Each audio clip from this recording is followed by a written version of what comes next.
Containment failed. Live stream initiated. Unknown BOW detected. Designation. Pre-sup.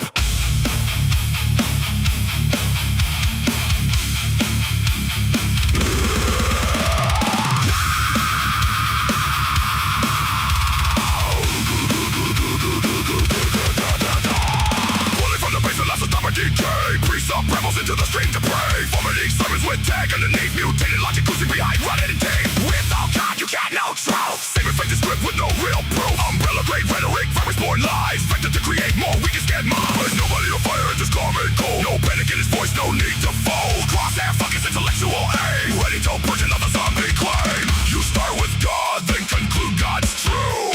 A closed loop system with no way through. Ouroboros reasoning, wearing holy skin. A self-replicating virus, spreading within. Withered argument like a Gordian knot. Another pre-sup is losing the plot. Nobody on fire, just a room with precision. Biologic burns hotter than any messiah. Nobody on fire shows patience and poise. Gun through noise with a surgical voice. No rage-bait tactics, no desperate anointing. Just clean precision while the facts keep pointing. Pre-sup mutates when the pressure climbs. Redefining words in real time. Transcendental necessity screamed in rage. Like a tyrant trapped inside a semantic cage. Pre-sup fires off transcendental rounds. Big words echoing hollow sounds. Epistemologize, fetishized, dogmatized. But nobody on fire sees through the disguise. Evidence loaded into every reply while holy assertions decay and die. No miracles found in the source code haze. Just another gulp caught in the blaze. Every single time.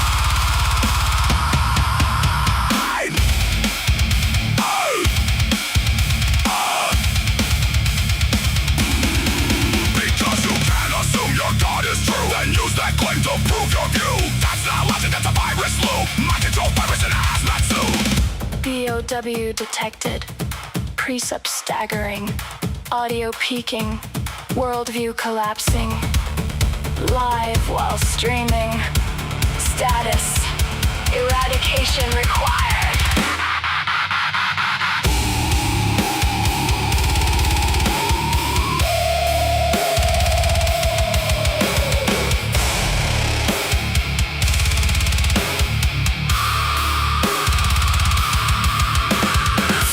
Flickers like fluorescent lights. Another theology war in digital nights. Nobody on fire walks through the flame. Understands pre-subs and he's hacked their game. No fear of hell, no need for gods. Just reason and logic marching through the odds. And when the final argument expires, the only thing left is fire.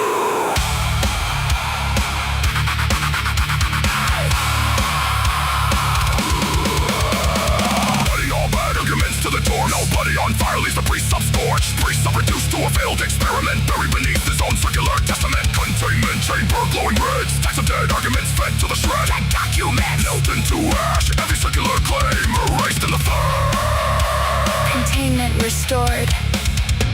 Debate archived. Pre-sup status neutralized. Nobody on fire status. Uninfected.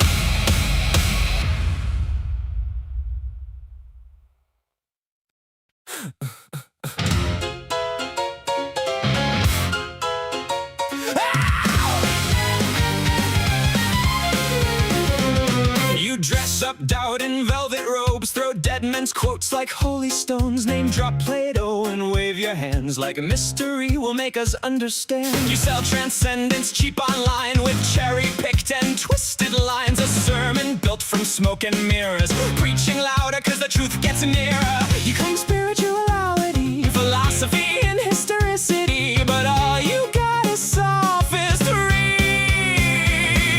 We don't believe your silly fairy tales, but we're ready to talk about it if you want to. We'll even fight about it if you need to.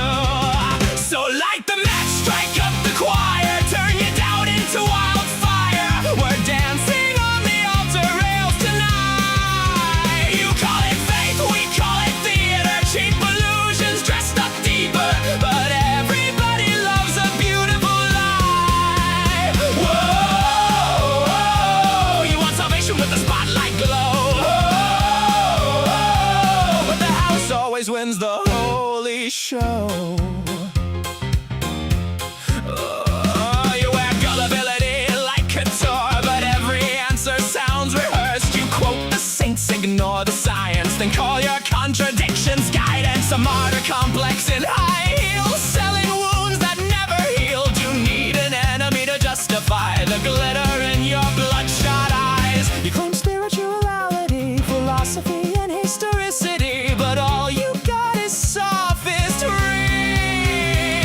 We don't believe your silly fairy tales, but we're ready to talk about it if you want to. We'll even fight about it if you need to. So light the match, strike up the choir, turn your doubt into wildfire. We're dancing on the altar rails tonight. You call it faith, we call it theater, cheap illusions dressed up deeper, but everybody loves a beautiful lie.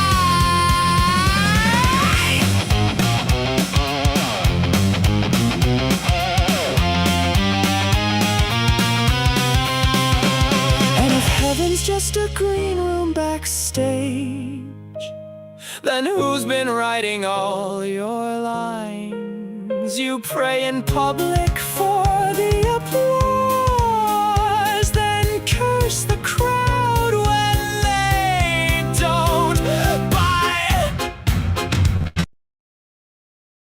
By the way, darling, not sure if you know this, but we absolutely noticed that your family values venom has infected your whole system now. It's dripping on your ballots, making every vote a weapon. Your blind faith inspired prayers are now our Christo-fascist nightmares.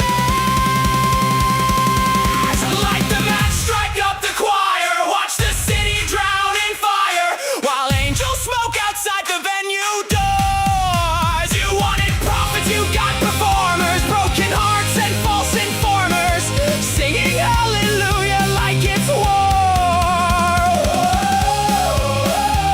Well, now welcome to Async, where we just wanna know all the fears, ideas, dreams, and doubts that you sow.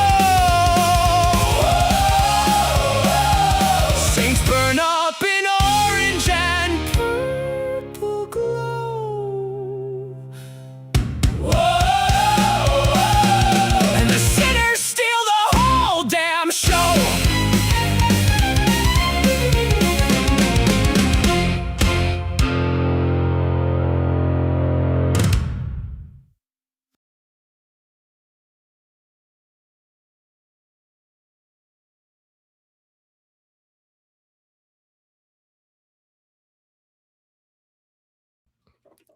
Hey, good evening. Hey guys. Hello. Up next to Whoa. your mic's a little fried. Fried. Yeah. Is that better? No. You sound like a No. robot. Want to try dropping in and coming back? Sounds like it's doing exactly the same shit J Money's did for a couple of days.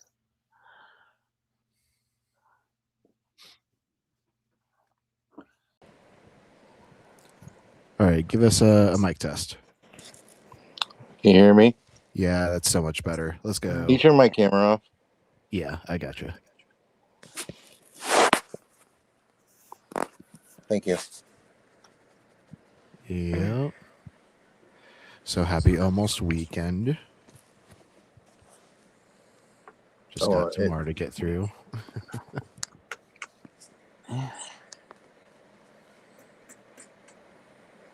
See people already starting to come into chat. We got Jessica. All right. Good to see you. Chrissy's going to bed. But Good night, Chrissy. Yep. Good night, Chrissy. Thanks for stopping. You'll probably still be here when you wake up. Right. Right. We've got Professor Hizzle and Robin and Opal Guy, Resist. Welcome in, friends.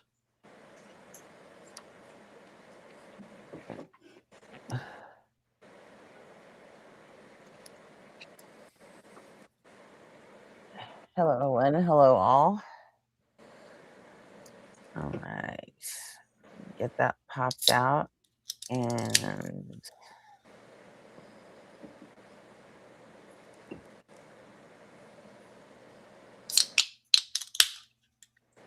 got the stream playing. Oh, you know what? I'm going to put that on the other one.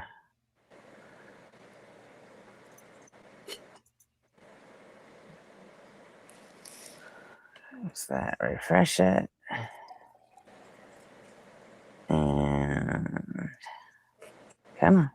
Mute it. Good. And then I'm going to run Joel on here.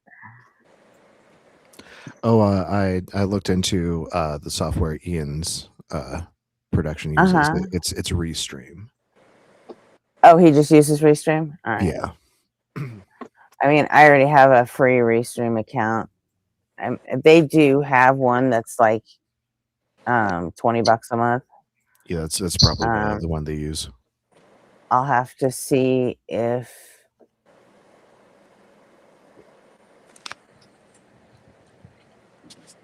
that is good enough. Because Restream is basically the same program we're already using. I think it's even a Streamlabs product. Is it? Because there are think quite a few Streamlabs- more features for like customizing the video. Yeah, I think it was, well, Talk Studio used to be an app called Melon until Streamlabs bought it. And Restream, I think, is, I could be wrong. Maybe it's possible, but where's my mouse? Where's my Resist is cursor? asking what's on the chopping block tonight. Don't know. Any requests? I've got that playlist of videos we can always react to. Yeah. I've got OE's debate with Jill that we can always watch and dissect. Mm-hmm.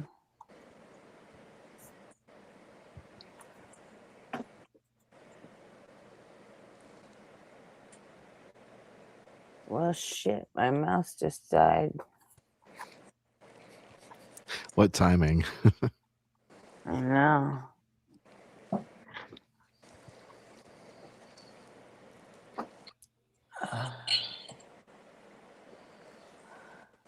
But hey, that actually is kind of good timing because I just bought these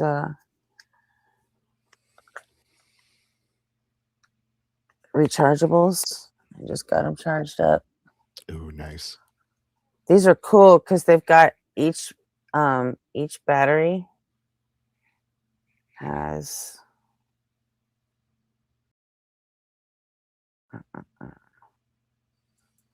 go back to there. Each battery has its own little Type-C USB port in it. Oh, interesting. So yeah, and it comes with this like pigtail charger. Yeah. It's kind of neat. Here, check this out. It comes with like this little pigtail where you plug it into USB and you can charge 4 batteries at one time. Oh, nice. And then I just got some AAAs too. They have the same little USB slot, so you don't have to charge them all at one time. Or because my I have another set that they come in a little case, and it's 8 of them in there, but you have to have at least 4 of them in there. They won't charge, and it seems like a design flaw. Yeah, and then you also have to. It seems like over time the contacts are getting weaker and weaker, but this way you can charge 1 battery at a time, and it doesn't have to be this thing. It can be any Type-C cable, you know. You can charge them off your computers, off the wall, or whatever, off the power bank. Yep. Hey, Robin, how's it going? Good. How are y'all? Okay. Doing great. That's a good. That's a cool song. Huh? What's that? That song, your intro song or whatever. Oh, yeah. Thank you. Yeah, I like it. I'm very proud of it. Nope, that did not work. Okay, so Shout out Matt Despacito in the chat. Says a podcast devices. about cables. Oh, we're just shooting the shit while people find their way in. That's all.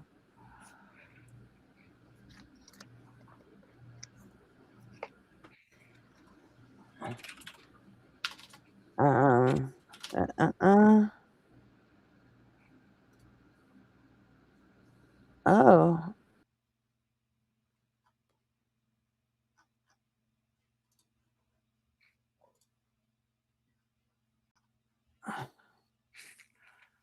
Okay, maybe it wasn't the battery. Because I just changed it and oh, it's not even in there. Oops.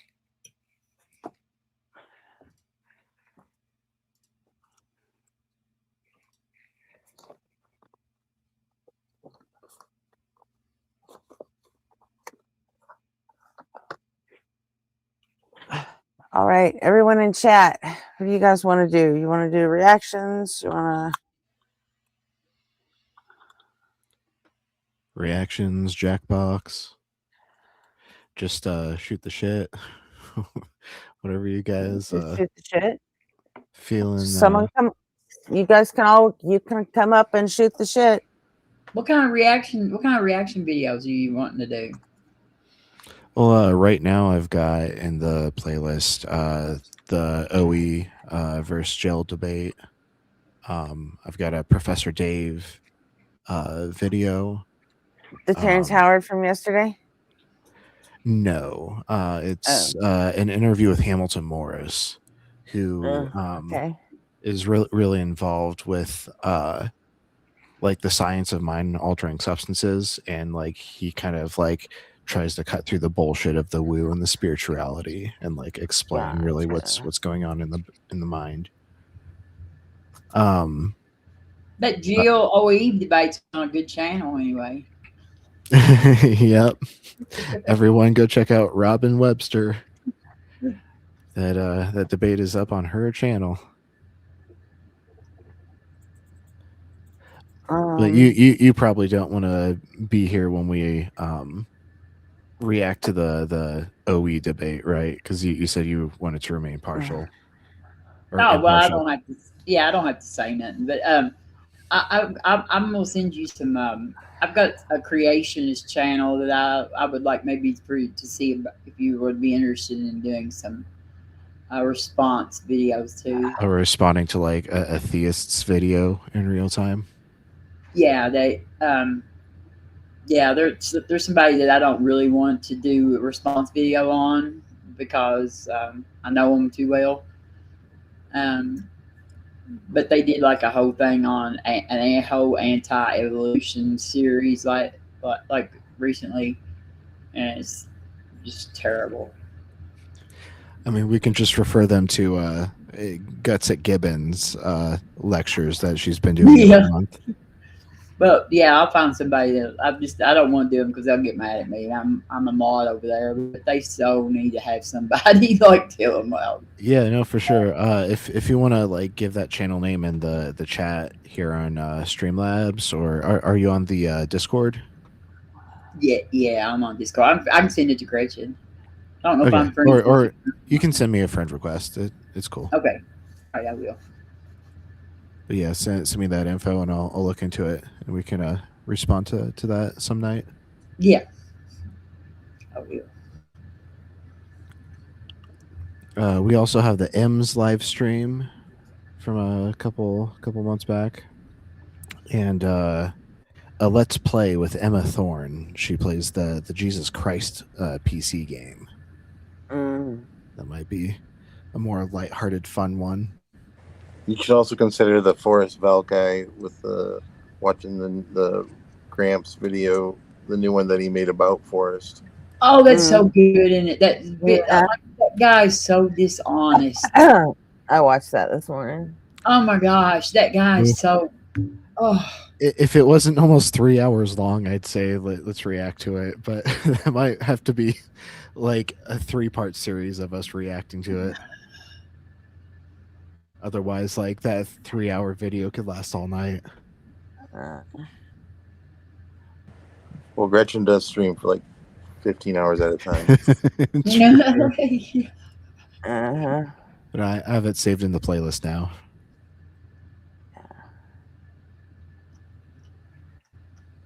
That guy is just so dishonest. That guy. Oh my gosh.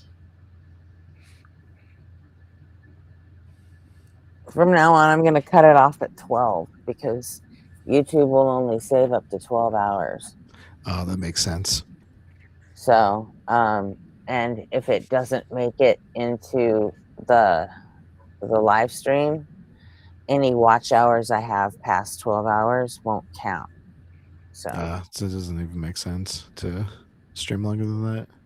Yeah, I mean, if I decide I want to stream longer than that, then I'll cut it off at like 12 hours and then start a new stream right away. Yeah. Start a new one, yeah.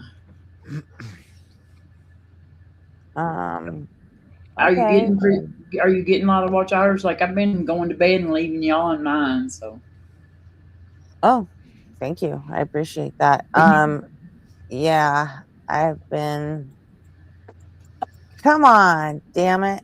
The only time it bothers me is if somebody starts yelling. It'll wake me up every now and then. Like once I go to sleep, if somebody's like yelling, I'm like, oh, what in the world? You might have woke me up once or twice, Gretchen, but.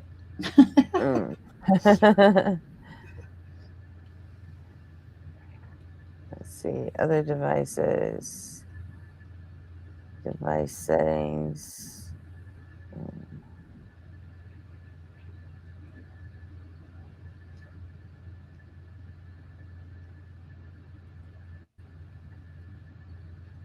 All right. Nessie, I agree. That's the way I felt about it. Like he is so dishonest. So dishonest.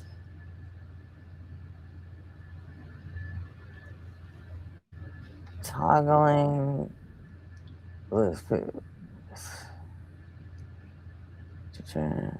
settings. Just select the following. Come on.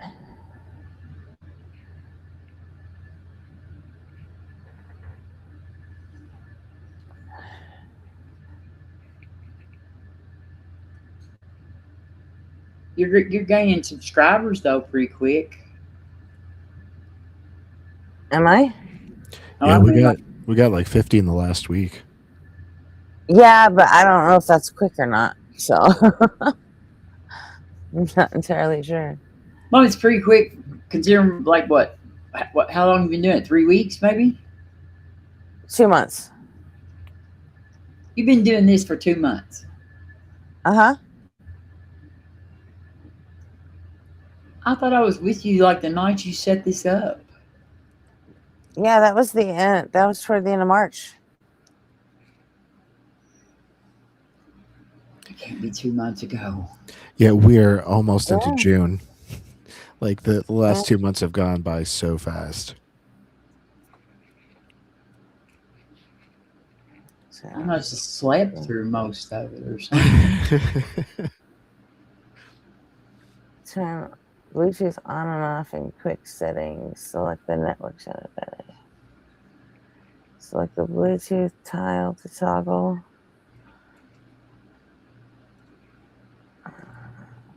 Networks under battery icon. Okay. select the Bluetooth tile. Oop. Where's the Bluetooth tile? I think these are all going to start when I open the tabs. You guys didn't hear that video play, right? No. Good. Okay. That means I did it right.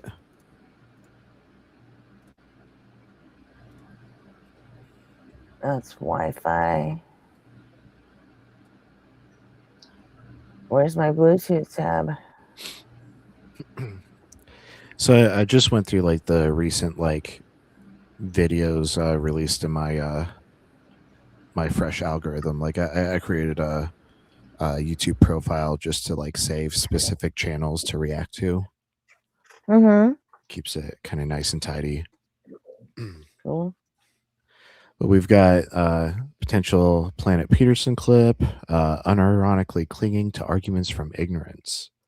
One from Justin on his DZ debates.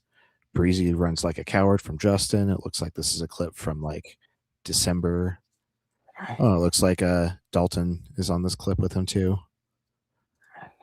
Another Planet Peterson one. Quantum Woo fraud runs away when exposed.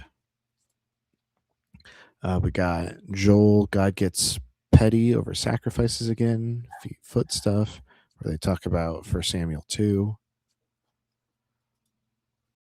Professor Dave, super intelligent AI cutting through the noise. Another potential Justin clip, courageous cult member risks safety to deconstruct from cult. You know, one of the rare W's that we get in this space. You should add that Terrence Howard movie one to it too. Oh wow! I don't even have a Bluetooth on or off switch. Let's see. Let's go to. I should have a Bluetooth on/off switch. Hey, RP. Yo. I put in a private chat. I put that channel. I didn't put a specific video, but like you might sometime when you get time, check out that channel because they probably have a lot of content. All right, I've got it saved. Thanks.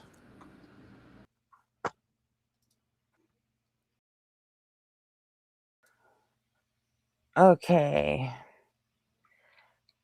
Took a long time to get to 250. How long did it take you, Opal?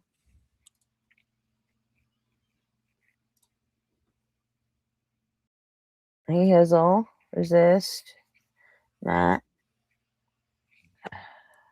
Nessie.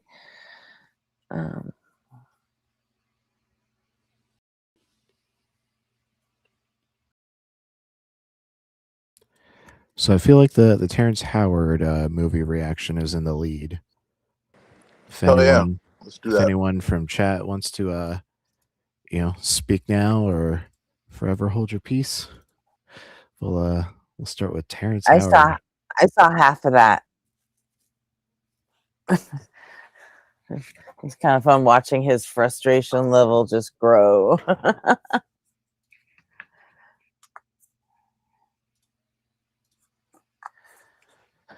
You can tell that Terrence Howard had a significant amount of help. There's no way he put that together on his own.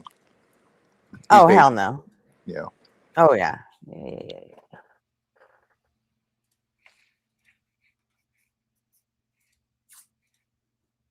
He didn't pay a whole lot though, because a lot of it was just AI crap. It's true.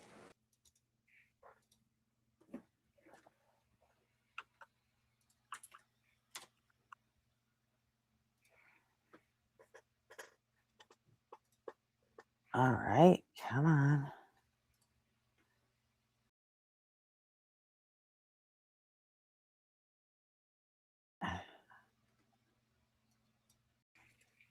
Hey everyone, it's time.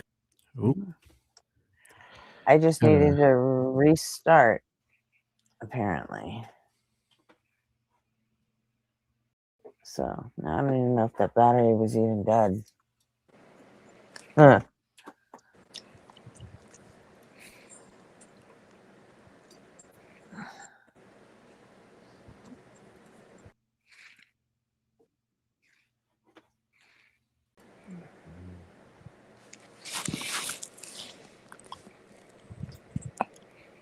Oops.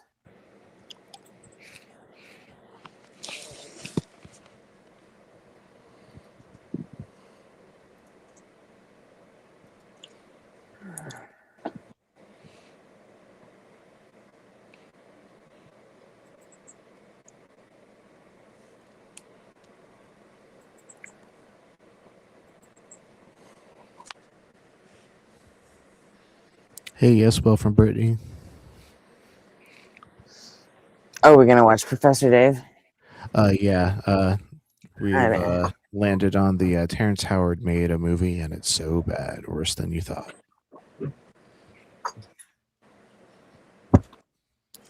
So should I kick it off? Hmm? Should I kick things off? Sure. Everyone ready to go? I'm ready. Let's do it. Hey everyone, it's Let's time for another go. reaction video. Wait, and pause it. boy, do I have Pause it real quick. By the way, everybody, you know what? I'll put it in the banner that ticks along the top. Never mind. Go ahead.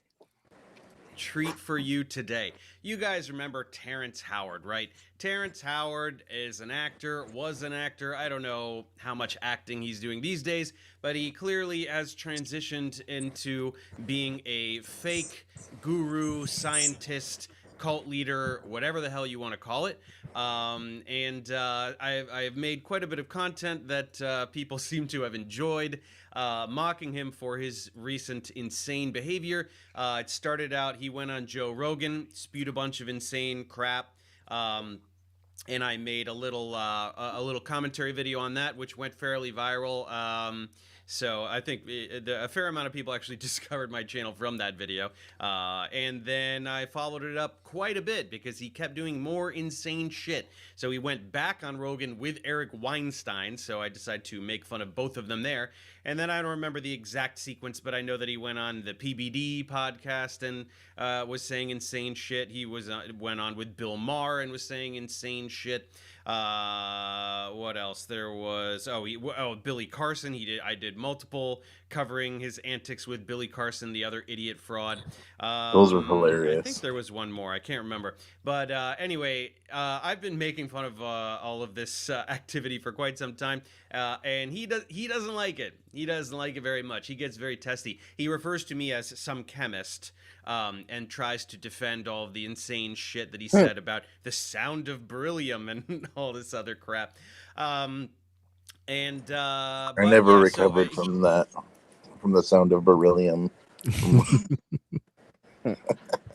When he destroyed all this the beryllium in my body. What is it with like conspiracy theorists and like frequencies and like sounds being magical and stuff? Like it seems to be a common like trope amongst conspiracy theories. Yeah, right. It is. I think they have some loose wires. Something. I think part of it is like, even, CIA and shit has done experiments with, sound frequencies and light frequencies to get better intelligence methods, to get, making, like audio weapons and shit like that. Yeah, like the LRAD exists, and the LRAD has been an acoustic weapon since like the 90s or 80s. Yeah, and I think just the more conspiracy brained you are, the more likely you are to believe this kind of shit. Mm-hmm. So he kind of was laying low for a little bit. Or so it seemed to me anyway. I think that his ego took quite the blow from the entire world making fun of him relentlessly and deservedly. Because let's not forget, he's a wife beater and just generally an awful, horrible, narcissistic, terrible person. So I don't really feel bad making fun of him. But as luck would have it, he has peeked his head out of his little burrow with this wonderful gem of a feature film. It is, if you want to call it that, right? It's, I mean, kind of just a extended YouTube video, right? It's just a lot of like stock graphics and him narrating his ridiculous script with some nice background music.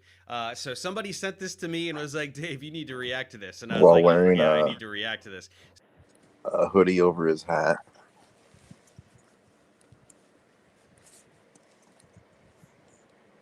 That's all I had to say. I put in chat on the stream, I put the link to the Kentucky art protest video that we're having. If anybody wants to come to Williamsburg, Kentucky and participate in that. Okay. I would probably retype that and say Ark Encounter protest. Here's the link. Because otherwise it just looks like a random ass link that no one's gonna bother clicking, you know. Well, that's why I said something about it right now, like because I didn't write that in there, so I'll do it again after a while. Okay.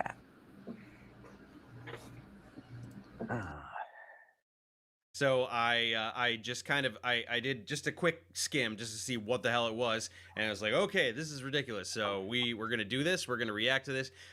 This is but some of you have noticed in my reactions I haven't been drinking lately, partially because I didn't feel like it, and partially because I'm fucking tired of assholes going, oh, you're an alcoholic for drinking a small amount of alcohol one time. But that's the internet for you. But there is no fucking way that I'm listening to Terrence Howard for 74 minutes without drinking. So today we're doing a drinking one. That's for man, sure. it's going to be hard enough for us reacting to it. Balvenie, I don't know how to say it. Caribbean cask rum casks scotch. So this will be It's actually not too bad so to we've see. got this. We've got there isn't a whole lot for him to get into. I've seen the first half, but most of it is just him rolling his fucking eyes constantly. You know, because it's just so shit insane. Yeah, exactly. So a lot of it is just Dave's snark coming through.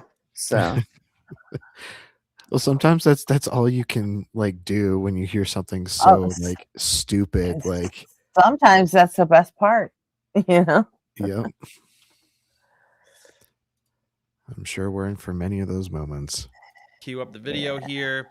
Yeah. So this is Terrence Howard's A New Understanding of the Universe. So Terrence, who knows fuck all about the universe, does not understand a single solitary thing about the universe, has a new understanding of the universe. So anybody who knows anything about the universe, astronomers, physicists, anything like that, don't stop what you're doing. Stop what you're doing and watch this movie with me. We're going to learn a new understanding. All of the rest is bogus. All the science that you thought you knew, it's not real. Okay, so we're getting a brand new science here, a brand new understanding, courtesy of Terrence Howard, the smartest man in human history by a mile, obviously. And so that's what we're doing. Drink along with me. Let's have a great time. And here we go.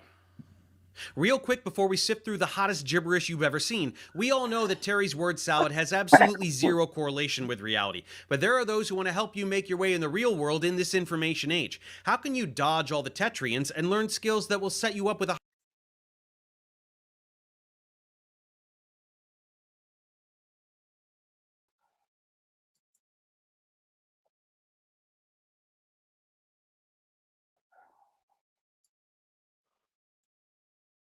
What did I do?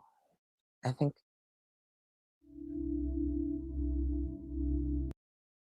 I was just skipping through the ad. Oh, it's you. Okay. Oh shit! What did I do? Am I reloading or something? Okay, we're good. It just looks like it says Yench Pen.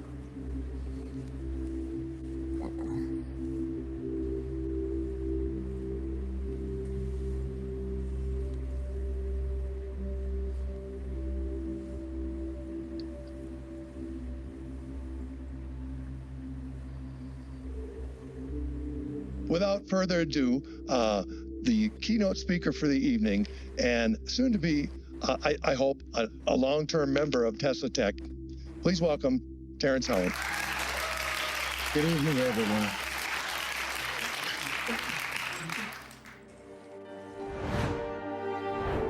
Where that's it. We're not even gonna. So clearly, Terrence got invited to some dumb fuck New Mexico pseudo conference as the keynote speaker because he's famous. That's the only reason, because he's famous. So they probably gave him 10 G's or whatever to come and spew a bunch of bullshit for everyone to go, wow, magic is real. The actor says so. And you're gonna cue it up that way, and we're not even gonna see a single second of the keynote.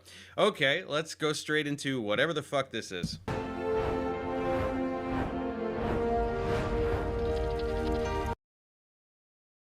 It's always the flower of life with these people. Like, they're obsessed with the flower of life, like the sacred geometry. Like, oh yeah, it looks pretty, but it's got fuck all to do with like any actual like physical process in our universe. Yeah, it's just shapes, and they just amazed by shapes. Like, I don't know. All right. Hey, Nectu, are you settled down now? Because you were making some big noise. Yeah, sorry. On the mic. Okay. Oh, your connection sounds shaky. That's not good.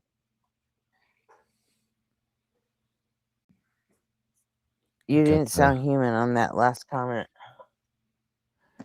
Yeah, how do we know you're not from Megatron? How do we know he's not from on Skynet? Oh yeah, could be Terminator, could be Transformers, could be both. The Transformers are the Terminators.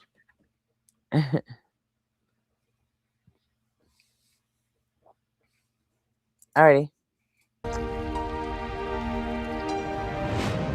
He's opening up the flower of life properly, right? That's the thing he always says. Opening up the flower of life. It didn't mean anything until now, right? It was a little door, and he did a little fun spinny thing, and then the door opened. So let's see what's on the other side.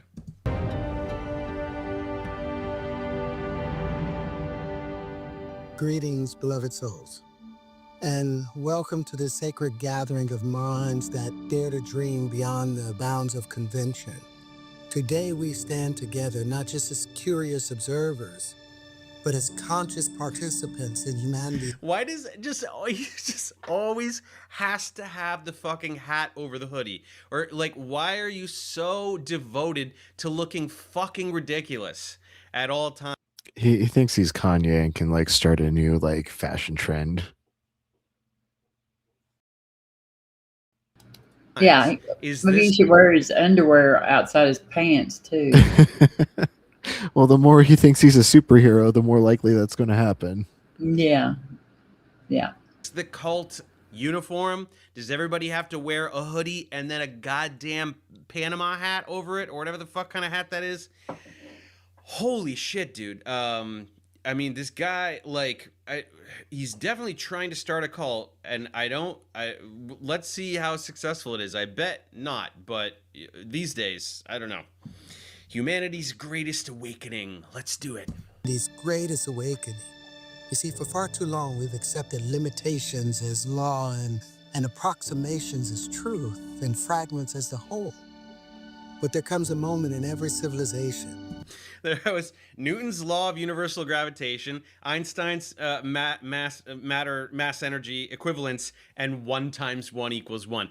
Terry is going to defy them all. He's going to disprove Newton's law of universal gravitation. He's going to disprove Einstein, and he's going to disprove second-grade arithmetic. All in this movie. Let's go. Brand new understanding. We don't want the limitations of basic physics and basic fucking arithmetic. We want to be assholes that spew whatever kind of bullshit we want, and it'll be true because we say so. And if you wear your hoodie and your hat cult uniform, you too can make up complete and utter bullshit and be vindicated at every corner. Let's do it. But someone must step forward and say, What if everything we thought we knew was just the beginning? Well, today, we'll embark on a journey that would challenge every assumption, illuminate every shadow, and reveal the magnificent harmony that's been waiting beneath the surface of reality itself. My name is Terrence Deshawn Howard, and I am absolutely honored to be here among my beloved family. Now, mind you, when I say family, I'm speaking in the sense of all of us having a peculiar calling, an insatiable curiosity, the dreamers, the engineers of the impossible. The child in all of us that identified with the message from the Muppet movie when Kermit the Frog sang The Rainbow Connection. Why are there so many songs about rainbows? And what song? Bro, do not try your Kermit impression. Like, that is Oh my just God. terrible. Like, Terry, you're an actor. Your impressions are supposed to be better than this.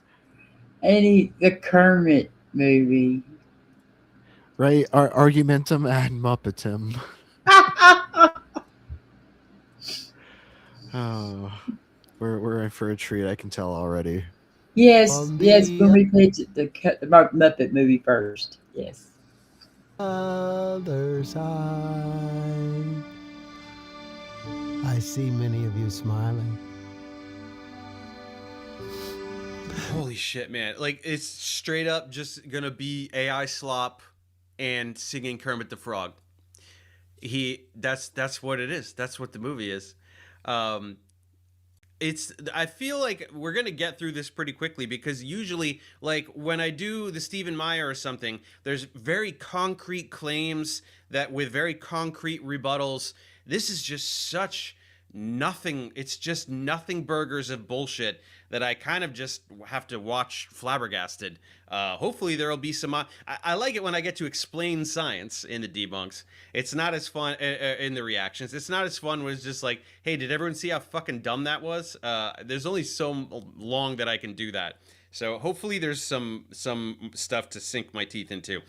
What's on the other side of the rainbow? There's no. What other side of the rainbow? What are you talking about?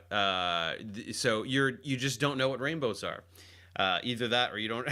You can't use it metaphorically. I don't know, man. That was a very deep and profound question. I mean, what is on the other side of the rainbow? I was 10 when I first heard that song, and that question stopped me in my tracks. I recall thinking, if the rainbow represents the visible effect of the light spectrum. The visible effect of the light spectrum, it's refraction. It's light being refracted by moisture in the air. So you don't know what a rainbow is. The visible effect of the light spectrum. Visible light isn't an effect, it's light.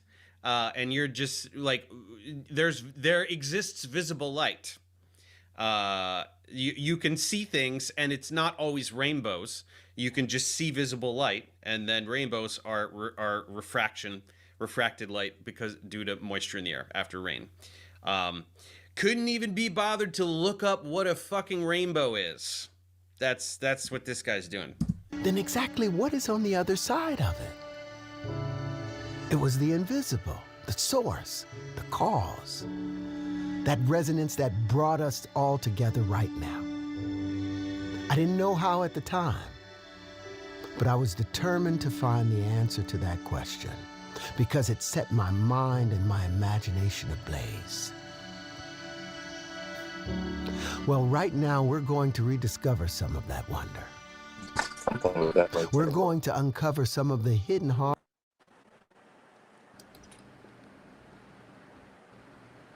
Leprechauns. Is my audio better? Now it's better. Yeah, it's leprechauns. That's what's on the other side of the rainbow. Leprechauns. Do you guys remember that viral video of like the people going wild for a leprechaun in their neighborhood? There's like a guy who was like selling like a leprechaun whistle and everything. No. Oh, this is like early internet. Well, not early. I guess like early in my millennial mind, but like I guess early for like Gen X would be like Usenet and like BBC boards and stuff. But no, that this video was probably viral in like 2005, 2006. But yeah, I'd like to catch one of them little fuckers myself. shake them down for that gold. We could really use it in this economy. Yeah. But with our luck, the leprechauns are probably broke too. Yeah, mine probably has fat gold. Like we start to notice that rainbows like lose a single color, and it's because like it's too expensive to run that color for the leprechauns, and so they had to like pull back on rainbow production just a little bit. Look at objective ethics. Robin has never been wrong. I've been wrong twice. I have 2 ex-husbands. Yes. Go grab that pot of gold. All right. Harmonies of our universe through a geometry born not of force, but of resonance. To start, I like to offer something different for Jade. So resonance, like that's like I wonder if he kind of what was that? Nassim Haramein. He's a grifter. He's that's popular anymore. It's like, you're choppy.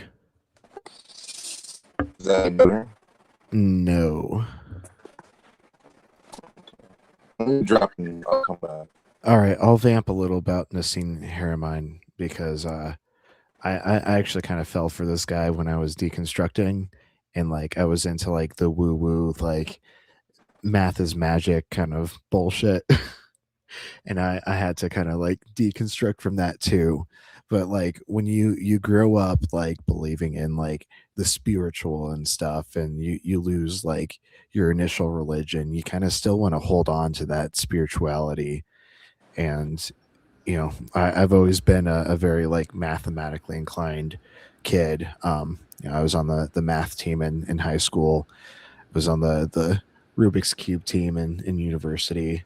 So like math has just always kind of been on my mind. And so when I started getting into fractals initially, like just the beauty and elegance of something like being infinitely generated or generative is really captivating, especially to like the spiritually prone mind.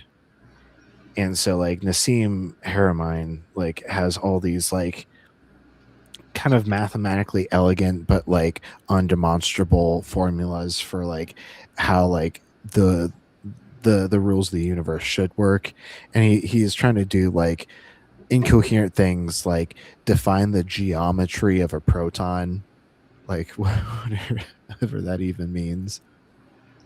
Yeah, I went when I deconstructed, I went through my little woo stage too, which had nothing to do with math, because I was told there would be no math. But I went through the woo stuff, like a lot of synchronicities and stuff like that, magic and crystals, and I think it's a step down.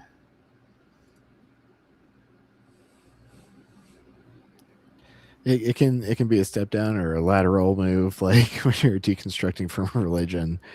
But you know, the important thing is to, you know, just always keep a critical mind and you know, figure out like what you can actually understand and support versus like what just seems whimsical and fun to believe in.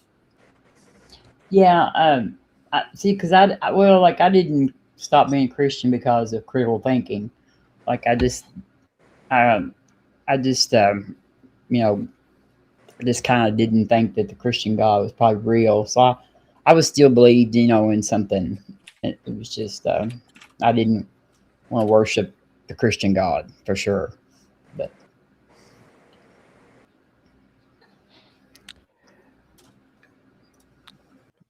I'm pulling up a couple pictures I want to quickly flash on screen, and I'm wondering if like Terrence will like kind of fall into this same old like mathematical woo.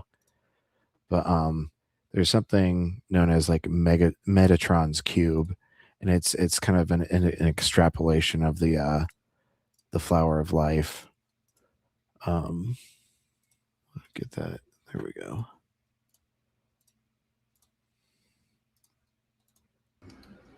We got raided. Oh, no way. Hey, Jam. Good to see you. Looks like I got Evan in the Welcome, chat. Joel Raiders. Dean Hampton. Looks like that's We got a few. We jumped up by 7 viewers in like a minute, so we did get some. If you guys aren't subscribed, please subscribe. Crushing it. We're trying to get monetized so we can, have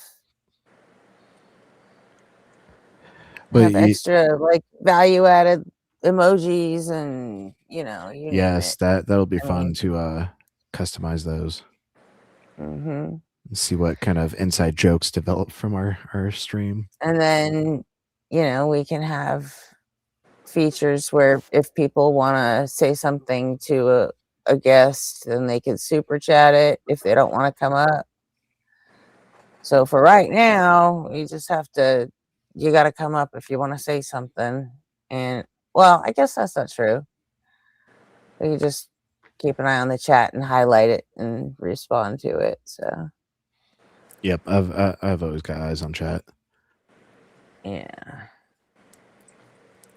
So this picture I've pulled up is like that extrapolation of the flower of life. You see the circles kind of around the edges. They just basically erase some of the extra circles in the circle of life to get these hexagonal designs, and they just like connect different circles to one another and make these very like visually appealing shapes, but they ultimately mean nothing. They're trying to associate, like fire, water, earth, air, and spirit with all these, and it's just pretty art.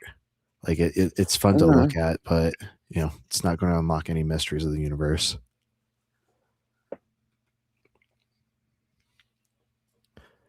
Nektu, did you want to say anything more about Nassim?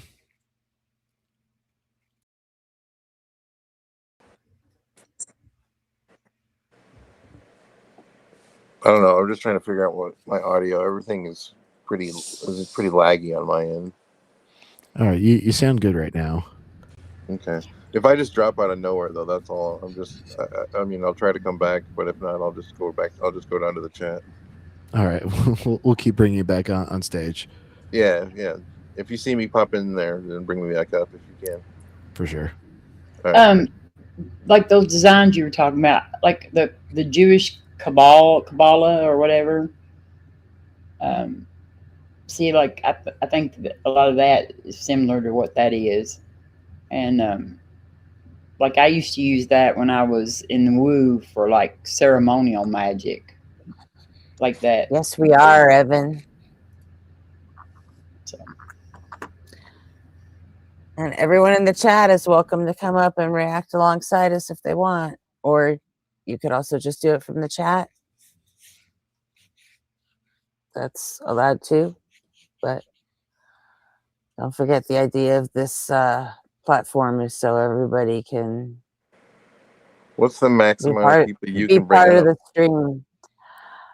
I can bring up 15 people at one time, with 10 of them showing on the screen. Oh damn! Yeah.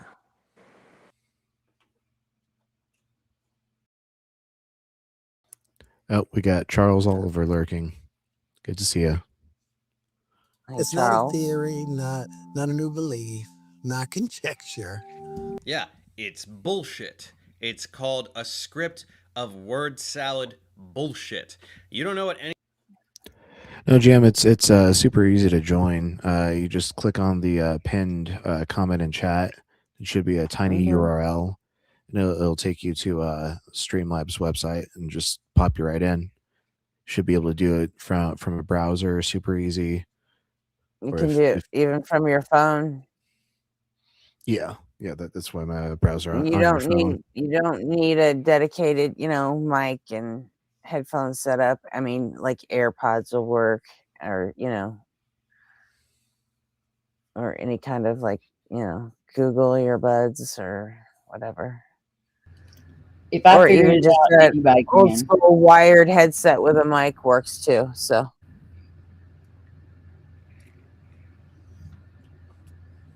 Any of these words mean, dude. You don't know what resonance means.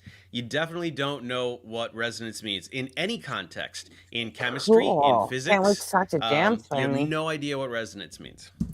Yeah, Jam's great. He and his wife came through Colorado like late last year for a specific concert. I don't know if he wants me mentioning the name of the artist or not, but we ended up meeting up and getting breakfast before they had to fly out. It was really cool meeting him.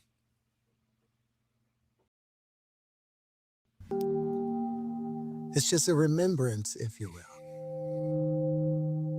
What I'd like to share with you are a new set of tools for a new understanding of our universe. And like The any flower new of set life again. tools, we must first make certain that the foundations that we're building upon are secure, stable, trustworthy, dependable, right? That would involve you actually learning science. If you want secure, stable, trustworthy, dependable understanding of the universe, go back to Jam says I'm allowed to say what artist he and his wife were here to see. It was Fish, if I remember correctly. They played at in Boulder for multiple nights. Spirit of knowledge, peace to this house. Thank you for being an amazing hostess and firecracker.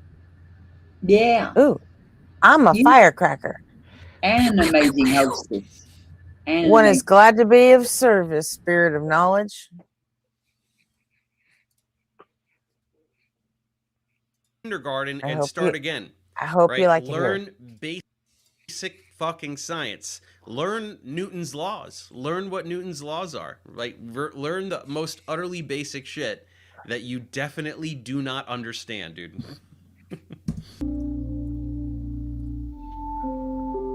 Therefore, we're going to begin tonight's presentation with a bit of an audit, if you will. And of course, he misspelled academia. That skit sounds hilarious. Resist, yeah. Send us that. And he keeps mispronouncing it as like it rhymes with macadamia.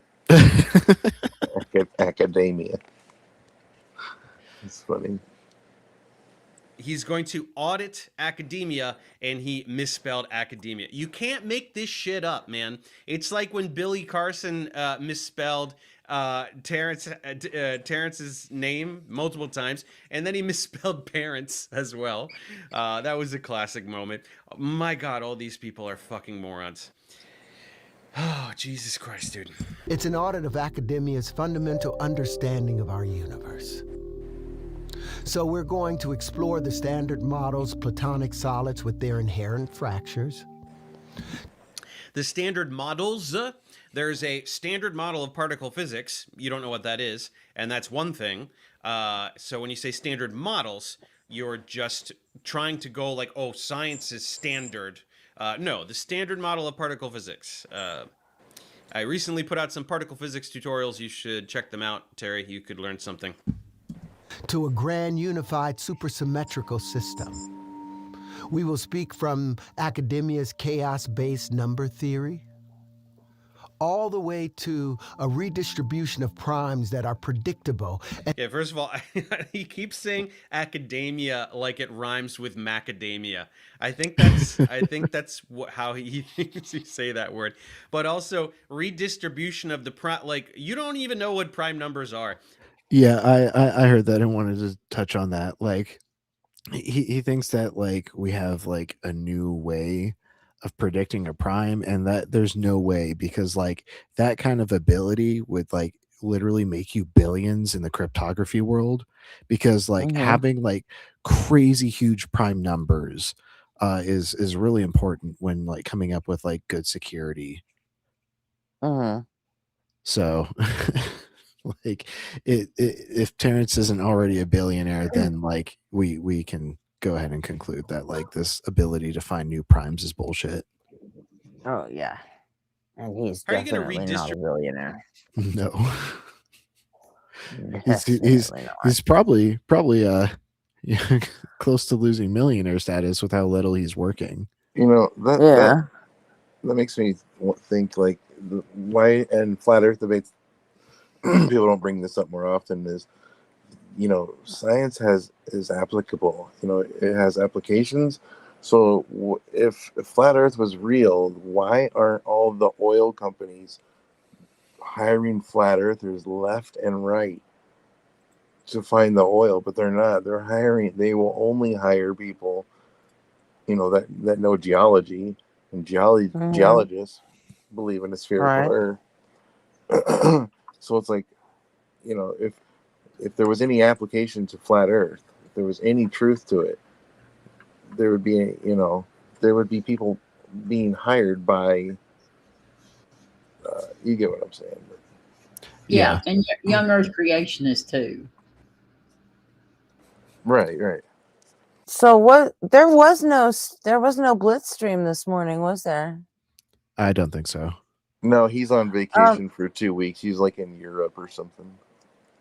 Oh, yeah, because I was waiting for it and I didn't see it, and then I saw that his stream from yesterday was an atheist stream, and I'm like, oh, I missed it. I mean, I thought it was just going to be Ask a Physicist, because I often skip Tuesdays and Wednesdays, but apparently he did the atheist thing yesterday, and this morning he didn't do anything at all. Yeah, I think he had his flight to.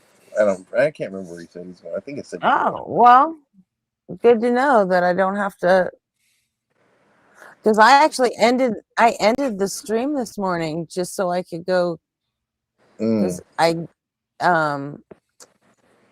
ended it like 10 minutes before 9 a.m. so I could go catch Blitz, and then I couldn't find the stream. So Yeah, he said he's got a bunch of content set to be released while he's gone, but okay. Yeah, I don't watch that because I've watched it all live. So right.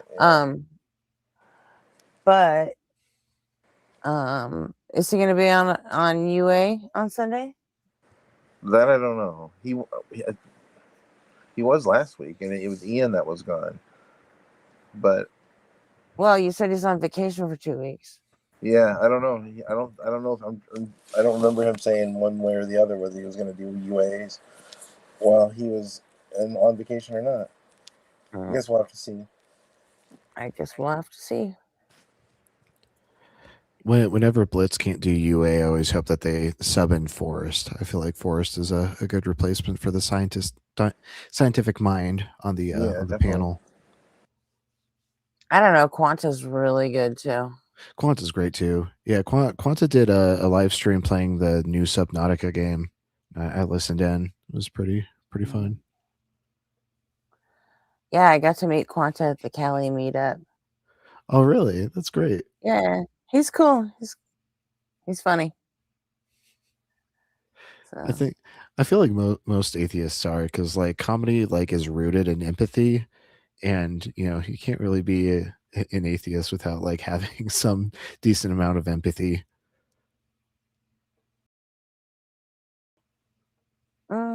Yeah. Well, there are a few. It's true. I mean, yeah, there are some that are just, you know. Yeah. I know a handful of them anyway. Just about as some shitty some of us are like mean funny, you know. Yeah, but you're not like, I know some people I know a few atheists that are very shitty people. They have there are always jerks in every group, every field of belief. Yeah, I get along with the mean funny people the best.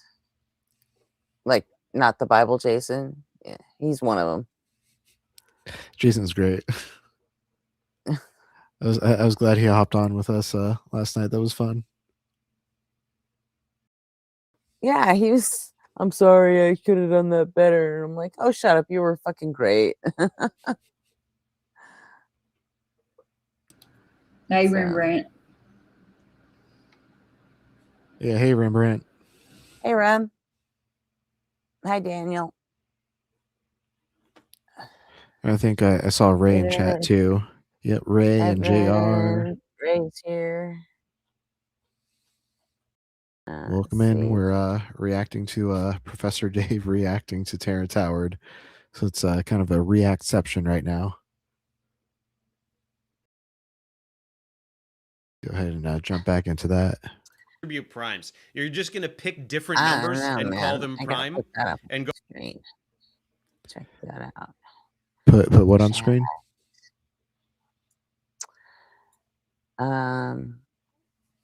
This one. Hold on a second. Where'd it go? Where'd it go?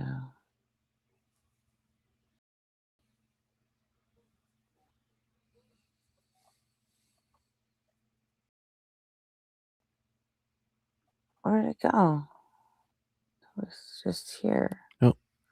Hey, OE. Hey, Slug Racer. It's from Spirit of Knowledge.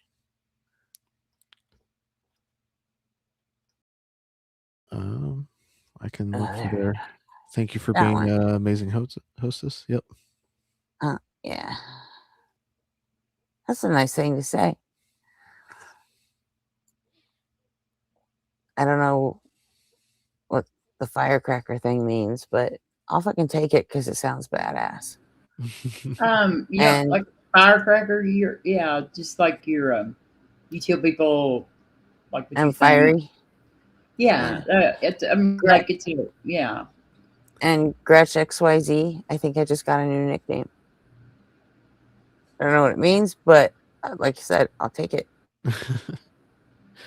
Well, when I hear firecracker, to me that means you like to pop off. That's what That fits too. That fits too. I do tend to like to pop off, and I crash out real easy too. I wouldn't say that. But I'm okay with that, and I won't be changing it anytime soon. I feel like it's more like you like to lay down the law when things are just going like fucking sideways. You're the captain making sure we don't capsize. Yeah, there were a couple times last night where I actually jumped in just to moderate, because because things got a little hectic. You guys were getting a little derailed. Good to see you, Equinox. Hey, Equinox.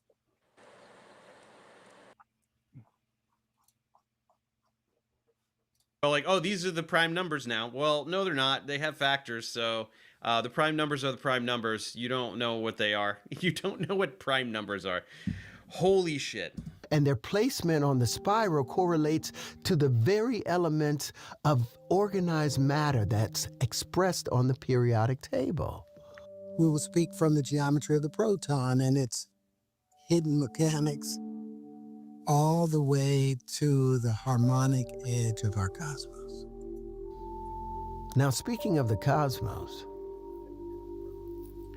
do you guys notice how Terrence's mic quality changes like from scene to scene?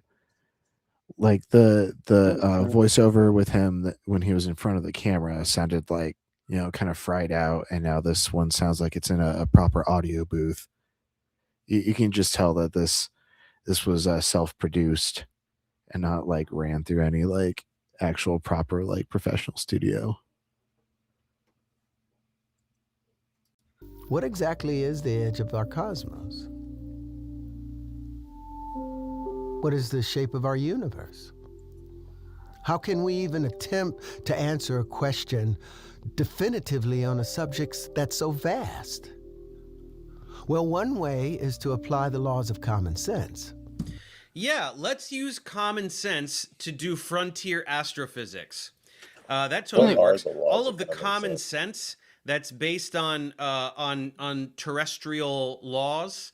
What goes up must come down on Earth and shit like that. That's going to help us determine answers to questions in astrophysics. I swear to God, this whole like people who think that common sense belongs in science, they just don't know how science works. I'm sorry. Speaking about chemistry, there's nothing about chemistry that's common sense. We probed the molecular world, figured out how molecules work, the rules of the molecular world. We learned about it. Now we understand it. None of that shit is common sense. How the fuck are you going to develop common sense about shit you can't see? Right? Common sense is what we've evolved based on what we need to understand in order to hunt and shit. And stay alive on the savannah. That's common sense. This is just like, hey, it's all common sense anyway, so don't worry that you know fuck all about science. I don't either. So we're just gonna common sense this shit and say whatever the fuck we want, and that's worth more than science because we say so. That's it. And the laws of common sense are based upon the laws of similarity. If A is equal to B and B is equal to C, then A is equal to C. You find the common factor and you either multiply or you divide. You find the common factor and then you either multiply or divide. To do what? Multiply what with what? If you find the greatest common factor that's a singular number, what are you going to do with it? Multiply it by what or divide by what? What the fuck are you saying? What are you saying? This shit simultaneously amuses me more and pisses me off more than anything else I ever cover. It's just like, how dare you pretend to be saying things? That's how fucking ridiculous this is. I love that quote. How dare you pretend to be saying things? I gotta remember that. That is pretty good. So what's the shape of our universe based on the laws of similarity? Well, some would say it's a sphere. We'll call it a ball. Others, toroid. And many would swear that it's infinite. Let's reason about this for a moment. What are the dynamics involved in the structure of form? What is the most common shape of our universe? It's an expanding sphere, right? So an expanding sphere? What do you mean expanding? Stars throughout their lifetime expand and contract. Planets don't really expand or contract appreciably. Maybe gas giants do. I don't know. Yeah, the structure of form, like, it's just, god damn it, man. It's just endless word salad. Why does a bubble take the shape of a ball? Why does it take the shape of an expanding sphere? Why not a square or a cube or a triangle or a tetrahedron? Because it's equal pressure in every direction. I mean, it just makes sense for it to form that way. How would a bubble maintain sharp edges, right? Same with all this other shit.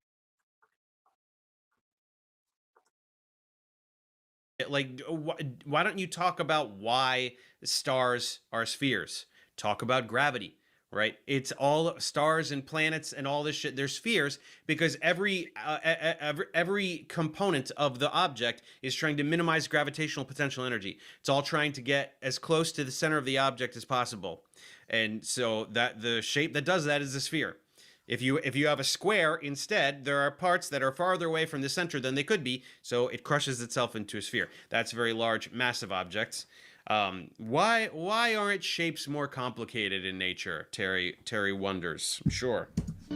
Well, you see, once the pressure is equalized in the center of the bubble, the strongest thing exerting force on it is the weight of the universe pushing down upon all points. So if you follow those points out to the edge of the universe, you would have the shape of the universe. Nonetheless, we're told by academia that our academia, those academia nuts are always talking about the edge of the universe. You're pretending that regions beyond the observable universe are pushing a bubble. And that because that is happening, we can discern that the universe is spherical. Is that what you're saying? I mean, you have to take into account the warping of space-time. So you can't really assign it a three-dimensional shape. I think you would need to assign it a four-dimensional shape. But the point is, we definitely don't know, right? We definitely don't know whether the universe is infinite or not. I would reckon it ain't. To borrow from Louis, I would reckon that it is finite. But I don't know. He sure as fuck doesn't know. He doesn't know anything about our solar system even. But sure, let's keep pontificating. Our universe is infinite. But I ask you, how can it be infinite when it's made up of finite parts, waveforms? Everything expands as what? A sphere. Everything contracts in what? Geometric form.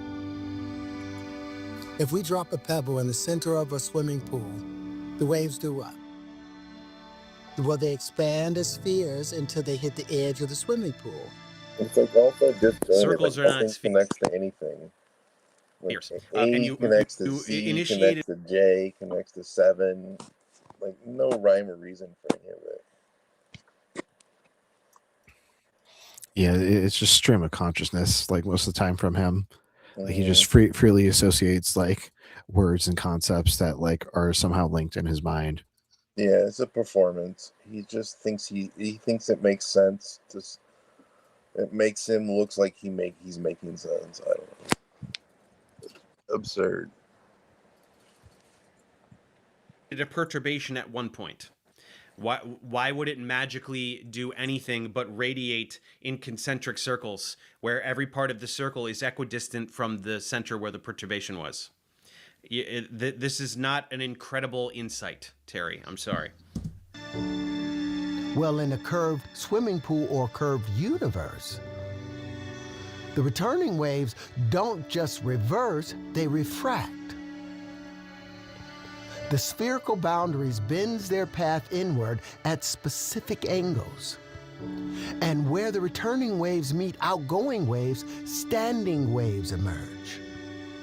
Now, this is the secret to all structure from protons to galaxies. All form is standing wave that's born from the embrace of expanding and returning waves. What expanding and returning waves? What about the proton is expanding and returning waves? What about a galaxy's expanding and returning waves? What about the universe is expanding and returning waves? Waves of what? Where are they going? What are they bouncing off of? What are you looking at? What the fuck are you talking about? And what does any of this AI slop bullshit have to do with any of the words that you're saying? You've got somebody playing pool. Well, I don't even know who the fuck that's supposed to be. Newton, somebody. And you're just you're talking about like it's just random pictures with string music over random words. It's unreal. I can't believe that anybody would watch this earnestly. I also wanted to point out a silly thing that Terrence just said about like refraction. Like if the universe does have an edge like he's talking about, it wouldn't be like refraction that we're experiencing from that waveform. It would only be reflection, because refraction is when like something passes through a medium. Let me see if I can find the picture. Here we go. So here are the difference between reflection and refraction. And so like this gray part over here should like theoretically be the edge of Terry's universe. And so that standing wave, like if we're re-experiencing it like he's claiming, would reflect. It wouldn't, pass through the medium of the edge of the universe and then refract into what? Like if that's the edge of the universe, like things can't go past that. And so like refraction just is impossible.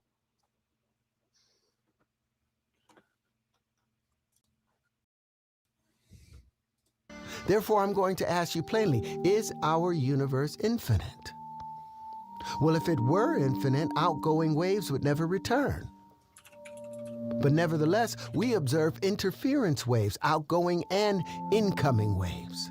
What waves? Waves of what? What the fuck are you talking about? Light, sound, what are you saying? Gravitational waves? Where are you observing them? You're observing them from what source? Going in which direction? What are you seeing that's coming back? What?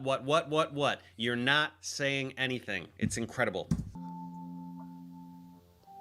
And that's where the pressure zones are formed. That's where geometry is born. And if every particle within the universe is bounded, then the universe itself must be bounded by the very last waveform.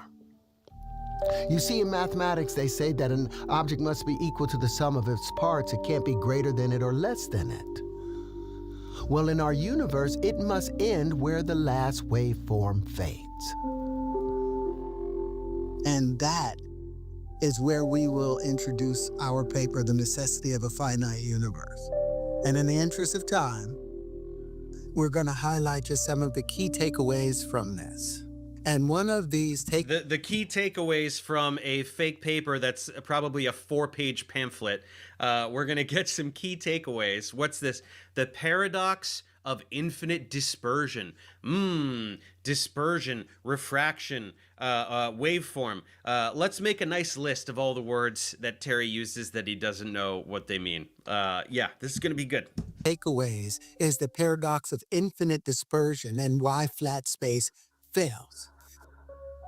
You see, any attempt to distribute finite energy across an infinite domain necessarily reduces local energy density towards zero, breaking the laws of conservation.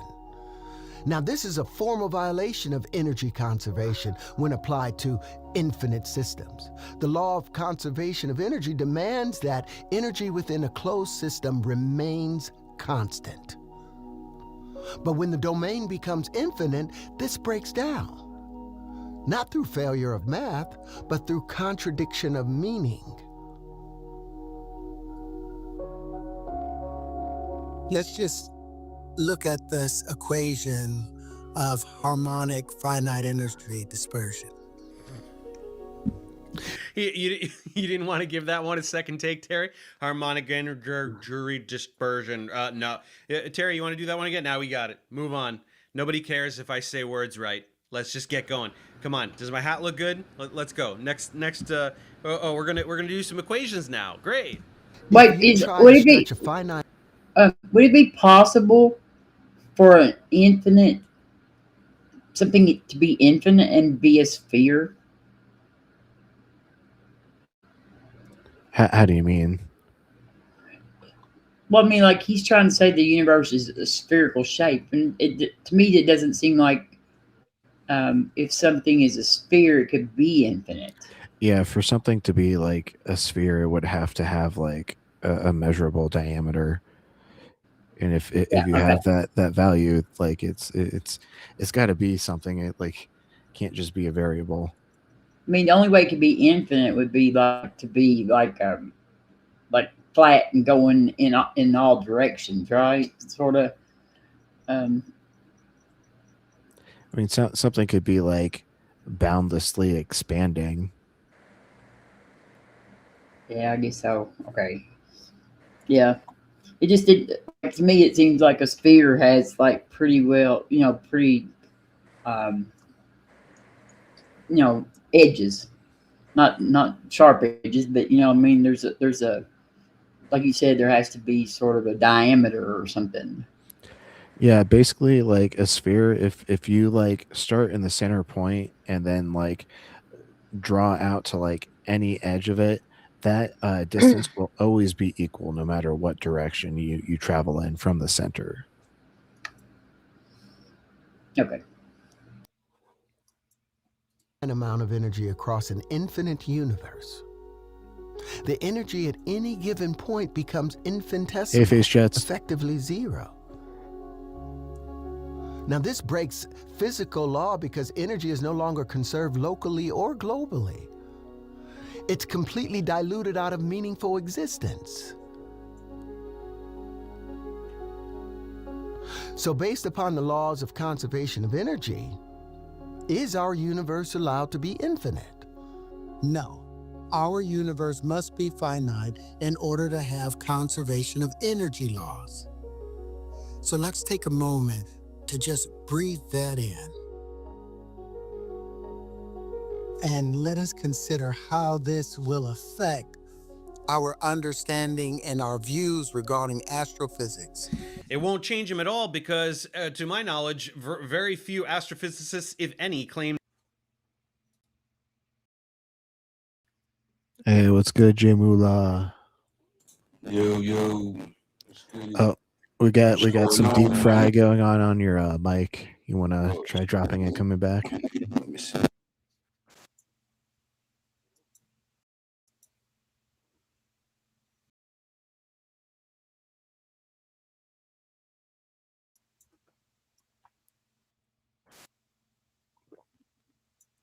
What about now? It sounds better. Hey Jay, Yo, welcome in. what's goody? What's goody? How's it going?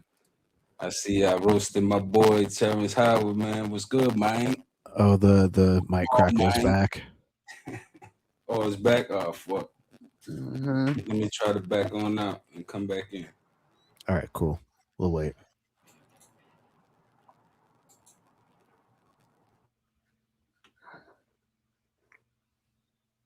Your boy, huh? I'm afraid to ask what that means.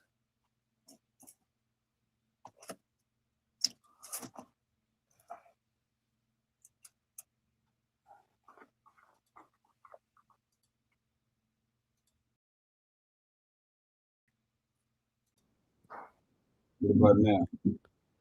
Better. All right, cool. That's good. I see I roasted my boy, man, Terrence Howard. What's up, man? That's how he says it. What's up, man? How is he your boy? That's my guy, man. You've been in all the classic movies, man. What? That's Terrence Howard.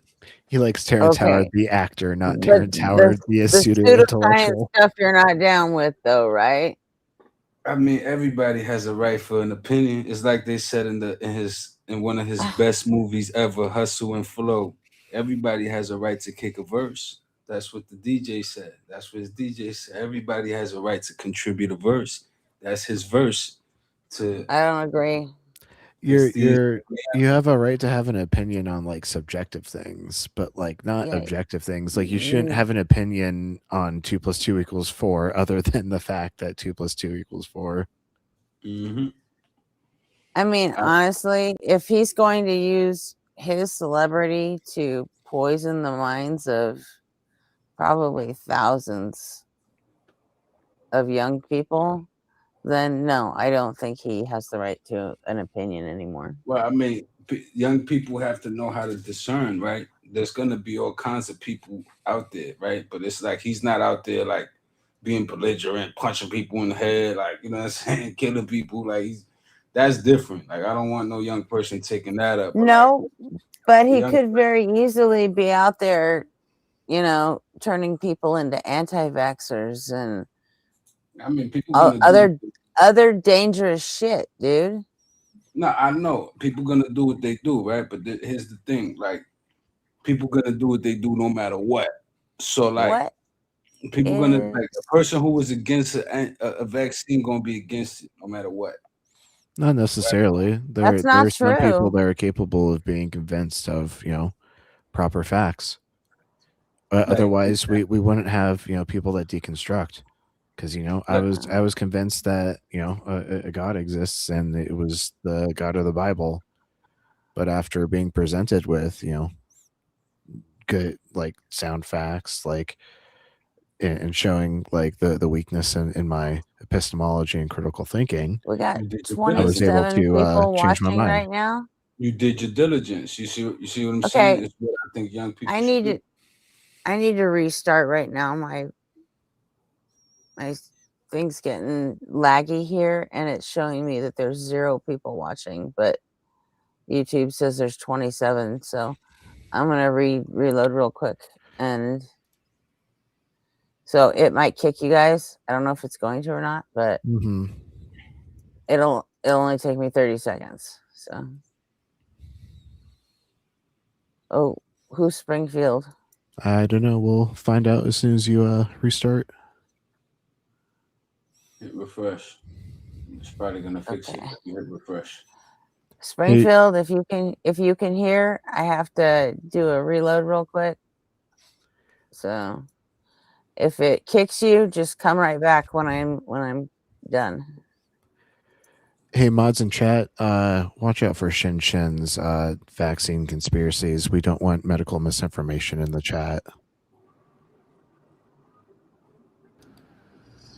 Yeah, I don't have my chat. Like, the only chat I've got is this one. It's on the screen, and I can't do anything from it, so I don't have my YouTube chat open. I can go get my phone. I had to put my phone on charge. I can go get it in a minute. And we got Resist in chat. Resist can keep an eye on it and take care of it. Yeah, they're doing it already. Yeah. I mean, I think the guy's just saying you shouldn't force people to take it. I don't think he's saying, like, you know, from what I'm reading. No, they claimed it's not dangerous at all to push vax hesitancy, saying that we don't know what's in that shit. Anyone that pretends they do is dumb. We know exactly what goes into vaccines. Yeah, I don't think that's right. But And you know, people do have the right to force people to take it when it's the health of the population at risk. Right. I don't think we forced anybody anyway. Like, if you had a job and your work required it, you didn't have to go back to work. Right, you can just quit. You could always leave that's the job. not being forced to do Yeah. it. Like, you have a choice, and that choice will come with consequences. Yes, we didn't tie anybody down and give them vaccines unless they were in the military. I guess is the only place. But then, like, you don't have autonomy in the military. To be honest, it's like the only reason why I didn't do it is like they said I could social distance. They didn't make it seem like I had to, like, you know, like they said you either could get it or you could social distance, and you could wear masks and gloves and shit like that, which I do to this day. Like, to this very day, like, I still do that. So I spend the money on the supplies, you know. Kick that person for the day. Okay, what did it do? Did it kick everybody? Nope, we were all able to remain here. Oh, cool. You know, I don't like taking nothing if I could help it. Like, I broke my ankle and I didn't even take pain meds because I don't like taking, if it's not bud or something that came from a plant or the earth a certain way, I don't want that shit inside my body. I don't even want to take Give me a Advil. bottle of opioids any day. I've broken bones before. I'm good. No pain meds. I'm chilling. You know what I'm saying? Give me a blunt. And I'm chilling. What if you got a heart condition and your doctor, you know, prescribes you heart medication? I will only do that because I'm trying to, like, live for my little one. You understand what I'm saying? And that's the only reason why. But I will hate every second. You trust the doctor, right?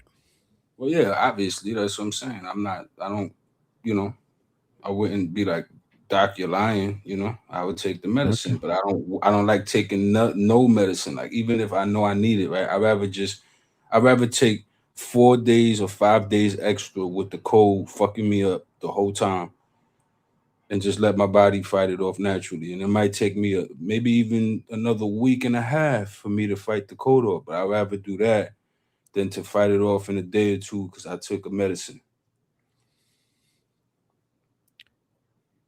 You know? Yeah. I feel stronger against it. Like, it doesn't fuck me up as much. I had COVID before, and at first it was bad, but like after like the third or fourth time I caught that shit, it was like nothing. I haven't caught COVID yet. Nah. Lucky you, man.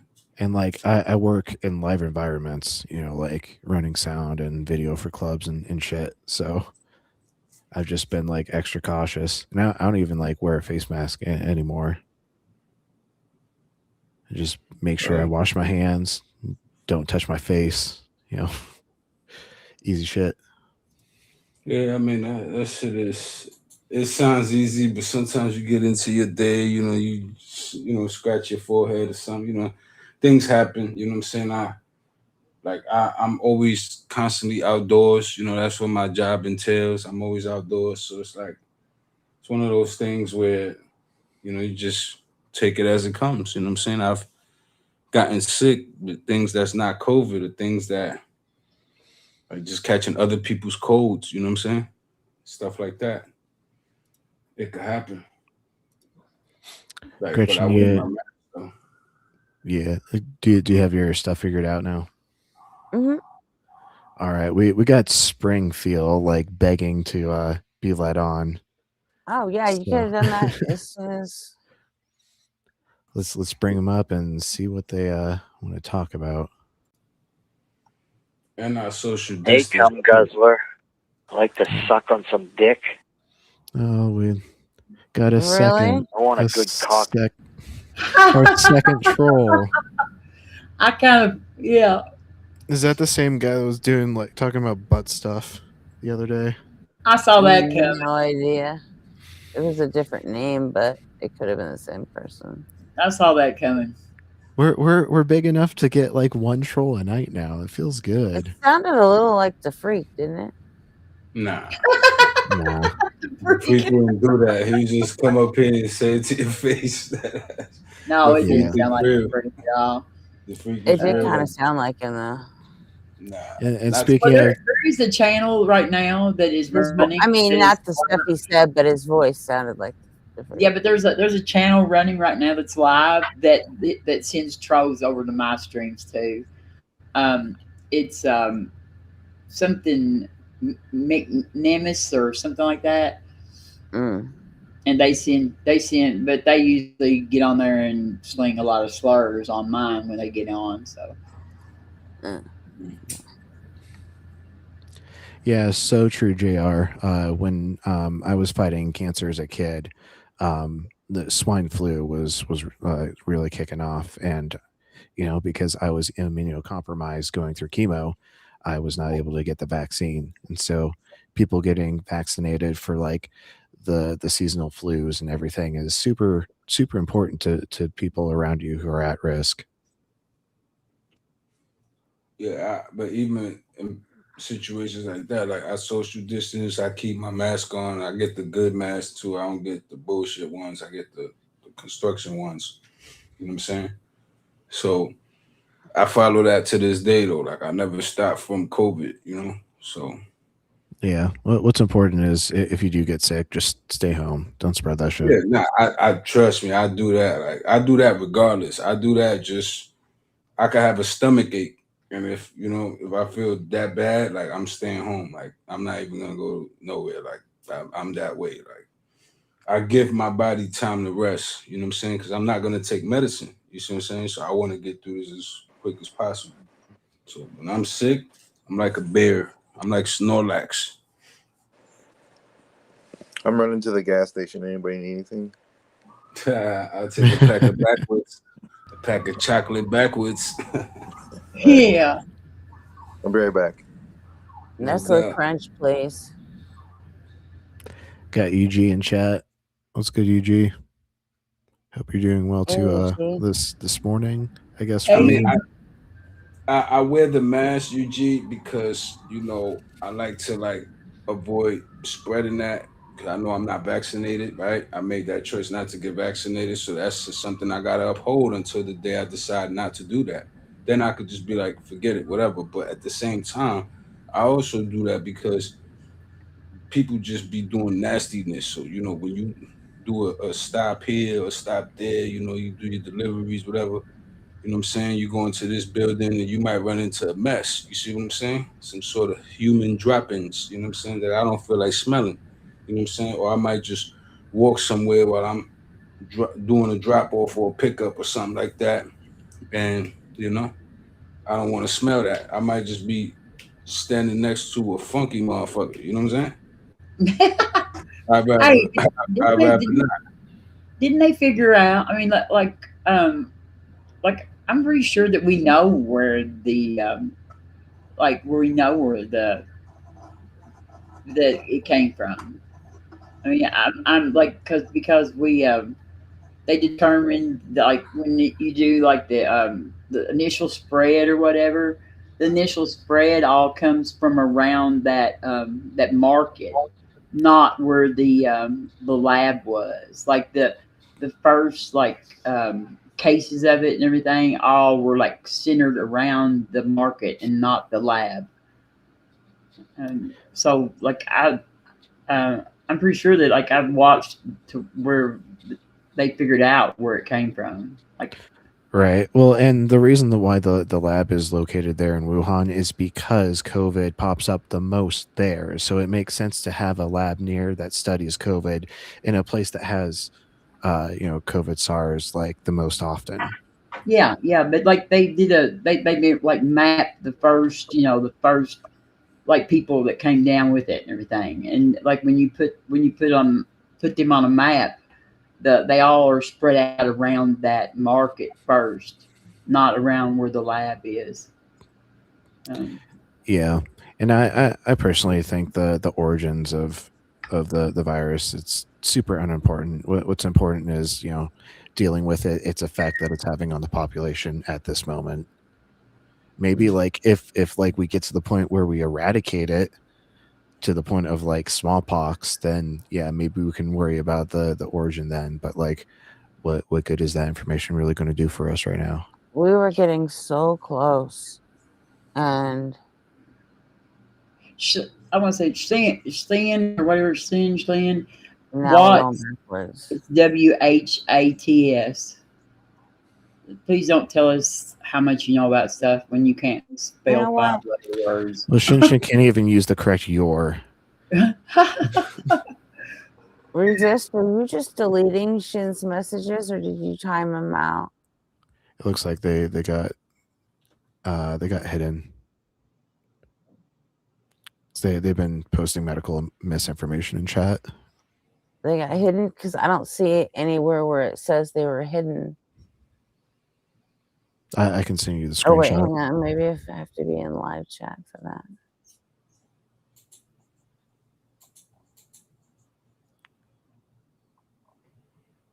You see anywhere that says was hidden? Yeah, I'll send you the screeny. I'm not gonna say which mod did it. Oh, I'm guessing it was resist because they all say deleted by, message deleted by, message deleted by. Yeah, but that person can't see that. Oh.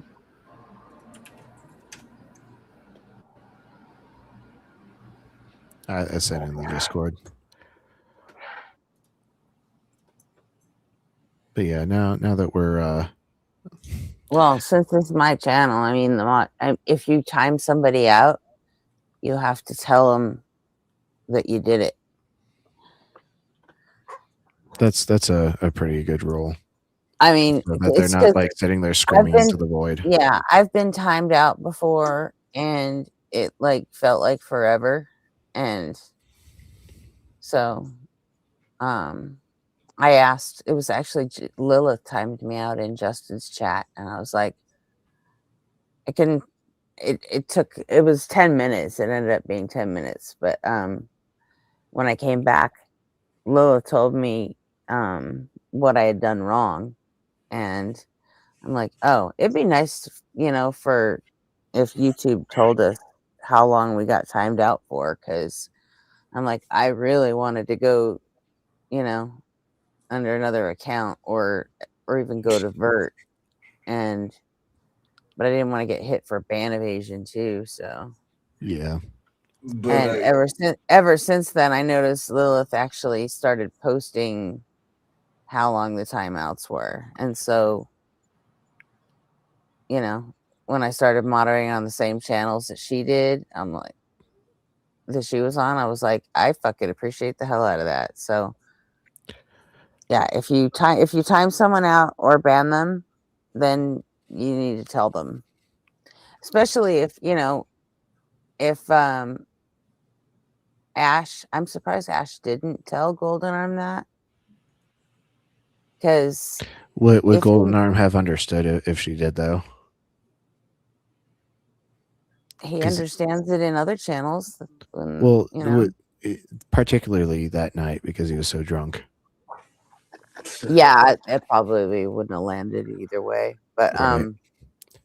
But I wish YouTube had more moderation tools, kind of like Reddit. Like on Reddit, when you suspend someone or permanently ban them, like you can choose like a rule from a list that you set for your subreddit of what they violated, and like give a little Yeah, it'd be explanation. nice if YouTube had that.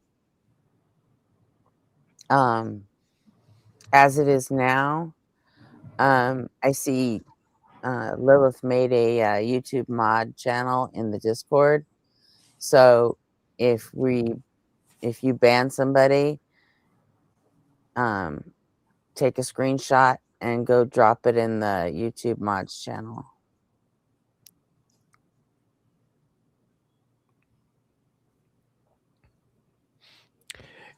Yeah, Rizis is right. I did ask them to hit him to police the medical misinformation specifically. Like any other thing was fine, but Shinshin kept lying about medicine, and no bueno. Yeah. So that way, if anybody wants to complain about being banned,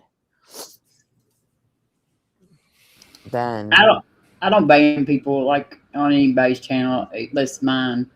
I usually either remove it or time them out for a little while, you know. But because I always like to let the channel owner like do the banning. Well, here I am the channel owner, so that's what I mean. Like if I was in chat and I like removed something or whatever, if I thought somebody needed to be banned, I would just tell you, let you ban them or whatever. I might remove their comment though. That's usually what I do.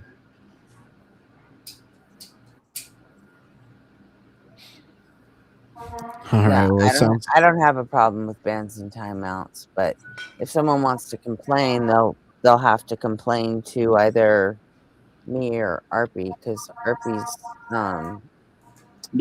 channel manager, so I think he can do everything that I can do except for delete the channel, you know. Objective I can get into all the settings and everything. I'm pretty sure I can see the ban list too. So you can't actually ban people. You can hide them to where they can't. That's essentially banning. But they can still watch your they're just videos. using a different term that like seems they less can watch the threatening. videos. They just can't chat ever. So it's just and it also helps to have that list in the YouTube mods channel on Discord, because if somebody goes around a ban, well, because at some point we're gonna start banning people from coming up on the panel too, and it'll probably behoove us to have a separate list for that. Yeah.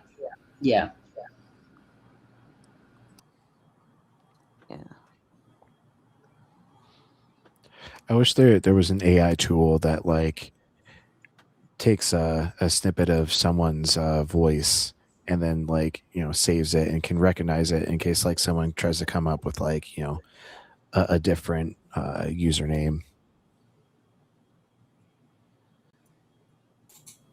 John Snyder. It's the same guy. It's the same Oh, PFP as the yeah. You didn't even change your PFP, buddy. Like low tier troll. Fucking like brain damage troll. Big L. Yeah, let's get back to Professor Dave. Are we sure it's the same guy? Hey, it was the exact same profile. No, don't bring him up. Arby, can you see them in like can you see them in the backstage? So like make them turn their camera on. That's what I've been making. He's trying to change his name in real time. This is hilarious, dude. We know who you are. We're not fucking idiots. Get out of can here, you turn your Eric camera Jones. on, John Snyder or Eric? No, it's definitely that first troll because it was the same PFP of a man. Okay, but I wanna see him.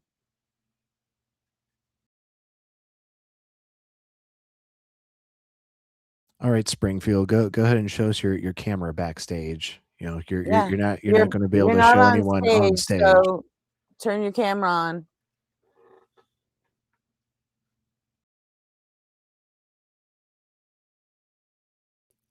If you want up so bad, turn your fucking camera on.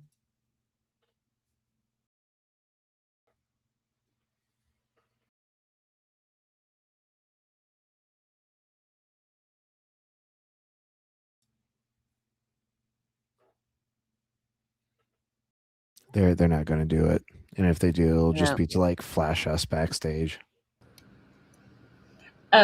Objective ethics. Yeah, I was pretty close to like timing out Claire too, actually, but I was just gonna let you do it.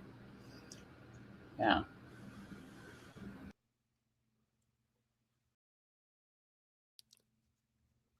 So.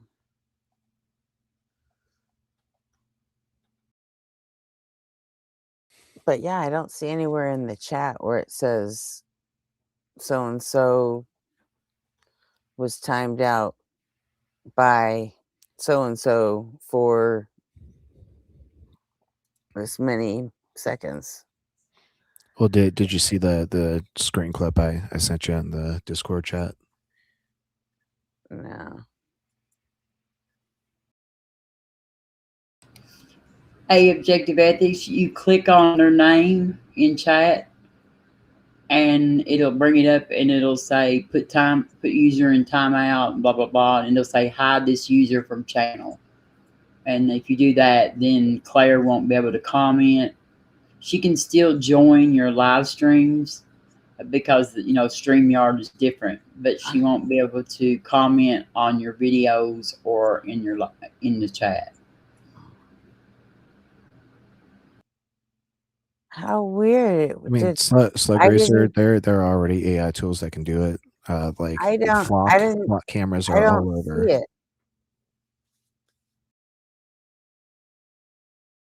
Like being able to identify like a voice being the same voice as this user is like anonymized data. It's not like we know their name and everything, and so it'd be less harmful than you would think.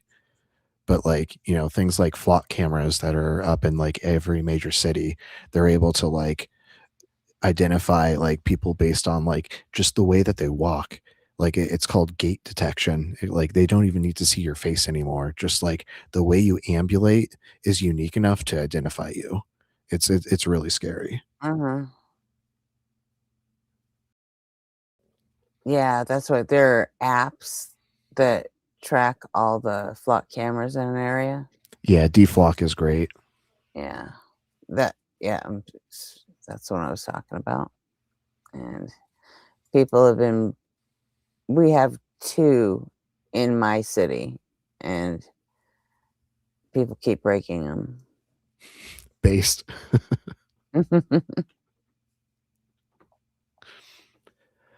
All right. Well, looks like our little troll isn't trying to come back up. So let's get back into Professor Dave. Yeah. That the universe is infinite. I don't know. I could be wrong about that, but I don't think that that's a very popular take in astrophysics.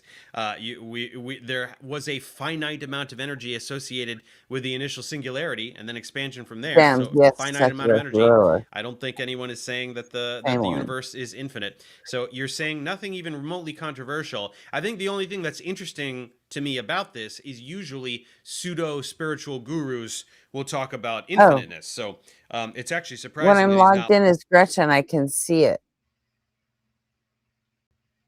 But not when you're async? Right. That's so weird. Right? Maybe like async isn't a channel mod for some reason. you want to... Oh, yeah, probably.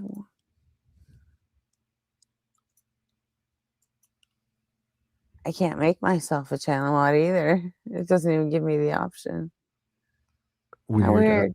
I'll have to look at the back end here after a bit.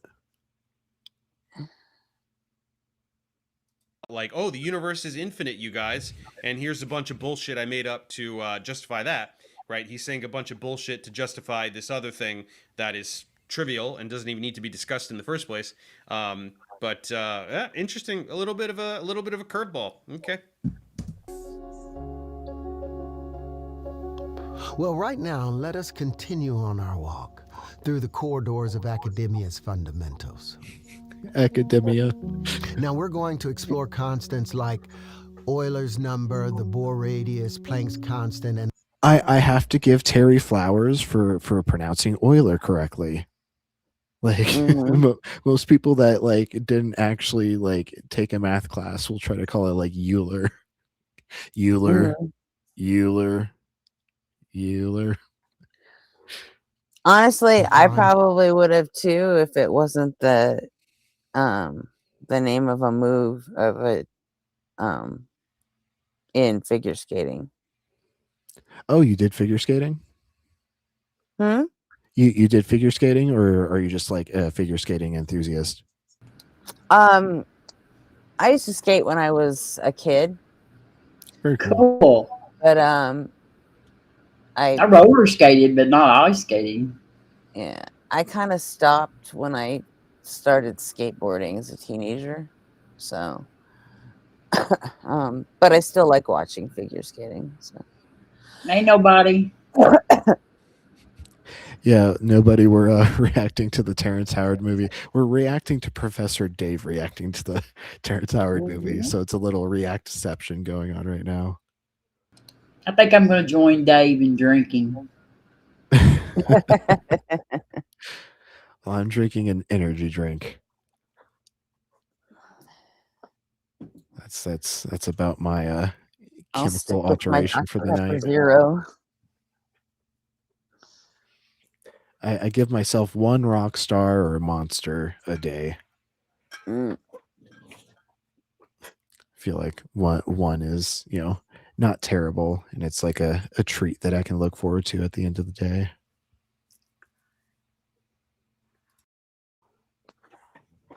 Structure constant.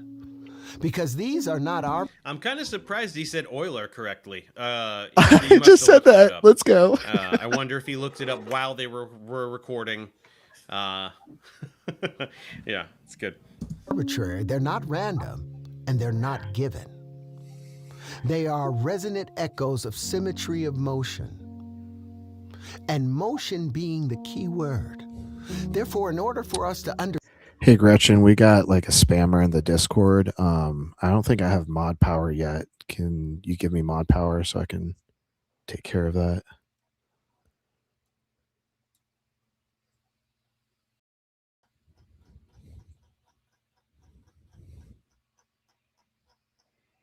It's just like a bunch of like Sanskrit text and then a bunch of like invites to some other server.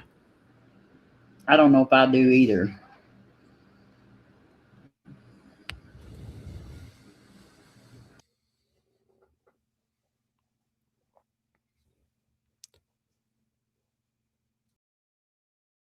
Yeah, they're still spamming.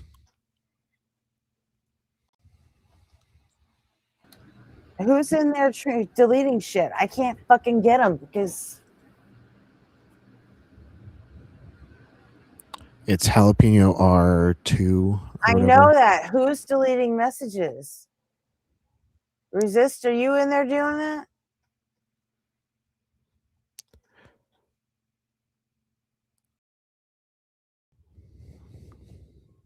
If you give me mod right now, I can, ban them. I was trying to deal with it myself, but yeah, even Neck2 is commenting. Person needs banned. Holy shit, they're gonna like crash the server. I know. Hang on a second. How many people are trying to help?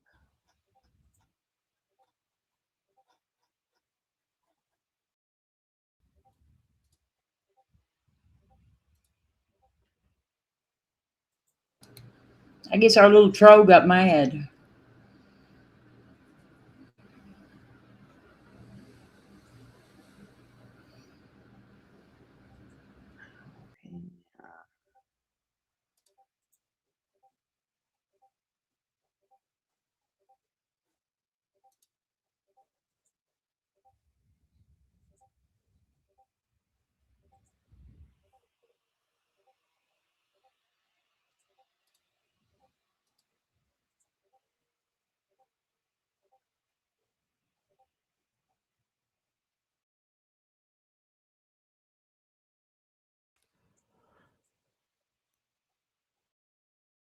I can end this right now. All I need is mod.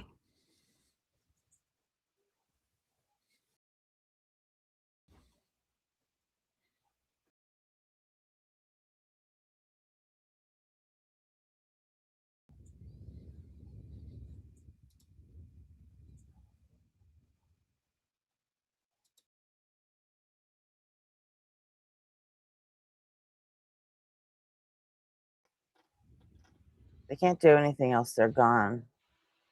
So. They're still posting. Huh?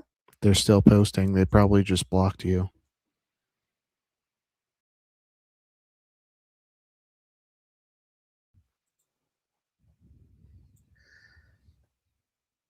Yeah, because it's not a user, it's an app. It's a bot.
All right.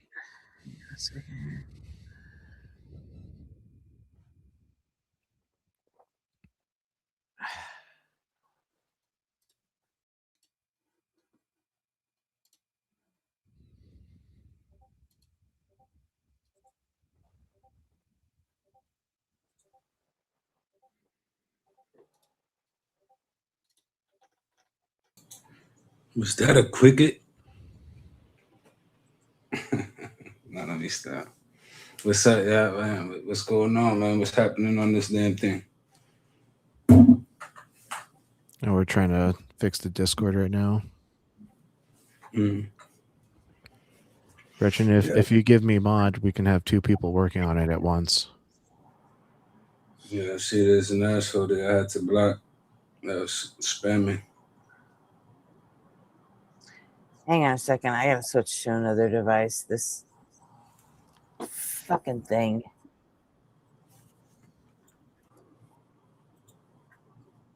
It doesn't like well, it doesn't like running on the Chromebook for some reason. Discord. You can't just ban that user from the channel, like, and just he can't post. You can't just ban that bot from the channel and then it just can't post no more. Yeah, I blocked it. I'm not on Discord, I don't think. Well, Like blocking it will only keep you from seeing it, not seeing like, or not stopping it from posting. That's why it's going still. So we need to go into server integration, I think. You gotta boot them from the server. You gotta boot them from the server. I know that. That's what I'm saying. So until you do that, they're gonna keep driving us crazy. It's crazy, man. This fucking asshole.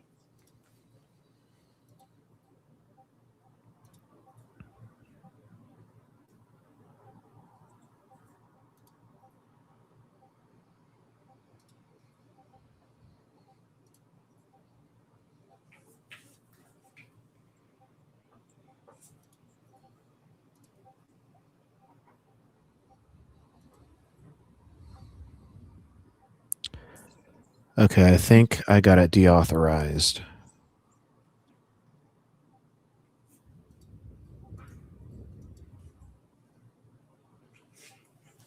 Like, you gotta be a real fucking loser to waste your time doing this. Yeah, I think I stopped it now.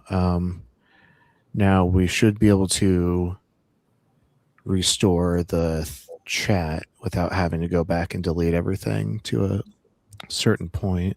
Let me see that.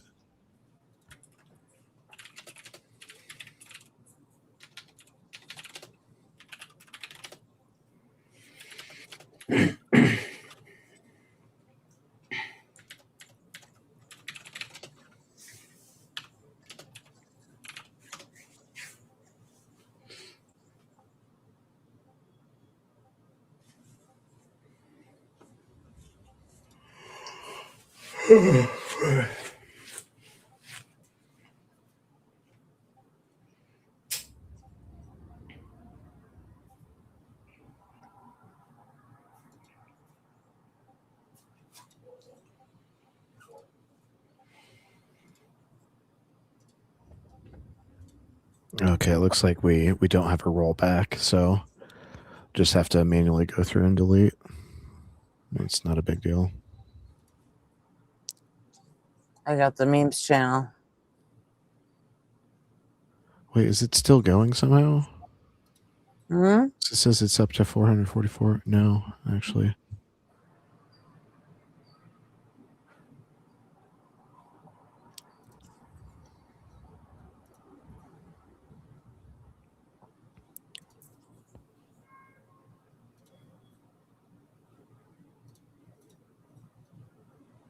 Thanks, nobody. Nobody found the user that authorized it. What Got are you? them, there we go. I think that fixed everything when I banned Okay. banned the user. Let's go. Yep, we're good. We're sorry that we hurt your Fifi's little troll. But yeah, we're not technologically inept. We know exactly how to stop your shenanigans. So, go cry in your mommy's basement. Maybe, wipe the Cheeto dust off your tits. Go upstairs, get a shower. Think about leaving the house for once. We are unbothered. All right, let's get back to this reaction now. Understand them. We must first understand the laws that govern motion itself, right? You see old Isaac Newton up there? Brilliant fellow though he was. Okay. Yet he envisioned a universe that behaves like a giant celestial game of billiards. Because you see, in his first law, he tells us an object in motion will remain in motion in a straight line unless acted upon by some external force. And that sounds quite reasonable, right? Except there's this curious little paradox lurking beneath that elegant phrase, because in his third law, Newton tells us with great confidence, I assure you, that for every action there is an equal and opposite reaction. And here's where the wheels come off the cart, or better yet, they begin to spiral out. Because if every action causes a reaction, and this reaction is equal in magnitude and opposite in direction, then no action can exist in isolation. What does that mean? It means that every moment causes a feedback, a returning wave, a resistance, a curvature. You don't know what feedback means. What the fuck is a returning wave, right? If you apply force on, if you're in space and a force is applied on a spaceship or an apple or whatever the fuck you want to be examining, it starts moving. There's no waves. There's no wave happening. There's no outgoing wave. There's no returning wave. There's no feedback. There's no resistance. There's no dispersion. There's no resonance. There's no any of these buzzwords that you want to talk about. The first and third laws of motion from Newton do not somehow contradict each other. You're just a fucking idiot that doesn't understand middle school level physics. Hate to break it to you, Terry. So to say that something moves in a straight line is only true in the absence of reaction. Because the moment that we acknowledge the third law, the moment that we say, aha, the universe answers back, the first law becomes, shall we say, polite fiction? No, we shan't say that, Terry. We shan't say that because it's not fictional. It is a very basic law, fundamental law. I just removed the default role or the default role permissions for people to use applications and use application commands. So that should never happen again. Oh, hey, we got Jackie in chat. Good to see you. Hope you're doing well. Of physics.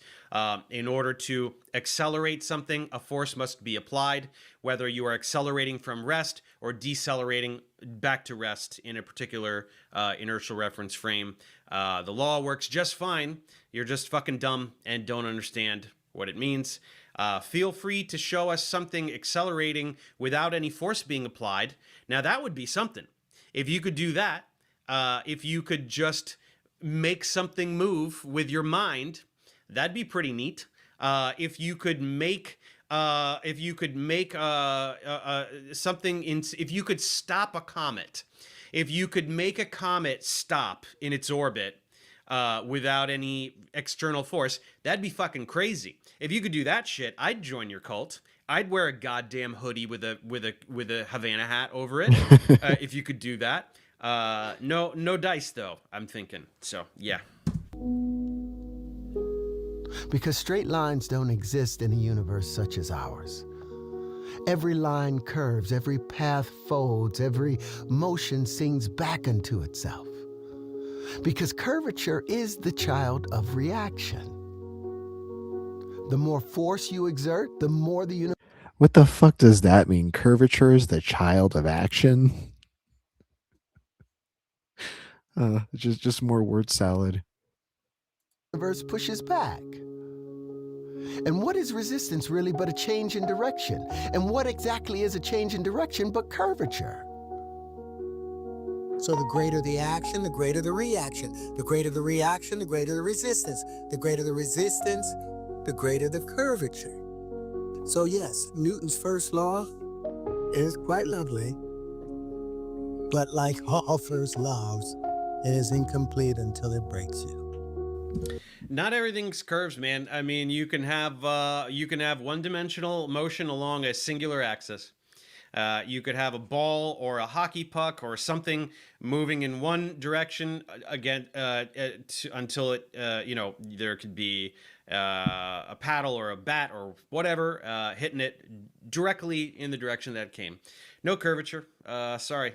It's just everything's got to be curves with this guy. So what about the Platonic solids, our fundamentals that are built on the ideas of straight lines? Yes, these beautifully carved structures. There's the tetrahedron, hexahedron, the octahedron, the dodecahedron, the icosahedron. Each one is defined by perfectly straight edges and flat faces. Well, let's not forget, it's impossible to make a straight line in curved space. That's a direct violation against action and reactionary laws. So where in the world did they get the straight lines to make the Platonic solids? Well, in researching this subject, I found that the most likely origin of the Platonic solids is one of the oldest and most sacred symbols known to mankind. The origins That of the is the Platonic flower of solids. And the flower of life again. Let's go. You seriously can't fathom people making up shapes, right? Mathematics deals with formulations in a hypothetical, imaginary, perfect space, right? Nobody denies that. That's why math is different from empirical science. Math is not science. Math is not empirical. Math is based entirely on pure reason and logic, right? The perfect mathematical world doesn't actually exist. But like, you can't imagine people being like, hey, what's a shape with three sides? Oh, that'd be that, like that triangle. What kind of different triangles can we make? Oh, they have different relationships between the sides and the angles and stuff like that. Isn't that interesting? Now we've got a square. Oh, let's turn it into a cube, right? Let's make it three-dimensional. Like, you really can't wrap your head around people just coming upon these shapes by exercising logic? Like, you really think that people made up the fucking flower of life before they conceived of a cube? You really think that? That's fucking insane. And also, this is a two-dimensional pattern, so I still don't know what the fuck you're talking about with that. And to support this, there are ancient whispers passed from Egypt to Greece to Renaissance vaults that suggest that the Platonic solids were in fact derived from this very geometry of breath, the flower of life. Leonardo da Vinci studied the same flower not as an artist alone, but as an engineer of harmonic proportions. And even Plato, or perhaps his Egyptian tutors, hinted that behind the forms of matter lie... Egyptian tutors? What the fuck? Plato was taught by Socrates. What the fuck are you talking about? as living archetypes that are embedded in divine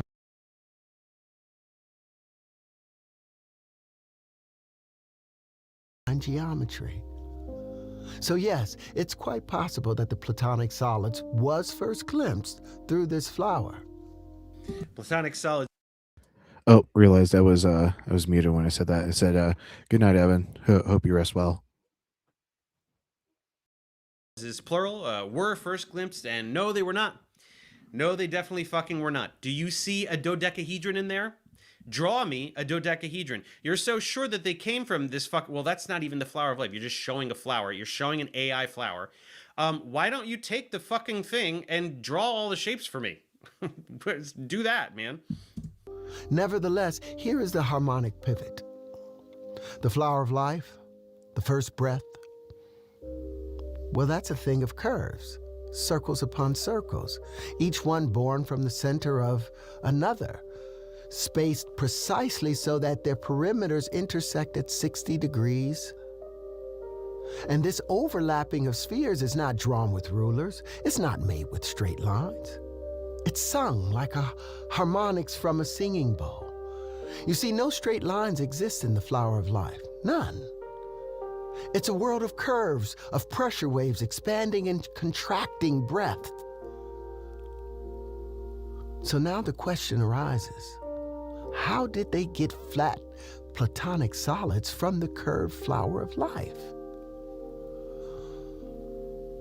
Well, the answer, my friends, is rather awkward. They drew them in. They fudged it. You're not doing anything. You're just superimposing the shapes on this flower of life. You drew a triangle. You just drew a triangle, and then that morphed into other shapes on top of the flower of life. What the fuck are you doing, dude? God damn it. They normalized it. They averaged the points of overlap. They took the petal intersections, those beautiful almond-shaped Vesica Pisces, and said, let us draw a line from this midpoint to that one. But here's the twist. Those points aren't flat. They are curved intersections of spherical space. So to draw a straight line between them is to say, hey, let's pretend the curve does not curve.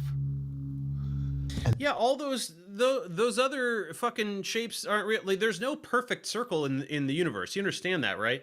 There's no perfect anything in the universe. It is all an approximation to this mathematical perfection. There's no perfect circle, just like there's no perfect cube, just like there's no perfect anything. It's an idealized world of math, right? So there's nothing special about all the overlapping circles either. That's also just some shit we made up. Doesn't exist, actually. So. And that, my friends, is the birth of the lie. So now. Oh, also, though, there like you can find things that are cube-like. You have cubic repeating cubic lattice structures. For ionic solids, like there's whatever you want to point to that's roughly spherical or circular. There are things that are roughly cubic, that are equally roughly cubic. So I don't know what the fuck you're talking about. All these shapes are there. They're around. So How are we supposed to interpret these structures? We can no longer interpret them as the true fundamentals of form because they are imaginary. They can only be interpreted as a crude depiction of its primordial alphabet, a tutorial, if you will. Like the nursery language of the cosmos. Because in reality, space does not tolerate perfect flatness.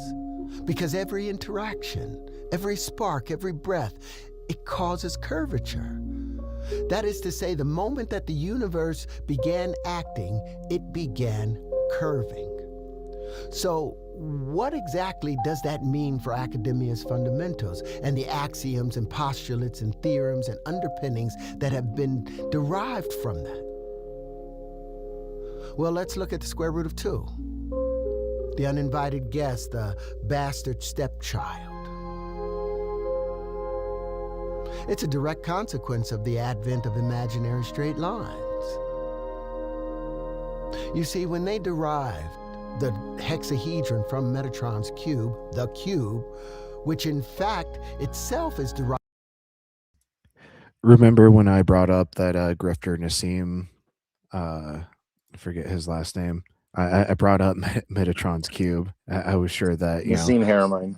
Yeah, Nassim Haramein.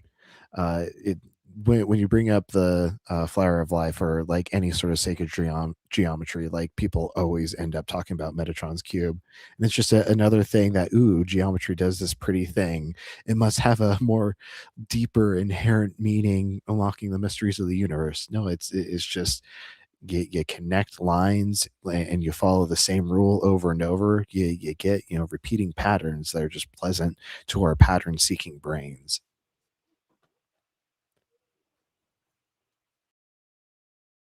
From the flower of life, their usage of 6-point star structures to construct right angles that do not exist in the sea geometry is akin to geometric and harmonic blasphemy.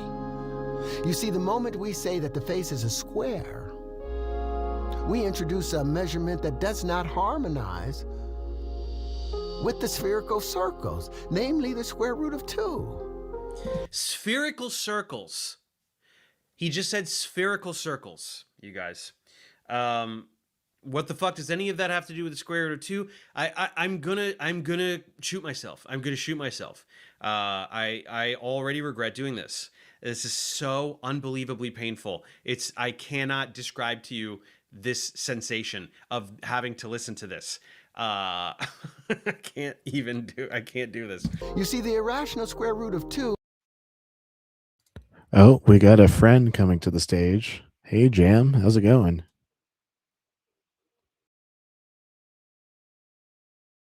If you're talking right now, we cannot hear you. You might need to check your mic. You talking Or to me? drop and come back. Yeah, we can hear you now. Yo. No, that was J Money who was responding. Oh, we got Jam Nick coming up on the stage. Jay, My fault. All right. Yeah, you good?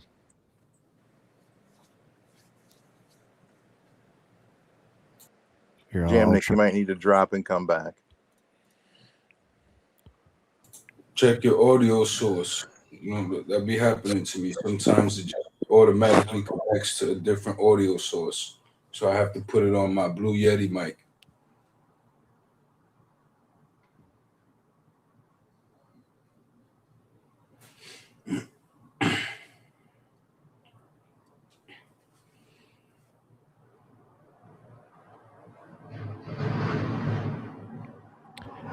Yeah, for some reason, every time I log into Streamlabs, I have to unselect my studio mic and then reselect it because it just doesn't want to work like when it first loads up with my my default settings. Facts. This is crazy, man. I was just watching a documentary. I'm still watching it now. Fucking not a documentary, but like a segment from a channel called Big Think, and she's like breaking it down, and it's crazy how the universe and everything in it, all 13, 14 billion years across of expansion, came from one single atom, you know? One single atom expanded to create all of this. It's crazy. It's almost like a seed being planted and unraveling. That's not necessarily true. Like there weren't atoms at the beginning of the Big Bang. Yeah, it didn't start from a single atom. Atoms were produced as a result of the Big Bang, like when the energy fields dumped into the, like after the inflaton field. Hold on, I'll be right back. Well, all the stuff, you know, was very tiny and dense, and it was small. You know what I'm saying? And then it expanded from that point. I say an atom. That much is true. Yeah, it was. Maybe I'm just exaggerating. It was in was a hot, dense state. Yeah, I'm exaggerating. It wasn't down to like a single point like that. That's like singularity, and most like Big Bang cosmologists don't really subscribe to a singularity. That's why they prefer to describe it as a hot, dense state. But like atoms themselves didn't form for like nearly 400,000 years after the Big Bang, because it was just too hot and chaotic for these atomic bonds to even form. Yeah, that's what I'm saying. Like she spoke about that in the video. Like she mentioned all of that being like basically when you go far back, it's so hot and stuff like that. Like like outer space itself was like the surface of the sun. You know how we could go to outer space and send things right there. But it was like, yeah, like worse, like just going in and out of space, just being in the void of space is like cooking, like if you're on the surface or worse of a sun, like, which is crazy because it was just so hot. But what she was saying was our little thing that expanded to become this big thing we're in now could be just one of many of those little things that also expanded in their own way to become their own big thing now. You see what I'm saying? Their own 14 point something cosmos that spread across. Like it might be many of those in a system that's infinite, that goes beyond the radiation that we can't see. Like the cosmic microwave background just limits our ability to see past it. The radiation from that won't let us see past it, but it's not that there's nothing past it. You see what I'm saying? Yeah, that kind of sounds like bubble theory for the universe. You know, but that's you know, it's plausible. It's plausible because there might be things beyond that cosmic microwave background. Just because that's what we could see doesn't mean that that's all that there is, and there's nothing beyond it. Well, and just because we can't see beyond it doesn't mean that there is something beyond it either. It all goes back to the gumballs in a jar analogy, and I feel like I don't need to repeat that. No, I hear you. But the fact that we're here tells me that this is something that happens. Like even our galaxy has like its own. It's like an object of its own that's traveling, right? We got our planets that are each individual that go around the sun. But if you look at it from a more outer view, the galaxy itself, the Milky Way galaxy itself, is moving in unison in a certain way. And each thing has its own orbit around what it orbits and stuff like that. But the whole galaxy itself is moving in a certain, in sync in a certain way. You know what I'm saying? Like, yeah, everything is moving. Yeah, so that's what it's like. It's deeper. I don't know, man. Like, I see a lot more going on out there than what we lend credence to. Universe is not required to make sense to us. There's no deity out there required to come to us and be like, yo, hey, look, I'm here, by the way, and I'm doing this, just so you know. It's not gonna, it's not like that. All right, well, I think Jam's getting his technology figured out. I think we could continue on the video. Well, I just want to say if there's a deity out there that doesn't owe us any, like to tell us I'm here, then I don't owe that deity anything either. That's fine, but that means I don't owe him anything either. I don't owe him worship or reverence or anything or even acknowledgement. That's fine. But at the end of the day, you have no choice but to experience, and you have no choice but to experience life. And like all of us, at some point, God forbid, hopefully not for 1,000 years, but that time's coming for all of us. We're gonna experience that too. So, experience is something we have no choice to do. You see, there are things that no matter how you feel about this quote unquote deity, you have no choice but to do. And experience is one of those things. We are not required to experience, though. Like people in their own experience all the time, but and like I don't know, Jay, I'm not going to live to be 1,000 years old. I don't think. I say that exaggerating. Like I want everybody to get the most of life, like live as long as we all can. You know what I'm saying? But it's just we being real with ourselves. We know what's coming. So it's like I'm pretty sure my body is just hadn't even made it to 60 yet, and it's about wore out. So. Nah, you good, man. You strong. You know what I'm saying? I'm saying that just as for conversation purpose, for to make a point, not because any other reason. I'm saying that because at a certain point in time, you have no choice but to experience that. You see, there is things you have a choice. You don't have to venerate the thing. You don't have to say this or that, but you do have to experience until you can no longer experience.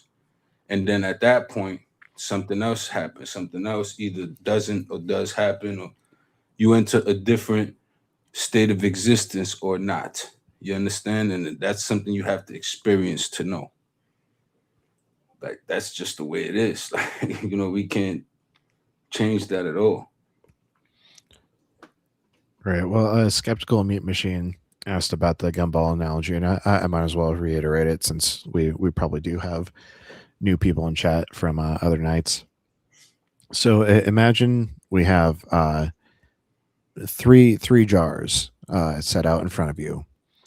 One of them is full of gumballs. You can see all the gumballs. You can reach your hand in, pull out gumballs, pop them in your mouth, whatever.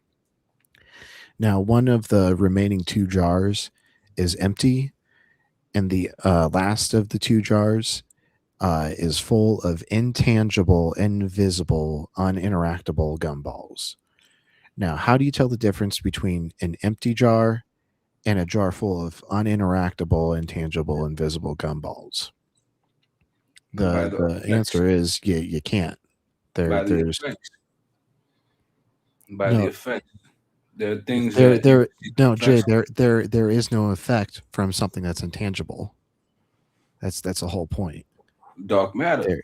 You see the effects of that. That's not tangible. We can't put that in the body. In effect is a tangible thing. That's something that we can observe. We can't observe dark matter. We don't know what it is. We just know that it does. We can observe its effects, which makes it tangible. That means it has an effect in the physical universe. But we could be mistaken about what it is. You're missing the entire point of the analogy, and I'm trying to get this analogy out for Skeptical Meat Machine.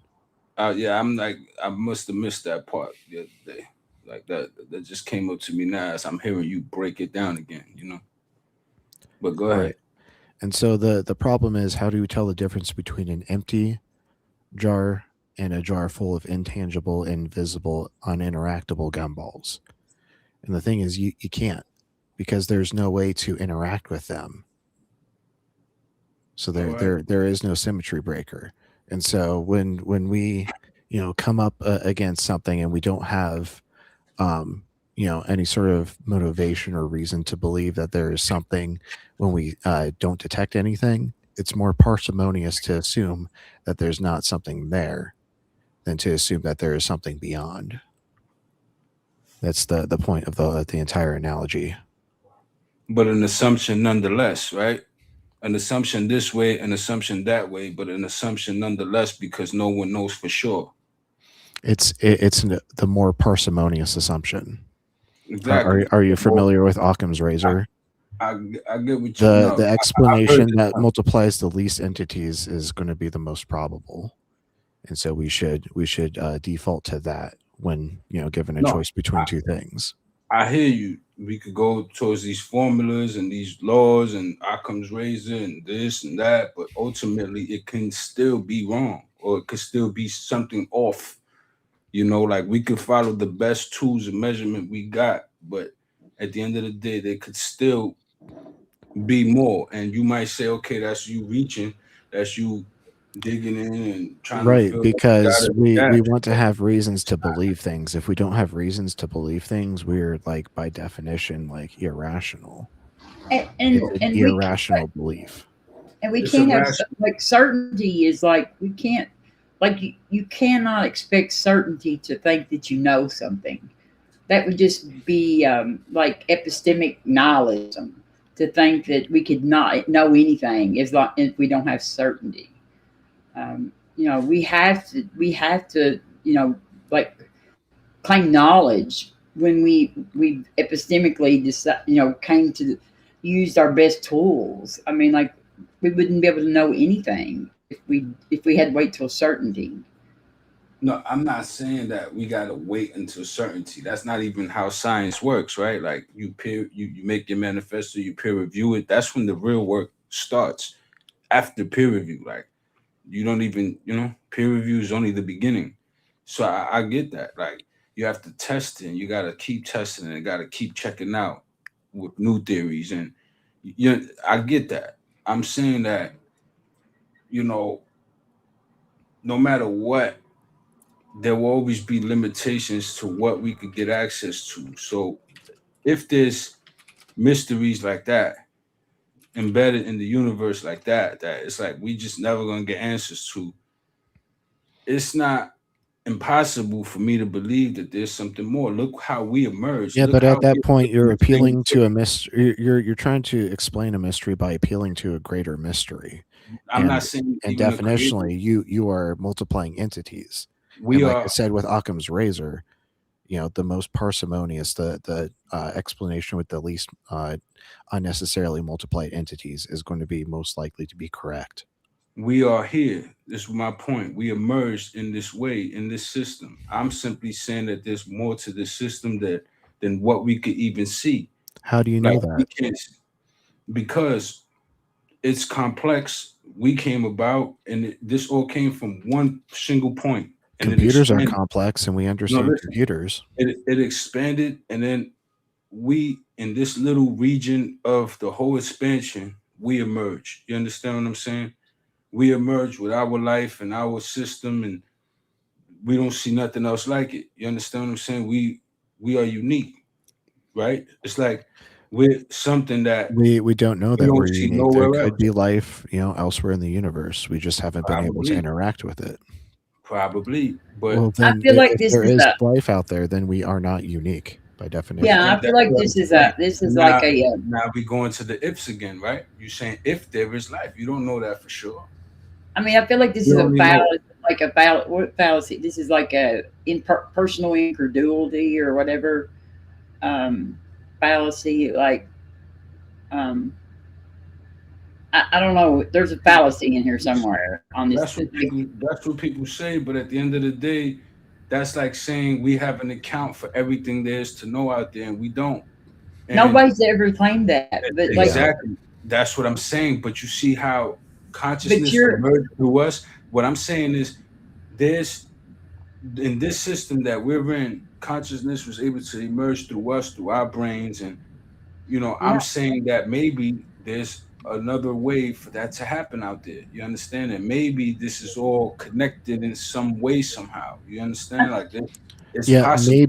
maybe, but do you have a reason to believe that? Like, I what mean, you're you're supporting yeah. that? Yeah, because that it may- happened here. Yes, because it happened here. I'm experiencing it. I'm living proof. I'm an instance of that in the universe, of the same stuff that's out everywhere, all across the cosmos, just undergoing different conditions based on its region and what's going on there. But it's all the You're- same stuff.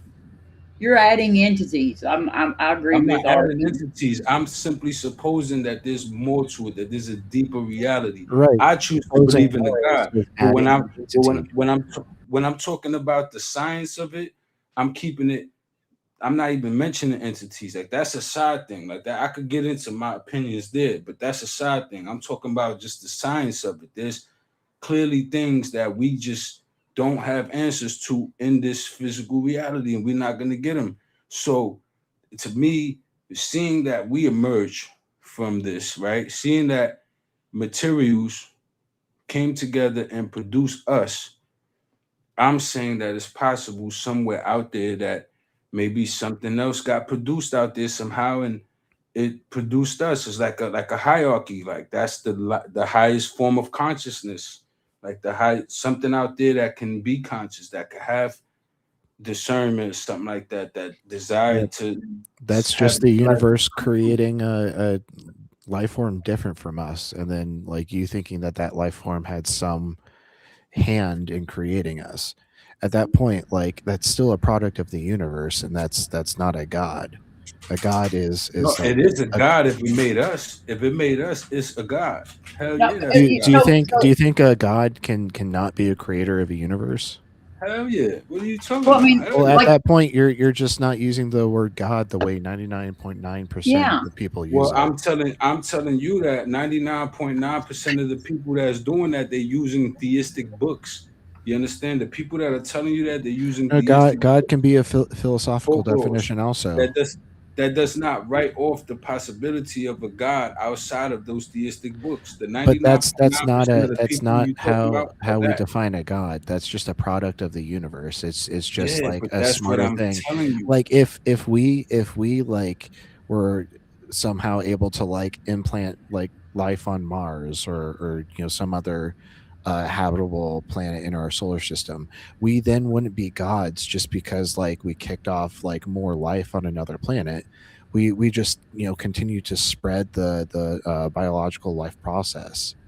Yeah, but Like guess what? we aren't the creators of that. I mean, But it's guess possible but that there's a giant turtle out no, there listen. that's Guess like Turtles all the way down. the magic Guess what? turtle. And like it's possible. Anything's possible, but plausible is what's important. What I'm saying is, all right, let's say we did do that and put people on Mars or a further planet away where they can't see that it was us who did it. Those beings would eventually grow and evolve and become beings that get curious about what led to them there. They would start coming up with their God complex and what And they'd be the wrong. origin of their life. And guess what? It'll be us who did it. And Yeah, but we Right. won't be gods. We still won't be would gods. Call us God to gods, them. they would We be would be wrong. God to them. They would That's what be I'm wrong saying. though. That's the They thing. would We not be are not wrong, gods 'cause that's because we're what not God God. is. God Jay, is are who you a made you. god? Jay, are you No, a god right is now? who made you. God is who made you. Your daddy You is understand? God. I mean, hey, listen, I didn't say You're that. just not using You're God in the deciding to way say that that. I'm everybody else saying on the what I'm planet saying uses God. clearly. This is completely I didn't say idiosyncratic. everybody's a God. I didn't say everybody's a God. I said Like what's you can't just responsible for this life. redefine a term this that has life. a very specific meaning and then say that thing exists. Like I'm not saying that. if I define God You as like edit an that. empty pop can, I've got like 5 gods like on my table next to my desk right now. That's not that. You Like see, you're adding all stick this with other a very stuff. specific You see how you gotta definition add for stuff. God. You see how you gotta add stuff. No, and this try to, is like, You're analogous adding. to what You know you're what I'm saying? doing right now. No, You're You're that's not adding. what I'm you're doing. adding a That's new not what I'm definition doing. of God. I never mentioned a person and said a person is God. Oh, you're God, your daddy's God. I never said none of that. If this You're the one alien, saying that. no, Jay, if this alien who's a product of the universe that created us, like, what are they other than a person? That is a person. You wouldn't know, right? I mean, if a God came up to you and said, "Hey, I'm God," you'll be like, I don't know about that, homie. Right? Yeah, because anybody that So you comes wouldn't up to believe me it and says anyway. that, If they're God not going to came be the to you, creator of you the wouldn't believe universe, him. But if especially they- in if this you- this listen, belief that you have, because you if they believe the that creator even of you, Jay, Listen, you believe that the base most like first life form ever in the universe is a product of the universe. When we talk about a God, I'm we're saying that talking if it about was something that responsible in any way for the created the earth to universe. develop how it did, then yes, I would look to that as a God. If it was responsible for the comets, then that you're just eventually using God fizzled into the incorrectly. environment to make the life come about the way it did, I would consider that a God. If something out there literally sent a comet full of all the elements we need to fizzle out into our environment just so that we could come about and it intended to do that, then yes, that's God. That's just aliens with a gravity cannon. It's just All right, cool. sufficiently Well, advanced technology that is that's what indistinguishable from science logic. does. That's exactly what science does. Science removes the woo-woo when it puts an explanation. Once we find that, then we say, okay, that's just an alien. So you're And then admitting that calling God is woo-woo? Science doesn't. I mean, like, don't add the woo-woo. I'm And not then adding science no won't woo-woo. have I'm to telling you remove what it. I think based on rationale. What I see But- happen with us. We It emerge makes from the so that makes me a god because I've had two No, kids. I'm not so I'm a saying that god. makes you a God. You're now doing the same mistake. I never said nothing about you being a god or any one of us being gods. I'm You saying say that God is if what made you. something, no, listen, I said if something is responsible for life here on Earth, whether it made the Earth, whether it made the solar system, whether it's just responsible for the Milky Way or our little crevice, our little ability to emerge out this motherfucker. It doesn't have to be responsible for everything. It could just be responsible for the Milky Way or responsible for the Earth or something that was responsible for making this planet like another intelligence, something out there that I don't know, that I have no way of quantifying, like the way I'd have no way of quantifying God, but that it was directly responsible for this life. I'm going to qualify that as God. That qualifies as God to me. To me, that So you qualifies think that as a different, like a separate entity, like created our universe or our planet than the rest of the universe? I'm saying that if it didn't even have to create the earth, as long as it did something to it that resulted in us coming about. At one point, it was all just dinosaurs walking around this motherfucker. You get what I'm saying? Something Well, happened. at one point, there was that no dinosaurs at all. Like No, that's what I'm saying. But that's what emerged. So then something happened afterwards, and then we came out this shit. You understand what I'm saying? And if something meant to do that, if something literally threw the curveball from out there that just so happened to kill all the dinosaurs, and also at the same time release into the environment everything we needed to emerge. Jay, none of this matters because you believe that this quote unquote God is a product of the universe. And when everybody else talks about God, they're talking about I don't care what everybody else Jay, says. let me get this out. When ahead. everybody else talks about God, they're talking about a creator of the universe, not Okay. a product of it. And so when you're Good for calling this them. God, you're not agreeing with the definition that everybody else uses. So it's I a don't care useless what everybody- it's a useless term. It's the same as me calling my pop can God. We're just defining God into existence at fine. this point. That's I mean, fine. we Is that are not what fine. the We theists are doing? fine tuned for our universe. You act like or the our theists are planet. not doing that. You act like just because the theists all agree, like that, the ones you're talking about, that they all agree that that's suddenly something that they're not doing too. They're speaking their God into existence too. You act like just No, because they're they all just agree, they're remaining consistent on a definition of this concept not that we're literally all trying to consistent with discuss. nothing If we're because- not no, they're not. if we're not discussing something that's the same description, then we're just discussing completely different concepts. They're That's why not. we need to be able to agree with the definition in the first place to not even true. talk about it. That's not. Listen, there's so many different. Do you theists think we that don't have to different agree on a opinions definition on to God. discuss something? Puppy. There's different theists that have different opinions on God. Some people Yes, think and it's a Trinity, and some all people of think it's of them think that it's a creator of the Unitarian. universe. That's the That's what I'm saying. commonality behind all Listen, these beliefs. some people think there's more than one God. Some people think that there's multiple gods that each hold like a rank, like it's this one and that one. Who knows what people think about their gods? Like that gets crazy. Some people look at Yeah, but objects like and that call is that what their people. God.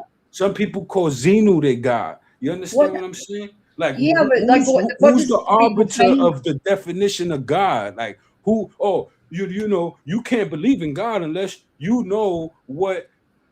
Like, unless he created the whole universe. That's the only valid way you could put forth a God. He has to. Yeah, because at that point you're not listen, I don't believing in have a to God. agree with You're that. just believing in a product of the universe, and we are I'm products not of the doing. universe. All right, So look, like but are people there's no difference between us and that thing. It's just are that like people we came later in the universe's listen, like are cycle people of this configuration currently. Does your God care if who people I that sleep with, or believe in does your God care who I have sex with? I didn't Jay even hear Money. that. Repeat that, because I didn't even hear that. I was trying I to said, say does your God care who I have sex with or what I eat or? no. Why the fuck? Okay, well then, okay, well yeah, okay, well that's fine. And I don't care if that God exists. Like that's fine. I don't care. Like Right. I agree that this entity could exist, but I disagree that it's God. Because when people talk about God, it's just simply not what they mean when you That's fine. describe And this people could property do set. that. Why do you confine me to others' definitions of God when there's so many Because you renditions can't of talk God? about people. You can't talk about God with people who have a different definition than you. Like Yes, when I you talk can. about That's on them because to get you're over that. talking about different concepts at that point. It Like doesn't that's matter. why I'm There's calling different this concepts thing of that God, you man. believe in an alien. Therefore, it's Dude, not there's God. different And concepts still, of God out there. and still It's in not my just one worldview, concept of God God does out not there, man. exist, even if this alien somehow does Goodness exist. gracious. So you're telling me there's only one concept of God, only one notion of God. That's You not can't at even all what talk I about said. God. Jay, you're Look, not hearing me. I am Just hearing let you. him have his When you're God. talking about a hearing you. concept, you need to I'm agree on the hearing you. definition of that concept. You're Otherwise, not you are getting it. having two different conversations. You're You're talking not about getting two it. different concepts. You telling me that my notion of God is not one that I could present forward as a notion of God because When I'm you not say claiming God, that I He say made the alien. let me finish. That because I'm not claiming that He made the universe. That I'm not claiming He created the universe, and that's what most people, 99% of the people who kick a God conversation, that's what they say. So since I'm not saying that, and I don't agree with them that my notion of God is not valid, I'm just talking about an alien or something like that. That's what you're choosing to do.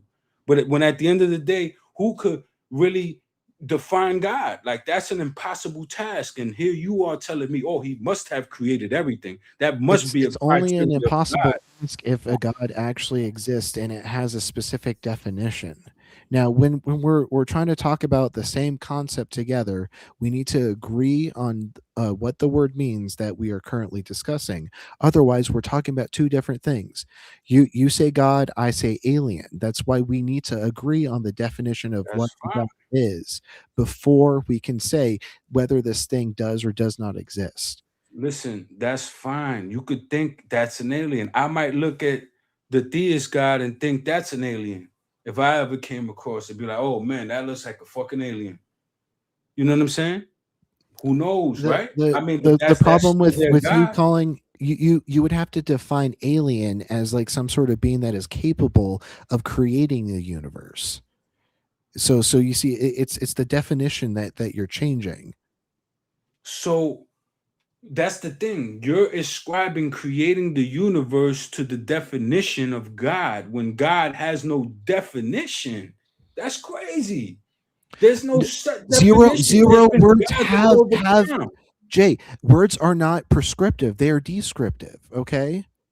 What do you mean? Like, so every God, Words don't have listen, like a every universal set meaning. so you Words telling me, only listen, mean what we every agree on. We every agree that God, these sounds that we make with our throat means this thing, and it is dude, through you that telling me agreement that every we're able to single have God. comprehensible conversations. Like if we don't agree on what these terms mean, then like we're just saying gibberish. Well, I mean, I will Right. agree with Jay Money though on the fact that no two people have the same definition of God. Exactly. Like What do there we are know? like and like God's so I mean Jay's I wouldn't call it a God. You wouldn't call it a God. I don't but I guess to Jay that's what he wants to call it.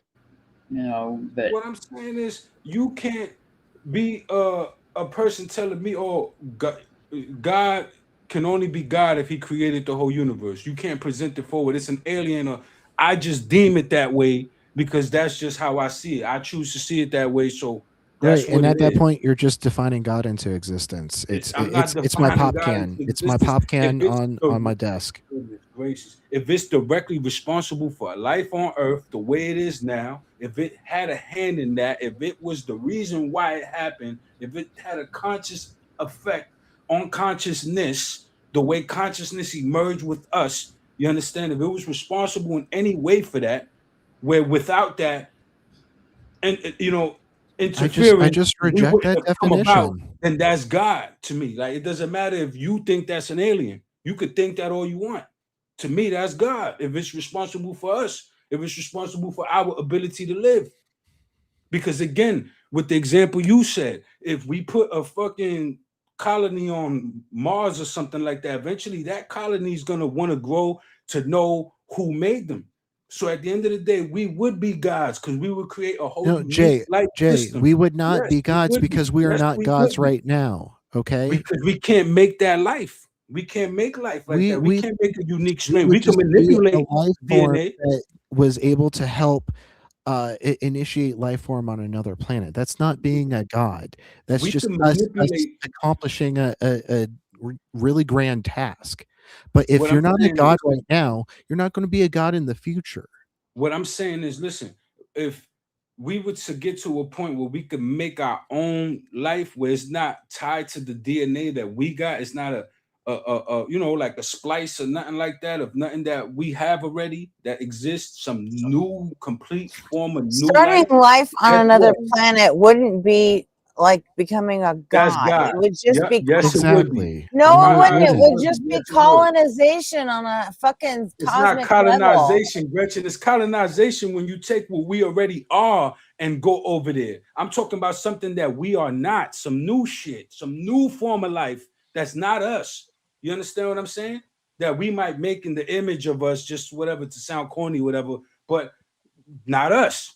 Different. Why the fuck Like, would we we do are that? different. You Yeah, understand what I'm saying? that's just not what God means. All right, listen, you could think what you want, but ultimately, when you don't have the science in play, it's gonna sound like that woo. You're gonna ascribe God and the universe and the creator and this There's and no that. You're gonna science do on that God. You with can't do whatever you science on do. something that doesn't exist. Listen, I'm telling you that at some point in time, I'm gonna get the answer to my question, and it's not gonna come from you. It's gonna come from death. You understand? No, And Jay, but the point is, when if that there is happens, nothing after death, you're I not going to know. get that answer. You You'll don't just know never that. know it. You do not know that. You don't know that. You have No, not got. I can say for sure that if there is nothing after death, you will not get an answer after death because there is Okay, nothing great, to fine. get. Listen, that's fine. If that happens, then I'll cross that bridge when I get there, and I'll know nothing comes then. But as I stand now, from this perspective, I do believe something comes after, and that's just what it is. Right. And that's just an irrational belief because you have That's nothing fine. I motivating think it. your belief is irrational because you have no way to write that off. You have dreams. You go to I've sleep I've at night. I've You have demonstrated dreams. Your I've consciousness drifts away explained all the Occam's time. razor. I've explained parsimony. I've explained, just Listen, like that's basic fine. You epistemic explain a lot of humility. laws that could fail. You explain a lot of things that could fail. You explain a lot of formulas and things that we've come up with to help best explain what we live in and how what we live in works. And it's very accurate, but it's not perfect. Nothing is perfect. None of our formulas are perfect. Nothing that we got is perfect. Jay, is 1 + 1 = 2 something that can Come on, fail? man. Don't ask me no pedantic, Yes, tedious yes or no. questions. Is We're that not something doing that can that. fail? We're You not made a doing that. claim that like Come these on, formulas don't that we use to come to philosophical truths can Yeah, fail. I'm Is 1 telling you + that 1 = 2 something I'm that not can answering fail stupid when questions. doing the arithmetic in base 10? I'm not answering 1 + Okay, well, 1 = whatever. Come if on, you're to the point of not don't. like interacting I'm not with my gonna answer arguments, stupid I think questions. we should just get back to the I'm reaction interacting with your because argument. That's a crazy question. 1 + 1 = 2. You really gonna ask me that? Come on. yeah, and is that something that can ever fail? And you want an answer for that? Like, this is Jay, what I'm is that saying. something Like, that can ever fail? Yes or no? obviously, 2 units of measure. 1 + 1 is obviously. Come on, what are we doing, bro? Like, Right. come on. So there are formulas that we can express that can never fail. Okay, so there are formulas that we can So express so that can then never how do fail you in know that that instance, these in that formulas quantity, but that formula of math can fail. There are certain equations that'll give you a bad, like it'll never give you a good answer. Like I forget what the equation is. I think it's the square root of a certain number or something like that. It just keeps going. It gives you an error. It's called an irrational number. Okay, I think so. There are instances in which can't math be can fail you. expressed in like, you know, Come pure. on, man. There are instances which math could fail you, RP. That's what I'm trying to say. There are instances that's where not a put failure. Code and it tells you error. It says that. It says that when you hit enter. Are you talking about a computer like having like a memory overflow because like you can't express an infinitely like continuing decimal point? I mean, no, I'm saying that there are certain, like there's a math equation that it doesn't have an answer. It doesn't give you an answer. Like I forget what it is. I'm gonna look it up now. And as we're talking, I'm gonna look it up. Okay, and those equations have nothing to do with the fact that there are some equations that are solved that like we know will never fail or break. Just like 1 + 1 = 2. That is always going to be the case. I'm telling you that there are instances where you apply formulas that always usually work, where in this one instance it doesn't work. Always usually.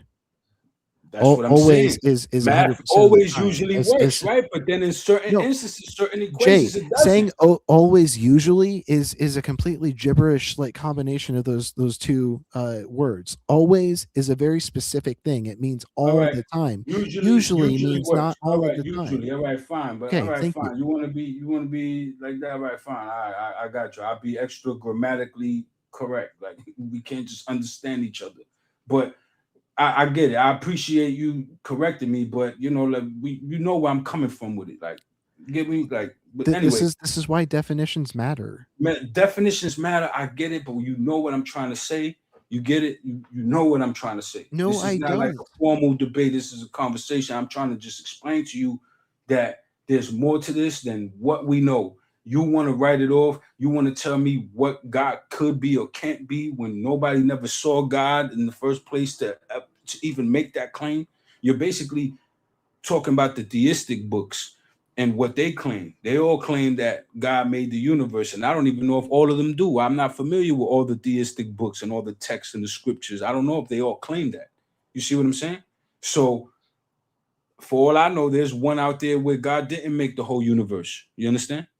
So who knows? And that just wouldn't be what philosophers mean when they say God. And so and because philosophers are the end all be all of everything, right? They're the ones that are doing the most discussion about this. Come on, man. Come on. They're doing the most discussion, so that means everything they say is worth more than everything you say. Come on. Nah, dude, like it's not like that. The philosophers, no matter how much they discuss, they don't have the answers to the universe, bro. At the end of the day, your God concept is not a personal ultimate foundation, and so I simply don't call that a God. And when you tell me about your belief, I say that might be possible. But even if I say that your belief of a God is possible, that to me in my worldview, that still means God isn't possible because I'm not calling that God. That's fine. That's your choice.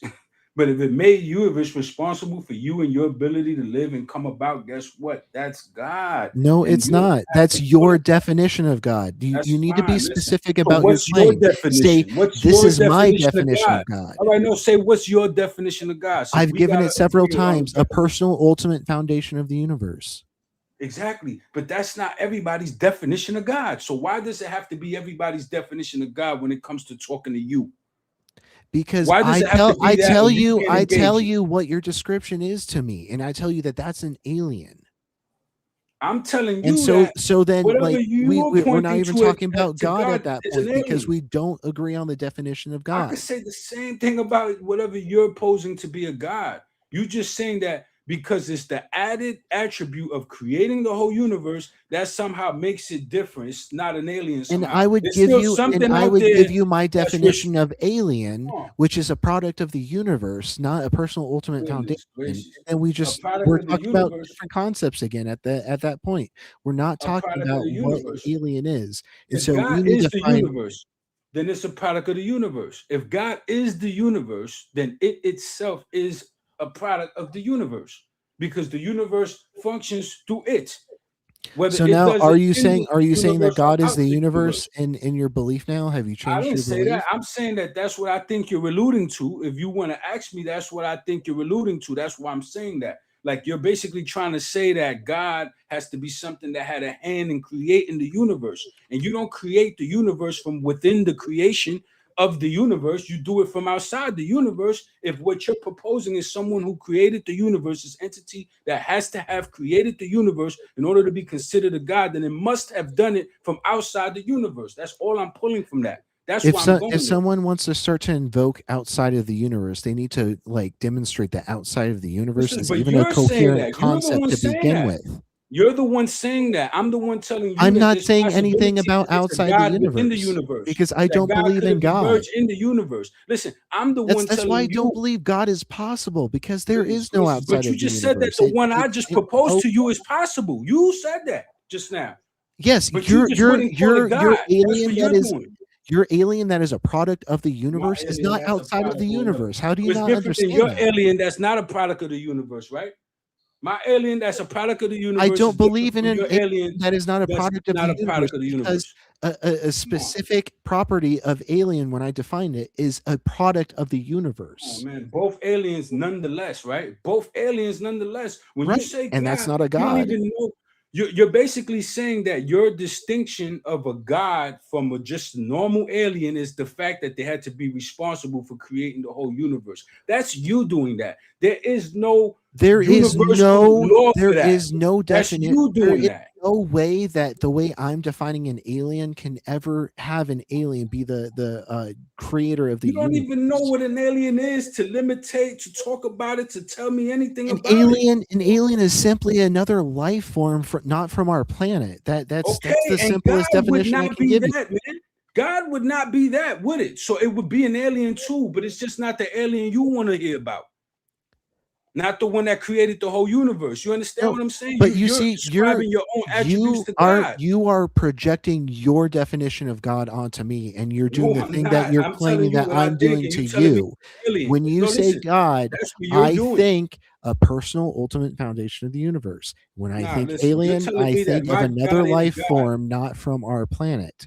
You're Okay? saying that my When God you ain't a God. describe to me this life form that is a product of the universe that somehow kicked off our life process, that fits the definition of an alien in my definition, but it does That's not fit the fine. You could definition think of a what you god. want with your mind. You could think what you want with your mind, but when I tell you that your definition of a God also fits an alien to me, you can't question that. You can't be like, oh, well, my definition is just like this, or the philosophers, or this, and everybody else. And no, Right, I'm not worried and if about you that. ask and if you ask most other people, they're I not going don't to agree care with what your nobody else definition of says, RP. alien. I don't Okay, care what nobody else says. Jay, we just need to move on because like That's basically we're fine. just But stuck at the end of the day, at that's defining fine. God into I just existence, want to and tell me that's where this what is I at. believe. What I believe, or what I believe is an alien because you said so. Nah, it don't go like that. What I'm talking to you about is God in my eyes. And that's that. Now we can move on. And when you say God, I just reject that definition. That's This fine. ancient All fracture you in the like. harmonic mirror, that's a phantom seam. It is stitched throughout the entire edifice of mainstream mathematics, geometry, chemistry, and physics. It's the first known irrational. It's the moment when rational broke from the resonance when they tried to measure the diagonal of a square, an imaginary structure, without consulting the spiral. What spiral? What the fuck are you talking about? If you draw a square, it has a diagonal.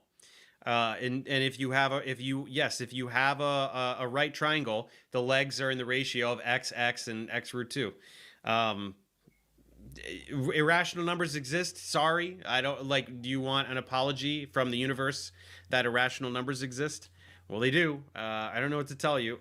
Also, imaginary ones too, and they crop up in the equations that govern the universe. It's not just shit we make up.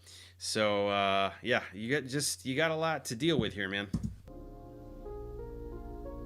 Now here's a little funny hiccup about the square root of 2, which you may or may not have heard. It loops. It lies.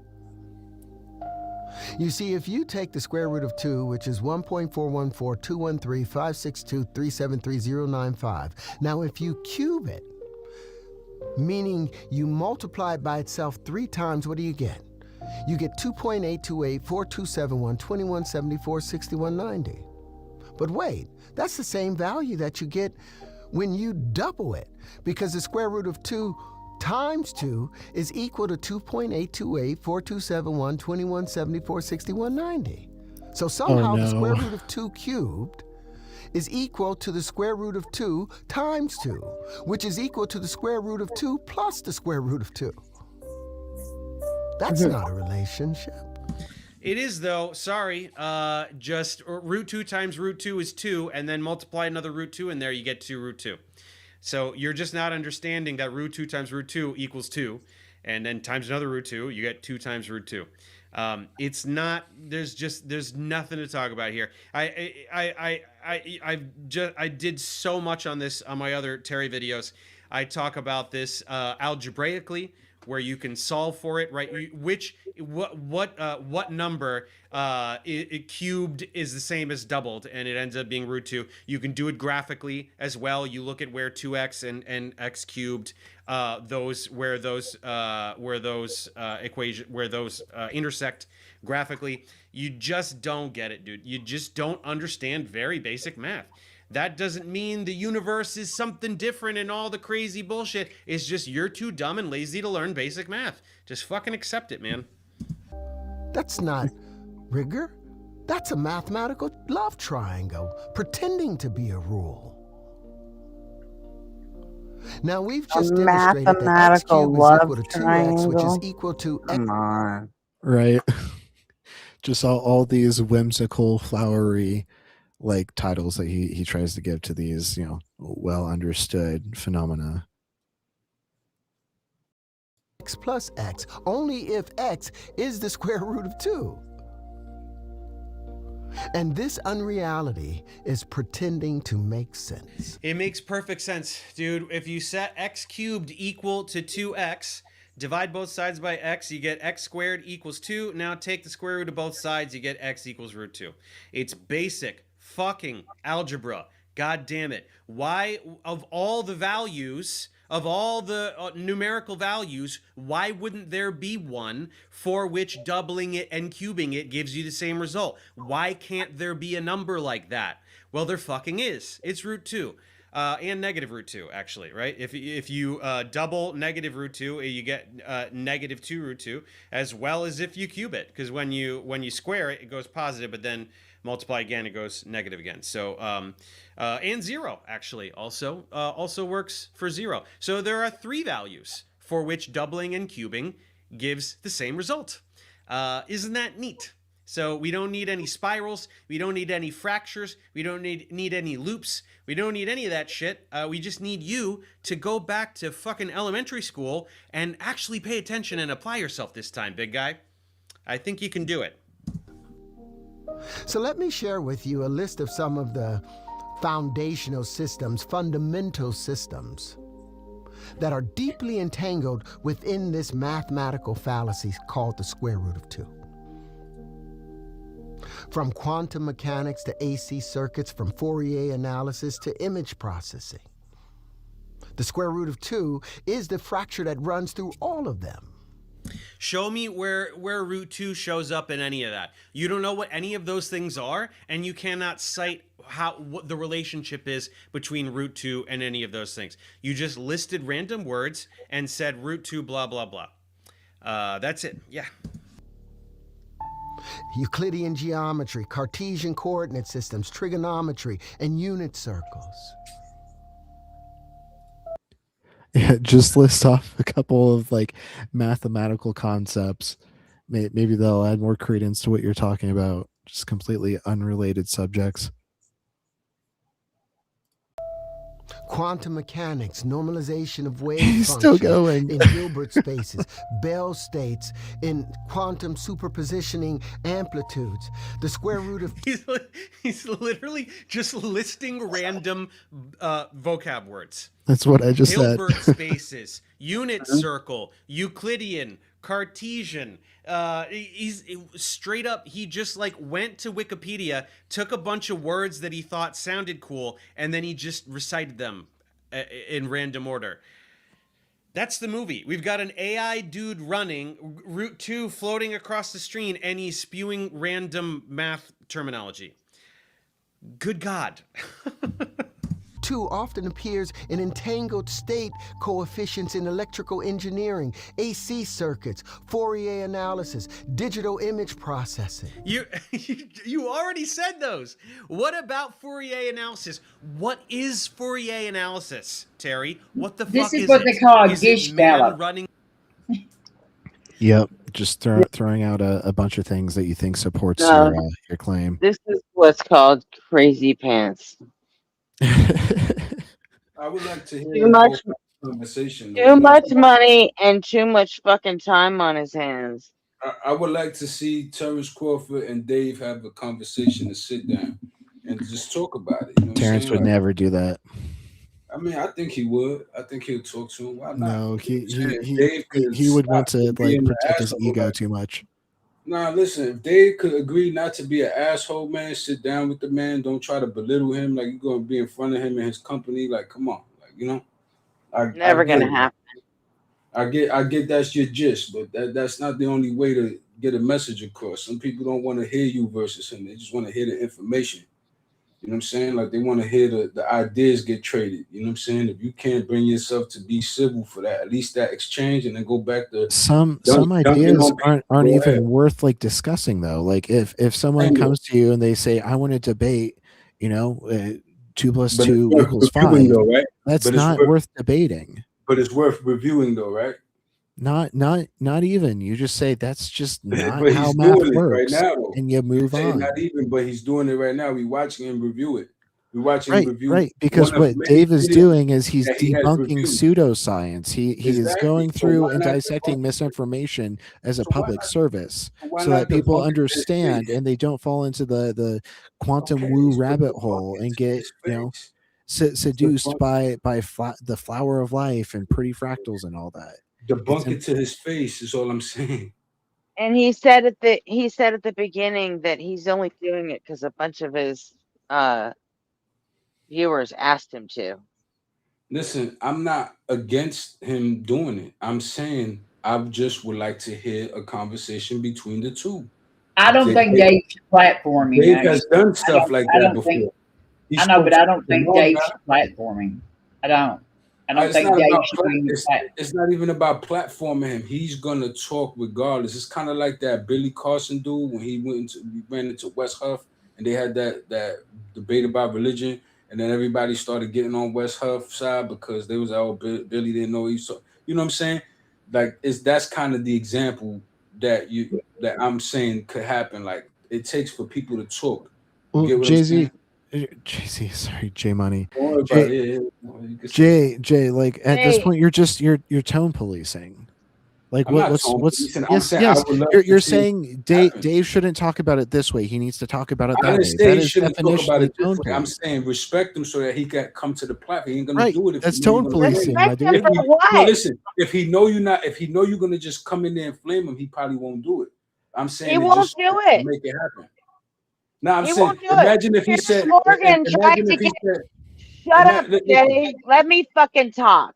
I haven't said anything up to now. Let me fucking say something. Piers Morgan tried to get Terrence Howard on his show and wanted to bring Dave Farina on too to give the other side, and Terrence Howard said, "Fuck you." Exactly what I said earlier. Well, he tried to get Terrence Howard doesn't want to talk to Dave Farina. No, I'm asking you a question. I'm trying to clarify. Like, what were you saying? Piers Morgan tried to get Dave and Terrence Howard on the show together? And he said no. That's crazy. I mean, I don't see why he was protecting his ego because he knows that he'll get debunked in like 2.5 seconds. If that's the case, Eric Weinstein did the same thing when Piers Morgan tried to get him to go on there. Nah, listen, I don't mind that. Listen, I'm the type of person, again, I don't care about the egos of the person. I don't care that it's Terrence Howard versus Dave. I care about the information. So when I hear like the other stuff, it like throws me off. I just want to hear the data. I just want to hear what they gotta say. You get what I mean? So like this is why I appreciate guys like Dave McKeegan. You ever heard of Dave McKeegan? Yes. But Terrence Howard doesn't have any actual data. He's a real He makes one. it all up. He'll discuss it with you. He'll eloquently break something down to you, and you can walk away from that feeling like, oh, okay, I get it now. There's none of that, oh, you're a fucking idiot. You get what I'm saying? It's like, I don't know, Wait, man. Terrence Howard makes you feel like you understand what he's saying? No. Dave McKeegan, I said. Dave McKeegan, Gretchen, can you hear me? Yeah. Yeah, that's what I'm talking about. That's what I said. What does that have to do with Terrence Howard, though? I'm speaking about an example of a person whose dialogue I can appreciate that doesn't boil down to that person's ego or like them dunking on somebody. You know what I'm saying? I just like it to be about the information. Maybe that's just a me thing, right? Now we're back to tone policing. It's not tone policing. He could do what he wants to do. I'm saying that I was Gretchen, suggesting, am I crazy or is this just tone policing? Listen, if you listen, right? I'm trying to finish the point. What I'm saying is, I said that thinking, thank you. What if, no, listen, I'm saying that thinking, what if this guy would have been open to it, right?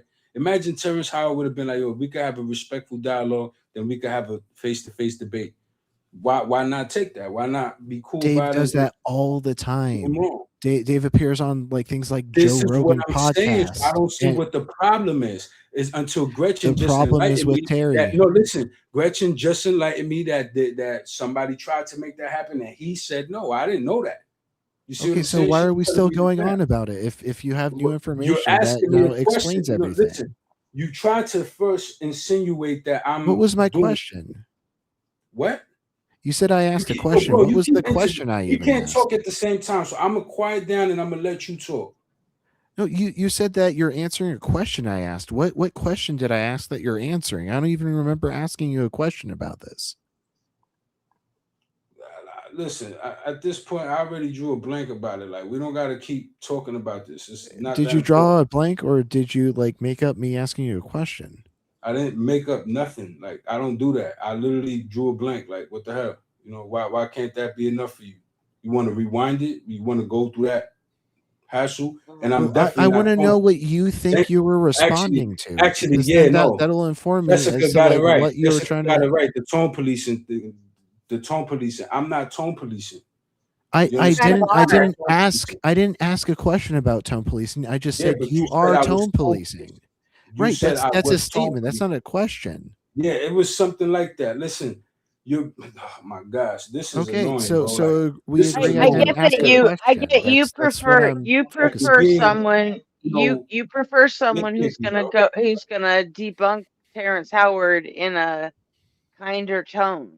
Not even in a kind of tone, in like a actual tone. Like if I'm in front of somebody, right, I'm gonna have certain base level respect unless I know I'm ready to go there. You understand what I'm saying? Like unless I'm ready to do a certain thing to, you know what I'm saying? Like that's, you know, there's always a base level respect because it's just, you know, dialogue. It's just, you know, opinions. Yeah, right? but these guys will never go It's not face to tone face with policing. It's Professor just listen, James I'm because of a certain type of way. I like to hear it a certain way. That's just me. I'm not tone policing. I'm not saying he has to do it. I only brought that idea forward, RP, because I was thinking maybe without knowing that Terrence Howard had already been offered this and turned it down. I didn't know that when I made this statement. I'm thinking, what if Terrence Howard agrees to this if under those conditions? I'm not saying Dave should do that or change his approach. I'm not saying that. He could do whatever he wants. I was simply suggesting, imagine if Terrence Howard agreed to a situation where if he be respectful, they could have a dialogue. What would be wrong with that? You saying I'm tone policing. I'm saying, what if he suggested Because you that? literally are. What if Even that was Jay, something the he chat agrees that suggested? you're tone policing. I'm not asking him to do that. I don't care I what think the chat our does. Why do you care problem, so much about what other people think? I know I'm Jay, confident I in think my own our skin. problem I'm is not you tone just like to policing. use I don't words care in a what this dude completely does. different way that other people use their words. What? You just like to use words in a completely different way that other people like I don't use the care how word. he Like, goes about his debates. If I don't want to watch it, I just don't watch it. I don't care about that. I simply suggested, imagine if Terrence Howard would agree to a debate where they could be respectful, where he's not calling him a fucking asshole and idiot. Like nobody's gonna want to. Yeah. why are we That's what I even was saying. imagining this hypothetical? I said that, proposed it, maybe they could sit down. Gretchen tells me, guess what? That already tried to happen. He turned it down. The Okay, dude so why turned are it we down. still talking So about now- it? Because you keep, yo, bro, like I'm not gonna keep doing this, bro. Move on. Just move on. Alrighty. From fire is Fourier analysis man running from fire. Is that what it is?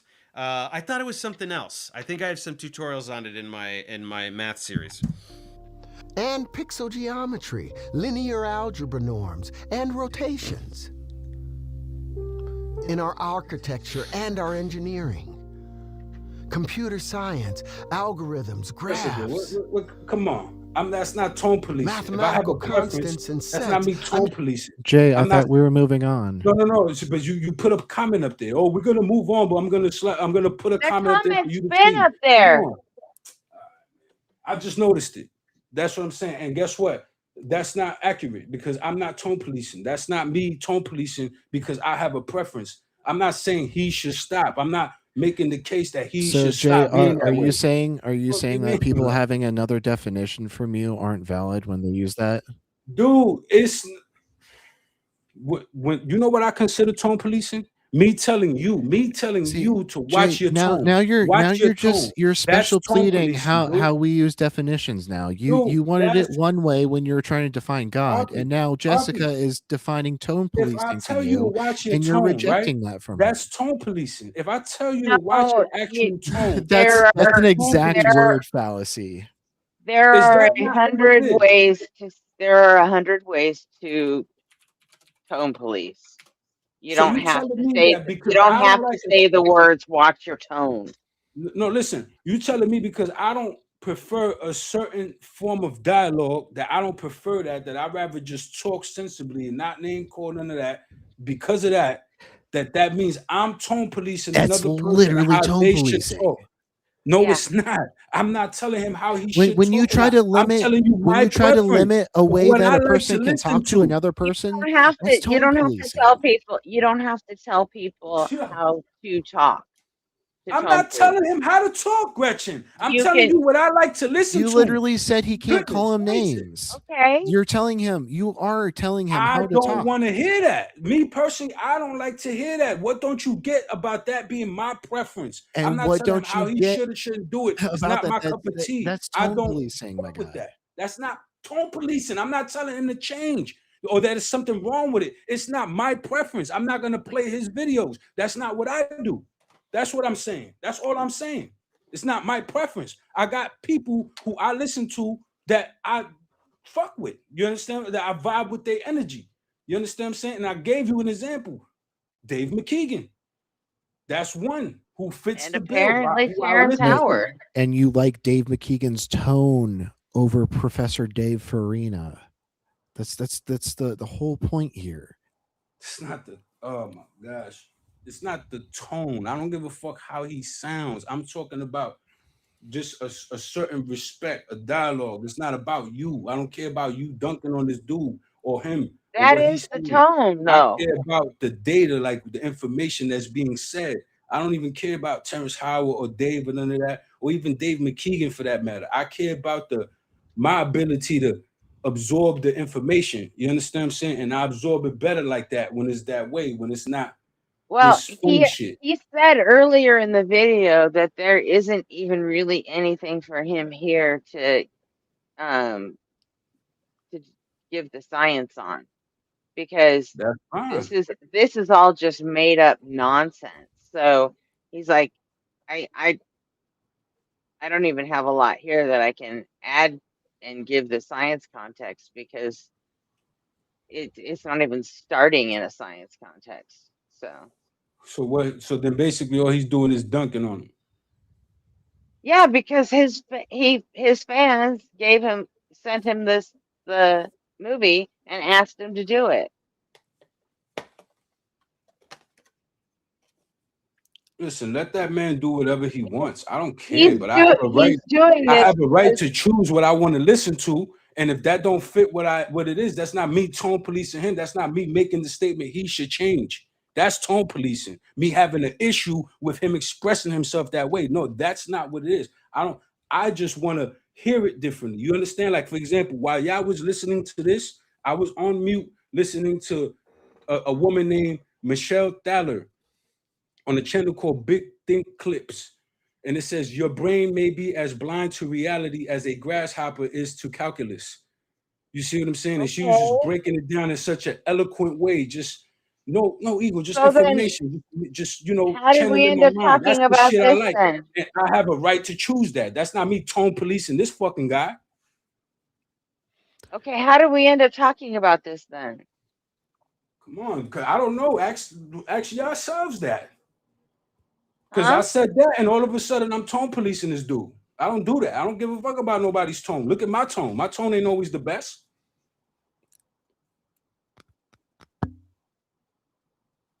Okay, and we haven't tried to tone police you here. Okay, exactly. And I'm we've not been trying to tone discussing police you or Dave. We've been All right? So discussing don't the put that on content me. of your claims. Okay, so I'm telling you, I'm Okay, not trying to so put tone police you bring you, up Dave, or your own nobody. tone is completely non sequitur to the Listen, conversation I'm we're not having trying about to Dave. tone police nobody. Don't put that on me. I don't know. Don't put that on me. Okay, mute back up, Jay. Go watch your Big Think stuff. Gladly. I like Professor Dave's tone, and I want to finish I want to see the rest of this. So. The square root of 2 is the first discovered irrational, setting the stage for real numbers. What do you mean setting the stage for real numbers? We knew about real numbers first and then irrational. Irrational numbers are real numbers, right? Yeah, real is rational and irrational, and then imaginary is something else. So what the fuck are you even saying, dude? That may be true that root 2 is the first discovered irrational number. It's probably true. But so what? There's a bunch of other ones. Pi, E, root 3, root a bunch of other shit. Why aren't you freaking out about root 3? Oh, right, because you care about root 2 because you want 1 times 1 to equal 2 because you're a fucking moron. Proved irrational by the Greeks, initiating the rift between logic and geometry. The philosophy of infinity and Gödel's incompleteness, the square root of 2, its irrationality, forced. Wholesome Knave, what about me makes me an evangelical atheist? That's a crazy title to try to put on me. Crazy. Shadowed the unprovable truths and unaccountable sets, measurement theory and error, fractal and chaotic systems. Now, understanding truth necessitates a disruption of tautological loops. And the square root of 2 is just that, a tautological loop. No, it's a fucking number. There's no loop. The loop comes when you try to go, cubit divide by 2, cubit divide by 2, cubit divide by 2. Oh my God, it's a loop. No, you're just sitting there doing something over and over again for no reason. Nobody asked you to do that. You just sound like a fucking moron. It's like going, okay, here's the number 1, double it. Now divide by half, or divide it in half. Double it, divide it in half. Double it, divide it in half.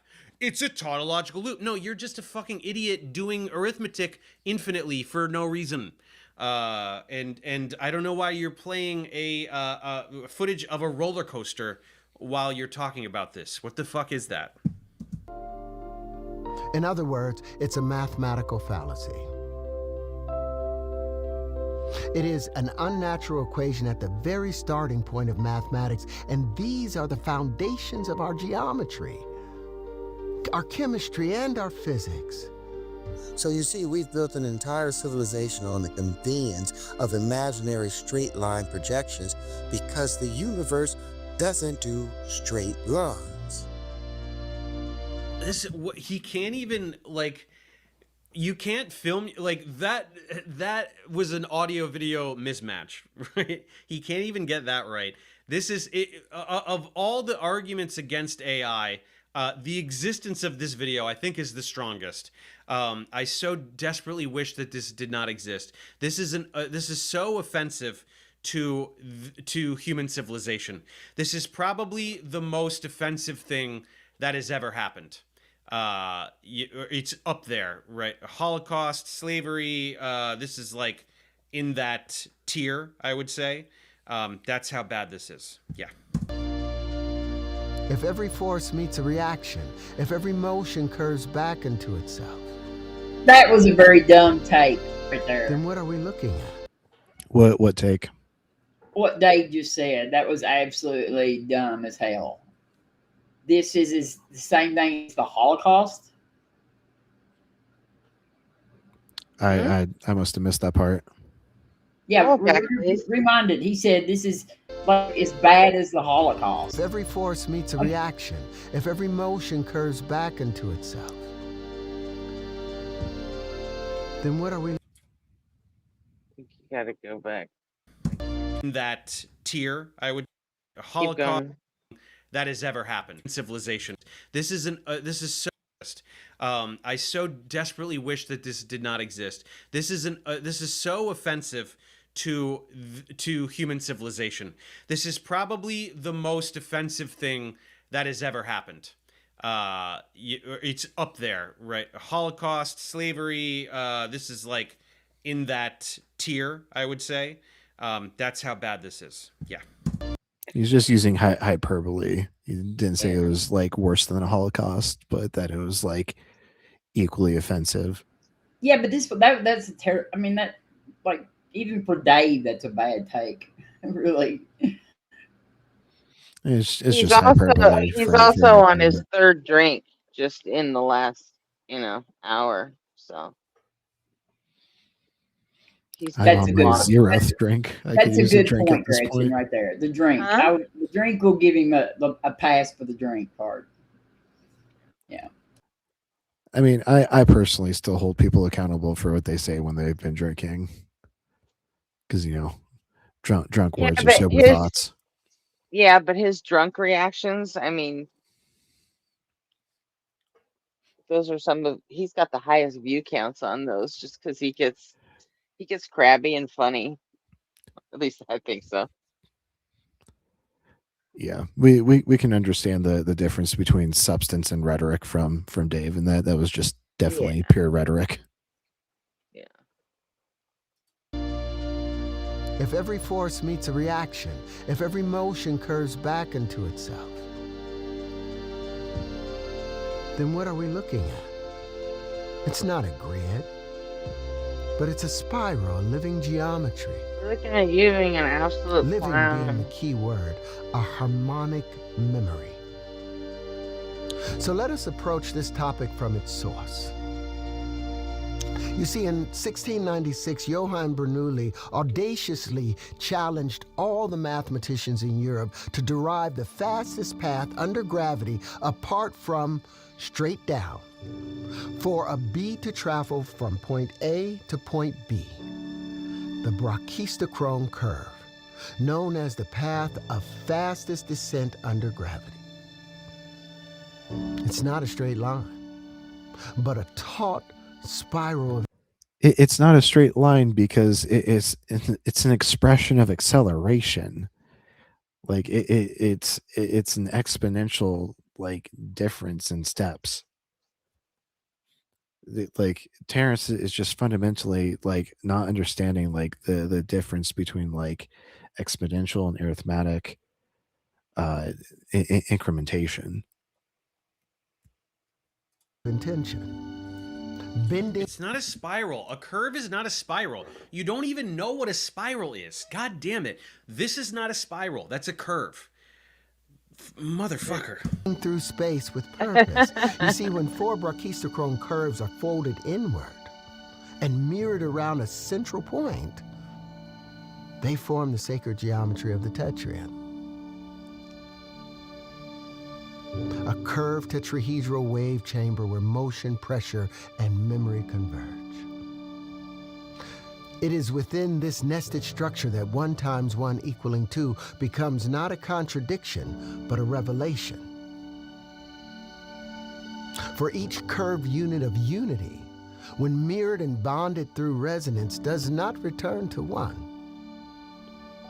It expands into a second presence, forming duality from singularity. I'm sorry. I'm telling you I'm right mad. now, we're I'm mad. 25 minutes in. Terrence Howard is getting all the good drugs. Really, he is. He is. He should share or something. Well, at this point, we don't know if this is chemically induced or just like he's having like a mental health crisis. But when you have enough money, you can surround yourself with people that affirm your views over and over, and not realize that you might need to get help.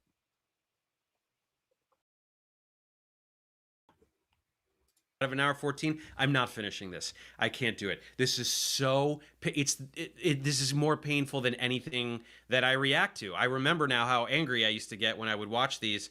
I don't remember how many I did that were reactions. I think usually they weren't reactions, so I would watch it and script stuff. I'm definitely done with that, but this is just, my God, it's just so infuriating.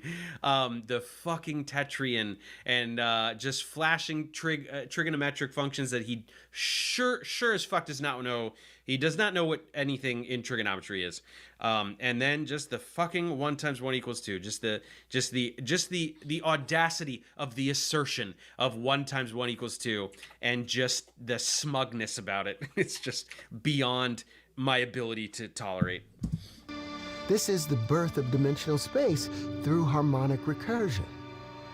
The moment the universe chooses to remember rather than merely reflect.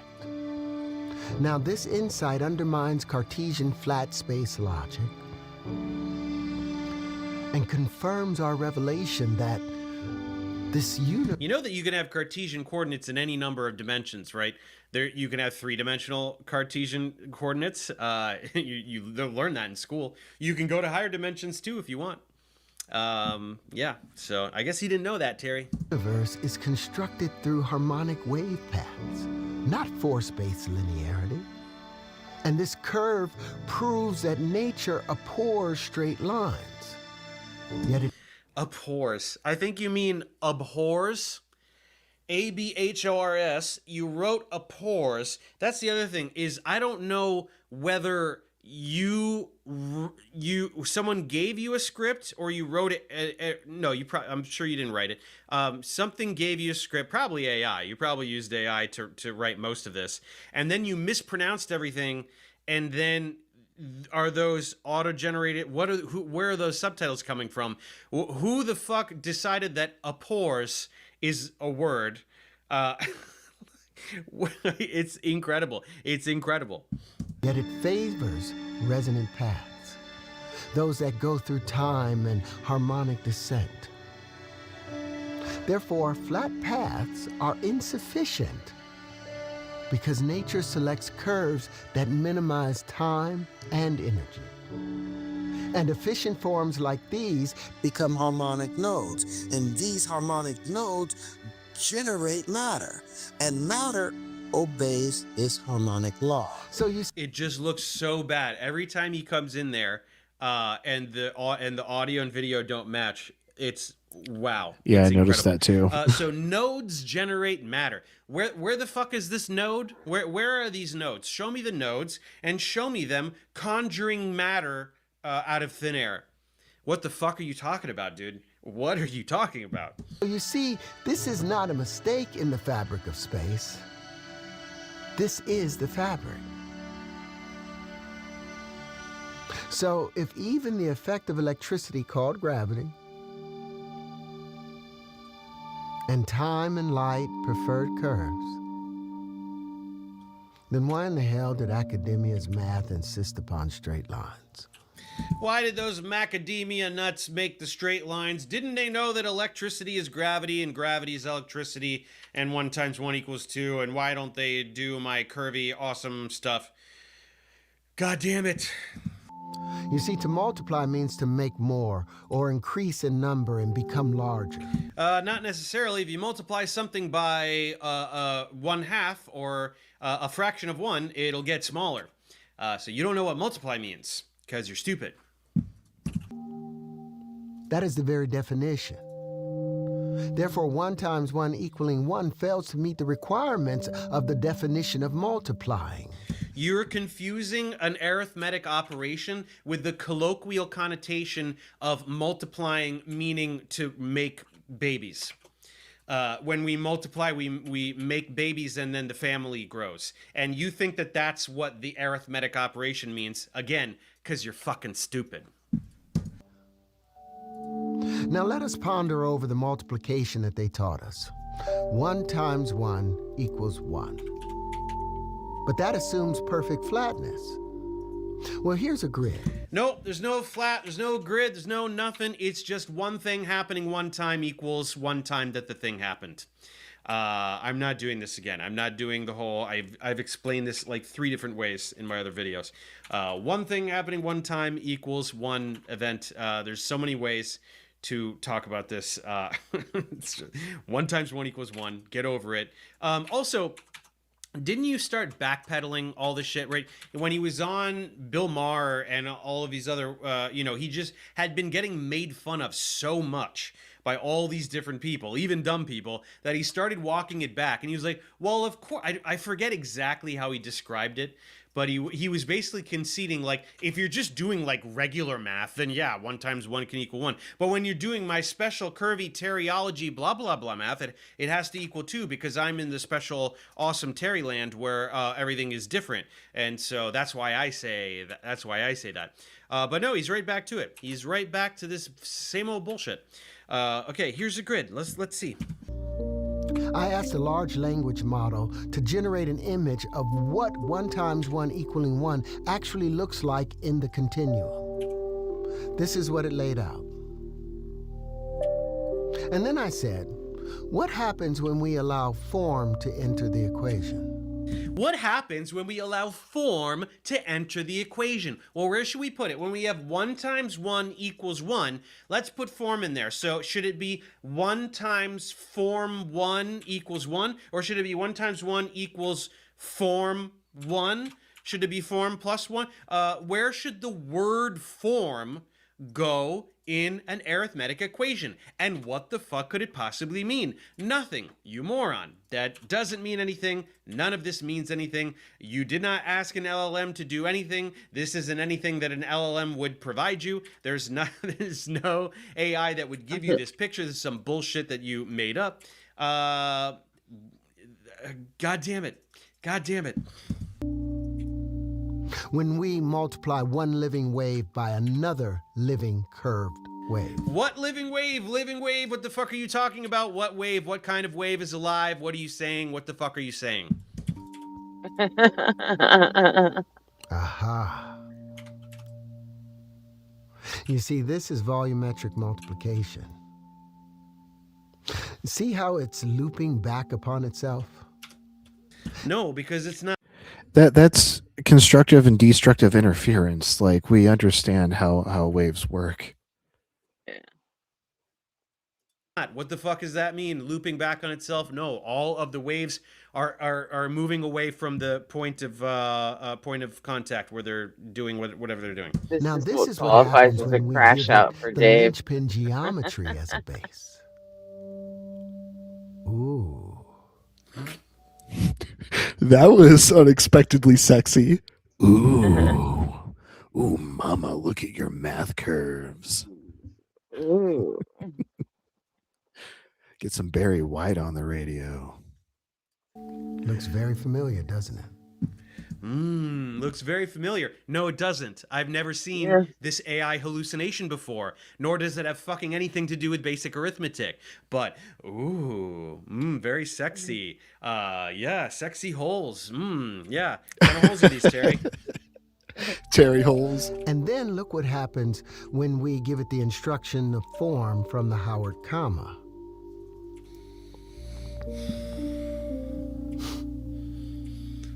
See, here's the curved multiplication equation. 1 times 1 equals 2. Not where did you put 1 times 1 equals 2 and into what, and how did that give you this? And what the fuck is a Howard comma? What the fuck does that mean? I'll save you some time. It doesn't mean anything. 1 times 1 doesn't equal 2. You didn't plug that into anything. Nothing gave you this based on 1 times 1 equals 2, because it doesn't. This is just some random stock footage or some AI hallucination, and you rambling like a lunatic on top of it. That's what this entire pseudo documentary is. In fact, obviously, as if there was any doubt. Not because we are careless with logic, but because we care deeply about life itself. You see, our universe is not mechanical, and it's everything but dead. It's not an artifact. It's a living, breathing mega being. You see, one is not a static identity here. It is a waveform, a living spiral. When you multiply one living waveform by another, you are not stacking integers. You are overlapping spirals. The result is not a number, but a resonance structure. And I got like 10 minutes in me. I can't do this. I can't. Every single sentence is meaningless. I knew that. I knew it was going to be like this. Every time. This happens every time. I know it is going to be the hottest gibberish in human history, and I'm still shocked every fucking time. I don't know how he does it. I genuinely don't. The smallest resonance structure made of 2 bonded waves is a dyad. And in geometric terms, this is the tetrad, the first stable curve bounded unity between 2 nodes. The result is not singular. It has curvature, tension, and boundary.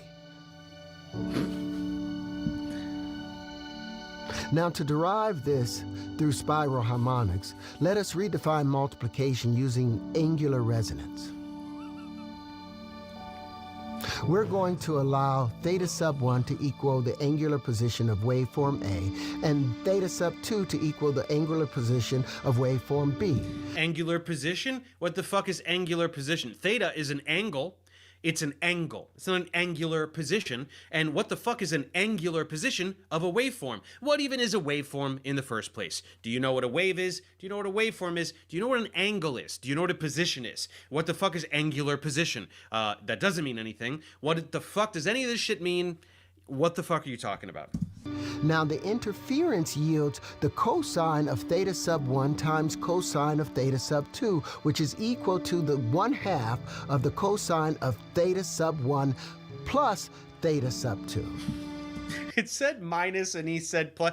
Like, I need to know the relationship. I need to know who wrote it. I need to know why he fucks up while reading it and why they don't do another take. He's clearly fucking up whatever he's reading in the booth, and he just powers through it. And if there's somebody there with him, I assume there is. He has money, right? He's gonna pay somebody to like, oh, okay, we got that one, Terry. Let's do the next. He's fucking it up, and they're probably like, let's take that line again. He's like, nope. I gotta get home and beat some women, so we gotta power through this shit here. He's saying minus instead of plus and plus instead of minus, and then did he say what he intended to say, and then the somebody fucked up the subtitles, or I don't know what. He said the 1/2, like he's just throwing in the and like just fumbling all of it. And of course, obviously does not know what any of the what does cosine mean? Terry, how do you find the cosine of an angle? Tell me about that. Tell me what the fuck a cosine is. Do you know what any of what? Tell me anything about trigonometry. Tell me literally fucking anything about trigonometry. I know for a fact that you don't know what any of it is because that's like 11th grade math, and you don't understand 2nd grade math. So this is very, very far above your capacity to understand. I think it's all you can do to say cosine, right? I'm kind of shocked you didn't say cosine or something like that. So yeah.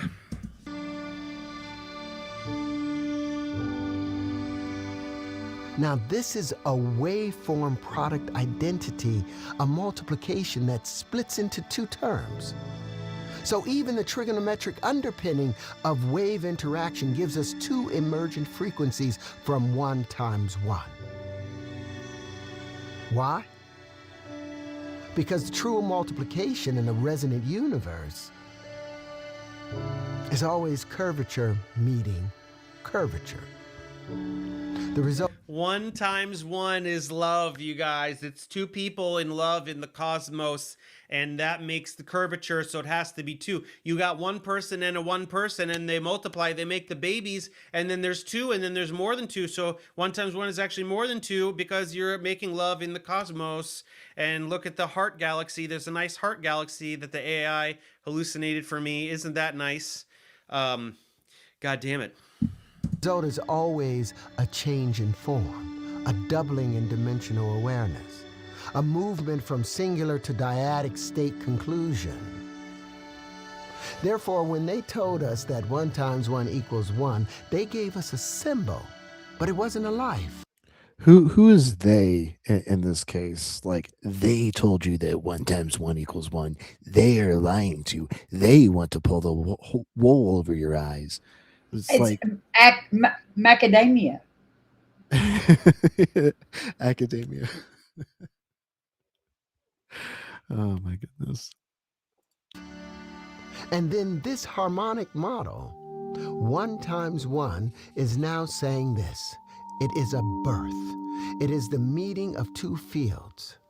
So 1 times 1 equaling 2 is not a mistake. It's a remembrance. It is a big mistake. It's the biggest mistakes of all the mistakes. It's the biggest mistake you've ever had.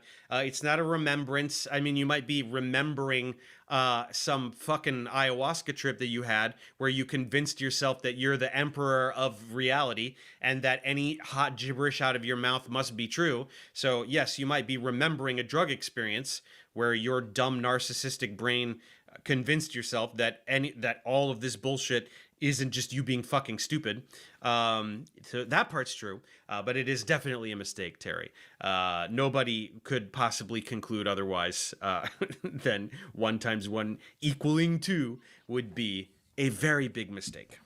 It's the moment that the mirror reflects and the image steps forward. You see, with curved multiplication, the universe doesn't multiply like a machine.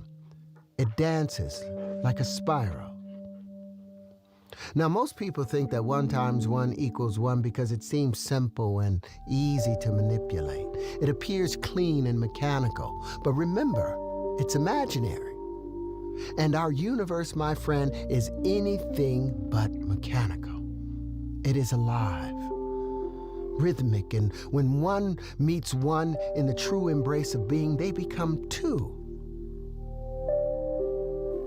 So wouldn't that be addition? You fucking idiot. Isn't that 1 plus 1 equals 2? So do you know that addition and multiplication are different arithmetic operations? Of course you don't. So now let us begin making our way back to our old friend, the flower of life, and see what treasures are still encased inside this wonderful gift of spheres. You see, the tetrahedron, that's a return to the curve. Now here's a shape we've heard whispers of in this talk, and this itself is the tetrahedron. And this is truly what the tetrahedron wishes that it could be, if only it could remember that it was born from the flower of life.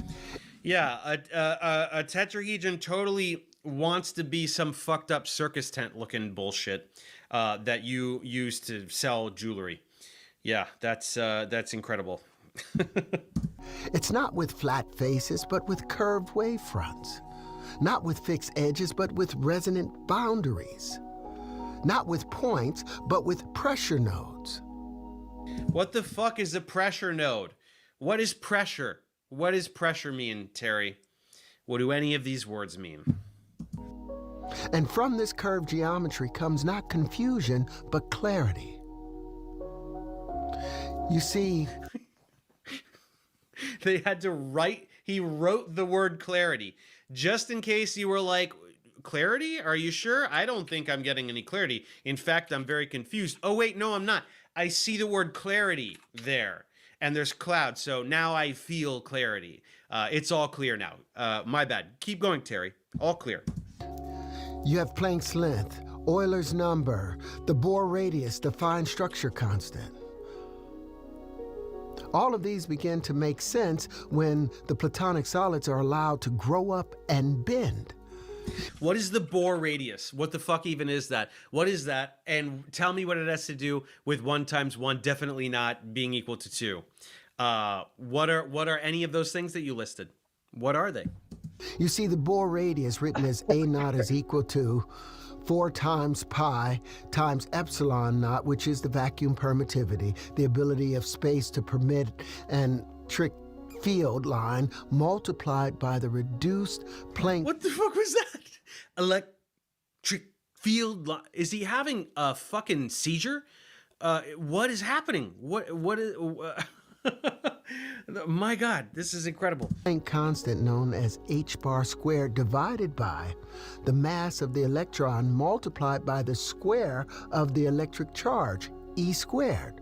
Now that's the traditional model of defining the energy of the lowest radius of the hydrogen atom.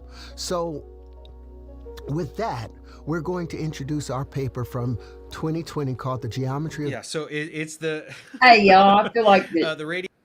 I feel like that this guy right here, like, we could, like, put him up against Wes.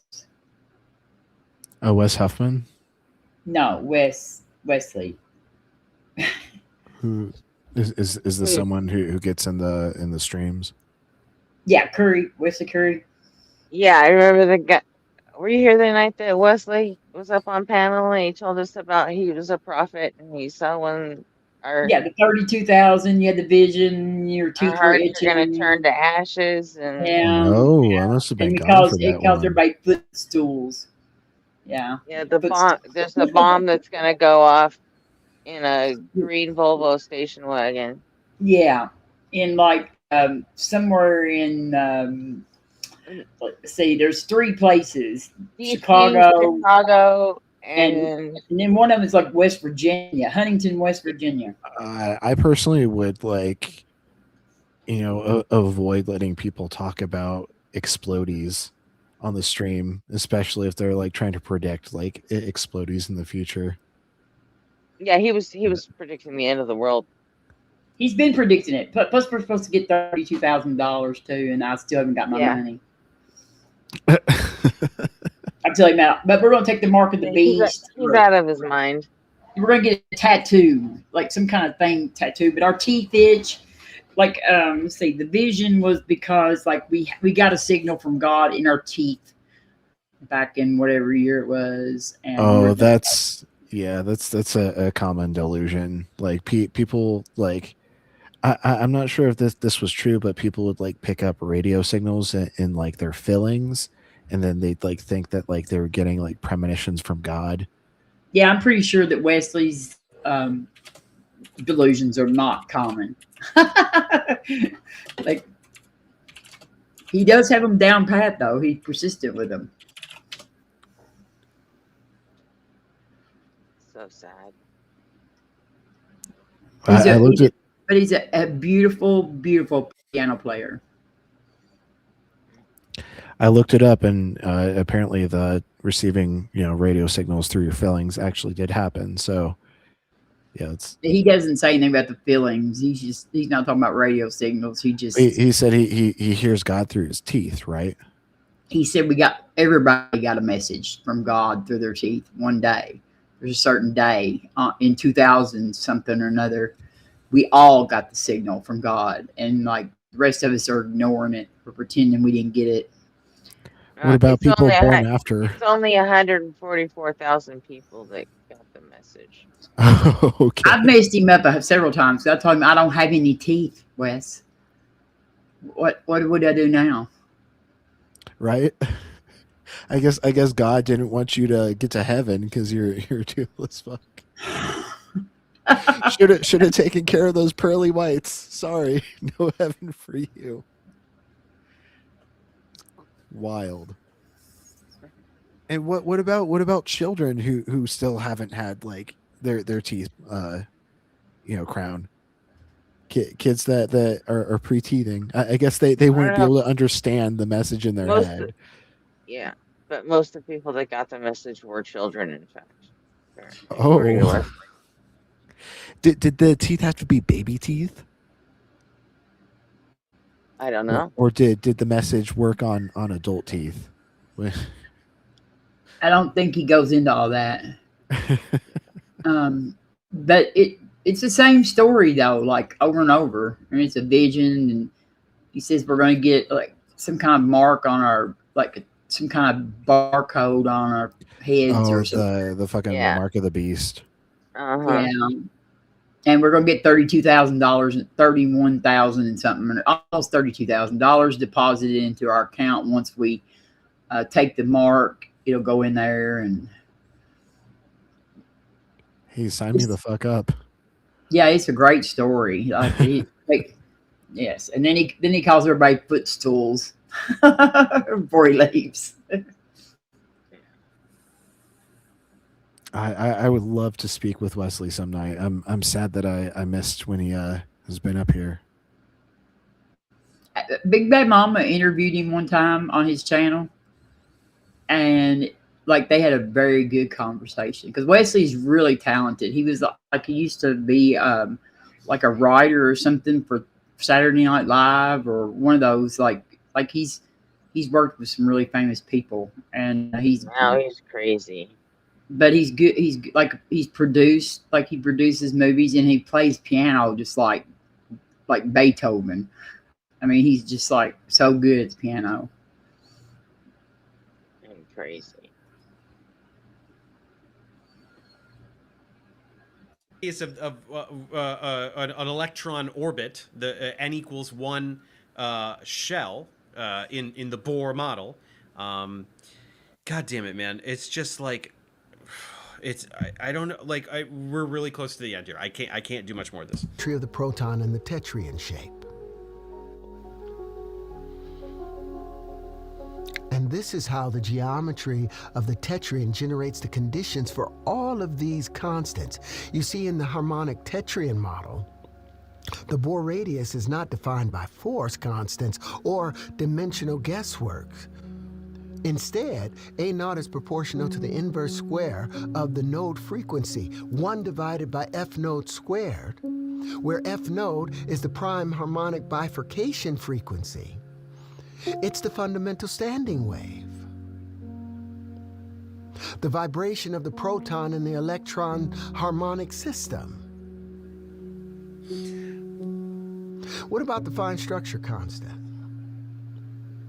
Traditionally, alpha, the fine structure constant, is equal to the square of the elementary charge E squared divided by 4 times pi Hey, good going, Andy. Like it's tough to survive without caffeine. I say that because I know I can't survive without it right now. But if that's important to you, keep going. We believe in you. multiplied by epsilon, the vacuum permittivity, multiplied by h bar, multiplied by the so-called speed of light. Now this yields a dimensionless value approximately equal to 1 over 137. Now, traditionally understood as the coupling strength between light and matter, well, in the tetryon derivation, alpha is equal to F curvature over F light. What the fuck are those? What's F curvature and what's F light? What the fuck is that? What are you talking about? What are you talking about? The ratio of F curvature to F light, where F curvature is the spiral frequency that's caused by the curved space-time within the tetryon. Is it supposed to be a force? Is it supposed to be a curvature? Is it what? Yeah, Jessica, I pointed that out almost at the very beginning of the reaction. Like Terrence's mic quality like changes like from sentence to sentence, just because there's no consistency in the mixing. Like you can tell like he didn't record it like with like the mic in a specific position, and so like all the takes like have different dynamic ranges. It's obviously like a self-production. Terrence didn't like hire any production company. He probably just like did most of it in-house, had some friends that like, you know, Right. have an elementary understanding of mixing. Yes, I get high with a little help from my friends. Yes. Terry stays high from all the help from his friends. He was floating around the room, I think, while he was recording it. Probably. What the fuck even is it? What are you saying? What are you saying? We got one more click here, and we're done. And F light is the prime frequency of light propagation. This means that alpha is not a fixed invention, but a harmonic ratio defined by the curvature of memory within the Howard comma. And that's something that we're going to get to in a moment. And that tunes the spiral. No, we are not going to get to that in a moment, Terry. I'm very sorry about the memory of the Howard comma and the curvature of memory or whatever the fuck you said. We're done here. My God, it's just everything about, I mean, obviously it's complete gibberish. We already knew that was going to be the case, but it's like, what are you doing with these visuals and the overlay of text that's riddled with errors, and you couldn't even like get a clean take on when you're doing the narration? Like, do you have any idea how fucking insane you look and sound by putting this out and charging money for it? I think, right? I managed to get a copy of it, but God damn it, man. Like, what is going on in the world of Terry? Like, what is going on in the world of Terry that this is where he's at? Where he's like, oh. Brittany, I see you. Majority port enjoyer. Let's go. Left is best. Oh, I'm going to make this fucking thing and I'm going to put it out. Yeah, this looks good. This makes me look smart. This is gonna change the game. This is gonna bring me back. This is gonna bring me back from the bottom. We're gonna climb the ladder again, and I'm gonna get another Oscar nomination because I'm totally gonna get hired on sets after this. Come on. Once everybody sees Terry's a new understanding of the universe, everything's going to be coming up Terry, right? Everything's going to be going just great for Terry. Once this gets into this. I think this is about as good a crash out as I've ever seen Dave make. Like, it looks like his head's going to explode. It's just too much. I'd like to see where his bottle's at when because he started drinking when he started this, and it seems like he might have, gotten down a few. His face looks pretty red. I'm sure he's feeling it pretty good right now. He's still smiling though. So Zeitgeist, right? This is the most important work of cinema ever. It's this and the new Discovery Institute propaganda movie. I don't remember what it's called. These are the two best films of the 21st century, I would say. They gotta be. I mean, what is more revolutionary than this? Anyway, you guys, I hope that you got something out of that. I don't know what you guys get out of the Terry ones, other than laughing, because it's like the other shit I teach you guys. All right, that's the goal anyway. Some of you already know what I'm talking about. Some of you don't care what I'm talking about, but some of you do care, and you learn stuff because I explain molecular biology or astronomy or chemistry or something. They say people make pseudoscientific claims that are actually cohesive. They're actually concrete claims that can be understood by a brain, and you can go, oh well, that's actually wrong because this relationship they're citing is not true, and here's how I know, because this is what we understand, right? It allows me to explain science. Here it's just me shouting at him that he doesn't know what any of these words mean over and over and over again. I can't do it. We're not coming back to Terry for a while here unless he watches this video and flips out and starts talking to me directly. Then that would be hilarious, and then obviously we'll do more. But that kind of fizzled out. Remember when he threatened me with a duel? He wanted to do a legitimate duel at 10 paces. And he was like, I remember that. Wait, I don't remember that. That's A duel. wild. Yeah. It's illegal to even it's illegal, like in the state of Kentucky it is anyway, to even like request a duel. That's amazing. Yeah, because like in our like when our governor Howard challenged him, and I think like he was going to bring Billy Carson as his second. Yeah. In the state of Kentucky, like he could be arrested because it's like illegal to even challenge somebody to a duel in the state of Kentucky. There were some jokes about it being about Professor Dave bringing Milo Rossi as his second. I mean, did he at least do it legit, where he took like a fancy white glove and then slapped Dave across the face? I challenge you to a duel, good sir. Well, then it's not a real challenge. That would be so funny. I challenge you to a It wasn't. It wasn't. They've never actually been in the same place at the same time. So Dave not gonna agree to that. Oh my God, Neo Hotep with the great pun. Isn't dual fulfillment important to their dogma, though? I don't know. Like the dual fulfillment of prophecies that Christians love That's to hilarious. claim. Yeah, so far that's like gold first place pun of the night. I want to say Dave though. Dave does look, no matter what he's saying about this movie, he does look very happy right now. Like I'm not sure if he looks knows. entertained. He looks like this has brought him a lot of joy, whether he knows it or not. Well, I think it's what's in that bottle brought him a lot of joy. Yeah, his hair's even messed up. He's happy now because he's ending the video. He no longer has to continue reacting. So that's probably why he's ecstatic. He's like, "Oh, it's over. I made it through." Yeah. And I didn't break anything.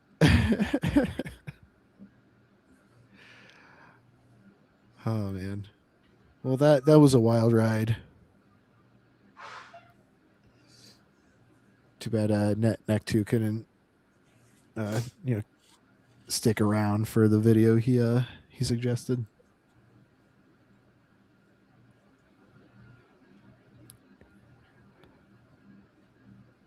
Oh. That was good. I say we send Duck to talk to Mr. Terrence. Why?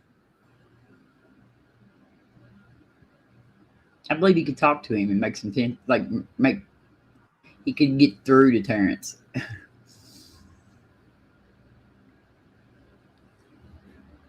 No, he can't. First of all, I don't think anyone can get through to Terrence Howard. Second of all, if anybody's gonna do it, the last person you want is Duck making shit up. You know? No, I have faith in him. Duck knows I don't. I think Duck is struggling, like off his meds, kind of struggling. So. No, I think Duck spends way too much time talking to hateful MAGA people. Is what like that cannot be good for your mental health. Well, that too, but yeah, I think that I've told him that I think he needs to get away. Oh, Jill's here. He's not going to listen to you. I know. He took to like following me around different channels and asking me to just straight up asking me to go super chat on his shorts.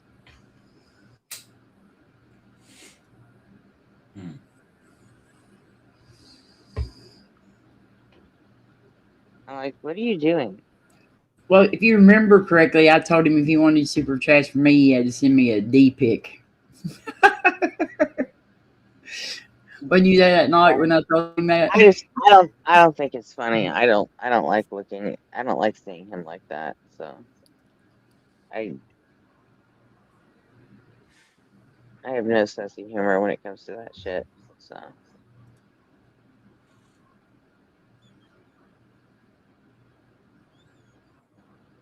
I think there's something wrong with him.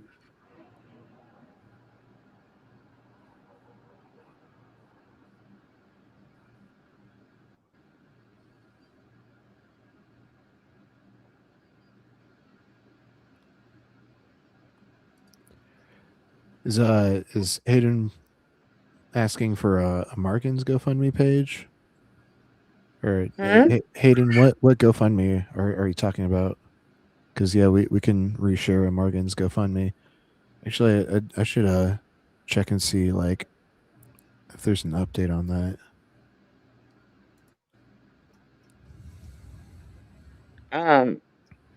I gave Justin a Morgan's phone number, so.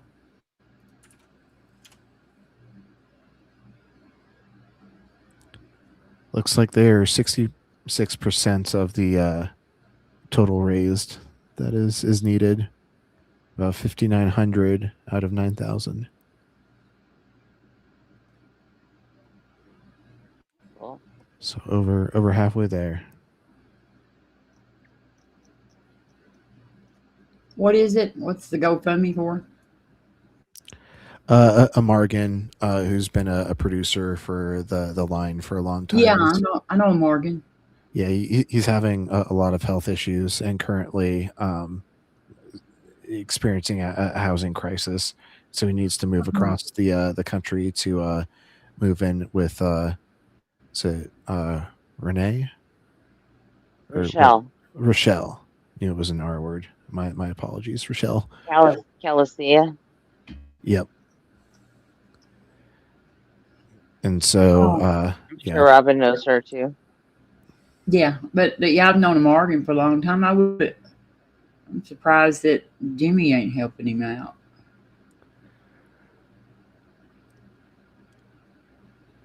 I'm sure that there'll be like the line fundraiser because Morgan was super important to the line for the longest time. He was like the main producer for a majority of the shows before Arden started taking over more and Lux started taking over more and well, no, his neuromuscular disease didn't allow him to work anymore, so that makes sense. Does he have MS? I don't know. I don't think it says. It just calls it neuromuscular disease. Oh. I'm odd. Oh, hey, Missing Mod. I'm odd.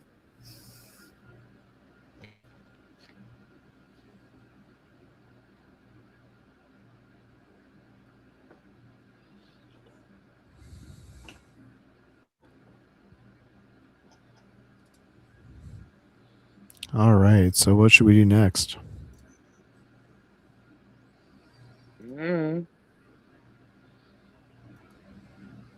I have no idea. I don't know if we can top that, actually. We could watch some of the science videos. Fascinating. Watch what, Jay? Some of the science videos, the Big Think. They got some good stuff.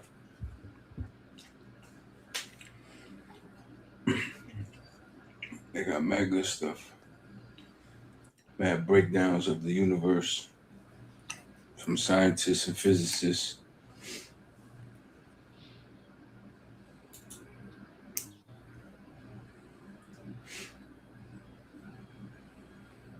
The Big Think.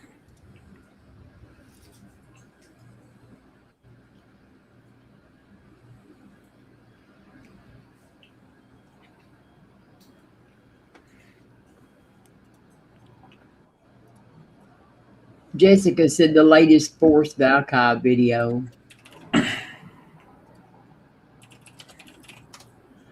The one that's like 2 hours long. I think I saved it in here. Yeah, Gramps made a movie about me. It was almost 3 hours long.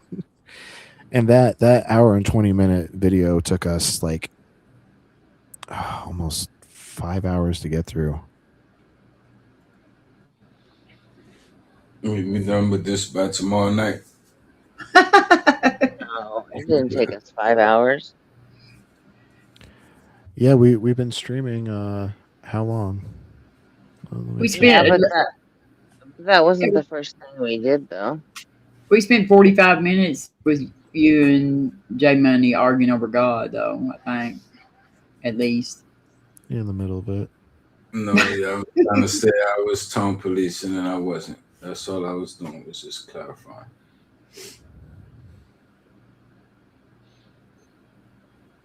Cafe said Forrest Buckeye reminds me of Shirley Temple.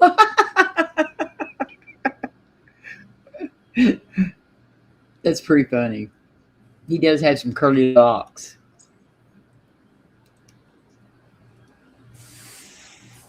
Oh, that's because she wasn't being serious. Anybody that hasn't watched it, though, that is pretty funny. But that guy that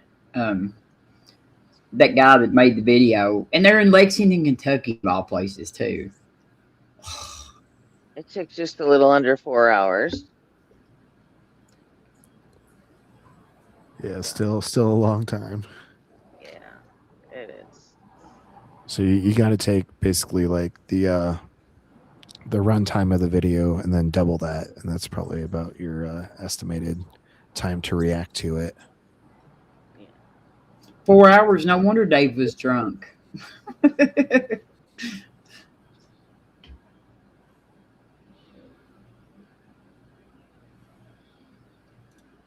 I don't know what Hizzle and them are talking about. Something about eating TBS. His dog's eating TBS and beavers.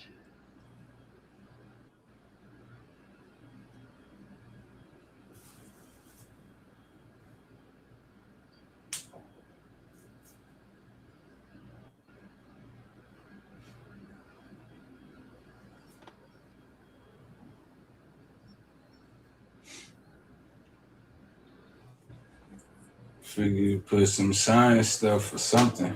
I don't know.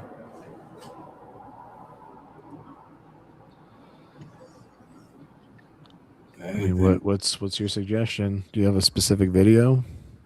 Nah, just anything that we find, like some science shit, some scientific. It doesn't have to be that, but put whatever you want. You know what I'm saying? Like, I'm just throwing something out there. You know what I mean? Like, it could be that or anything else. Yeah, I don't know if we can like react to like big science channels because like they're not like friendlies of our channel. Like they'll probably like do a copyright claim on the video that we're reacting to. Yeah. That's why I keep it to, you know, friends of the community, because they're more likely to allow us the fair use. Yeah. Whatever. Do you have a Forrest Valakai video that you want us to react to that isn't like 3 fucking hours long? Nope. And Erica don't make short videos. No, Erica does not. What is her most recent?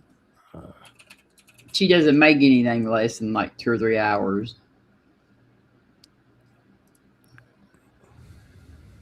Oh, here's one that's 30 minutes.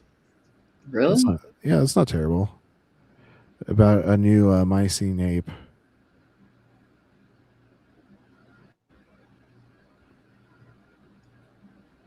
Playing on 1.25, and man, it'll sound like she's just like speaking a different language. Yeah, Erica already talks so fast. I know. So many of these like videos and podcasts I'll watch at 1.5 speed. I can't do that with Erica. I can't. It's like what was her last it looks like she'll be due for another Will Duffy lecture. I mean, let's see if Will is still in the somebody said that out. Somebody said that he's going into the comment section after these videos and like you said, crashing out. Like who, Dave? Yeah. No, Duffy. Will Duffy after the Erica evolution stream. Oh, okay. Gotcha. So like, this was supposed to be in this like honest like he was going to honestly, evaluate this, and like she has worked her butt off schooling him, like giving him a full course on this. Like anybody would be tickled to death to have this course on evolution. his flat earther brain just can't digest all this information. I think he goes and has his arguments and then like goes back and deletes his comments, or maybe like even Erica just hides the comments for you know. Oh, here's one by Will. This is him. Notice how his comment doesn't have any likes. So what he's responding to, the part that really disappointed me about Will's opening today was the number of errors which could have been avoided simply by rewatching Erica's presentation, especially the I'm not going to pronounce that, is depicted with a blowhole comment. I understand that this is mostly new information, but by no means I was getting 90% plus in my exams. But this would really have been alleviated with just some basic level study of the course content. Here's his reaction.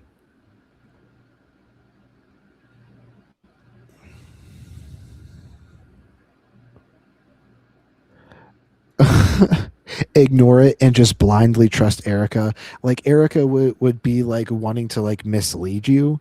Like that kind of comment like just like screams to me that like he's not here in good faith. If he's like presuming that Erica would like try to lead him astray, it's let's insinuate that Erica's dishonest and you're not, right? Buddy. Like, you know what I mean? Like it's the most dishonest people who accuse other people of being honest. Like Erica would probably be one of the people that if she told me about anything, I would probably be least likely to fact check her on something that of anybody ever.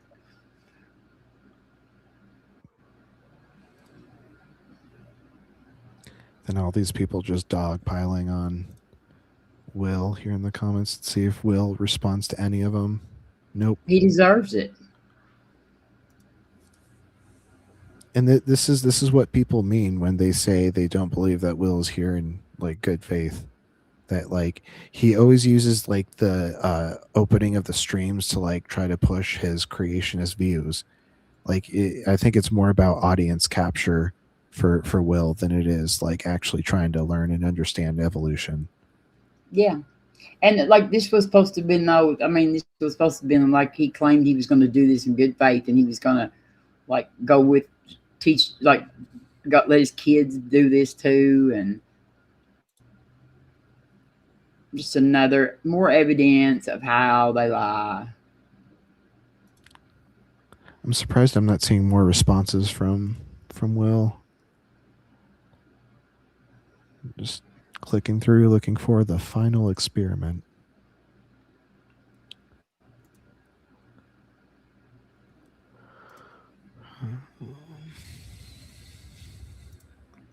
Probably not going to be very much meat left.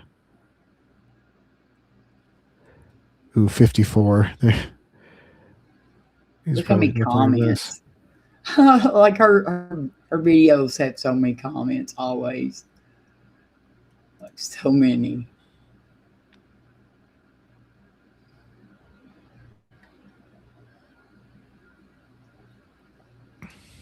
Wow. This is a popular thread. I'm surprised Will didn't jump in on this 54 comment thread. Yes, okay. Will Duffy is a young Earth creationist, I think, or an old Earth creationist. I think he's a young Earth. He's a young Earth.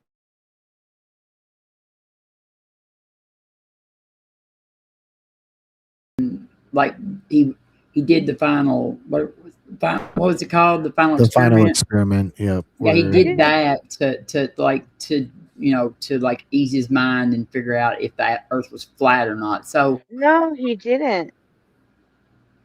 He was not a flat earther. Yeah, I don't think he was a flat earther. He was the one who proposed the final experiment, and he like bankrolled it all. Yeah, but I thought it was because he wasn't sure and he wanted to make sure. No,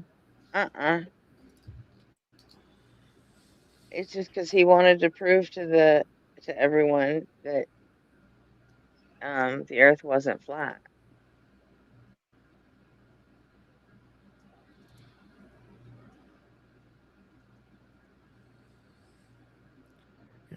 And I don't think we're going to find any more comments from Will. probably been cleaned up by this point.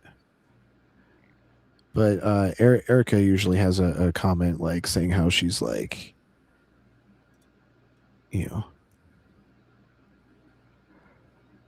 she addresses like Will's skepticism, and she always approaches Will like with the most like goodwill of a teacher. Like she is definitely like a teacher through and through, like trying her best to give Will the space he needs to like understand and like digest this information and hopefully like come to accept it. But at a certain point, so the third, it's not a waste because convincing Will to accept all of conventional science is only part of the goal. Yeah, I think that's kind of a Herculean task to get him to accept all of science. Probably got to like do it bit by bit.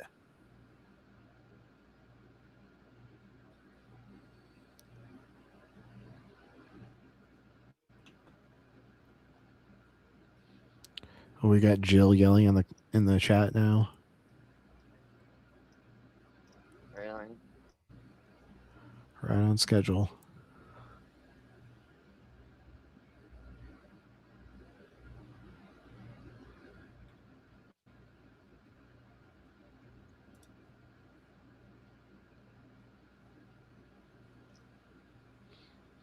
Night, Hazel. Night, Hazel. Yep. Have a good one. But I don't know if we should like react to this because like I don't know if like I would really have anything to like say or add other than like, oh, that's really interesting. Oh, that's really cool. Oh, I can't believe we're learning about this. Because biology is not my forte. Yeah. Pretty good with biology, but I'm a lot better at it than I'm math. Now math, that's my domain. Yeah, I hate math. Ugh. I like science and math. Those was the ones that I did best in high school.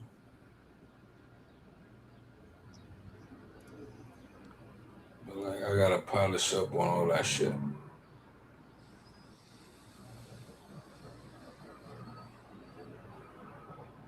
Yeah, he did this because Will did it because of a friend who was a flat earther. That's what it was. He had a friend that was a flat earther. Oh, that makes There you sense. go. That sounds more.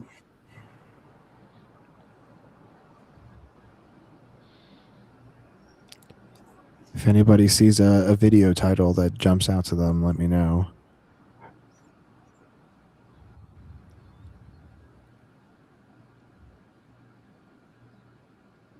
Teaching math. You teach math, Jill?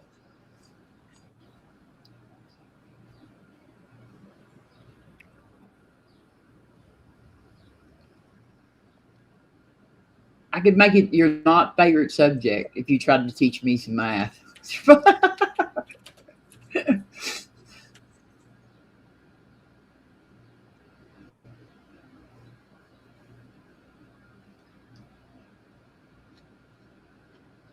If I remember correctly, Jill teaches statistics in high school. I don't know, but like that's math.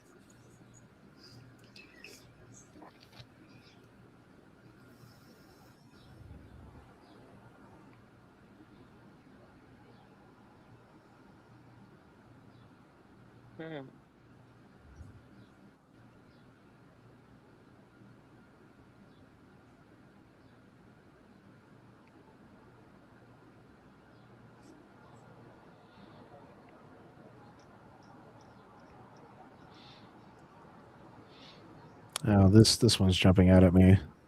Oh, he saw it already? Who is it? Who's the? I can't see what the. John Cohen. Oh, okay. The title is Crash out. Asked if the sun exists, completely lost it. Nice. So it's probably some I saw flirting. Archives posted something new.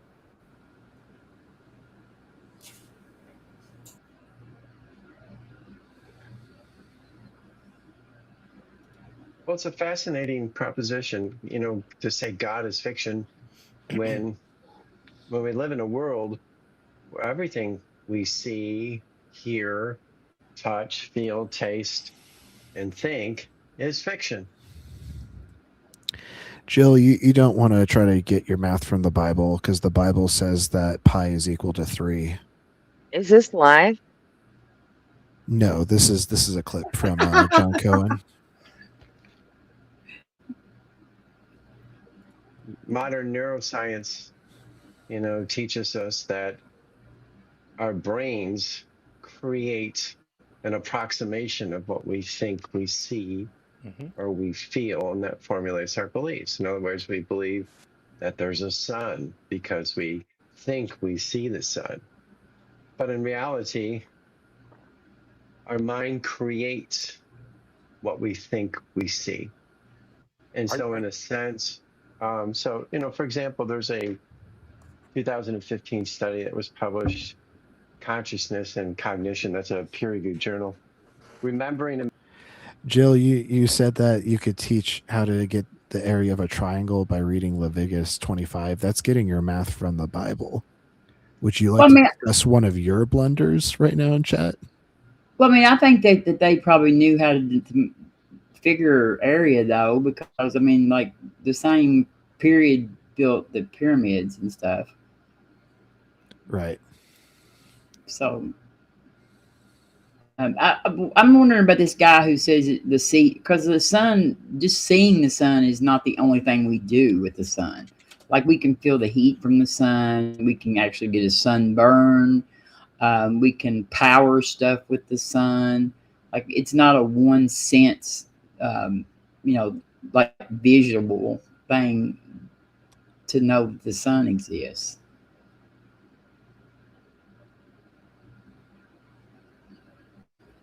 Imagining and false memories and personal meanings. And the whole system of our human memory is, all memories to some degree. Joe, come on up and we'll talk about math in the Bible and how the Bible gets math wrong. I'd love to see you explain why God thinks pi is equal to 3. Are false, and the main role of memories lie in generating personal meanings.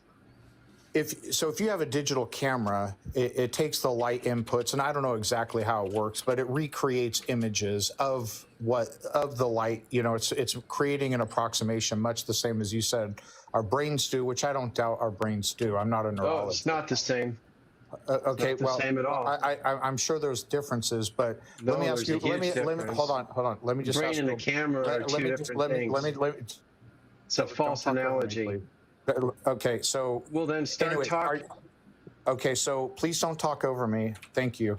Are you suggesting that the sun isn't actually there? That there isn't a large, massive body, hot body of, I don't know if it's considered plasma, but there's no actual sun there? Is that what you're suggesting? I'm telling you what science says, and you missed it because you weren't listening. Well, okay, so is that a yes or no to my question? Well, are you saying science says the sun doesn't actually exist? No, what I said, and you obviously didn't listen. I'll just repeat it so maybe you'll hear me. I was listening. You weren't. You don't need to repeat it. You could just clarify. We all heard what you said. Yeah, you could just clarify a little bit. I was literally asking you because it's how I interpreted while I was actively listening what you accused me of not doing. Okay. So let's not make this contentious. Don't talk over me. You were able to speak for a long time. You wouldn't let me answer, and you Okay. So what you accused me of not listening? I was answering, and you talked over me. You accused me of not listening. Hey, Jill, I'm sure we've had this discussion before, but I'm not a he. Actually, you do know this because you were using they, them in a derogatory manner one night. You know that my pronouns are not he, him. So please be respectful when you're referring to me in chat. And stop crying about, oh, they're going to overtalk me. They're not going to allow me on. I just invited you up here. So if you can come up here and be respectful and not misgender me, we can have this conversation and we can dig into 1 Kings 7:23. and then you accused me of misrepresenting you. When what I was asking for, me clarifying. Well, you obviously don't want to have a. Me asking you to clarify your position isn't misrepresenting your position. Let me clear. All right, so let me clarify. So the sun actually exists. The sun is not a fiction. So please continue. Okay. Are you going to mute me, or are you going to let me talk? Stop crying. Just make your point. All right. You didn't. I'll rephrase what I said to clarify. Okay. That our cognitive science tells us in peer-reviewed journals that what we see, what we feel, what we touch, and what we taste, our mind makes an approximation of what we think, and it creates its own fiction of what it perceives is going on. And that happens at the imagination level. That is not what science says. No.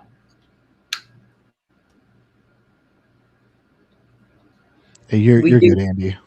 We do fill in like blank spots. Our mind fills in blank spots, but like our senses have to be somewhat functional, or we wouldn't be able to function.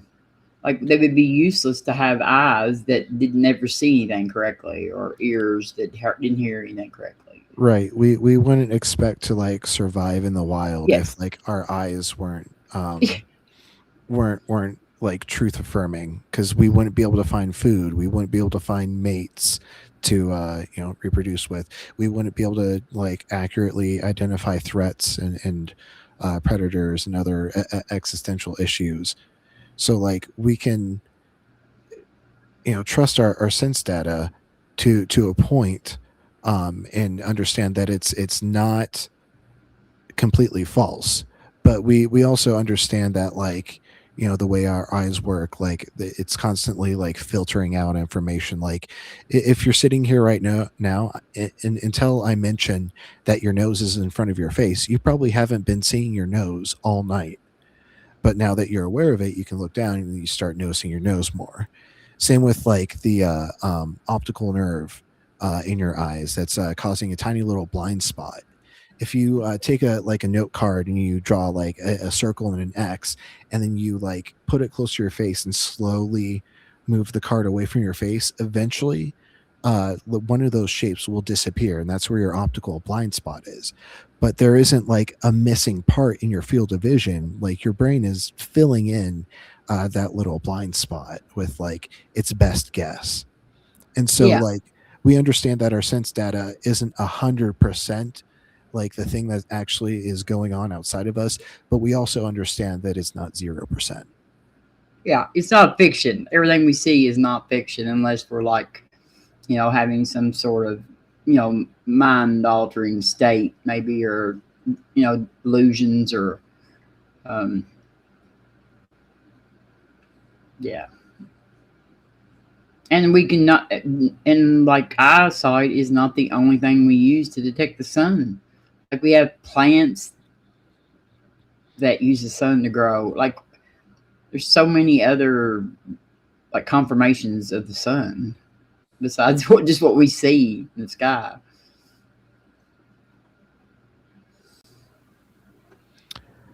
All right, Jill, we got you up. So already proving your claim that I wouldn't bring you up false. Now, before we start, I would like an apology for you misgendering me in chat. When did I misgender you? You called me a he. I called you a he? Yes, you did. Oh, you're not a he? No, and you know this because one night you were using my they, them pronouns in a derogatory manner. Don't make me... Yes, you kept referring to me they, them in a very sarcastic manner. So what do you identify as? They, them. They, them. So I call you they, not him. Yes. Okay. All right. Well, I just won't call it. Well, what else can I call you? Because I don't use gender pronouns. No, you got to respect my gender pronouns. Well, I'm not going to use them. So what else do you want me to call you besides Joe, sir? They, them. Are you that big a fucking asshole? Okay. All right. Can you put my post up here? Because I'm going to prove they them can't read either. Can't read the Bible or English. I've got your post where you misgendered me here. You still haven't. You again? So no, what is your name? I'll just call you by your name. That's how I do my you students. You will refer to me as they them. Okay. All right. They them. Can you put up my comment that I posted? Jill, we know what you're doing. What do you want? What is your name? I'll call you by your name. You know I'm Arpy, Jill. What's that? But I need you know that I'm Arpy. But Arby. Okay. Arpy. All right. Can you put up my ARPY. You need to clean out your ears. Okay. ARPY. Arpy. But RB. when you RP. Okay. Can you Jill, put up my Jill, comment? Can you apologize for misgendering me in chat? I didn't misgender you. I called you. Yes, you did. What Jill, you are. I'm going to give you man. 3. Oh, okay. Goodbye. I'm not dealing with that bigoted nonsense tonight. Mm-hmm. When you're on our panel, you respect people's pronouns. You respect their gender identity.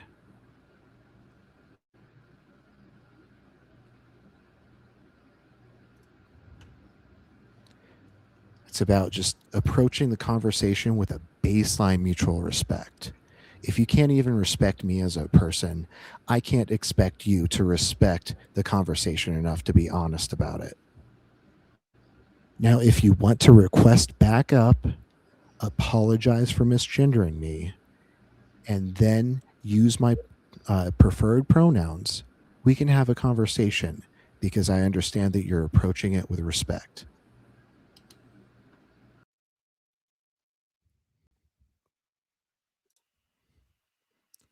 All right, Jill, are you going to apologize?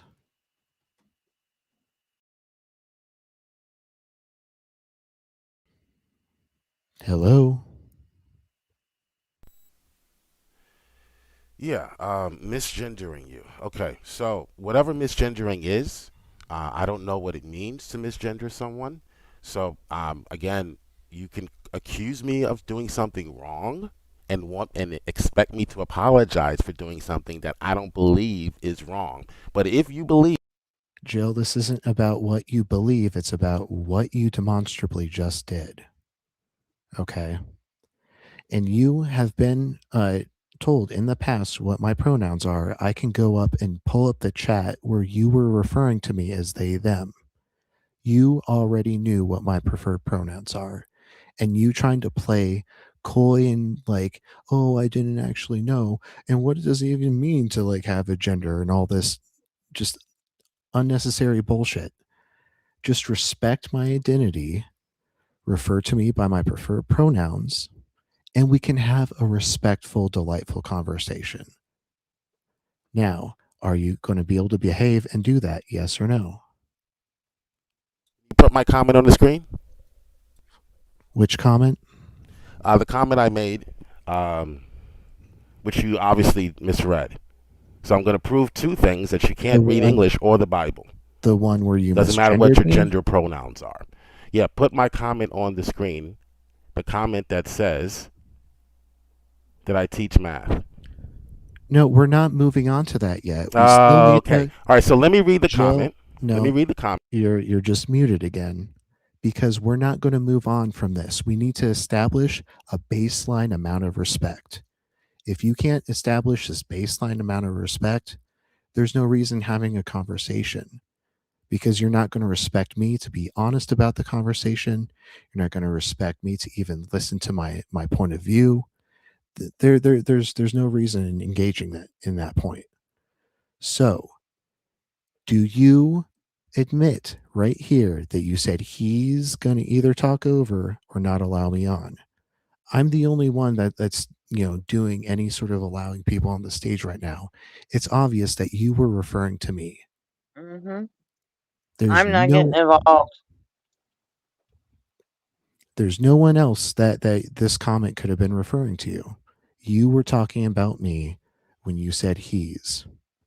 And we already know that you knew about my pronouns from before tonight. If you're going to make me, I will go back and I will pull up the live chat when you were calling me they, them. Now, are you able to respect me enough to affirm my preferred pronouns and call me respectfully by they, them when you're referring to me in a non-direct way?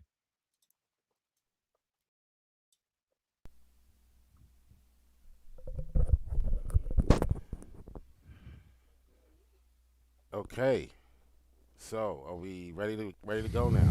Did you hear my question? I've already apologized, sir. Are you ready You to you move have not, forward now? and you just called me a sir. Oh, I'm sorry. I did it again. I've already apologized, they, them. So can we move forward now? Or are you still going to cry and complain about This being is not misgendered? this is not crying and complaining. Yep, we're not doing that tonight. You're a jackass, Jill.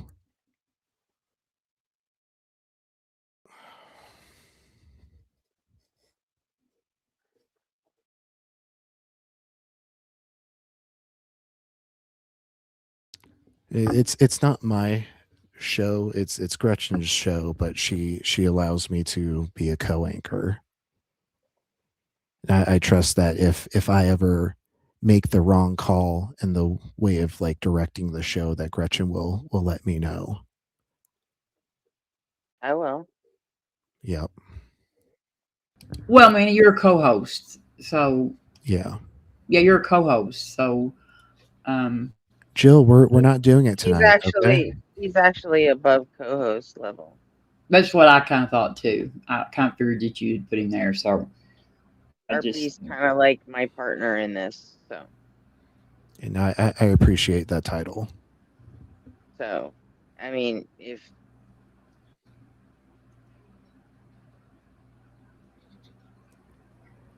that's why I said I'm not going to get involved and overrule anybody, because he's.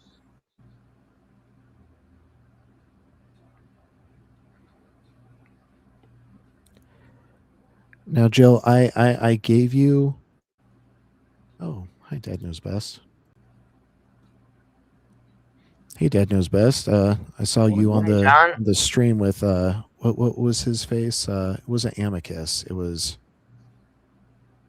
Servant, right? Servant. Oh, Servant or something. Yeah. Yeah. It's nice to talk to you. You were doing really well against Servant. Servant came back on last night, and it was just like a free for all wailing on them. Well, it's the thing is, like, I enjoy having conversations with most people, to be honest. But sometimes it does get a bit tedious. You know, you feel like, you sort of get like a bit of Groundhog Day vibes. You know, you just keep going around in circles. Hey, Jill, you're continuing to misgender me in the chat. You do it one more time, I'm going to remove you for the night.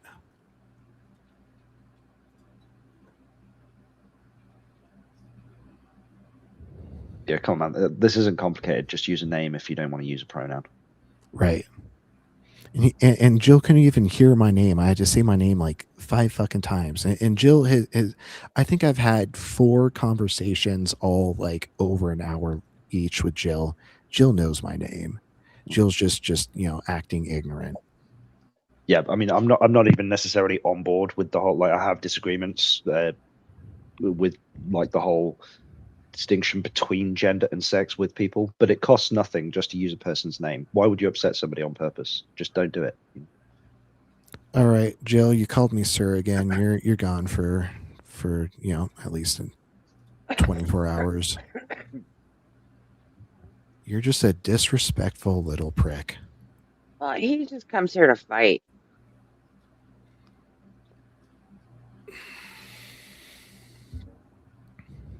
Actually, on that topic, if that's something that you're happy to talk about, the position I generally hold is I don't think it is possible for a man to become a woman. I am a biological essentialist in that regard, but I don't have any problem whatsoever if a person has convinced me that it is psychologically beneficial for me to treat them as if they were a woman. That's absolutely fine. I have no problem with that at all. Are you an evolutionary biologist? Me? No.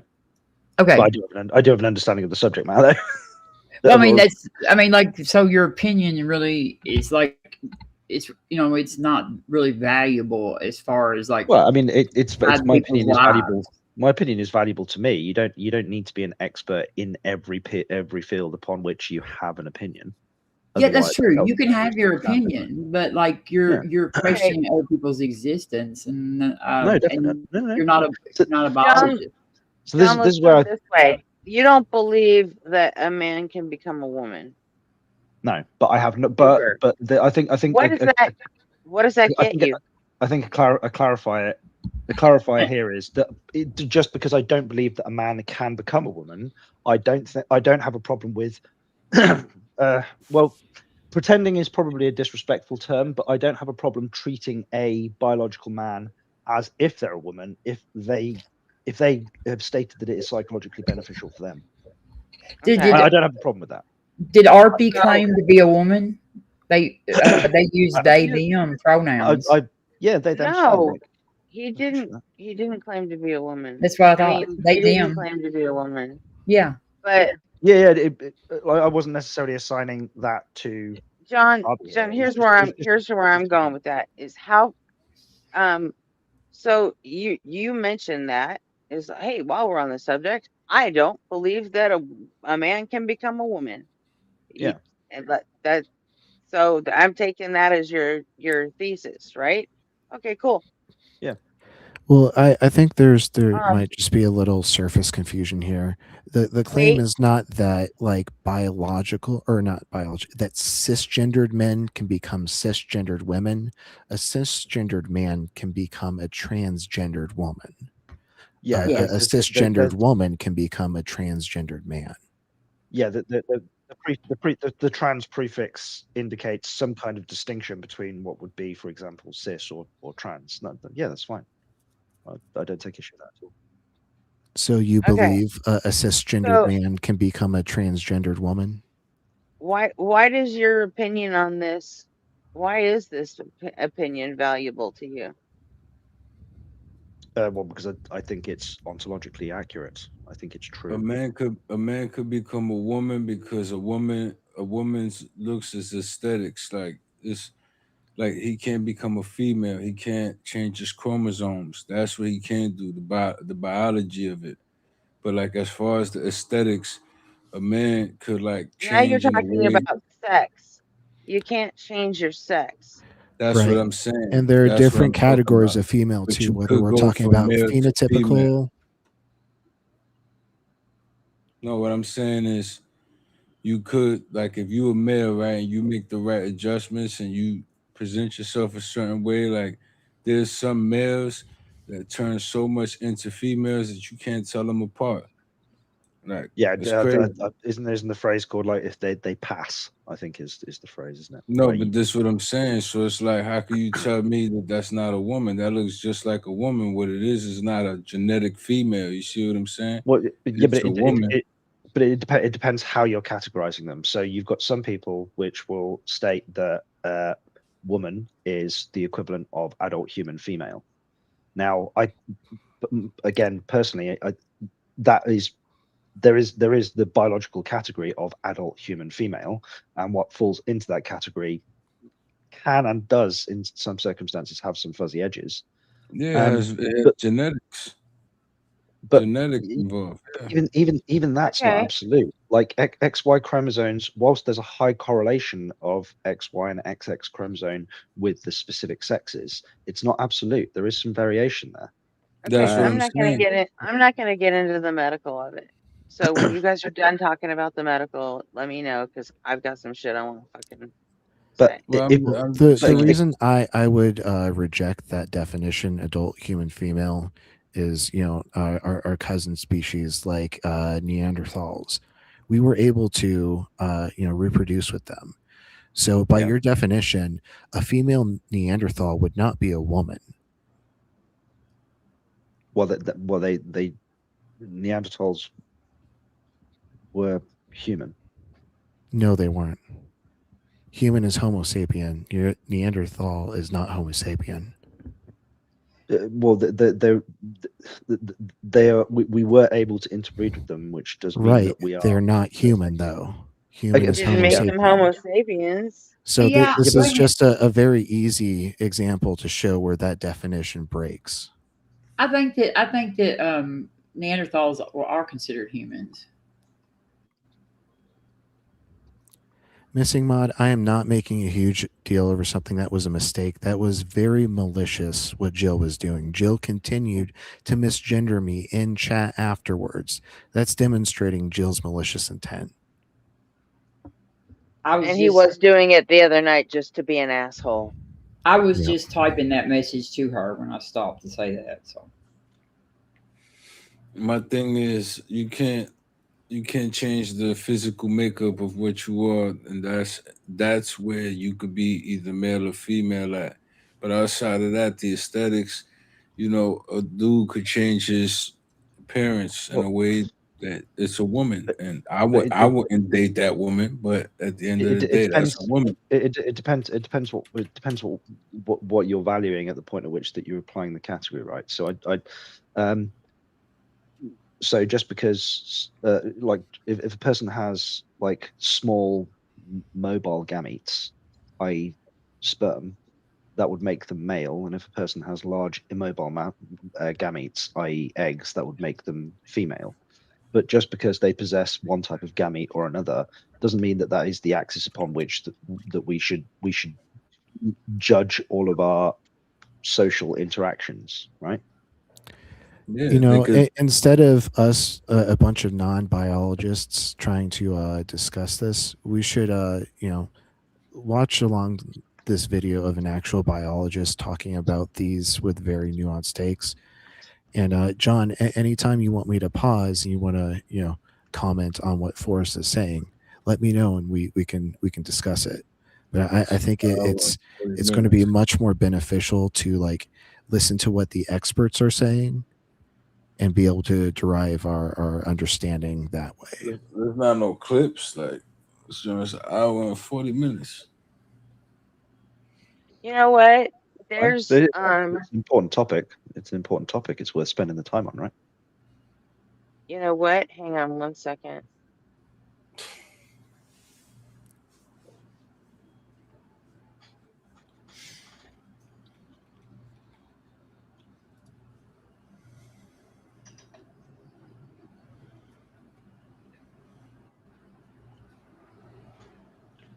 I suppose I do have one question, quickly.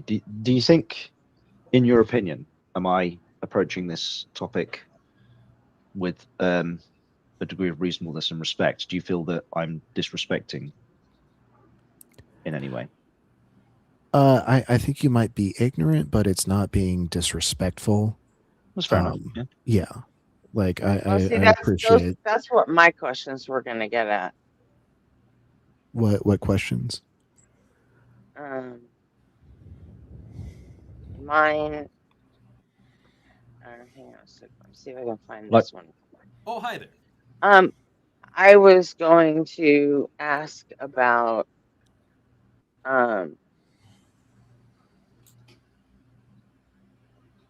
you take these opinions that you hold and do you turn them into votes? There isn't really anybody who I could vote for that seems to have a well-formed opinion on like the trans thing. Obviously, in the UK, the Supreme Court has made a ruling, but I can't vote for it. They've just interpreted existing law. So, for example, in the UK, the Supreme Court has made the determination that woman does mean adult human female and man means adult human male, and that's how it should be interpreted in the law, and that the gendered spaces are actually not gendered spaces, they're sex spaces. That's how we should be interpreting the law in the UK, but nobody got to vote for it. Okay, so this is not like I don't live in the UK, and like none of these justices are biologists. Yeah, like, I don't. It's like, so I don't care what, like, I don't care what non-biologists say about this, and especially Supreme justices that are, you know, they're not biologists, and we're not in the UK. Yeah, but when somebody asks me, does my position turn into a vote?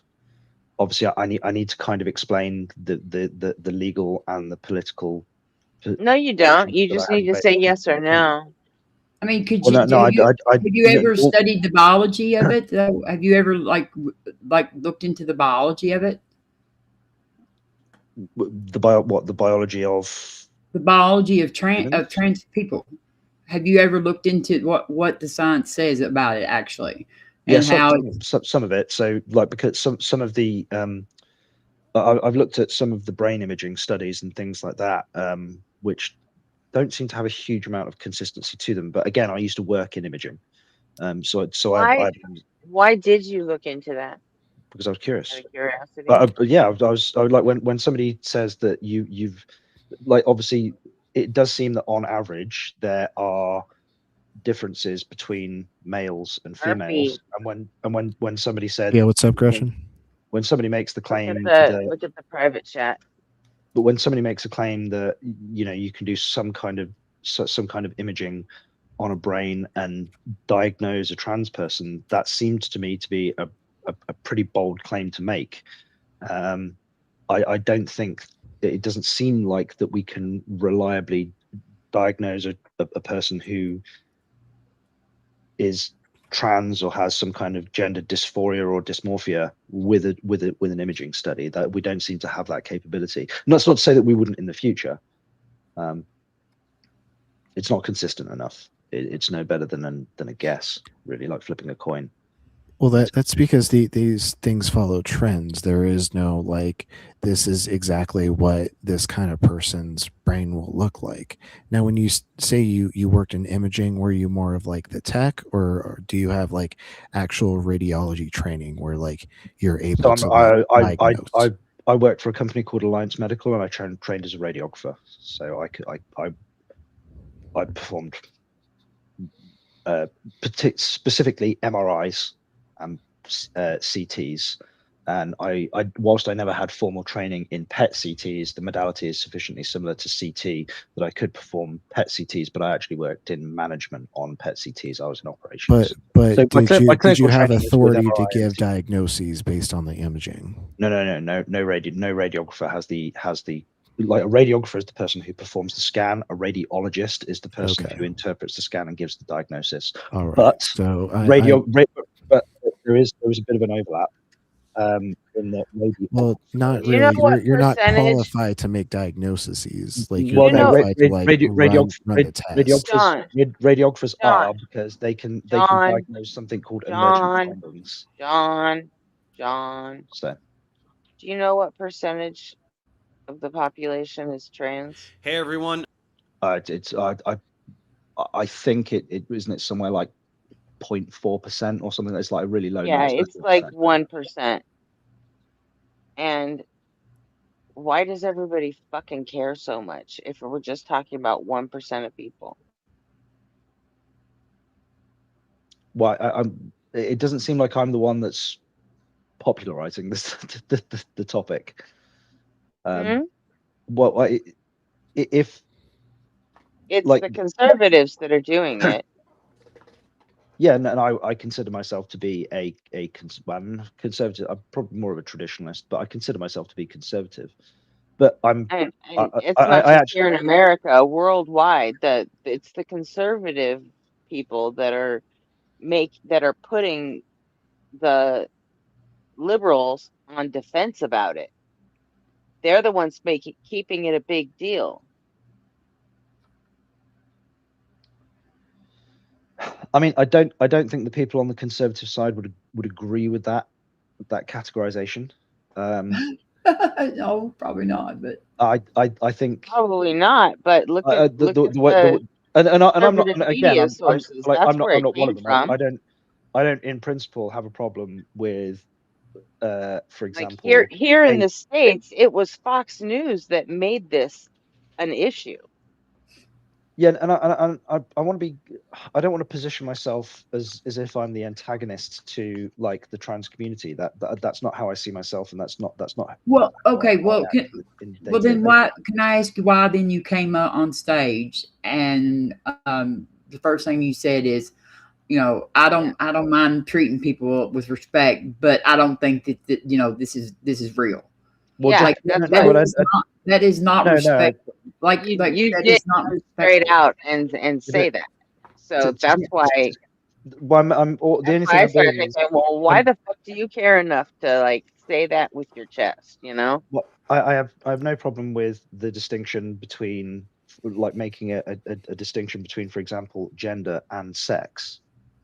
So, like, if somebody says that they have changed gender and they want to be treated in a certain way, I have no problem with that. That's absolutely fine. I will treat that Then person. why are you with not treating them respect. that way then? But there is a cohort that claims that you can change sex, and if somebody's telling me that you can change sex, then I'm sorry, that's just biologically You can wrong. change sex. Actually, if you change Well, enough of you the, can with surgery. You can. yeah, if you change enough of the like the sexual, you know, things, you can change sex. Yeah. I mean, that can be done through surgery and stuff too, but that's not what transgender people do. You And can change the but performative but role, you're but not being respectful of anybody when you come into a room and start like disqualifying people's existence because you don't agree with them. Like if somebody had asked your opinion on it, it would be totally different. But when you just come in and give it when it's not asked, that's not respectful. Well, hang on, but that's not exactly what happened, was it? Jill was Yes, you misgendering. can change sex, Hayden. Yes, you can. No. It's called a sex change operation for a reason. Yeah, Yeah, exactly. I really want to. I want to is touch Jess on still something here? really quick before we get too far from it. John, you claim that like you have no problem like distinguishing sex and gender, but when you gave a definition for the gender of woman, you referred to sex in the definition, meaning that like you were equating the two. You said adult human female is the definition for woman. No, what I said was that's how it's interpreted in UK law according to the Supreme Court. Is that how you define woman? Who cares? 'Cause I know Jess gets like super happy when all the fucking straight people start talking about trans issues. Hey, Gretchen, read private chat. No, it bothers her, but I mean, I don't care. Read private chat. Read private chat. All right. Yes. Oh, I could see why you'd want to do that, Robin, but I'm not really like throwing my hat in the opinion for not that. unless she breaks the rules, dude. But Gretchen, you don't have to talk about it, but before you know all of us non-biologists, non-scientists like try to like talk about this more, let's go ahead and get the rundown here from Professor Dave. It looks like it's a pretty succinct 10-minute video. We should be able to get through this. It goes a long way to describing it if you don't want to sit through 40 minutes of forest. You know? Yeah, I'm sure the information density is large in this video. So let's go ahead and just jump in. I know I don't discuss current events too often, but I'd like to do more of that, and there's one thing happening at the moment that I feel compelled to comment on. Everybody seems to be furious about trans people. Half of us are furious that they exist, and the other half are furious about what the other half is saying. I would like to jump in and see if I can clear up some of the ways that people are talking past each other. Now, it's no secret that I'm a bit on the liberal side, but rest assured the left is not going to get away scot-free on this one. They're missing the mark on a few key points. But as tends to be the case, it's bigots on the right who are the main problem, so let's start there. The primary issue is people who deny transgenderism. These are the people who spew the tired Fox News talking points. Liberals say there are 89 genders and anyone can identify as a hamster, that sort of thing. It's a deliberate caricature of reality peddled by all the angry conservative dudes popping up in my feed lately who claim that nobody can define a woman. Let's all take a moment to acknowledge the problems that go along with the ambiguity of language. Sex and gender are different words that refer to different things. If you did not know that, now you do. Sex is a chromosomal phenomenon. Nearly all of us have 2 sex chromosomes in all of our somatic cells. If both are X, your sex is female. If one is X and one is Y, your sex is male. There are interesting exceptions, like intersex people who exhibit a blend of the phenotypes associated with the 2 sexes due to chromosomal irregularities, as well as chimeric beings who exhibit different genotypes in different cells due to developing from more than one zygote. It is important to discuss and understand these populations. However, we can still safely categorize the overwhelming majority of people as exhibiting either male or female sex. Gender is a different phenomenon. It is still biological, but it is a neurochemical construct.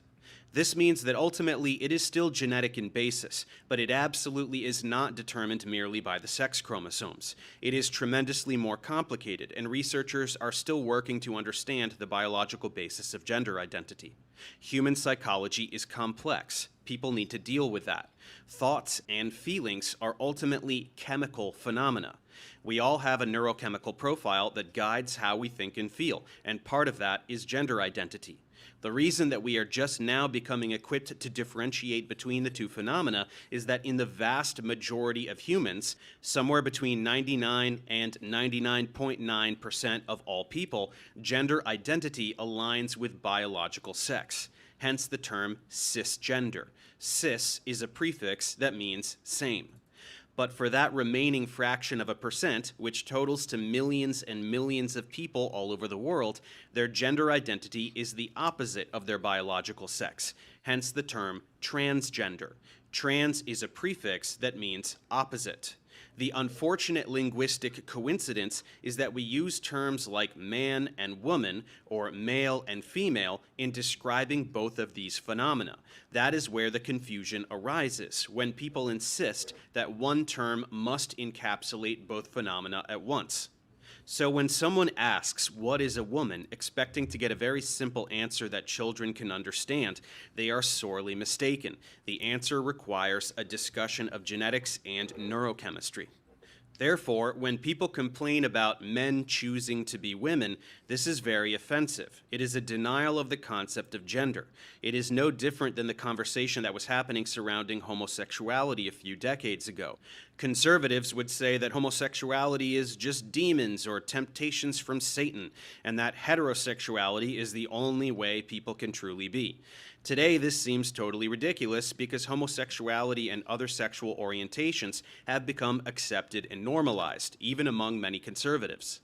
The same will happen for transgenderism because it undeniably exists. The acceptance for suppressed sexual orientations came first because around 10% of people are gay, whereas a much smaller percentage of people are trans. But this is the natural progression of societal evolution.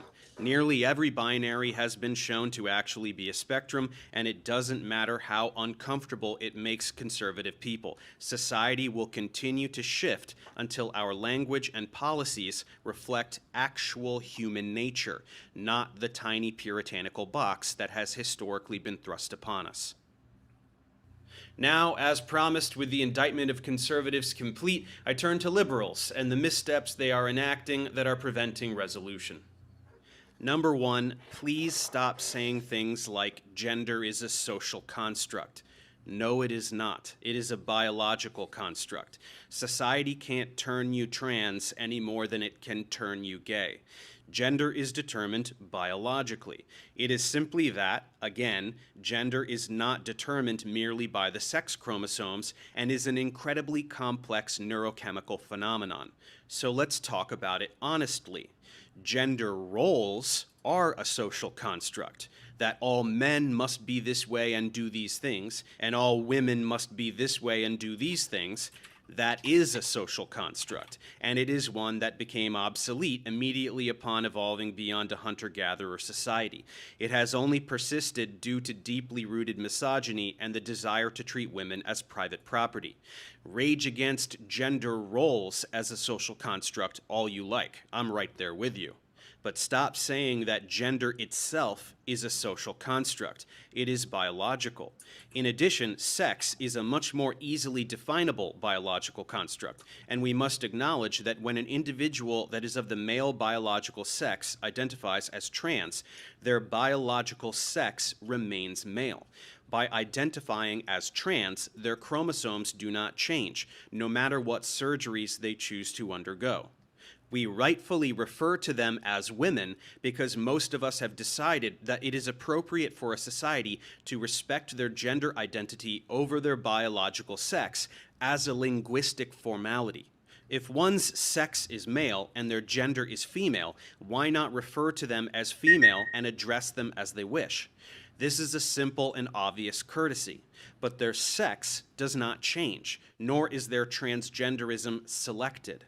When liberals attempt to decouple gender or even sex from its biological basis, they give conservatives license for mockery because they can then rightfully criticize what seems to them like a vague and meaningless declaration. That's why smug, ignorant conservatives who make a living stirring up hatred amongst bigots get so much traction by cutting together cherry-picked compilations of young people saying silly things, like gender is a social construct, because they get to go look at the dumb liberals, and it is a rare instance where they aren't completely wrong.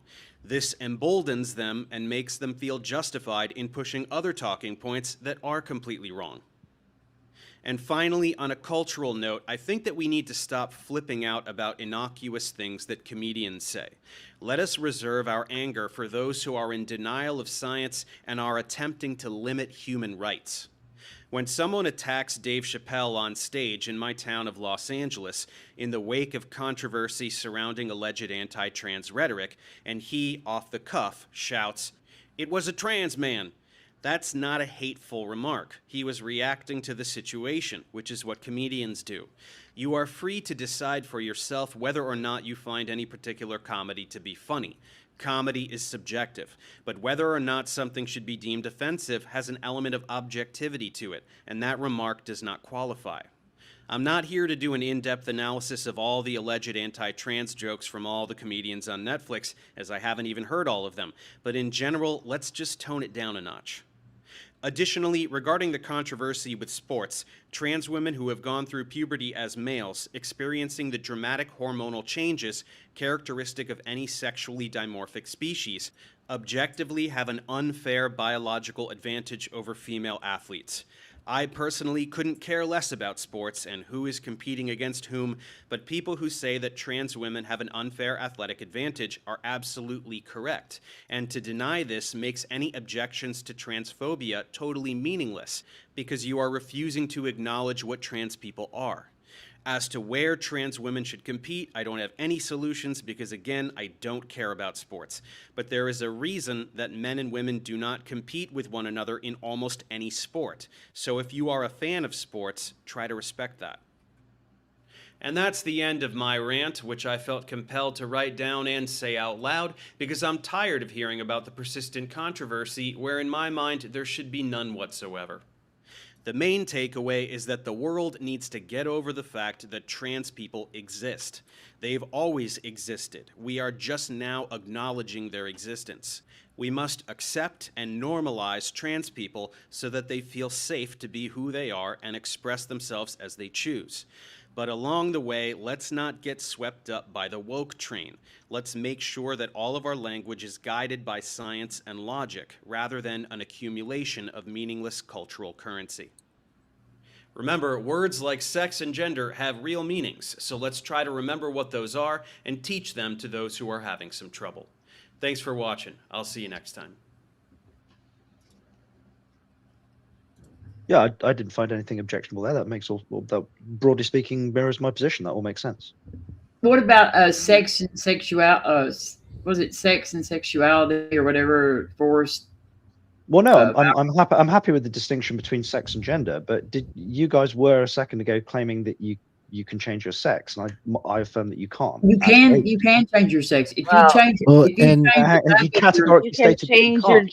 genitalia. How about that? Yeah, but you like sex is a suite of things. Okay, so you have so many. So if you change enough of the suite of those markers, then you actually are like you actually have changed your sex. I mean, you can't change your chromosomes, but that's not the only thing that determines what your sex is. It's not just your chromosomes. Yeah, chromosomal sex is only one category of sex and biology. There's genetic / gonadal. There's phenotypical sex. All the gametes. There's hormones and hormonal and anatomical sex. See, there are different categories, and so to say that like you can't change your sex is ignoring the different categories of sex. There are some categories in which you can choose.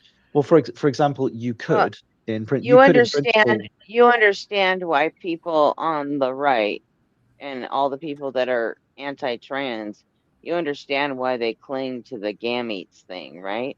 Yeah, but what I mean is, so what Addy's just said with regards to like changing different aspects of your biology to more conform with the like hormonally, I absolutely you can do that. That's something that we have the technology to do right now, and does happen. The other thing that I agree with is the distinction between whether somebody transitions pre or post puberty and what effect that has on them biologically. That is an important distinction. So yeah, like, I mean, we need a pause for a sec. Jill is still ban-evading and still misgendering me in the fucking chat. Mod, can you missing mod? Can you please confirm that you understand that Jill is in here still misgendering me with malicious intent? I need you to confirm that you understand that. She gets it. But why is she still defending Jill right now, saying that like this is a misunderstanding and that Jill doesn't really mean it? Jill is in here showing that it is his intention to misgender me over and over and over. I just had a back and forth with Maud on Discord, and she gets it. I told her that I said, you weren't here. You didn't see the way he was acting the last time, and you didn't see what happened. I said, just let Jill take his consequences. He has earned them. Yeah, at this point, Jill. And she said, okay, I didn't know that. You're right. Thank you, Miss Maud. Thank you. At this point, it does seem clear that Jill isn't having an intellectual disagreement with anybody. He's just trying to upset somebody. Yes, that's exactly. So stop trying to upset somebody. Yeah, I'm not trying to upset anybody. I'm just having potentially an honest disagreement. Right? You're not trying to. Jill is trying to piss people off. Yeah. He's here just to fight. I think JR accidentally got timed out when Watterson was trying to take care of the Jill alts. Apologies, JR. Yeah, but he brought him back in. So yeah, I noticed that. Just making a specific shout out so JR knows that was not malicious. Yeah, and again, just so I can self check myself. Does anybody who's invested in this topic think that I'm here with the intention to try and upset people, or do you think that I'm honestly approaching the subject? No. It might not be your intention, but like your ignorance is like causing a small amount of harm by perpetuating things that are simply untrue. And if we want to get into the distinction of the categories of sex, this is the perfect video by Forrest, and I fast forwarded to the specific part where he dissects his categories of sex. So what? Just super quick then, with respect to the video that we've just watched with Dave, if I agree with 99% of it, where's the ignorance? I presume you put the video of Dave up, you agree with all of it, and if I agree with all of it, First there's a and claim that there's foremost, ignorance on my part. Where's the ignorance? If I agree with the same thing um, that you agree with. well, because you keep going back around to the gametes, and are you aware that that's basically like a dog whistle It's for, called biological essentialism. because Yeah, what it is because there, there are so many different ways, you know, there's, but you've got stereotypes, you've got, well, the thing is they all the anti-trans people, they cling to their guns when it comes to those gametes, because that's literally like the one thing you cannot change. yeah, but if as long as we understand what we're But it talking about. makes no difference, does So it? like, but the social, like, you can't change your gametes, but you can change your social expression, right? That's fine. Right. But, I'm just saying So that you brought up the gametes thing like 3 different times. yeah, And because I'm it is relevant. It is relevant because that's how we procreate. You can't just ignore how the species propagates itself. So wait, if a woman has a it's relevant, right? hysterectomy, does that no longer make her a sorry, woman because she's no longer you're capable of reproducing? Yeah, and you do realize that there are women who have XY chromosomes too, right? Yeah, of course, of Yeah, course. But Swear syndrome. but So I made that. But again, that's why I and referenced the gametes besides, rather than the you're chromosome. married, correct? Well, Okay, I'm so married. I'm married. I have kids, and I have had a vasectomy. So, Okay, So so right. So name does that mean I you're no thought, longer a here's man? so of here's course, my I'm still a man. question. he's not. Why do you I still produce spermatozoa. They just don't shoot at the end. Here's my I have my question. testicles Why removed. the They're still fuck there. do They're you just not care connected. then? Why do you even give a shit? Well, no, Because it's an interesting subject, isn't it? Like, it's an interesting topic. This it part is. of our human behavior I find fascinating. I mean, yeah, I guess. I'm not making a Honestly, value judgment. I'd be like, I don't. I'm a If a cis if het straight woman, and if I like didn't fuck it, if whatever. I didn't I'm never categorically I'm never if I going to didn't have any oh, contact with sorry. this kind of stuff. But if I didn't And categorically state this, if I didn't lay it out at the start, that's probably an error on my part. But if I saw a trans person being marginalized, harmed, brutalized, or treated differently just because they were trans, I would defend them. I would consider But you would tell them. I would consider it a point of personal honor to step But in and defend them. It would be But my would job. you say, I'll defend you, but I don't believe that you are who you say you are? Is that what I could have disagreements about the okay, specifics then of what they think the ontology of the universe is comprised of, but I would all right, defend fine. them. Well, then, knowing that, why exactly do you care so much about Because who it's an has interesting large or topic. Why small do I care gametes? about anything? Because I Okay, find it interesting. Why does name that me. mean anything to I you? don't think the struggle that people deal with, dealing with bigotry every day should be something of interest. I think it should be something that we should, really focus on Try to defeat. preventing. Yeah. Yeah. Like John, like name me one. I can fight, but I can fight against that thing and I know, also but find it. wait a minute. Like, name me one thing, one trait that is something that defines sex, to where it's exclusive, to where like this thing right here, this defines sex exclusively. So like the people who don't have this cannot be female, and the people that do have this are female. What's the one Right. trait? That's called a necessary precondition, and Yeah, like the bare Let him minimum. name it. Let him see if he can name it. The absolute bare minimum, in like with respect to procreation, i.e., we are a dimorphic, we're a species. We are a bimodal. Like our sex is on a bimodal distribution. Yeah, but the absolute bare minimum. Whilst you might have some kind of birth defect that means that you don't have a penis, or like it doesn't matter. That doesn't some kind of obstruction. The absolute bare minimum requirement to determine who is a male and who is a female is the gamete type. and whether you can bring a gamete A and gamete B together and they can produce another entity which is part of the same species. Why do you care? If you don't know what reproducing you're going to do in your life, why do you give a shit what other people do? No, but that's not true. I was just asked a very specific question about what. Well, that's not true though. There are people who are born. There are actually people who are born with a testes and an ovary that are like one organ, and one side of it is a testes and one side of it is an ovary. Well, so your one the one trait still fails. This is actually something that we actually find on an intermittent basis in radiology, usually in non-obstetric ultrasounds. So what in utero development, when you apply different hormones, then the baby develops differently, and the organ that is the ovaries descends and turns into testes. Yeah, but there is such a thing as a half, like people were born with half of a testes and half of an ovary. Yeah, there are.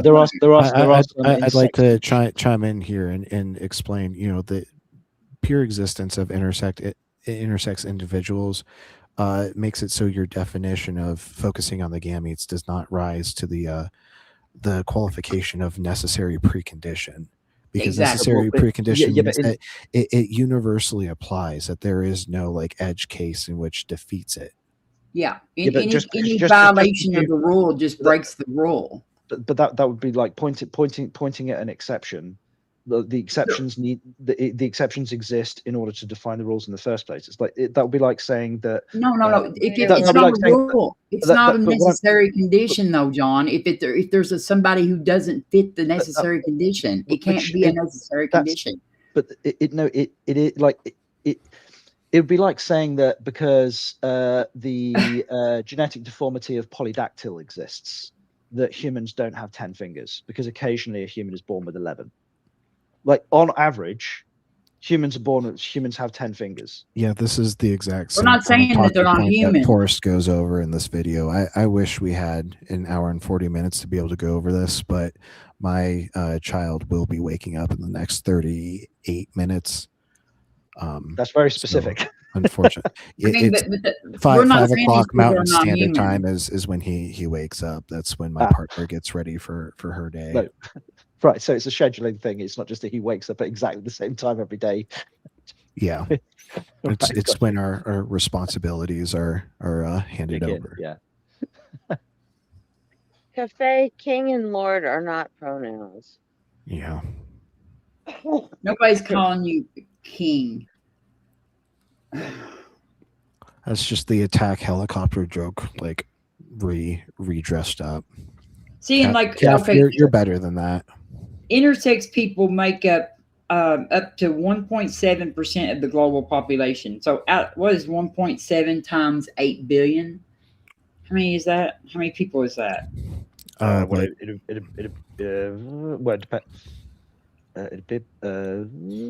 that, about 12 million people? Something like that. Just round up to 2%, and 2% of 8 billion would be 16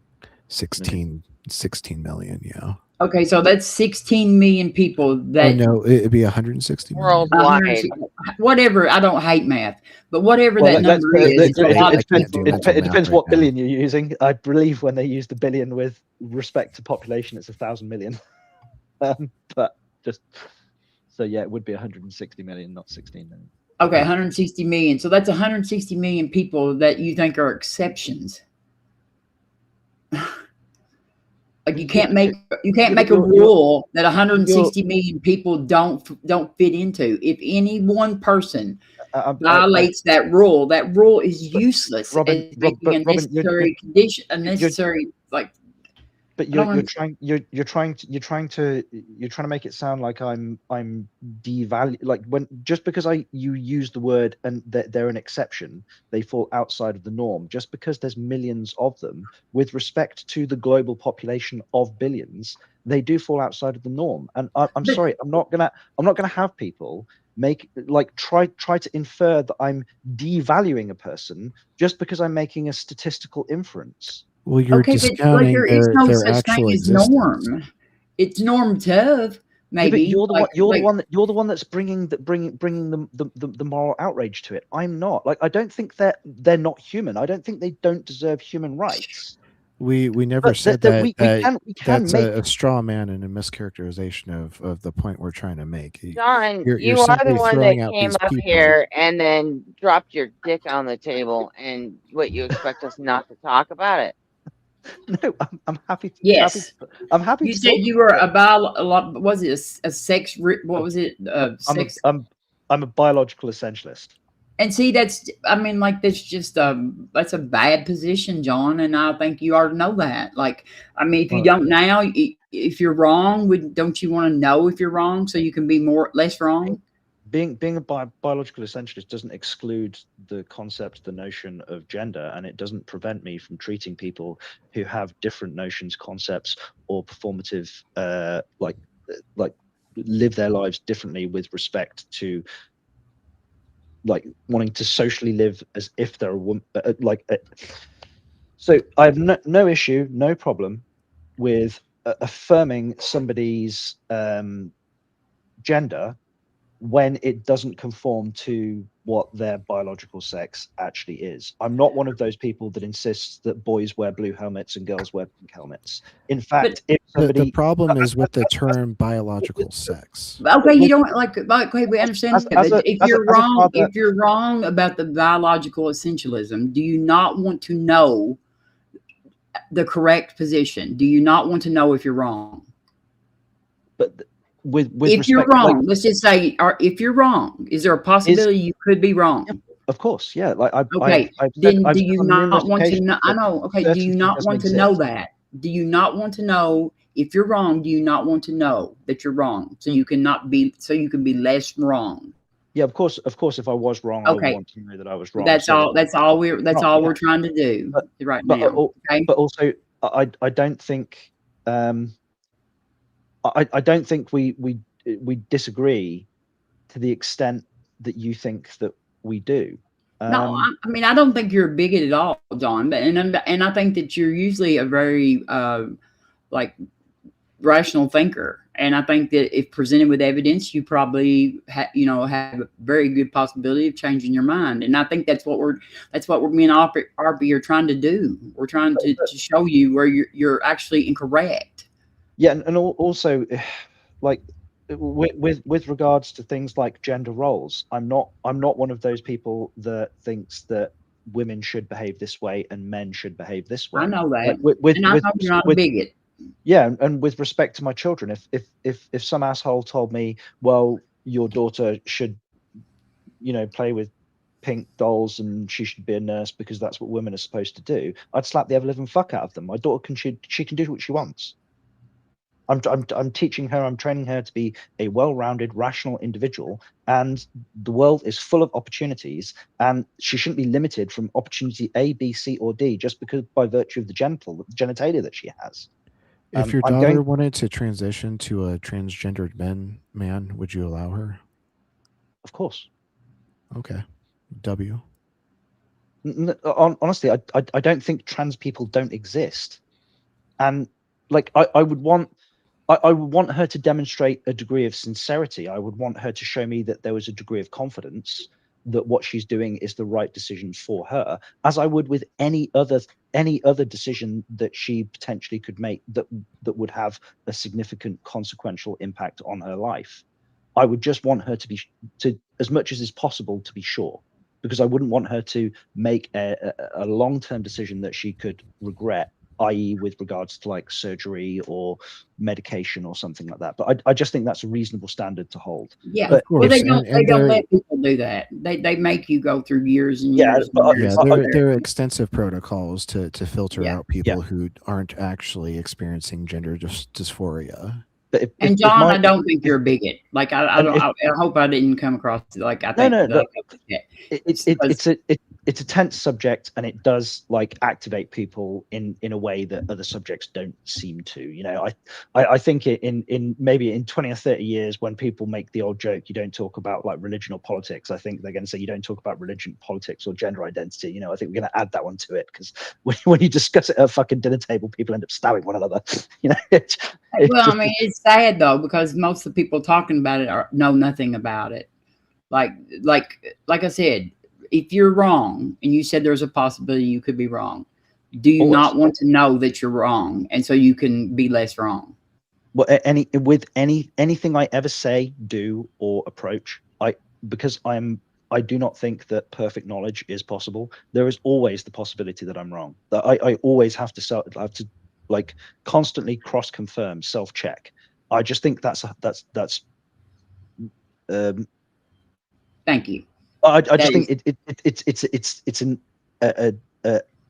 expression of humility that all reasonable and rational people should have. Yes, I agree, and thank you. And that's all we're asking. Okay. Yeah, so I'd like to get into like the different categories of sex, and like kind of dissect why like biological sex is like an umbrella term that doesn't really work because of these like distinct categories. And Forrest Valkai is great about dissecting these categories, and I'm pretty sure that this is the appropriate spot in the video, and I've increased the speed to hopefully give us a higher chance of succeeding and getting through this before I have to hop up in the allotted 32 minutes before your children get up. Yep. So let's go ahead and just jump in. For a lot of people, the concept of sex being multidimensional, dynamic, and spectral can be a little bit daunting. But spectra in nature, even regarding sex, is something that you're almost certainly already more familiar with than you may realize. Consider, for example, human height. We know that male humans are 10 to 15% taller than females. But when we look at how that data plots out, the actual distribution of height between sexes, we see that there's certainly a difference between averages, but the overlap is nearly 2/3 of the graph. So when we say that males are 10 to 15% taller than females, we don't mean that every male is taller than every female, nor do we mean that height alone is a reliable way to distinguish between sexes, nor do we mean that any male that's shorter than an average female isn't actually a male, or that there's a height limit to females, or anything like that. We're just talking about a trend in the population. When you start thinking about almost any sex-based characteristic, even sex-determining factors, you'll find that we're talking about trends, not binaries, a whole heck of a lot. Despite popular belief, there is no single simple switch for sex determination. In fact, the more we've looked at it, the more we found that sex is a multivariate system, a suite of diverse characteristics produced by an array of different factors, no single one of which is solely determinant of the outcome, and no single one of which has only two options. And to better understand what I mean by that, let's look at humans as a case study. Overall, there are 4 major steps to sex determination in humans. First is the establishment of your chromosomal sex at the time of fertilization. This is usually either XX or XY. Second is the development of gonads, due to the expression of genetic pathways encoded on those chromosomes. This establishes your gonadal sex. Third is a continuation of sex-specific development of your internal and external genitalia, which is what establishes your anatomical sex. And finally, you establish outwardly visible sex characteristics, which is what establishes your phenotypic sex. And while that all sounds very straightforward at face value, when you understand the sheer range of possibilities in each one of those 4 steps, you'll start to see why it's completely impossible to call any part of this a binary. Let's start big with the idea that XX always means female and XY always means male. Right away, this has a lot of problems. De La Chapelle syndrome is when a person has XX chromosomes but still develops anatomically as a male. This usually happens because the SRY gene, an important gene for male development, is translocated or moved onto an X chromosome. But this isn't always the case. Because the genes for both testes and ovaries are upstream, so to speak, there are individuals with De La Chapelle syndrome who don't possess any Y-derived genes at all. And just as De La Chapelle syndrome is a variation in the sex... Yeah, Jessica, sorry. All the sissies are trying to discuss your lived experience. And as a non-binary individual, I kind of feel weird, and like I don't know where I fall under like cis versus trans, and so like I try to stay like I try to give the platform more to like people who like are fully experiencing their transness. But I know you're probably way ahead in time, and currently being there on the other side of the world. But if you have a chance and you want to jump up on the panel and give your experience, feel free. Don't let the sissies all speak for you. characteristics of people with XX chromosomes, Swyer syndrome is a variation in the sex characteristics of people with XY chromosomes. For example, there could be a mutation on or a deletion of that SRY gene, and without that gene acting on gonads, these people could be chromosomally male, but hormonally, anatomically, and phenotypically female. And yes, there are plenty of cases of women with Swyer syndrome getting pregnant and giving birth. These are anatomically female, chromosomally male women giving birth to healthy children. And this can be done experimentally as well. Researchers have spliced an SRY gene Obviously, into mice that with goes XX for chromosomes Lilith or out of too, mice with but XY. Yes, I yes, don't of think course. she wants. I don't think she wants to come up either.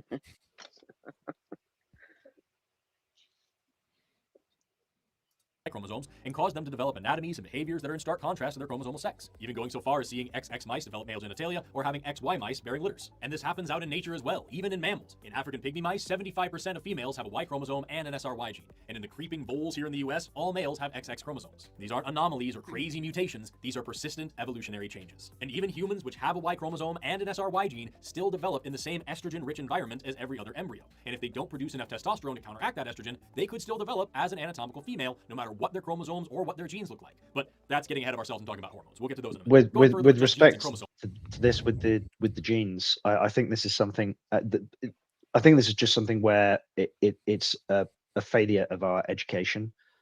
I think if you were to poll the population at large and ask them, like, are all women XY and are all men XY and are all women XX? I think the vast majority of the population would say yes, like our genes are deterministic in that way, and that's not the case. Anybody who's done like GCSE biology in the UK, i.e. studied biology up to the age of 16, would understand that. It's just a scathing indictment of our education system. You see a lot of, and I actually agree with the sentiment where you get some of the conservative or the right-wing influencers that reference this. No, it's genetics all the time, and they don't actually know that there is a massive ignorance there. Agreed. There's also Turner syndrome, which is the condition of having an X and then nothing else. Having just a Y would be lethal, but having just one X is functionally the same as being chromosomally female, because when you have two X's, the second X doesn't really do much. If you recall, chromosomes are made of a thick rope of DNA and proteins called chromatin. When that chromatin is loose and accessible, the genes contained within it are able to be transcribed to make proteins. We call this structure euchromatin. When the chromatin is wound tightly, however, the genes are inaccessible and functionally inactive. We call that structure heterochromatin. When someone has two X chromosomes, one of those X's ends up being scrunched down and condensed into a heterochromatic structure called a bar body, with only about 15% of it being expressed at any given time. And whether it's the first or the second X that gets scrunched up like this varies from cell to cell. You could literally have two cells right next to each other, one expressing the first X and the other expressing the second X. On a side note, my mother-in-law is she's a retired GP, a general practitioner, a doctor. She retired with 36 years of experience. One of the smartest, if not the smartest people I know. She's an amazing person. She's fascinating, and she always likes to make the joke that it's an old genetic joke. The reason that men aren't as competent as women is because XX is just an X, XY is just an XX with a piece missing.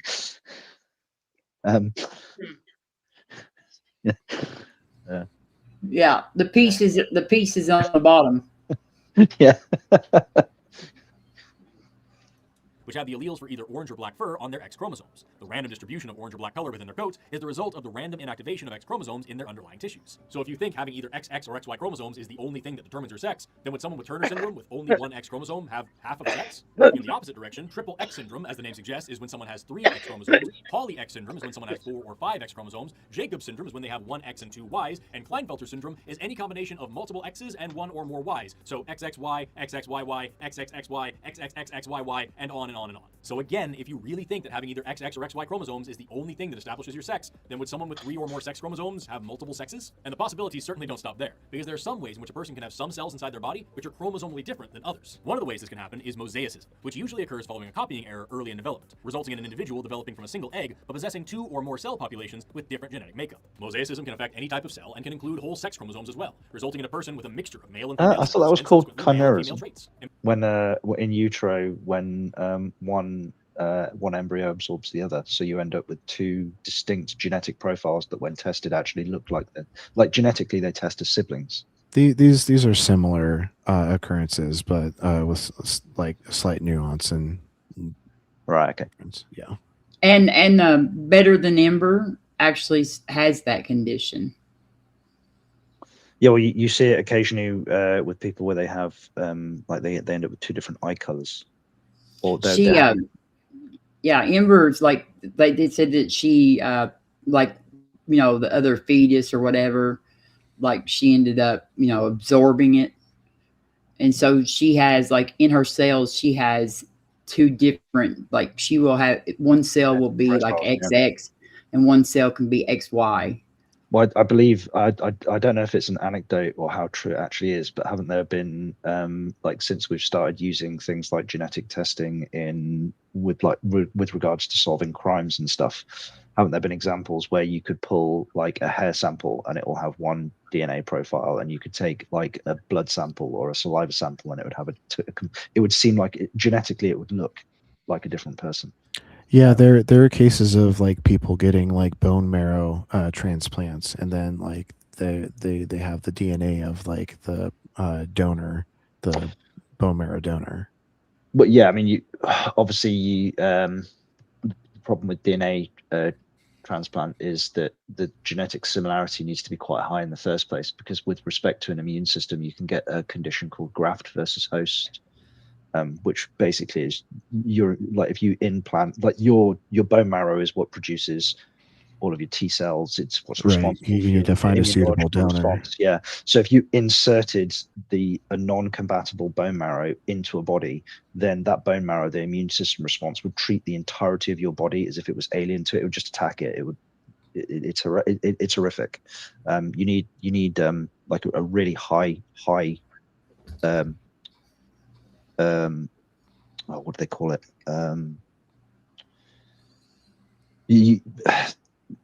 There are different types. Like, so for example, I have a condition called keratoconus. So in my not too distant future, I'm going to need a corneal transplant. But corneas can be almost universally donated. You don't even need a blood type match to donate a cornea. Really? Whereas, yeah, you don't. Like, it depends. So that might not actually apply to me, because I had an eye infection when I was in my teens, so I actually do have some vessels growing through my cornea. So they would have to cauterize the vessels, but as long as they cauterized them fully, and you didn't introduce blood to the cornea, I could in principle receive a cornea from anybody. You don't need to tissue match it or anything. Whereas if you're inserting bone marrow from another person, like the things that you have to line up are extreme, and the consequences of not getting all of these, the minutiae lined up correctly, is an agonizing death because your immune system melts you from the inside out. Yeah. But like my point in bringing up these cases is like, in like homicide cases, like say someone got that full bone marrow transplant from their brother who was a compatible donor, and they leave blood at the crime scene. Well, there's a high chance that like their brother's DNA shows up, even if it was them who bled. I don't. Does that? Well, a DNA. I don't think it would show up on the DNA test just with respect to a bone marrow transplant.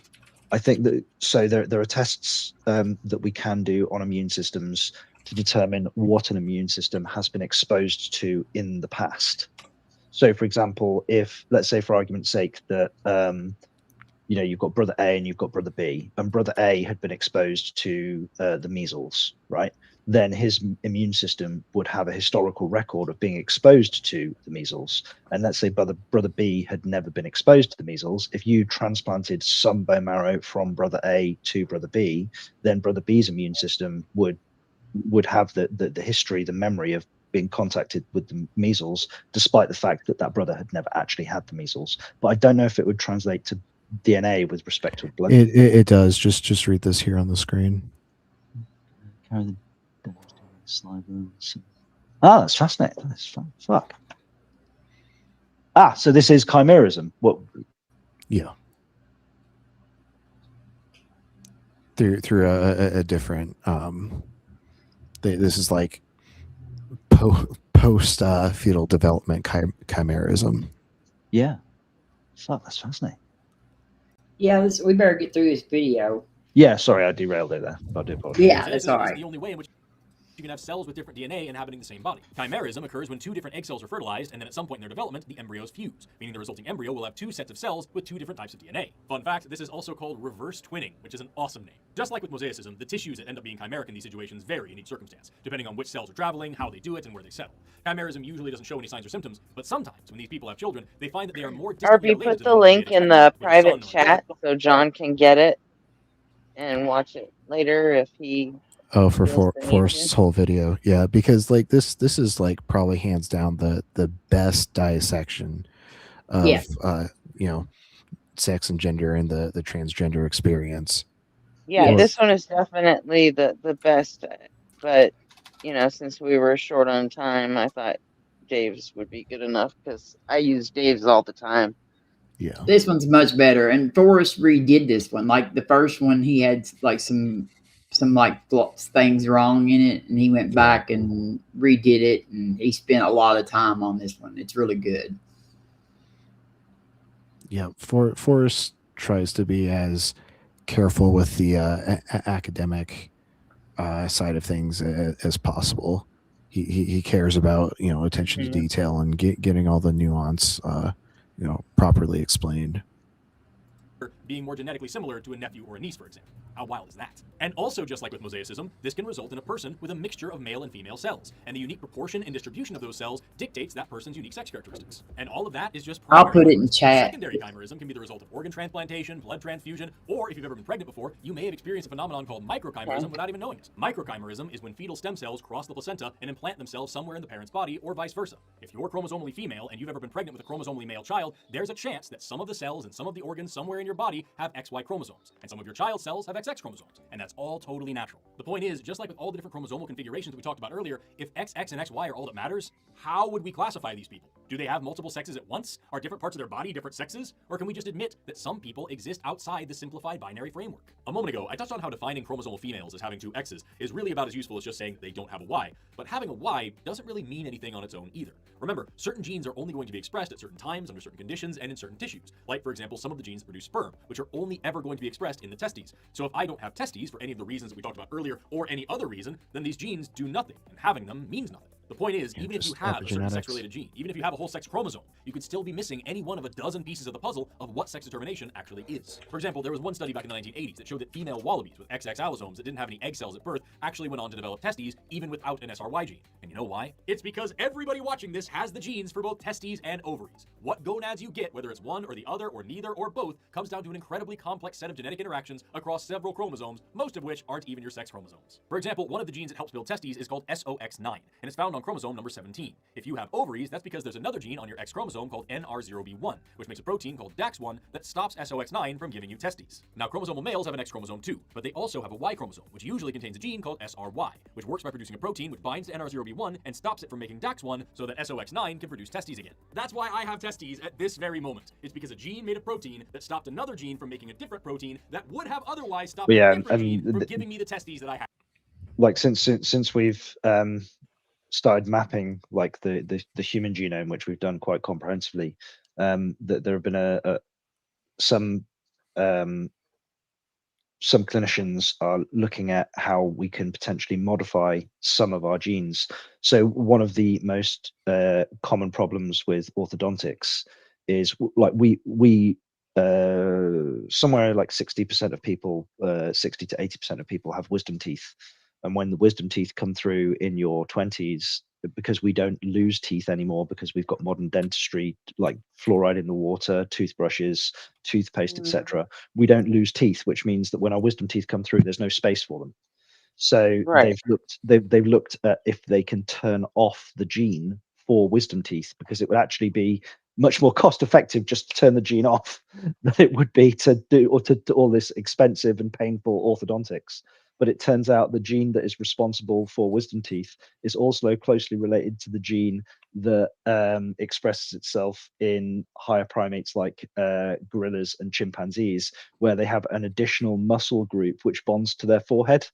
So if we turn this gene off in people, they'd end up looking very unevolved because they'd have like a much more muscle contained. Well, I mean, we're evolving that we're evolving that way anyway, like really slowly. But can you imagine, like you know, they turn off the gene for wisdom teeth, and you end up looking like a Neanderthal. Well, we're starting to lose our wisdom teeth anyway.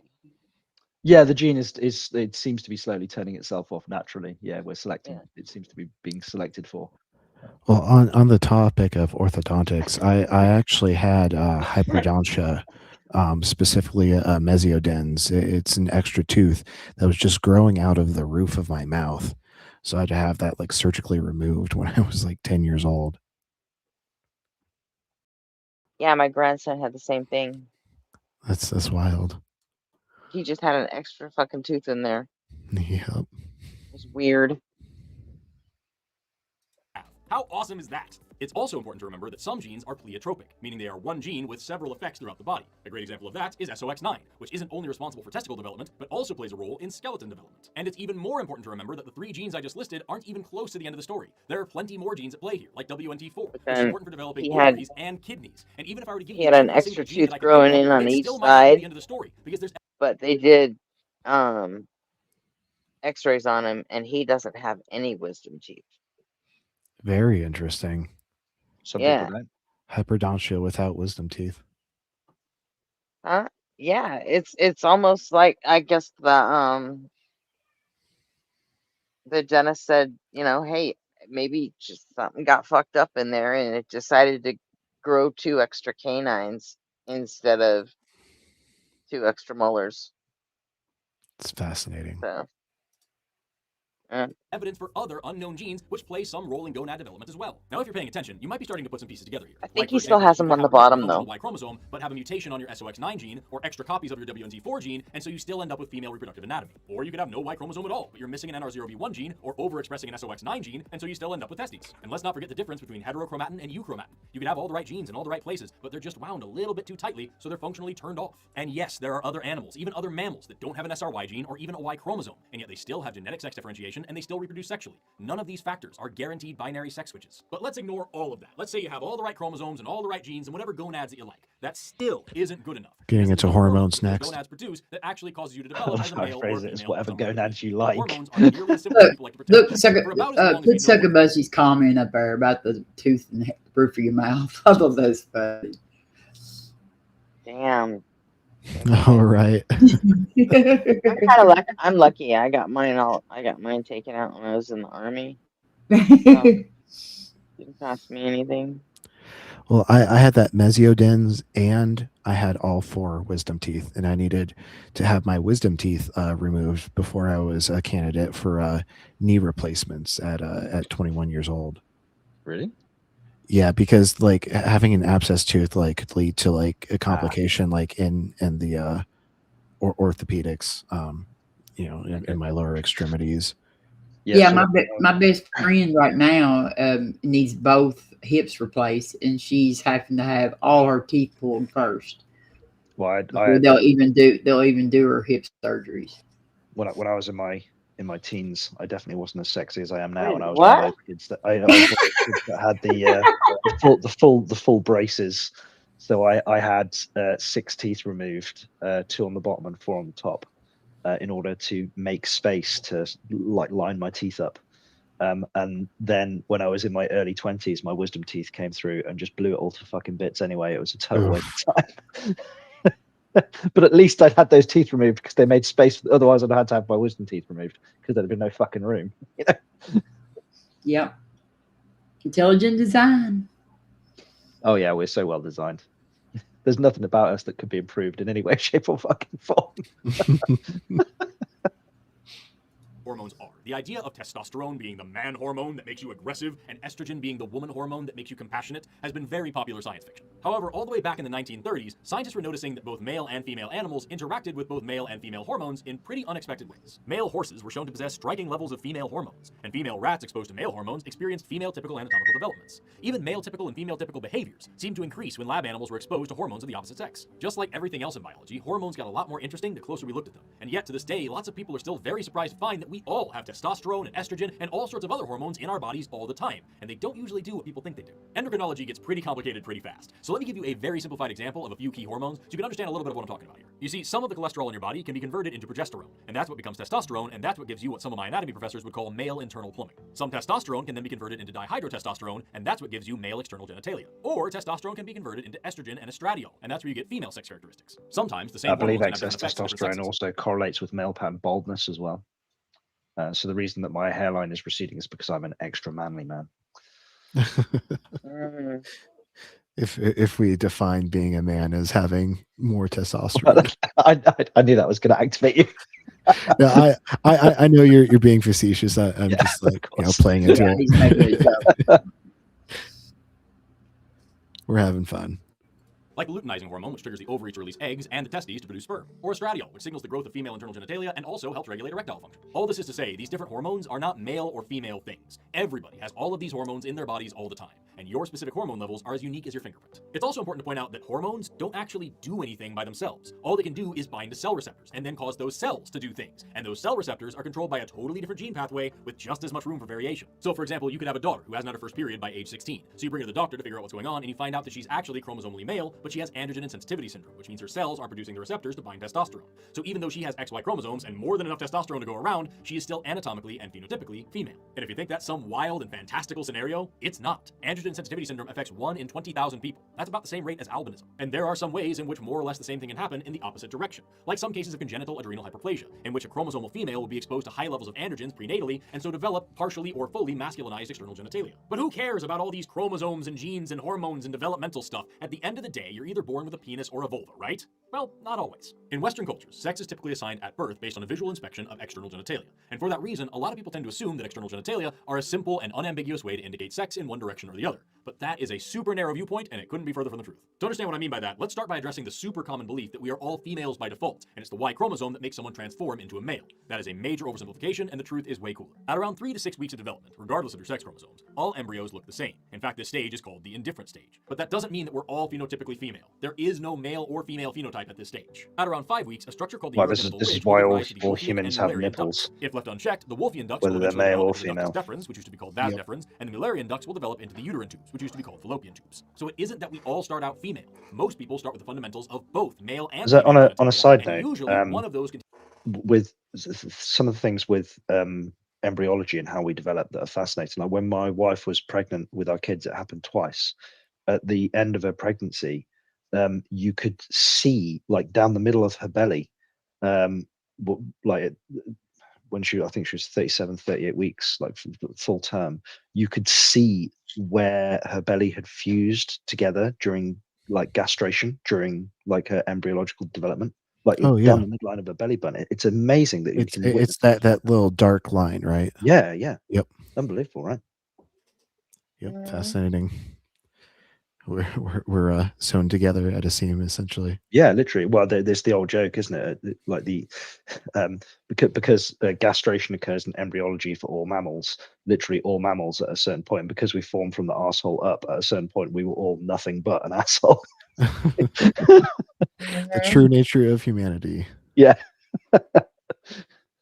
continues to develop while the other one is reabsorbed. However, that isn't always the case. For example, a chromosomal male with persistent Mullerian duct syndrome will have a penis and testicles, as well as all or parts of a uterus and uterine tubes, and maybe even the upper third of a vagina, whereas a chromosomal female with Mullerian agenesis will lack those structures. As genitals start forming from what's called the genital tubercle at around 4 weeks, you would still have no idea whether they're forming a penis or a vulva. That whole region is so undifferentiated at this point that it takes another 2 full weeks just to separate your urethra and your anus. Before then, you still have a singular lower orifice, basically a cloaca. In fact, the folds surrounding that orifice are even called cloacal folds. Actual proper sexual differentiation of the gonads depends on signaling from what are called primordial germ cells. This means that in order for things to go smoothly, those primordial germ cells have to actually make it to the gonadal region to begin developing into an ovary, a testis, or an ovotestis. Otherwise, you end up with gonadal dysgenesis. Yeah, this is what I was talking about earlier when you can get a condition called I'm not sure what it's called medically, but colloquially it's called pseudohermaphroditism, and you can actually end up with I think it's to do it's not a genetic issue. I think it's got more to do with how susceptible an individual is to the hormones that you're exposed to during development. So you actually end up with testes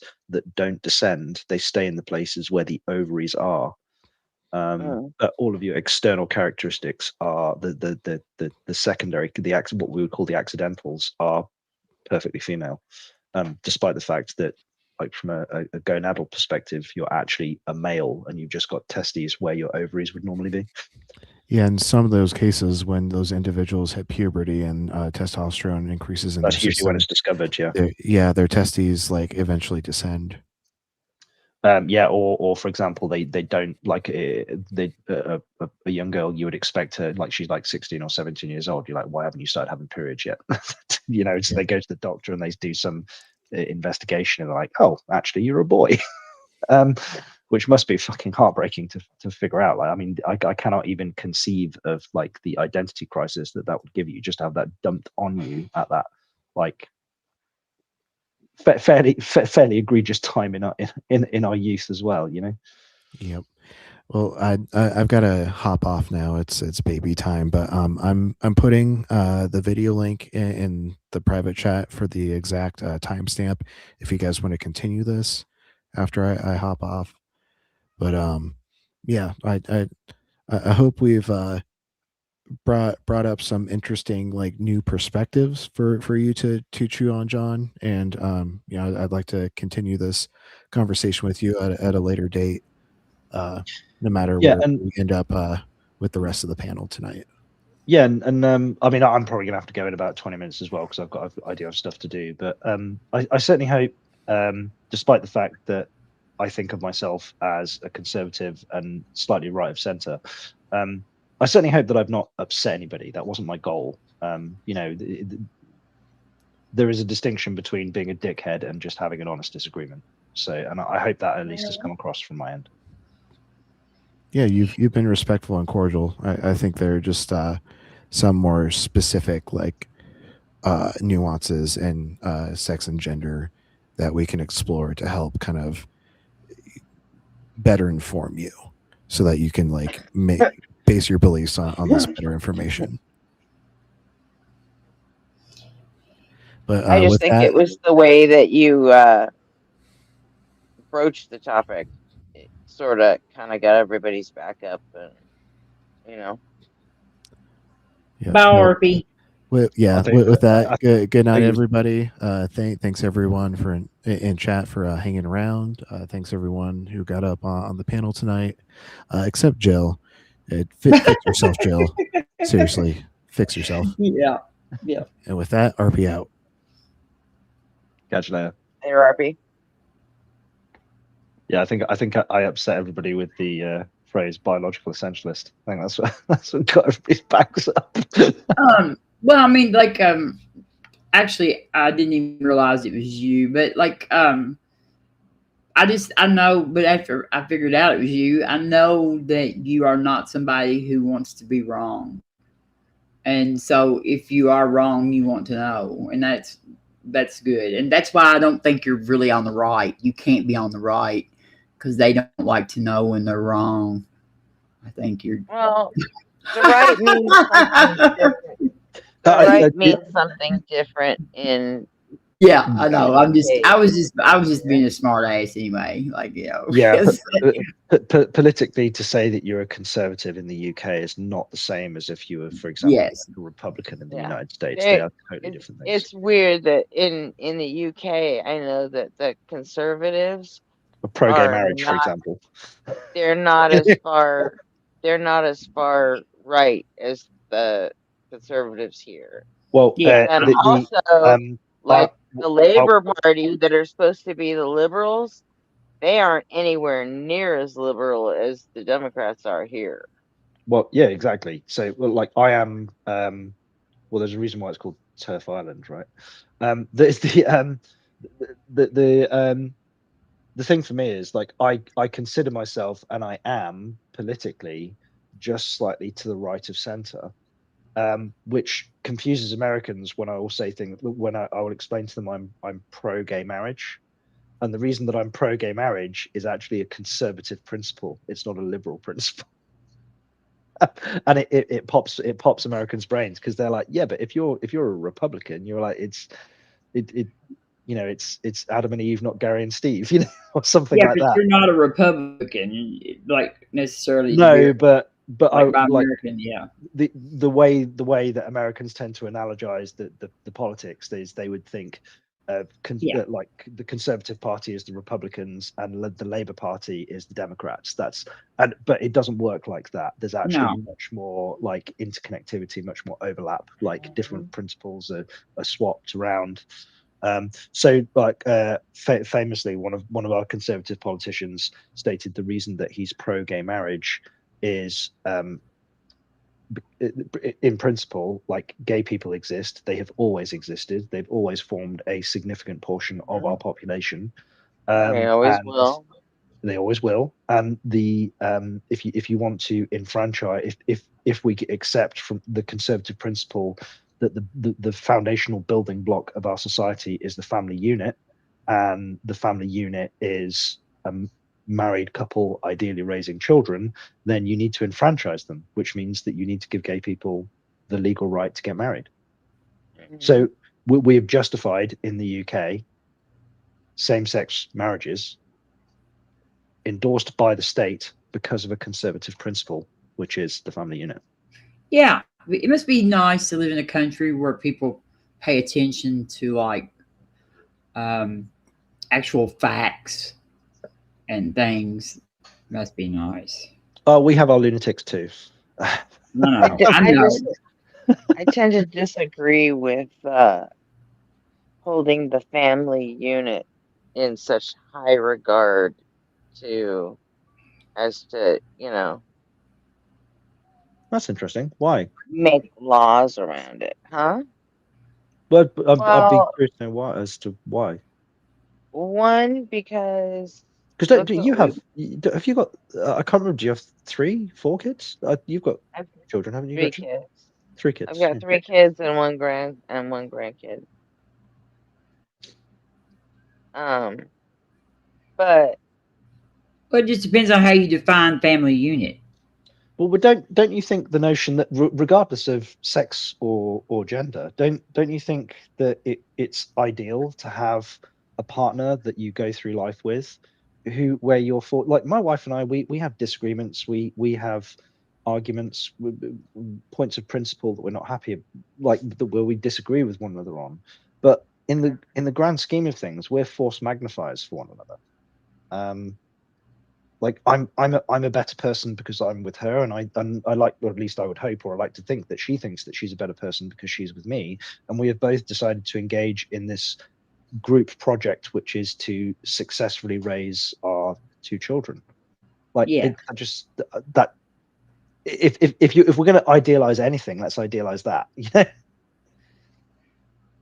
I think I think that like I think that the family unit is important. I just don't necessarily think it has to be, like you said, it doesn't have to be a man and a woman like is the parents, like the family. But everybody. Well, yeah, and I don't think that's a requirement either. I know. It has to be a man and a woman. Just it's 2 people who have decided that they are sufficiently alike that they can and will pull their competency and pull in the same direction in order to help raise the next generation of people. I think probably it's better if it's even more than 2 people. Like I think that it's good to have a village. Yeah, I agree. Like it's not lost on me that my occasionally, like my brother will say, do you let your kids do that, really? Or vice versa. I'll be like, we'll pool our experiences. You know, it doesn't just have to be mum and dad or parents. Mhm. The thing that I always find Well, quite funny is, I think does that anybody else? anybody. Oh, sorry, Gretchen. Does anybody else what? Has anybody else had the experience of so like my dad was actually quite strict with me as a parent. Like my memory of how my dad raised me, he was actually quite authoritarian. He was never abusive, but he was always quite strict, very regimented.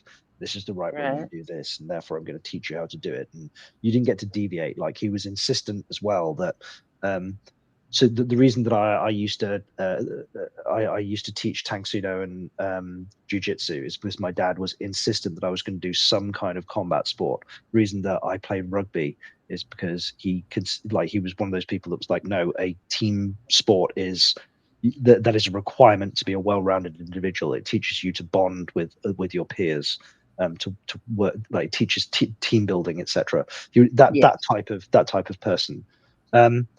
And my memory of him all the way through my informative years was actually of quite a regimented, consistent guy.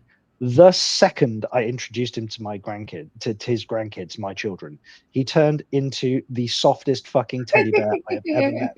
Like all of that went out the fucking window. I was like, where was this asshole when I was a kid? Yeah, yeah, that's exactly right. That's yeah. Yeah, And you'll be the same way when your grandkids get here. You'll be the same way. I hope so, because my dad had a fucking amazing relationship with my kids. They loved him to bits, you know. But that's because he let them do whatever they fucking wanted, and then handed them back to me after they were hopped up on E-numbers and sugar. And went, "Your fucking problem now, son. I'm off to the pub."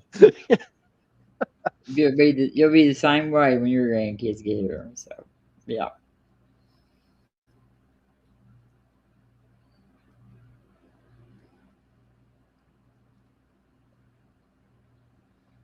God, I miss him. He was fucking, yeah. Miss who? His dad. My dad, yeah, he died a couple of years ago. I still have my dad, but I will miss him very much when I don't. I still have both my parents, and honestly, I don't think I'll miss either one of them when they go. You know what? That breaks I'm my sorry. heart, Gretch. That really does. That breaks to hear that breaks my heart. Why? Well, because it's just not. It's not the experience that I had. Me neither. And but like my youngest daughter, like her dad never sees her. He's not seen her for like Honestly, I 10 mean, years. my dad's a MAGA asshole, and my mom is a cranky bitch, and Well, believe it or not, my dad's a MAGA person too, actually. But it's really we kind don't of talk about politics. Well, do you know what? Whilst politically, my dad, I suspect, would probably have not had too much of an issue with Trump. I think my dad would have just probably described Trump as uncouth. You know, yeah. For me, my parents would have too. For me, it has more to do with the way I tend to process death than who my parents are. You know, like I've. Can you? What do you mean? Like why? I've had friends and family die over the years, and other than suicide, which is a completely different animal, I tend to deal with death okay. I mean, Well, it's. I mean, it's definitely. It just seems to be a truism to say that death is part of the human experience. You know, we can't avoid it. We're all going to go through it. And if we're lucky, if we're lucky, or the way I tend to think about it is, if we're lucky, then we, as in I, will get to die before all of the other people that I care about, because then I won't have to experience their loss. but Yes. ultimately Right. they'll have to experience mine. It's the notion that it seems to be part of the order of the universe that in an ideal world, Yeah. a son should bury his father. The notion that a father has to bury a son, or a mother has to bury a daughter, is just fucking heartbreaking. Yeah. Yes. It's just for whatever reason, I mean, death makes sense to me, I guess. Do You you know what know, I always find it interesting? It's the intersection between this notion that somehow life has more meaning because there's this heaven, there's this everlasting paradise afterwards. To me, that's always been completely wrong. The reason that yeah, my life it's is because opposite. it's limited. Yeah, it's because it's going to end at some point. It's going to stop, which means this bit that we have right now is all the In more fact, important. I would go one further and say that, like, and I've been asking people about this for 30 years, ever since I, like, ever since I like deconstructed. I because it just all of a sudden dawned on me that if eternal life is real, whether it be in heaven or hell, if heaven and hell are real, then our human lives here on Earth is a sick fucking joke. Well, yeah. You know, Um, because I mean, most of it is like a brutal fucking process. I mean that's not my that doesn't tend to be my experience of it.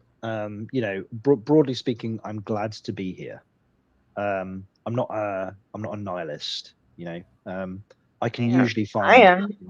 happiness or joy in most things, and even with things that You can be a nihilist and still have happiness and joy. I don't even think You it know, like to be a nihilist and to like don't at a minimum being a nihilist does make happiness and does make joy at least a little bit more challenging to achieve, right? I don't think so. Nihilism just means not that at all. nihilism just is pretty much just that acceptance of the fact that like we don't have meaning and purpose. Yeah. Like inherent. Like people, I know that theists use it differently than we do, but I mean, all it we have. means is that you're just saying that you're not here intentionally, so you weren't put here with purpose. Like that, you're admitting that the universe would not care tomorrow if an asteroid hit the Earth and wiped yeah, out like life. That's yeah, pretty like much nihilism. the at best the only thing the universe owes me is complete and total fucking indifference. You know, Yeah. I don't think I'm owed anything by the universe.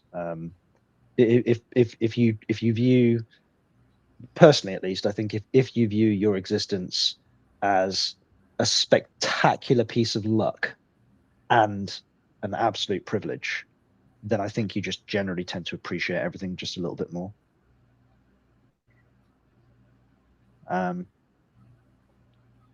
Well, yeah, I mean, I'm grateful for. I think I mean, I'm glad I was born and stuff.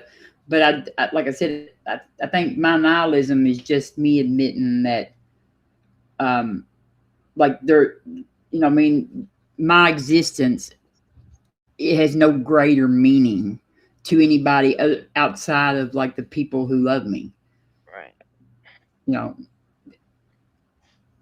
I've never been bothered really by any death other than suicides. Those no, are the only ones. I'm bothered by it. Like, I mean, like, I'm very bothered I by think that. mostly that's because every time somebody did that and topped themselves, then my first instinct was, well, what could I have done? Yeah, You know, no, I I completely should have agree. called them for. I should So, have done it. I should have done that. And well, then it's like, Well, Yeah. because the one person that's responsible for, you know, for taking that friend out or taking them away from me, that one person's dead. So, Well, it's one of you know, good you can't friends. be mad at the person that ended their life, you Well, know, I mean, you and absolutely can. you can't blame it. Well, you can't actively, you know, Well, like one you of can't my good work out friends. that conflict with them anymore. Put it No, that way. yeah, there's no Yeah. resolution incoming, but you can still be pissed at them. So my a good friend of mine and my brother's best friend, a guy called his name was Chris, but we all called him Hooky. Just an abbreviation of his surname. I worked with him for years. He was every time he walked into a room, every time you sat down in the pub with him, every time he knocked your door, like he had this incandescence to him, this smile on his face that was perpetually threatening to remove the top of his head. It was so fucking wide, you know. And he threw himself off a bridge over a motorway, or what the Americans, I guess, would call an interstate, Freeway. in front of a heavy goods vehicle, so in front of a HGV. Like, he wasn't fucking about. It wasn't a cry for help, you know. And I found about it when my brother phoned me. He did it in the middle of the night, and he phoned me the next morning and told me about it.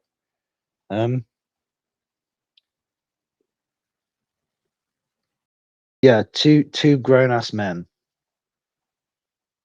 crying and laughing at the same time on the phone, because in the same conversation, like, we were on the phone for about 2 hours when my brother told me about it.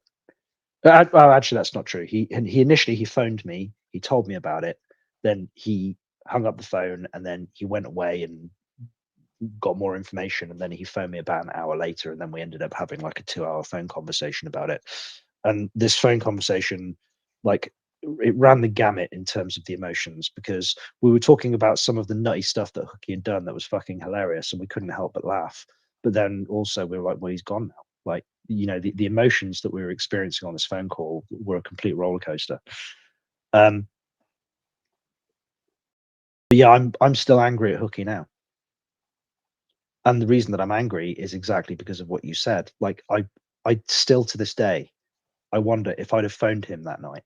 Like, I'd been meaning to phone him. Like, I'd been meaning to phone him to arrange to go and have a night out, go and have a few beers. I've been meaning to have that conversation with him, and I to this day, like, I wonder if I'd have picked up that fucking phone and had that conversation with him. If I'd have done it when it occurred to me, as opposed to going, actually, I can't be bothered to do that right now. Would that have made the difference? Would that have meant that he was still here?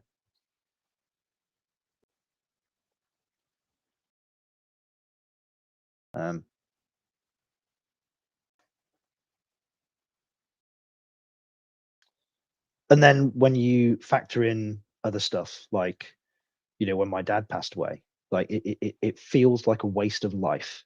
Like, my dad was fighting to stay alive.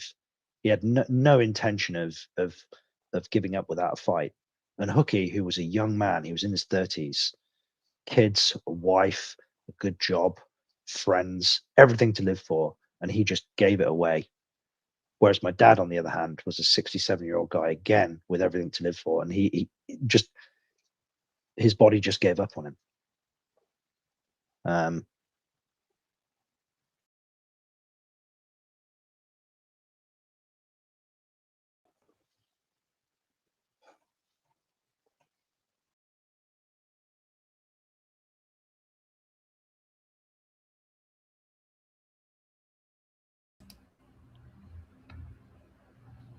Did I freeze? No, you still there, Robin? Oh, well, did you just stop talking in the middle of a sentence? Yeah, no, I don't. Yeah, I stopped talking. Okay. Busy. I was busy wondering how comfortable Gretchen's chair must be because she keeps falling asleep in the damn thing. Yeah, she does that every day. Like I was, because a couple of times tonight mine is like froze up and I had to like reload the page, so I thought that had happened again. So I was like, okay, it happened again. No, I'm just chilling. I don't know, but I hope you snore like, yeah. Well, my wife says, whilst I've never witnessed it myself, apparently I snore like a drunk man trying to chainsaw a mattress.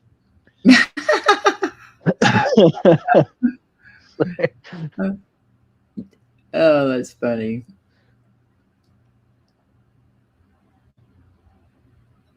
You said the only evidence I have of my snoring is my wife punching me in the kidneys, telling me to roll off my back and lay on my side. Oh my goodness.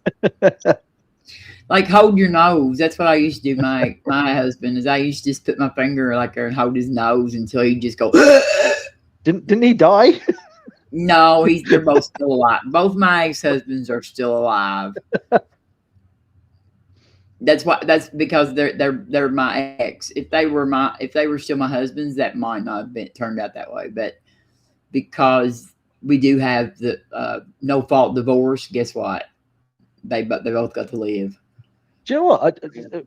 In a weird way, I've always wondered why people have an issue with no fault divorce. Because they don't want women, because like you can't make women stay with shitty men if they generally it's that. If it's easy for my wife to leave me, then the fact that she's still with me obviously means that she still finds value in spending time with me, right?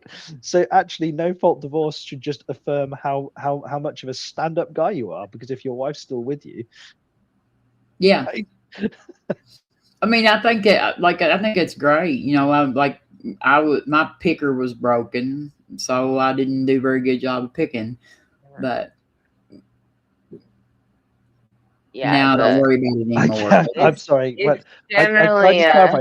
Did you say your picker was broken? Yeah, picking men. My picker. Oh, right. So how you selected your husband in the first place? Yes. I honestly, like, with respect to the previous conversation, I swear to Christ, you just said your pecker was broken. I was like, what? Funny. Did you actually, Robin? Is there any chance you got that from me? No, I'm older than you, Gretchen. Well, I know you're older than me, but you could have not heard it somewhere. So. Oh, I've been saying that for years. Yeah, I mean, I've never come across anyone else that said it. I definitely think great minds think alike. I definitely think people should definitely think more before they get married. Before they hitch themselves to another person. It does seem that, cost notwithstanding, that people do jump into these relationships without. Depends on who you are, though. I mean, shit. I got my first husband. We got married 6 months after we met. Wow. And my current husband, we got married 9 months to the day after we met. And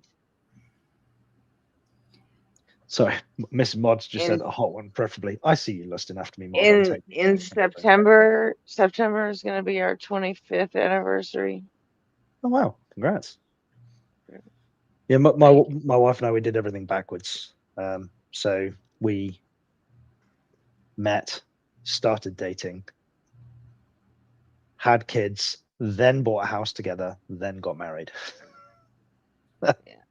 And I mean, my husband and I wouldn't say we haven't been happy really together in years, but. So what, you're still married, but you're not together? Huh? So did you say still together? Oh, you are. Sorry, I obviously misheard you. Yeah. No, we're still married and we're still together. We just haven't been happy about it in, I don't know, 5, 6 years.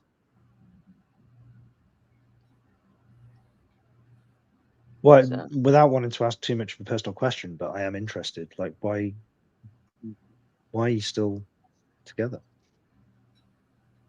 if you're not happy about it? Obviously, I'm not trying to instigate a reaction. Like, I'm just no, curious. I mean, I don't mind. I don't mind. I just more or less just I mean, it's cheaper to keep her thing kind of really fits our situation really well. Right, so it's a practical consideration rather than Yeah. No, Yeah. like I would probably be in that same position if it hadn't just come down to where like me and my ex-husband fought constantly, like, and obviously you don't do that, right? Like we don't fight. Yeah, see, we just were like at each other's throats constantly. It was just like it was like a miserable existence, you know what I mean? Like to where I couldn't live like that any longer. You know, I would rather, like, I wouldn't have cared to have stayed married, like, because, you know, but it was just the fact that I couldn't deal with that fighting, that just constant fighting. And it wasn't good for, like, my kid, you know, either. And then my youngest daughter, I never married her dad because, you know, I never got that drunk ever to marry her dad. So. Yeah. Well, I think that's actually probably the area where my wife and I have the most disagreements. It's with regards to the kids, actually. That's pretty typical. Well, yeah, I don't think it's outside of the norm. It's kids and money are the two. Yeah, well, fortunately, we don't really have the money issue. My wife's a very competent person, and I've got a reasonably successful business. So fortunately, we don't have that stress. Which, if you dumped money stress on top of like kids, I can certainly see how that would, you know, fuck up a relationship. The thing with kids is like when my wife, my second husband, I already had those 3 kids before we even met. So. Well, yeah, like there are a couple of things, like even if like things went wrong with my wife, I won't have children with another person. I have my children. I love them. I don't, even if I was to get into another relationship with another person, if my wife and I's relationship failed, I'll never get married again, and I'll never have kids with another person. Those I can't really vocalize exactly why I wouldn't. It would seem, I don't know, disrespectful is the wrong word, but you know, when I was stood in front of my family with my wife, and I made her that and we took our vows, and I made that promise. Even if I can't or don't live up to that promise, it seems wrong to make that promise to someone else, even if that relationship's broken. And I don't know exactly why. You know, I don't want to use the word sacred, but it does seem as though there's something sacred about it. You know, and that's same with the kids. You know. Oh yeah. But I mean, there's gonna be. But the thing that my wife and I argue about the most is actually bedtime with the kids. And that's because if I go upstairs and I say, right, it's fucking bedtime, you're going to sleep, they do as they're told. Whereas when my wife goes up to try and put the kids to bed, she's up there for fucking hours because they know that they can push her and pull her and manipulate her. Whereas with me, I'm like, no, we're not fucking about. It's time for bed. I've definitely become the disciplinarian. And the crazy thing that I always like, when the kids aren't doing as they're told, when they're ignoring their mother, and she goes, John, can you please deal with this? But when I raise my voice to the kids, she's the first one who goes, "Don't talk to them like that." I'm like, "But you told me to." It's I think it's very typical, you know, that That's what you with call Steven and setup. me, it's pretty much just like I don't know. He still says, you know, that he still loves me and he couldn't imagine ever being, you know, with anyone else, blah blah blah. Whereas I am kind of over it, you know. Um, but if we were to split up, we couldn't afford to support two whole households, you know. Um, well, that's why I said like it's like you're not so upset with one another that you can't exist in the same house, and you kind of accepted that you need like practically, like financially, it makes more sense for you to both be living yeah. in the same place at the same time. And I would, you know, if we had the money to, I still don't know that I would leave him anyway. Just because, you know, he's been dealing with 25 years of chronic pain, addiction, and What's the you know, pain issue, if you don't mind me asking? Is it like an injury or? yeah, I got hit by a truck when I was in the army on a field exercise. Yeah. Broke my back in 3 places. So you got fused And vertebrae. yeah. And That'll do it. but it took years before I was able to get that done. And so I ended up with a lot of pain problems before the surgery got done. Yeah, I mean, And that resulted in years of addiction. So yeah, well, it's my wife fortunately doesn't have like what I would call an addictive personality. She's actually, you know, she has quite a high degree of self-control, but she has a condition called fibromyalgia. okay. Which is they think now it's Yeah. a nerve Nobody's really sure where it well, comes from. the most current research thing, like, so all of the nerves in our body, they've got a layer of brown fat over them, and it's correlative. They're not sure if it's causative. They think it's correlative, but what they have noticed with people who have been diagnosed as having fibromyalgia, although the diagnosis of having fibromyalgia has a vaguity to it. There's no like there's not, you can't do a blood test. You know, it's very non-specific, which is making it difficult to determine what the cause is. But they think that the layer of brown fat over the nerves in the body is thinner, which means that they're oversensitive, which is where this chronic pain and fatigue comes from. But again, she's a neonatal nurse, and the bit that is most difficult for her to deal with, like, she never misses a day off work before it. I don't think she's ever actually had a day off sick because of her fibromyalgia. She just antes up. She just suffers through it. But that does mean that I've got to be the pressure release valve. You know, she gets as many lie-ins as she needs. You know, I'm the one that cooks the kids' meals. I'm the one that takes the kids to school, picks them up. But again, I also have the flexibility. Like, if she's got to go in and do a 14-hour night shift, she's just got to turn up. Whereas me, because I run my own business, I'm the one that can move shit but be flexible. But yeah, like this chronic, like our medicine cupboard is full of all kinds of crazy opiates because of the pain management that is required just for her to function. It does mean I never have to deal with a hangover because, you know, I can guarantee you that a couple of Cocodamol tablets definitely sorts that problem out. But, you know, couple of what tablets? Cocodamol. Codeine. It's it's an Oh. opiate with a PG rating, basically. Oh, that's right. You guys get codeine products over the counter there, don't you? No, they're unlicensed. They're all prescription. But Oh.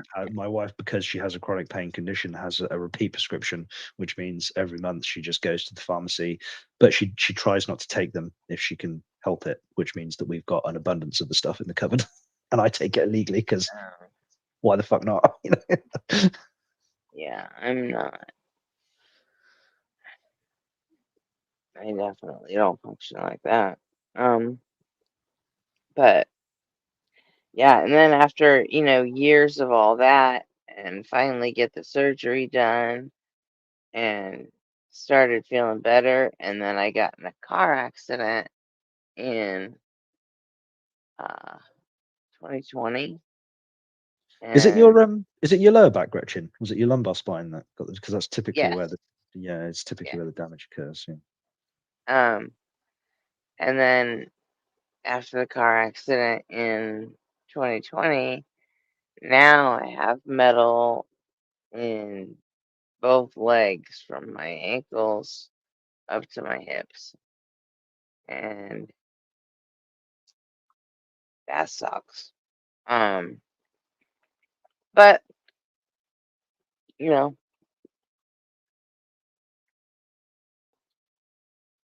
he's always been very helpful and he didn't stop after that, so.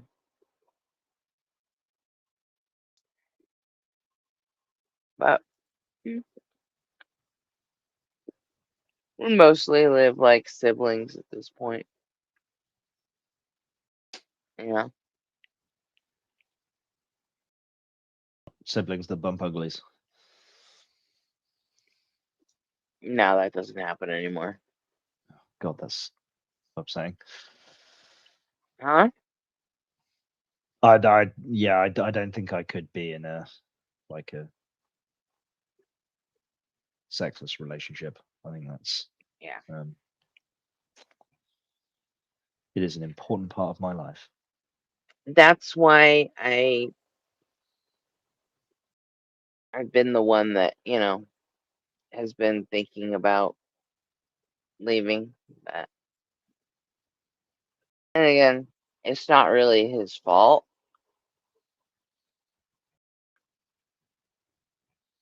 So I kind of feel like it would be pretty shitty of me to just up and leave him, for something like that.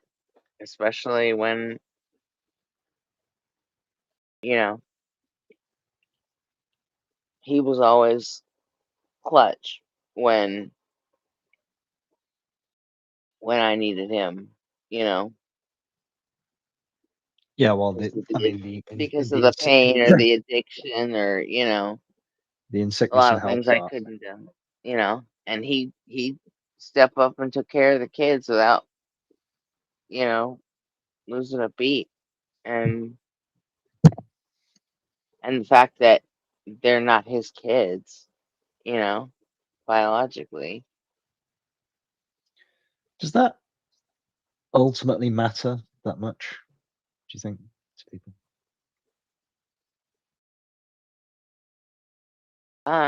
Like you can be invested in children that aren't your own. You can. I think it does make somewhat of a difference. I mean, look at all the fucking creepo incels out there on the internet crying and pitching fits just because girls don't want to fuck them. But Well, like, I mean that's but kind of like this there's crazy ass red pill there space, are isn't it? plenty of women that would be willing to, and but they already have kids. Well, Also, it's not lost on me that it does seem as though the men who personify almost all of the inadequacies are the ones that are also the ones that are shouting loudest about the standards that women the too high standards that women have. Like, maybe if you were a more competent person and you weren't a buttery fuck that actually got up off your ass and did something proactive for a change, maybe, just maybe, a hot woman might want to fuck you. You know? And that's not to say that there isn't like, I do think the internet has had kind, like, when again, like, what's that podcast? It's the Andrew Wilson goes And why did they have the to Whatever be podcast. hot? But have you seen that on the Whatever podcast where and it obviously it's rage baity, but it's when, you know, they'll ask these young women, like, how much do you think the average person earns, and like it's orders of magnitude above what the average salary is, because their expectations of reality are so fucking broken because of the internet. So there is obviously some of that going on, but I don't think the average guy called Dave who's walking down the high street is a victim of that. I think, yeah.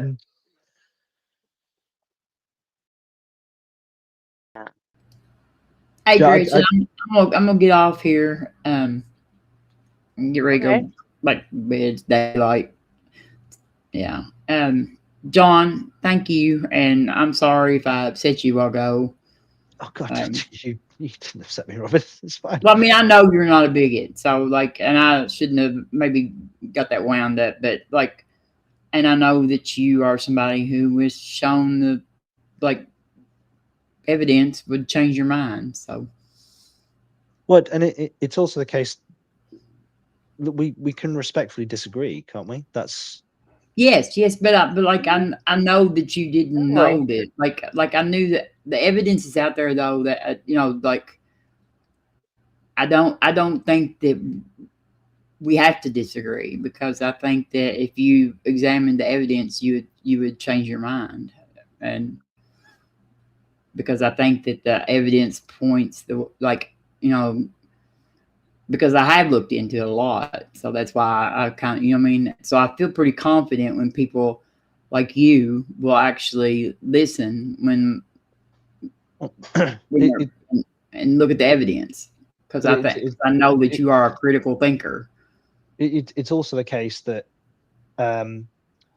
whilst I like to think of myself as a rational person, it is obviously always possible that I could have some beliefs which are irrational. I agree.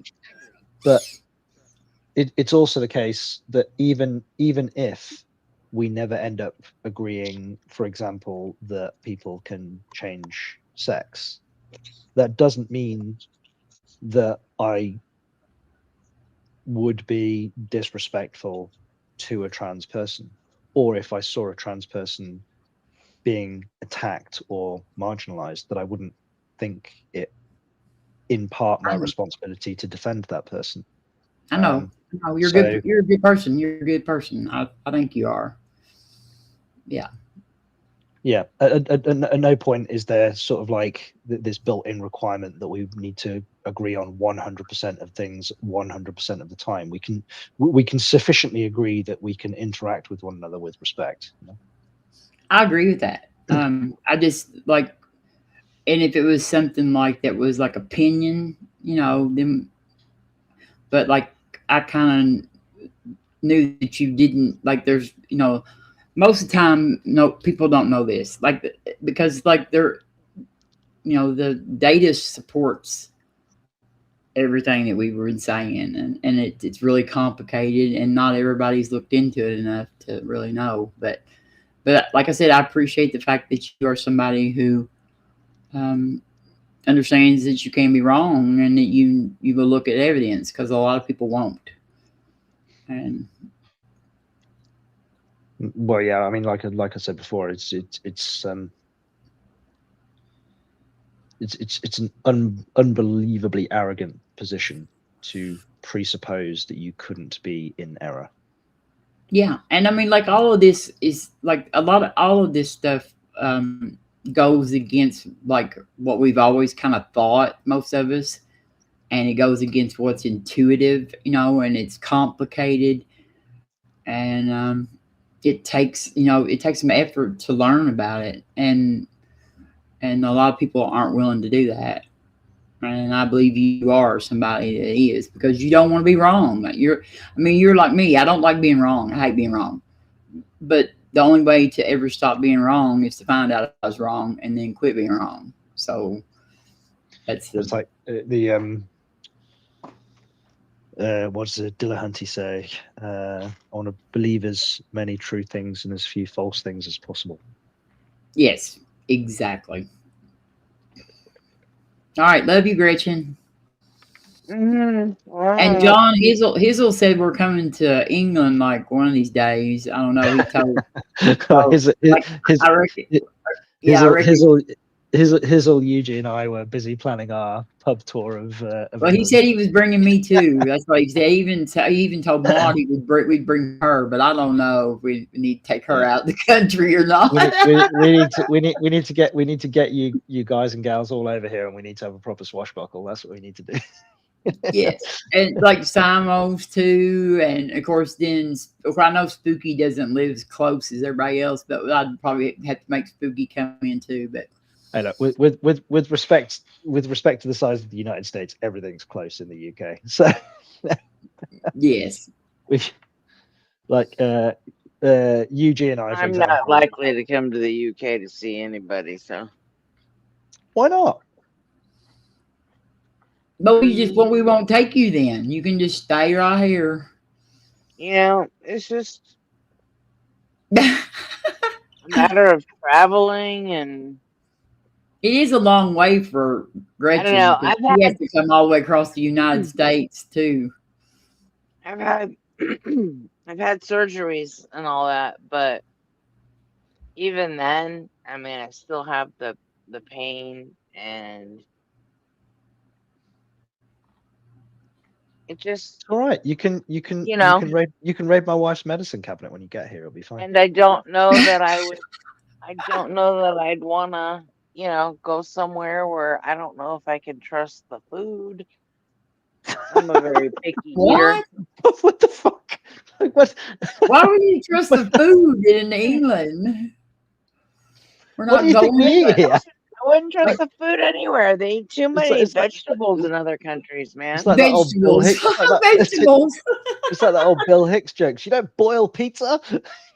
No, they eat too many vegetables. She said. I don't like I'm probably going to be going to Uganda like in a year and a half or so, because Pangburn is building a school in Uganda, and I'm going over there for the build of that. I legit don't like. Now there's where I might not trust the food. You know what I mean? Like vegans or something. I mean, Jesus. No, I want fish and chips. Yeah, exactly. Cafe said fish and chips. That's what I want. Fish and chips in newspaper. Actually, I don't eat fish. You don't. You're missing. I don't like fish. Huge. But hang on, there's so many different types. I don't eat any kind of seafood. Oh. You've not lived until you've had like a proper piece of like battered baked cod with chunky like chips, curry sauce, and mushy peas. Like or catfish. Like I like catfish actually. Catfish is gross. No, it's good. Tastes so like good. mud. It does not. You just they didn't know how to fix it. You gotta take the mud. If it's a mud cat, you have to take the mud vein out of it. Yeah, well, you've got to.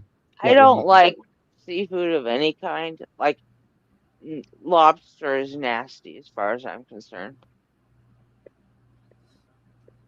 Well, you can stay here. We will not force you to go with us. Good. I'm getting the feeling, Gretchen, that you're the sort of person who has only ever eaten like turkey Twizzlers and chicken nuggets. Turkey Twizzlers? Yeah, I'm getting the impression that every time you sit down to a meal, it's just a symphony of beige. You know, it's just chips and chicken nuggets. What the fuck are turkey Twizzlers?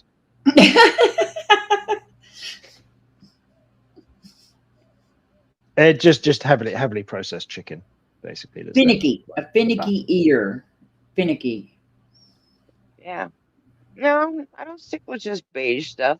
But yeah, I'm not a big fan of pork other than bacon. I love all. The only thing I won't eat on a pig is the pig's feet, the pickled pig's feet. Not a fan of trotters. I just like bacon. There is a thing called pickled pig's feet, and I shut it off right there. But I can eat the rest of the pig except for like the pig's ear. That's like dog chew toys. Other than that, I can eat cracklings. I can eat pork rinds. I can eat bacon, sausage. I'm also like butt, ham. Are we gonna list all the parts of a pig? Yes, because I like a pig is like if I was, and I hate that too because I know if there's any vegans in the audience, they're probably like, oh, this evil woman, because I know pigs are very intelligent. And who gives a fuck? They don't taste that great. Yeah, So, I'm not a big fan of chicken either, but if I do eat chicken, it's got to be the breast. It's got to be white meat. Oh god, you're one of those. See, I don't even eat the white meat. I get dark. When I get Kentucky Fried Chicken, I get dark meat. Chicken. Yeah, but the thigh on a chicken is the best part. Yes. Also, all of the bits of the chicken that has any significant, like when people talk about like essential oils and omega-3 and stuff like that, that is all in the dark meat. Yes. And that's also I like the dark meat of turkey too. That's also why, like, nutritionally, free-range chickens are one of the best sources of protein that you can eat, because the only way that you develop the dark meat within a chicken is for it to get exercise. If the dang thing is nailed to a fucking floor and the first light it ever sees is the light inside your fucking oven, it's no better than a cheeseburger, So when people think that chicken breasts are healthy, they're just fucking wrong, especially the factory farmed McFranken chickens that people eat these days. Whatever. But again, we keep our own chickens. Like, I eat fresh eggs every day from my own chickens. So.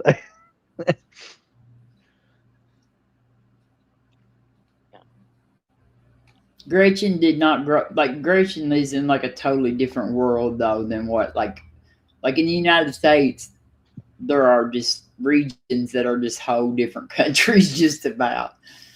And where I live is a different country than where Gretchen lives. Oh yeah. Pretty much. Oh yeah. Totally different. So yeah, it's like my son married his wife here.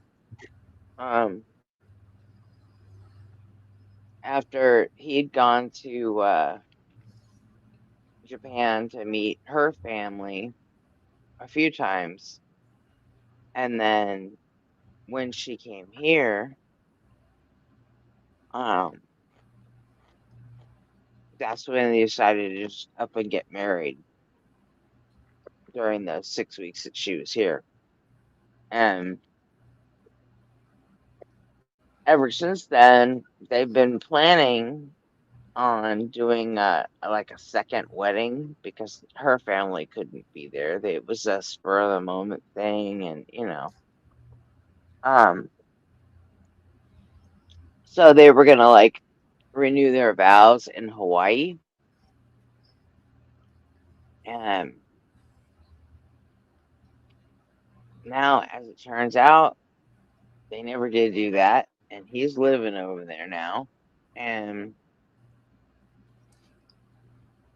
then I was supposed to go see them like every year for the last 3 years, and I would love to go to Japan.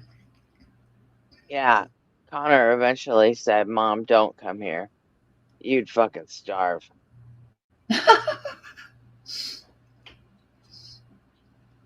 I really want to go to Greece, and I want to go to Ireland because most of my family, like my ancestors, are from Ireland. And I just love Greece because I just like Greek, just everything about Greek, ancient Greece is like one of my main like obsessions.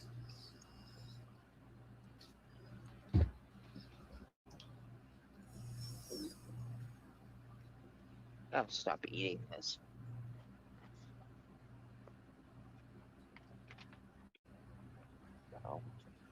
But I would love to go to England too. Yeah. UG said we're gonna go to Speaker's Corner.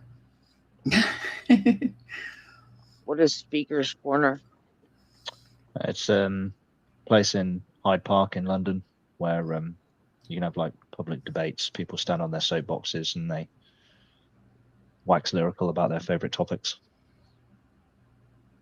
What, like traditionally that's what it was, or do they still do that?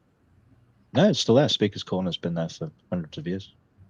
Yeah, there's 2 or 3 people on YouTube that are like somebody, whoever it was, like Bob at Speaker's Corner, and there's all sorts of people that have been there. Like Peter Boghossian has been and done some stuff there, but like usually it's like in recent years it's become a bit of a battleground between sort of Catholics, Protestants, and Muslims. I was gonna say, what, like battle rappers?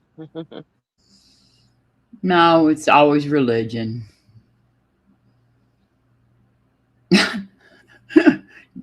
Anytime there's a battleground going on, I guarantee there's a religion involved or two. Well, people will just not relinquish that favorite toy of theirs, will they? I mean, no, it doesn't actually take a different religion though. Like the Christians will actually fight with each other. Like, they'll just gang up against non-Christians though. They're on the same team when it comes to that. But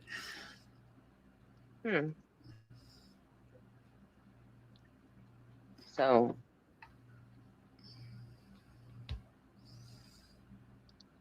is that really just a corner where people go and fight, or what? I don't think they No, fight. it's just a place where people go and meet up and congregate and have debates. What do you call it? Well, it's Speaker's Corner, and it's in Speaker's- it's in Hyde Park in London. In Hyde Park. Maybe I'll check it out.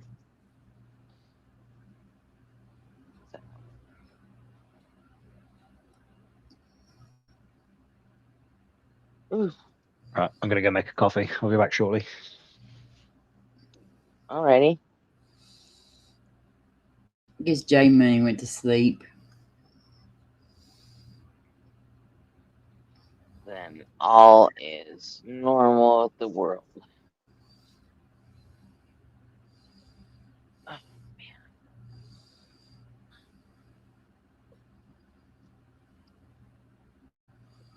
What's the worst part about all the pain meds I take is the fact that they make me itch so bad. I'm glad I didn't ever have to get hooked on them.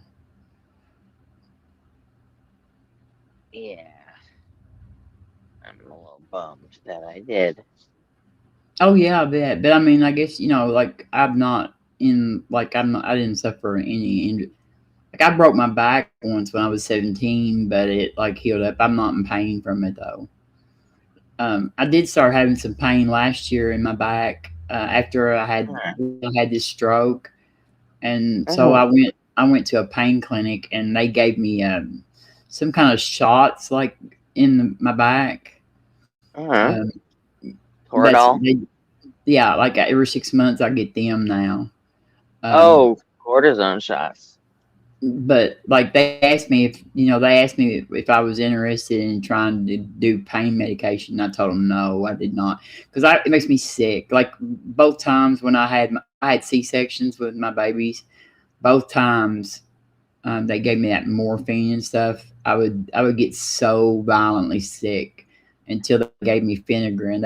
I finally made them, got to where I know that makes me sick, so I make them give me Phenergan like with it, so I don't get sick. But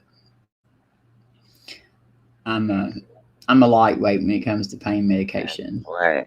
Yeah, they do that automatically. You don't even have to.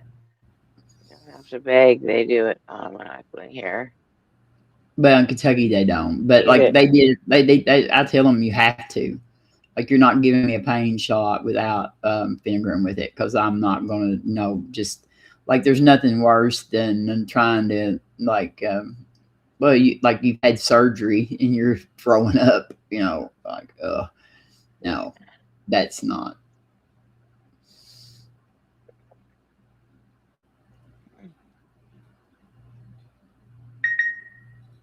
All my friends were hooked on them though, on pain meds, like for years.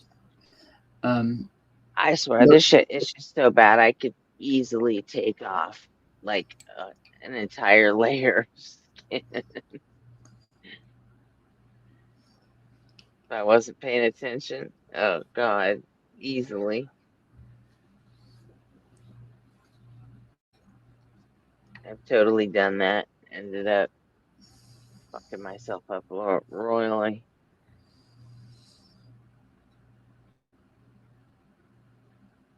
So. Yeah, I'm glad I'm not. I'm glad I don't have to take them.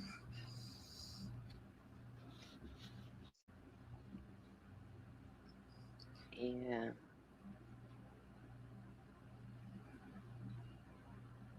Well, I guess I'll get off here. Okay. John, you hear me? Huh? Not gonna wait for John to get back. I can, yeah, I can wait then. Okay. Otherwise, I'm up here talking to nobody but myself.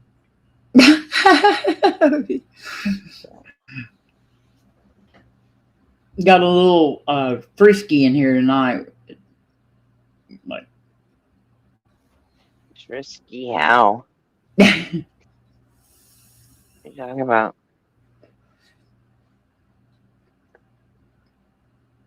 No, I said we got a little frisky in here. Yeah, what are you talking about? How so? I don't know, like 2 or 3 times. Like, I see. I felt like we was beating our heads against the wall trying to talk to Jay Money about his God. Okay. We've been there and done that before, haven't we? Yeah. Well, my wife is not happy with me. Were you planning on doing everything today, or were you just going to sit on the internet talking to those idiot Americans? I'm going to stay on the internet talking to these idiot Americans, darling. So no, I'm not doing anything useful today. Oh, I don't blame her though. That's probably what I would say too. Yes. That's not to say that I think you're idiots. I was just honestly reiterating what she said. Obviously, that's all right. She doesn't know yet. Most of us are actually over here. I think. And I sound like one, whether I am or not. Just open my mouth. Anywhere. I am smarter than I sound. A little bit, I think. Yeah, that accent doesn't do you any favors, that's for sure. Well, but I don't like it when people assume based on an accent. So, like, a lot of people will accuse me of being like condescending or arrogant because I've got an English accent, because that's how it's viewed by a lot of Americans. But there's nothing I can fucking do about it. That's just no. And I can be condescending and I can be arrogant, but you shouldn't just assume it based on my accent. You know? There was a guy the other night that was popping off about your accent. I know. And I was like, John's not like that. But like, I will say that it's a pretty good, like my accent, there's a good chance that, probably better than 50% that you're correct when you hear my accent. And and I'm not saying I'm smart, but I might be smarter than like half of the people that live around me anyway. Are you better off based on an accent, how you present yourself? Are you better off with people assuming that you're not as smart as you appear to be? Or are you better off with people assuming that you're smarter than you are? Because to be honest with you, if I was talking, I would rather a person thinks I'm a moron and they discover that I'm smart, as opposed to assuming that I'm more intelligent than I actually am, because that's just disappointing, right? Yes, when you realize that they're exactly. an idiot. Yeah, I like to surprise. I like to be a surprise. You know what I mean? And not that I'm smart by no means, but everything's relative. So, so it's all relative.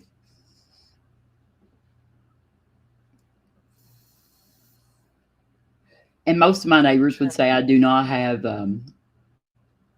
common sense. They think, that's what I hear all the time from, because I live in a deep red district, place where common sense has all this value.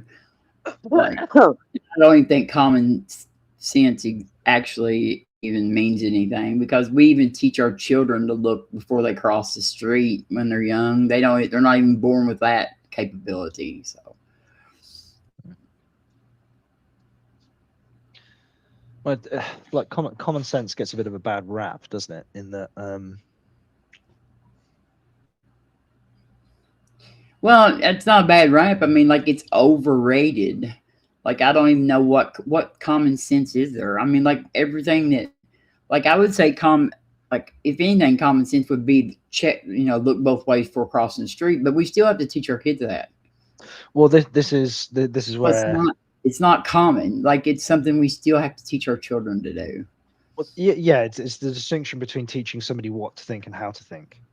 Like, I'm still at a loss as to how people can claim, for example, not to be able to cook a healthy meal, or not to be able to change the oil in their car or a tire or something, when we're all of us walking around with the condensed human knowledge of the entire race by virtue of the fact that every fucker has a mobile phone and you can just Google it.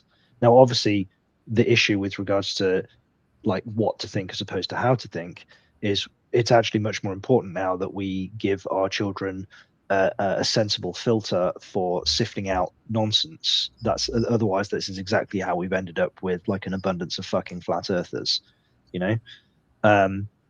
just because something is on the internet, just because information is available doesn't mean that the information is valuable or correct. So this notion of what to think as opposed to how to think is actually much more important than it used to be, because there's so much information at our fingertips, and immediately so. Yes, and like, yeah, and a lot of it is not, there's a lot of a lot of it is complete and total crap. Yeah, like that video we watched tonight of Mr. Terrence Howard. Yeah, just absolute word salad. Yeah, and like with Isla especially, like my daughter, she's 10. Not so much my son; he's not quite there yet. He's younger, 3 years younger. But I'm having to explain to her like the distinction between something that's like verified or validated, something that is accurate, something that isn't accurate. Like the amount of stuff on like kids' YouTube. For example, what did she say the other day? She came out with a turn of phrase the other day. I was like, where on earth did you hear that? And I can't remember what the fuck it was. Yes, we did watch the Dave watching Terrence video. Yes, that's what we watched. Yes. She's also started to come out with like what I would call Americanisms. So she doesn't say the bin anymore. She says the trash or the garbage. And that's because she's been watching an awful lot of American content. Like, oh no! When we put like when we go and do our weekly shop, she'll use phrases like, "Oh, it's in the boot of the car," not the like. She'll say that it's in the trunk, not the boot. Like in England, we don't call it the trunk; we call it the boot. Yeah. I don't know if I'd let her watch all much of American stuff, actually. No. But like our education system is failing. Yeah, well, we've got academies in the UK now. It used to be that you would have state schools and then there were grammar schools, which were sort of like our elite educational institutions. You had to pass an aptitude test to get in, but likewise, it was funded by the state. And then we also had a private education system. But in the UK now, most of the schools have been what is called academized. So they're basically private. They're almost all of them are private institutions. And whilst they're still required to stick to a curriculum, it does mean that the teaching standard has opened up quite dramatically. This divide between the intellectual haves and the intellectual have-nots has got very wide, very fucking quick. Yes. And it's left us with a bit of a head spinner, to be honest. And like obviously my wife and I, we're both, I mean, I have 2 degrees. I have 2 BScs. My wife is a neonatal nurse. She has a BSc as well. You know, my wife's side of the family, they're all like, her oldest sister is she works she's a cancer researcher. She's got a PhD. Her younger sister is a pediatric doctor. You know, like when we all sit around a table, the conversation, it's all intellectually driven. You know, we're not talking about like Celebrity Love Island or any of that bullshit. That's not what gets discussed in our household. So like our kids are going to be well into like the higher end of their education before they start bringing stuff home that we can't help them with. So it actually probably won't have, like if we were in the catchment area for a shitty school, which we're not, that probably wouldn't actually have much of an impact on them because we can help them. But my daughter's best friend, the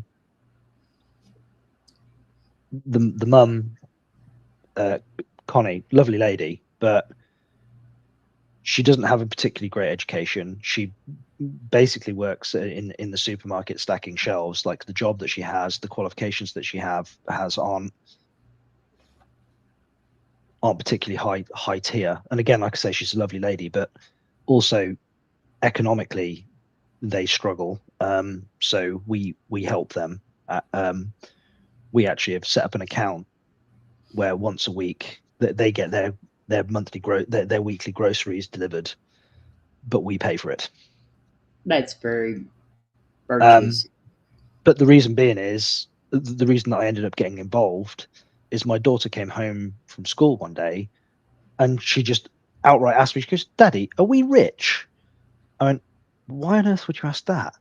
And she started telling me because Scarlett wasn't bringing like lunch to school and stuff like that. She'd noticed the economic difference. And the second that my daughter started noticing that, I was like, okay, we can't fucking have that. You know, I need to do something about this. So that's exactly what we do. But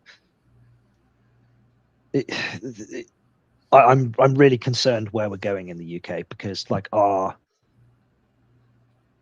this social safety net, this minimum standard that we had is just having fucking holes ripped in it, and I'm watching people fall through them in real time, and I can only carry so many people, you know. Yes. And like you know, immoral atheist, you doing something like that. You know what I mean? Like, oh, yeah. That's what, you know, we get told that all the time. What was it? The other day, remember when you were talking to you don't have no morals? Remember, and he said, "You people have no morals." Like, and then he used the word effing P word too, like in the next sentence. I was like, okay, buddy. Like, that's what I told you. You had the patience of a saint, actually, when you were sitting up there talking to that dude, because he makes me just want to go off and cuss him out and kick him off the stage. Well, I don't know. I mean, it wasn't an uninteresting conversation, you know. He was just. He's always like that. He's always arrogant, and he's like ignorant. And arrogance and ignorance are Well, just but such a the bit that amazed bad me is when combination. he was busy lecturing me about how that there is some difference between the physics of radio, like of the decay of isotopes between nuclear imaging and what happens elsewhere in the fucking universe. It's the same thing. It's the same thing. You see, he came on Kentucky Atheist channel one time, and him and Joe were debating about, the Mary Schwartzer stuff with the like soft tissue that they found, in the dinosaur, whatever. Okay, and he was totally misrepresenting it, like what it was. And Joe played a clip of Mary, like saying how they were misconstruing it and everything. And like she directly debunked what he was saying and said that they were saying they were lying about what she had found. And he just doubled down on it and was like determined that he was correct. Yeah, well, people are quote mined all the time, aren't they? Taken out of context. It's such a shitty but common tactic.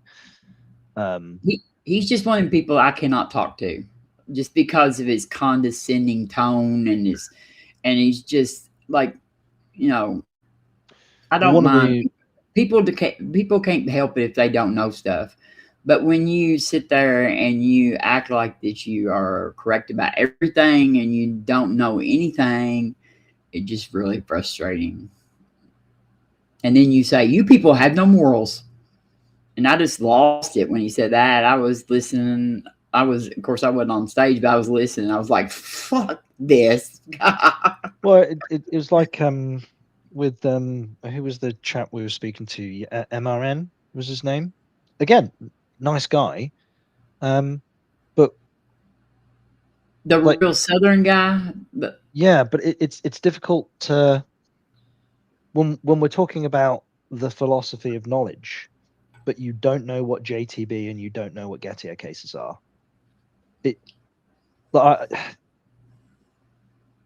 That you don't have enough familiarity with the subject matter in order to opine with any, not that you're not entitled to your opinion, but in order to approach it with any degree of confidence. Yeah, but that guy, at least he didn't have the arrogance that, like you can tell he believes what he's saying, but he doesn't have that arrogant tone. Bibish has that arrogant tone of like, you're an idiot and I'm smart. And it just drives me crazy. I don't know. He pushes my humanist ethics to the point of breaking. Yes. Yeah. He stresses them really hard.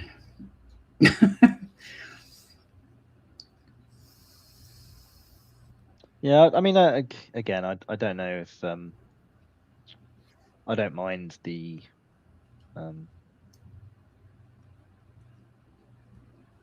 religious cohort with all the zeal. I don't mind them. They don't activate me in the same way as some other people do. No,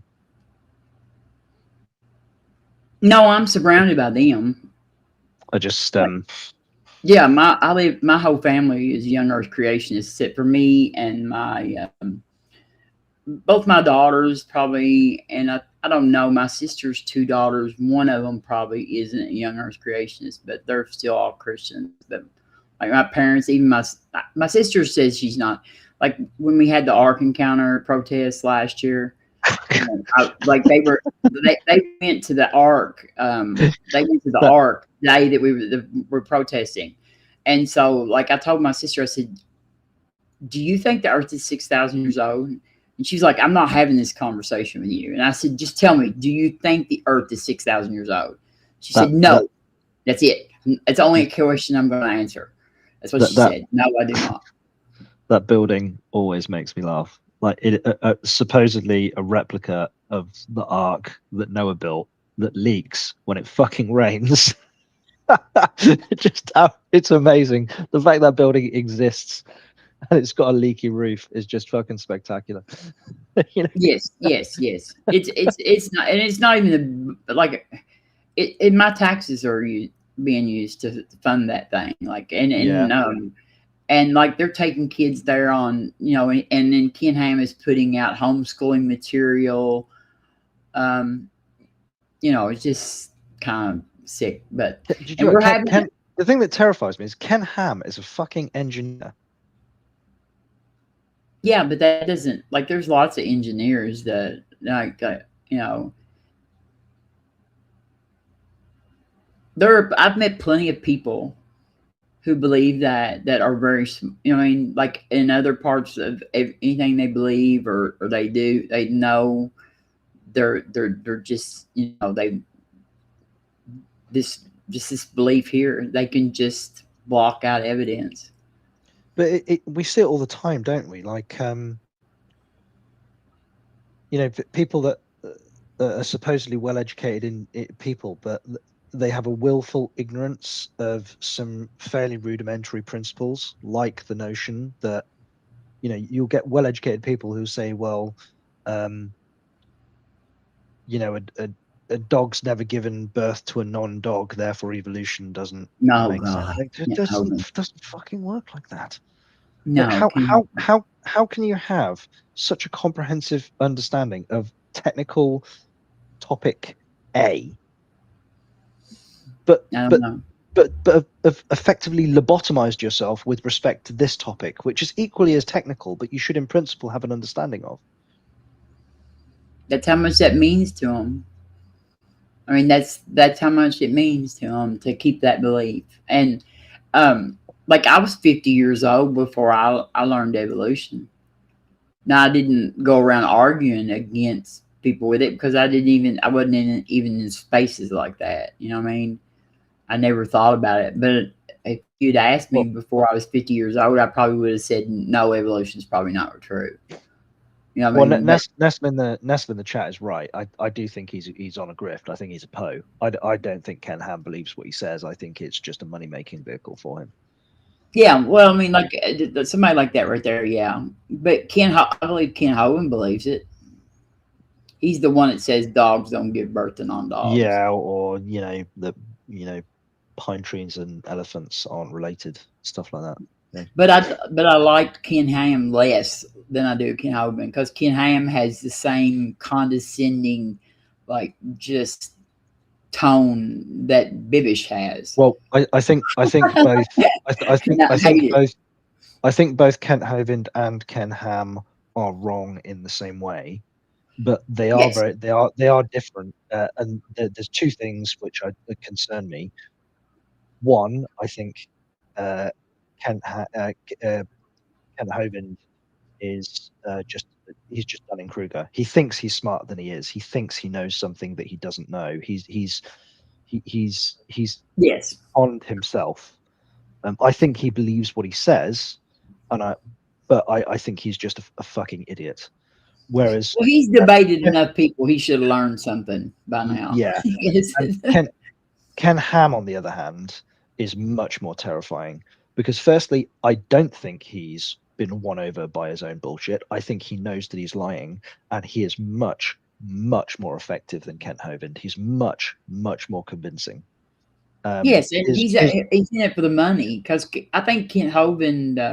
Kent Hovind, maybe he's a bad business person, and he did get in trouble for tax evasion or tax sheltering or whatever. But like, he's not hoarding millions of dollars. I think he thinks that people can be saved. He did something called structuring. Yeah, structuring. That's what it was. Yeah. So he was paying people in cash below the IRS reportable limit, but he was paying people in cash in order to avoid the reportable limit. So he structured his finances in a way to avoid tax, and he got corporate. But I think Ken Ham is just like, he's over here. He's just like selling, just everything, selling,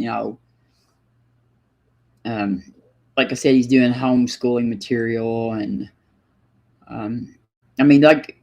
it's sad because people in this area right here in Kentucky, they're doubling down on this on this stuff here. Like, it's not getting better; it's getting worse. Yeah, more people are homeschooling their kids, and they're teaching their kids that. And yeah, and I'm not sure. I wanted my kids to be smarter than me. Like, that's what I wanted my kids to be, smarter than me. You know what I mean? I wanted my kids to know more than I did. And so I would never, ever have, like, even if I believed that, I would never have told my kids not to learn that. Because if it's true, I would want them to know it. And I think it's very selfish of these parents that they would keep their children from learning something just because it would violate their religious beliefs. Like, that is so selfish. I don't want my kid to know what's actually true, because that would mess up what I believe. Well, also, like, you can opt out of certain things which are part of the educational curriculum in the United Kingdom on religious grounds. So, for example, you can opt your children out of the mandatory sex education. And see, that's so wrong. Like, that's so wrong. You know, like, so wrong. I mean, like, it just, like, we're having that same trouble here. And, like, you know, I believe in people should have a right to their religious beliefs. I do believe that. But when that religious belief starts interfering with children, I'm kind of like, it's pushing a line, I think, and I'm getting closer to all the time to thinking that line needs to be crossed. Just because I just don't know how much longer the world can allow people to just believe stuff that's not true, because it causes harm. What?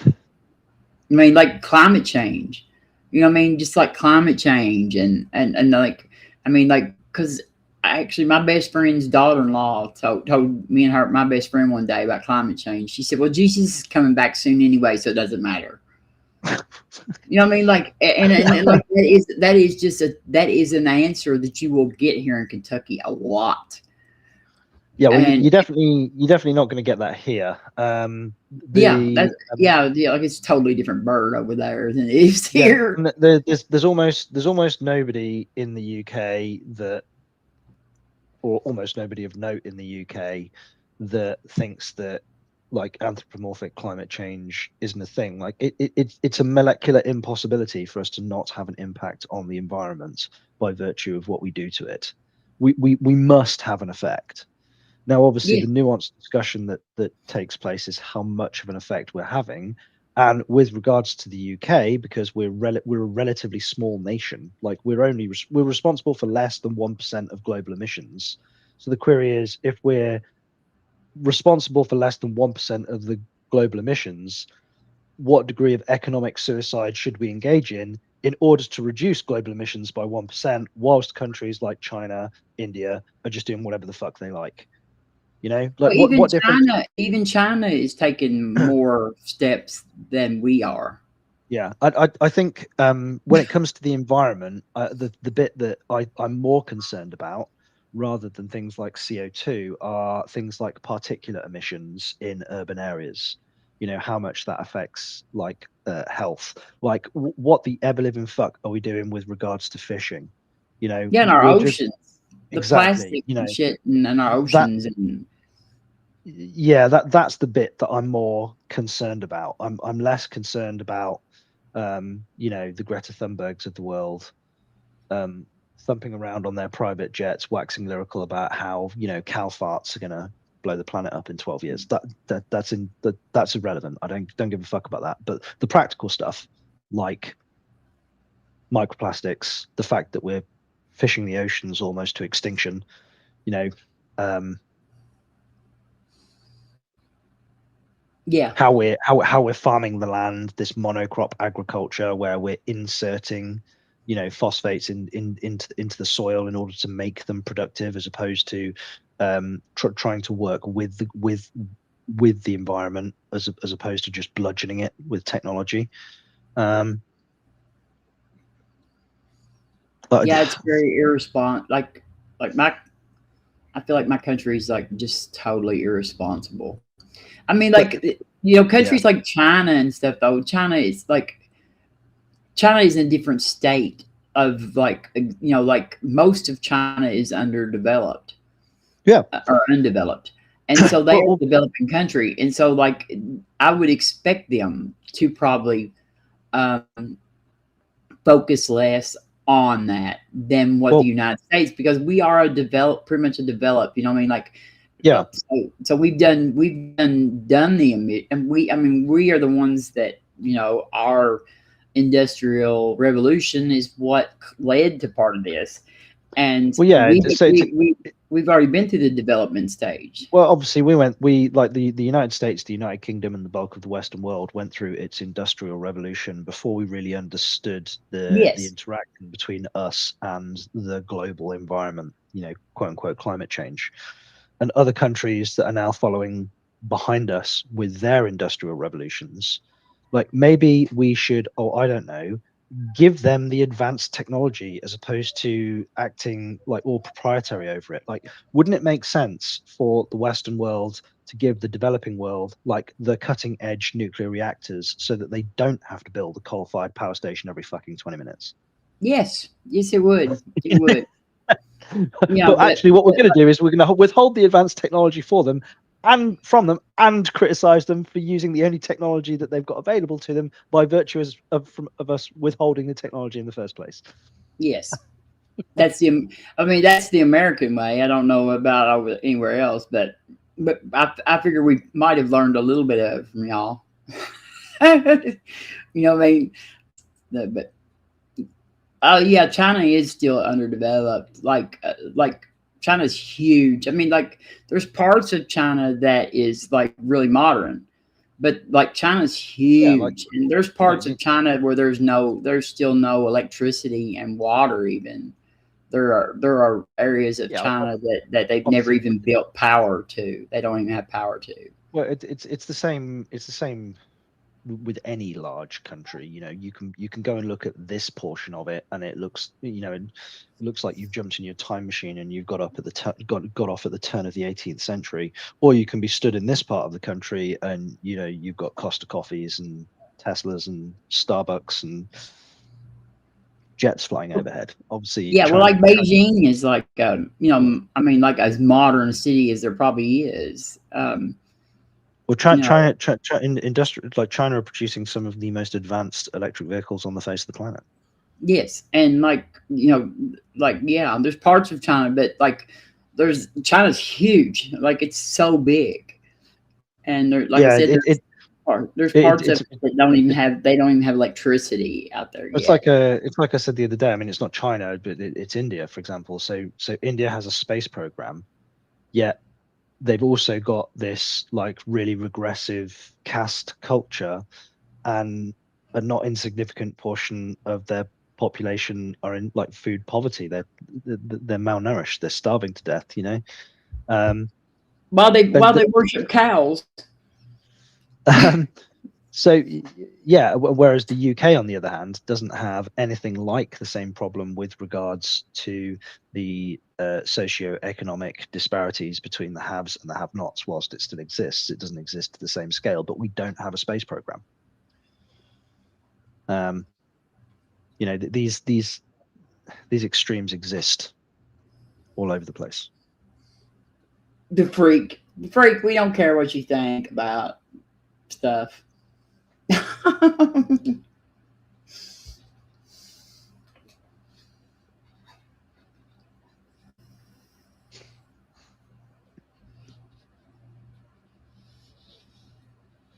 Yeah, I don't know who Kent Doll is either.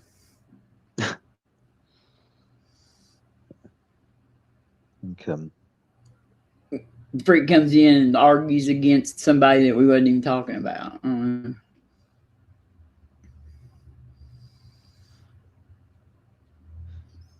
Yeah, that it was the I'm sure everybody's seen the Ken Ham, Bill Nye, not Bill Nye. Was it Bill Nye? Or, yes, it was Bill Nye. Bill Nye debate. Yeah, that was fucking painful to watch.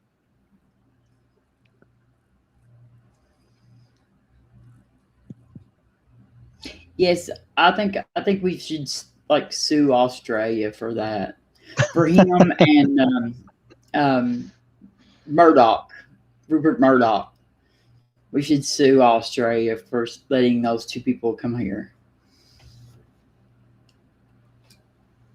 because they've done about as much damage to the United States as anybody I know. I definitely have more of an issue with Ken Ham than I do with Murdoch. Well, Murdoch owns Fox News, which is like Fox News is like, it's a terrorist like bunch of people over here. We don't have. I don't know what happened in the UK, but like we got rid of the truth in, to where they have to they don't have to. But it's the same in the UK. We've got different news and media organizations.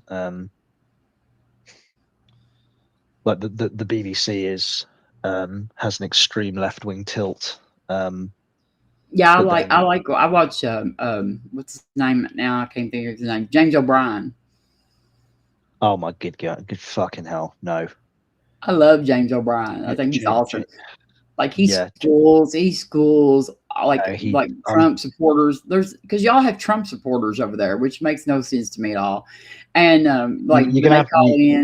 Trump supporters, they call in, and he just schools them so good. You're gonna have to forgive me for this turn of phrase, but James O'Brien is probably one of the most insufferable cunts that the United Kingdom has ever created. Yeah, but he smokes the Trump. But I mean, everybody should be anti-Trump. The freak, everybody should be anti-Trump. Like he is we have the dumbest human alive as president. So yeah, I'm anti-Trump definitely. And Maud's gonna square up on the Freaks team. Good boys, Maud. That's you pick some great teammates. Well, the thing with Trump for me is I'm kind of indifferent on him. I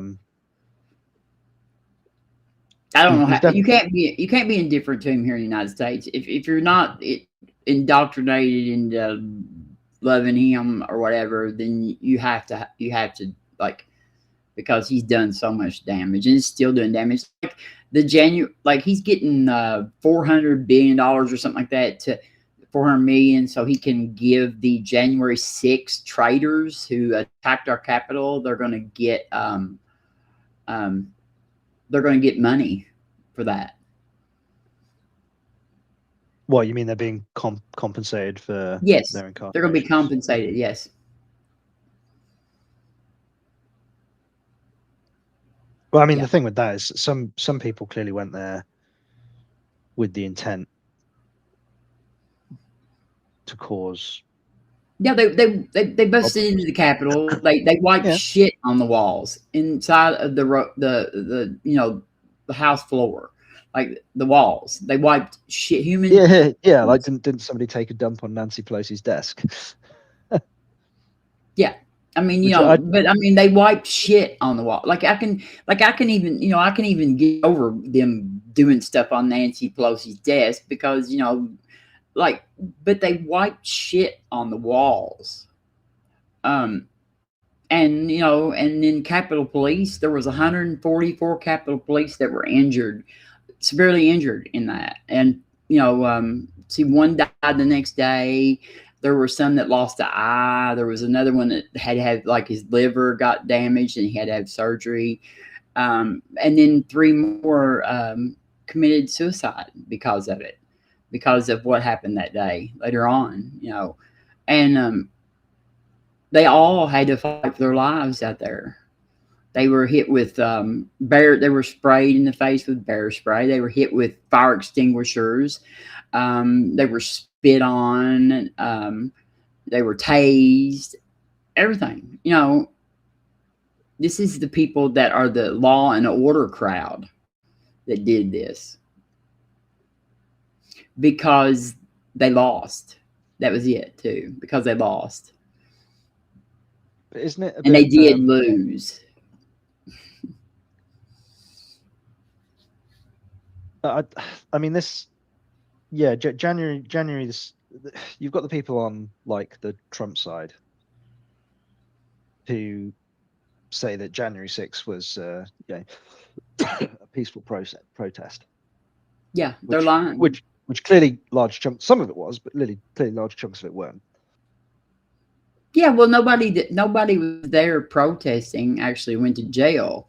It was the people that, broke into the Capitol that went to jail. I mean, like, I have no problem with protesting.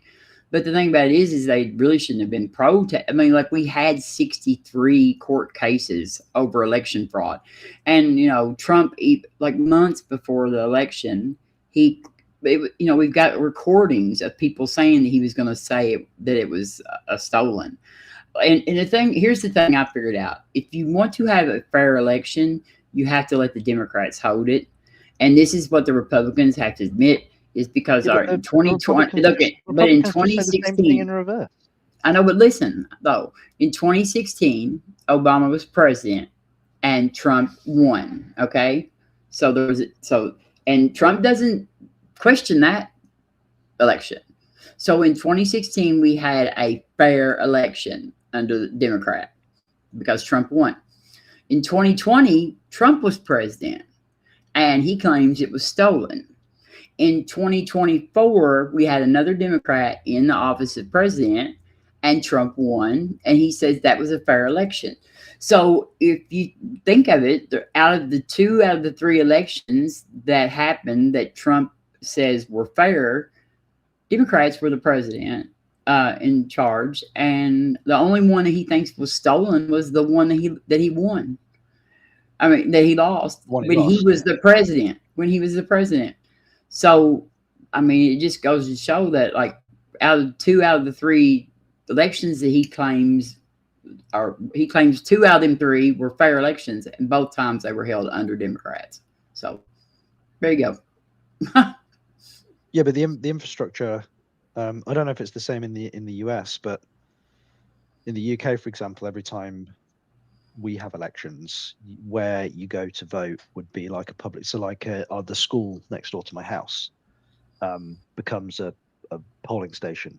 You go into the hall in the school, you go into a booth and you vote, and whoever the people that are administrating it, the people that are handing out the ballots and counting them and sorting them into boxes, etc., they're all elected, and they're usually the county councils.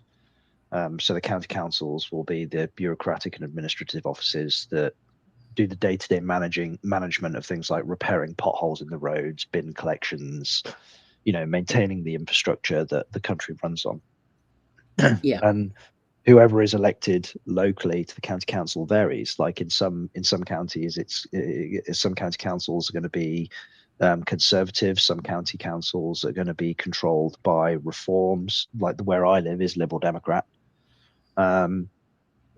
So to state that an election is held under a particular political party isn't really true. Like, just because Labour is in charge right now, when an election is held, Reform, Conservative, Lib Dem, Labour, they all have they've all got their hands on the mechanism of the democracy. Yeah, so do I. We have watchers and everything, and the states run the states, and that's the worst thing about it is that in 2020 when Trump said it was stolen, like most of the states that he tried to claim it was stolen in were actually Republican-run states, where like even the attorney generals or the secretary of states were Republicans, just because. Like in Georgia, when he called the Georgia guy who was a Republican, and I'm sure he voted for Trump, and but he just wouldn't cheat. The bit that I found odd, or I mean, I may have a lack of understanding. You will probably know better than me. But when the state of Texas petitioned the Supreme Court to look into some of the claimed irregularities within Philadelphia, and the Supreme Court ruled that the state of Texas didn't have standing. Yeah, because Texas tried to claim that the election was fraudulent in another state. Like, how would they know? Why would they think that? But the problem I have, and again, there may be some like I obviously will have to bow to the knowledge of the Supreme Court. I'm not a Supreme Court justice, and I don't have this comprehensive understanding of the American system that they clearly do. But on the face of it, it did seem a bit like who would have standing in that? If State A thinks that State B has adjudicated an election incorrectly, something's gone wrong, either because of but they had no evidence. But they had no evidence of it. So like that's how they didn't have standing. I know, but they still don't have standing though, because evidence didn't. The reason that or at least my understanding of it is that they didn't consider any evidence. They just said you don't get to bring that complaint to us. That's yeah, okay, but like anybody from if they had evidence from that state, anybody in that state could have brought the suit.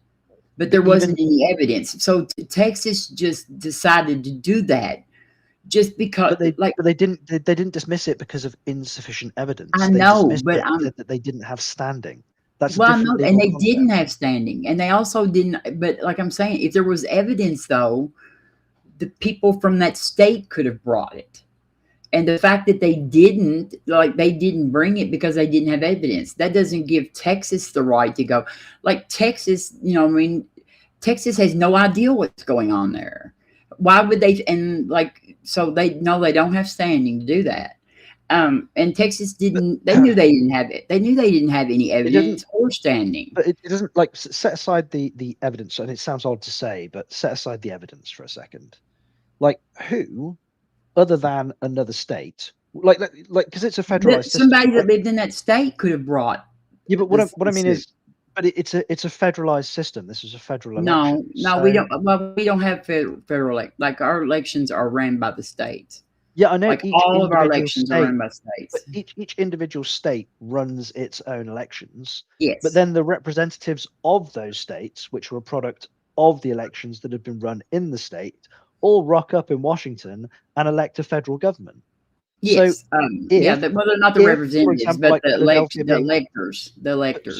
So what I mean is, if State A looks at State B and goes, "Hey, you have broken the rules with regards to this election," and that means that because you're a swing state, you actually you are more enfranchised than we are. Like your elected representatives that are going to turn up to DC are now going to dictate rules to us, and we don't think you've done it fairly. Who else? How could Texas not have standing? Like they're another state is the only person who could, in principle, bring that complaint in a federal system, right? No, and Texas look. I don't think you understand. Like anybody who lived in that state could have brought that lawsuit. You know what I mean? Like that the one, like say the state had been Kentucky. I don't remember which state you said, but say Kentucky had been in question. Anybody in Kentucky could have brought that lawsuit. But guess what? There wasn't any evidence, so nobody brought the lawsuit. But then Texas decides, hey, we're mad because Trump lost and because we're going to do whatever Trump wants us to do. So we're going to go and try to file election fraud when we have no reason to ever claim election fraud. But what I mean here, Robin, is that because if the states were all completely independent and there was no federal system, there was no federal hierarchy that sat atop them, then I would completely agree with you. It wouldn't make sense for Texas to state that they had standing to complain about the internal mechanics of another state. In the same way as I don't have the right to file a legal grievance against France because of how they run their elections. They have no sway over the United Kingdom and vice versa, right? But if France sent elected representatives to the EU and they had engaged in, I thought they had engaged in some kind of fraud, I would be able to go to the EU and levy a complaint about France's internal system, and I would have standing to do that. Okay, so well, but would you but even if you didn't have standing, would you just go because you thought the election was stolen? Like, it was so obvious that there was no election fraud. It was so obvious because Trump was claiming that it was stolen before the election. Well, I think, again, from an optics point of view, I think it would have been better.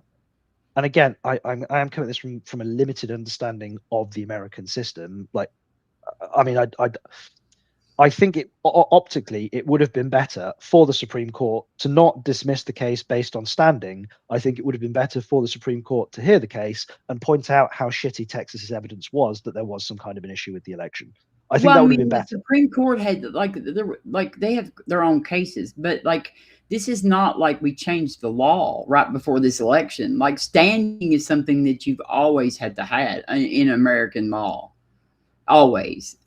And it's not just for elections. I mean, like any kind of, they did investigate the freak. That's why you're lying. Like, they recounted and counted and recounted and counted and recounted on all these places. And like, there wasn't plenty of investigations. You lost. And y'all got mad because you lost, and you attacked the Capitol because you lost.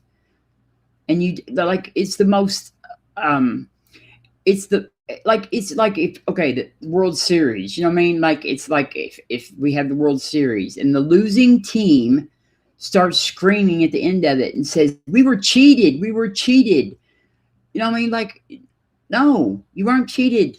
There were dozens of investigations. There were recounts, and a lot of, I mean, like, he was fighting against Georgia, and Georgia had a Republican, a man who voted for Trump as the person over the elections.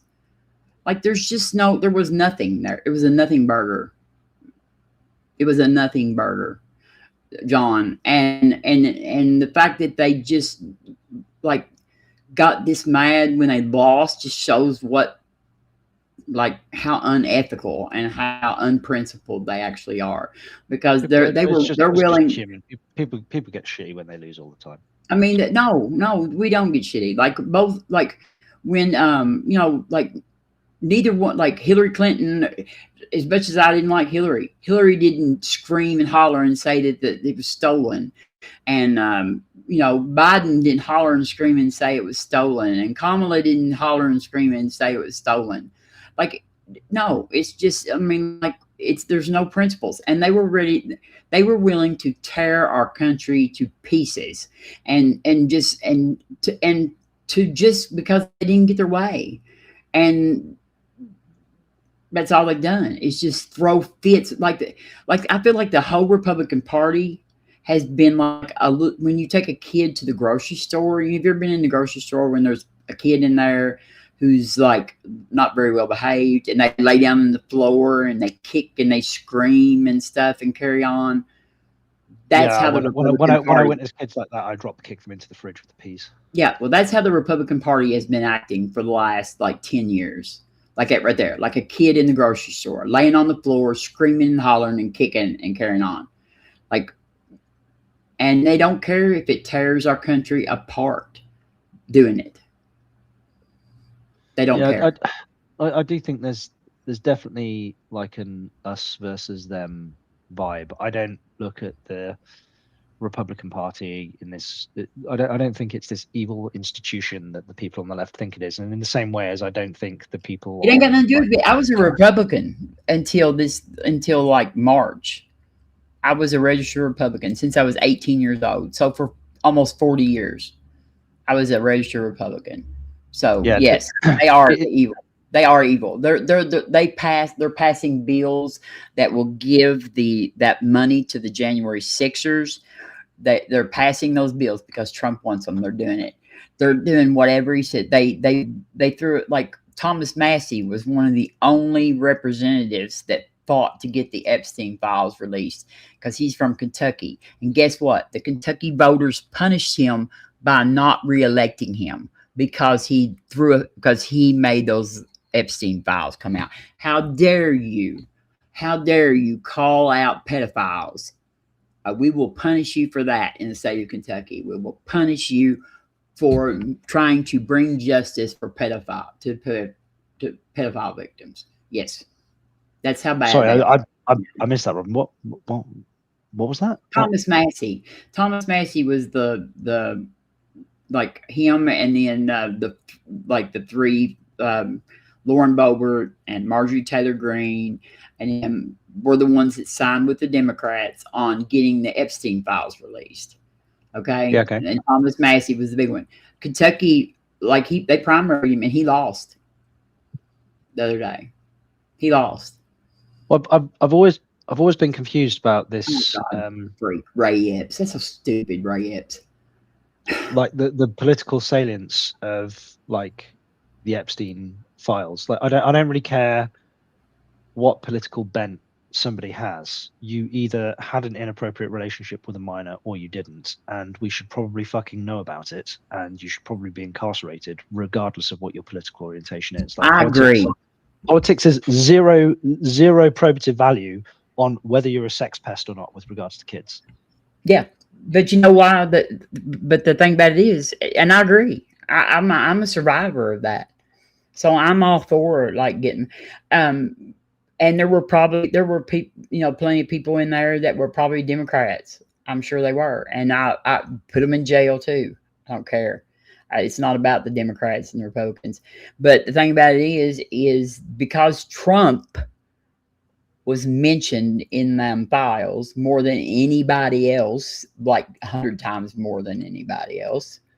And was probably like, it was very involved because when Jeffrey Epstein when he finally was charged in Florida, okay, the guy that was the attorney general in Florida during that investigation, when he got his Epstein got just like a little old smack on the hand, pretty much is what he got. He, the only person that went to jail for any length of time at all was Maxwell, the woman. Well, that's always, and she belongs to be. She deserves to be in jail. But wait a minute. So the attorney general in Florida at the time of this when he got this little easy little deal, was like Trump. No, but listen, Trump appointed that guy to his first he was in the cabinet the first time of Trump's term, and then Pam Bondi, who is over the Department of Justice right now, was the prosecuting attorney during that. I mean, Trump's knee deep in all that crap. He's knee deep in it. Fine, but the thing that I was going to ask here is less to do with Trump and with Maxwell. The thing that I don't understand is she was criminally convicted, which yes, and now she's in a posh prison. Yeah, fine, but regardless of that, the point is that she was convicted on the evidential standard, which is beyond a reasonable doubt. So there wasn't a preponderance of evidence at play. It was the beyond a reasonable doubt standard because it was a criminal conviction. But the thing that I don't understand is how can you convict a person of trafficking beyond a reasonable doubt without also figuring out who the person was fucking trafficked to? Like, shouldn't there be another criminal conviction coming down the pike? Like, shouldn't the evidence that was used to convict Maxwell, shouldn't that also lead to another prosecution of the person who the child was trafficked to? Right? Yes. How didn't that second bit happen? Because Trump, how is it not part of Trump, because I'm telling you, the people who offered Jeffrey Epstein the sweet deal, and the thing about it is Jeffrey's Epstein deal not only let Jeffrey Epstein off the hook pretty much, it also was for any unnamed co-conspirators that might ever future come forward. So like anybody else that would eventually be named who was an unnamed co-conspirator was also given a deal. It was like a pardon. It was like a don't go to jail free card. Is what they did. And it's because, and like I said, the guy that offered that deal to Epstein was put in Trump's first, cabinet. And then Pam Bondi was she was the prosecuting attorney, and now she's leading the DOJ. I mean, I don't know how much more crooked it has to be. for It people. all just sounds like a fucking catastrophic mess to me. Oh, it's a mess. I mean, it's just it was nothing like, you know, they didn't even investigate a lot of the things, and they didn't, like the girls that said that they were trafficked, they just smeared them. They said they were like drug addicts and just all kinds of shit. So it was really bad. It's a really bad thing like that, and every bit of them are involved in it. I'm sorry, but the Republicans are just knee deep in shit right now. They are knee deep in shit. And they just keep on lying, and keep on lying. And that's why I'm not a Republican anymore. I left the party because I will not be involved with people like that right there. And I've been one for almost 40 years. Man, well, I have no use for them at all. I'm politically homeless and have been since the early thousands. I'm a registered voter and I still turn up to vote, but I'm so disgusted with all of the options that I avoid the vote form. I think it's the right to vote was hard won, so I don't want to dishonor the people that paid the paid for that privilege with their lives. But just I'm not going to select an option that I'm not happy with.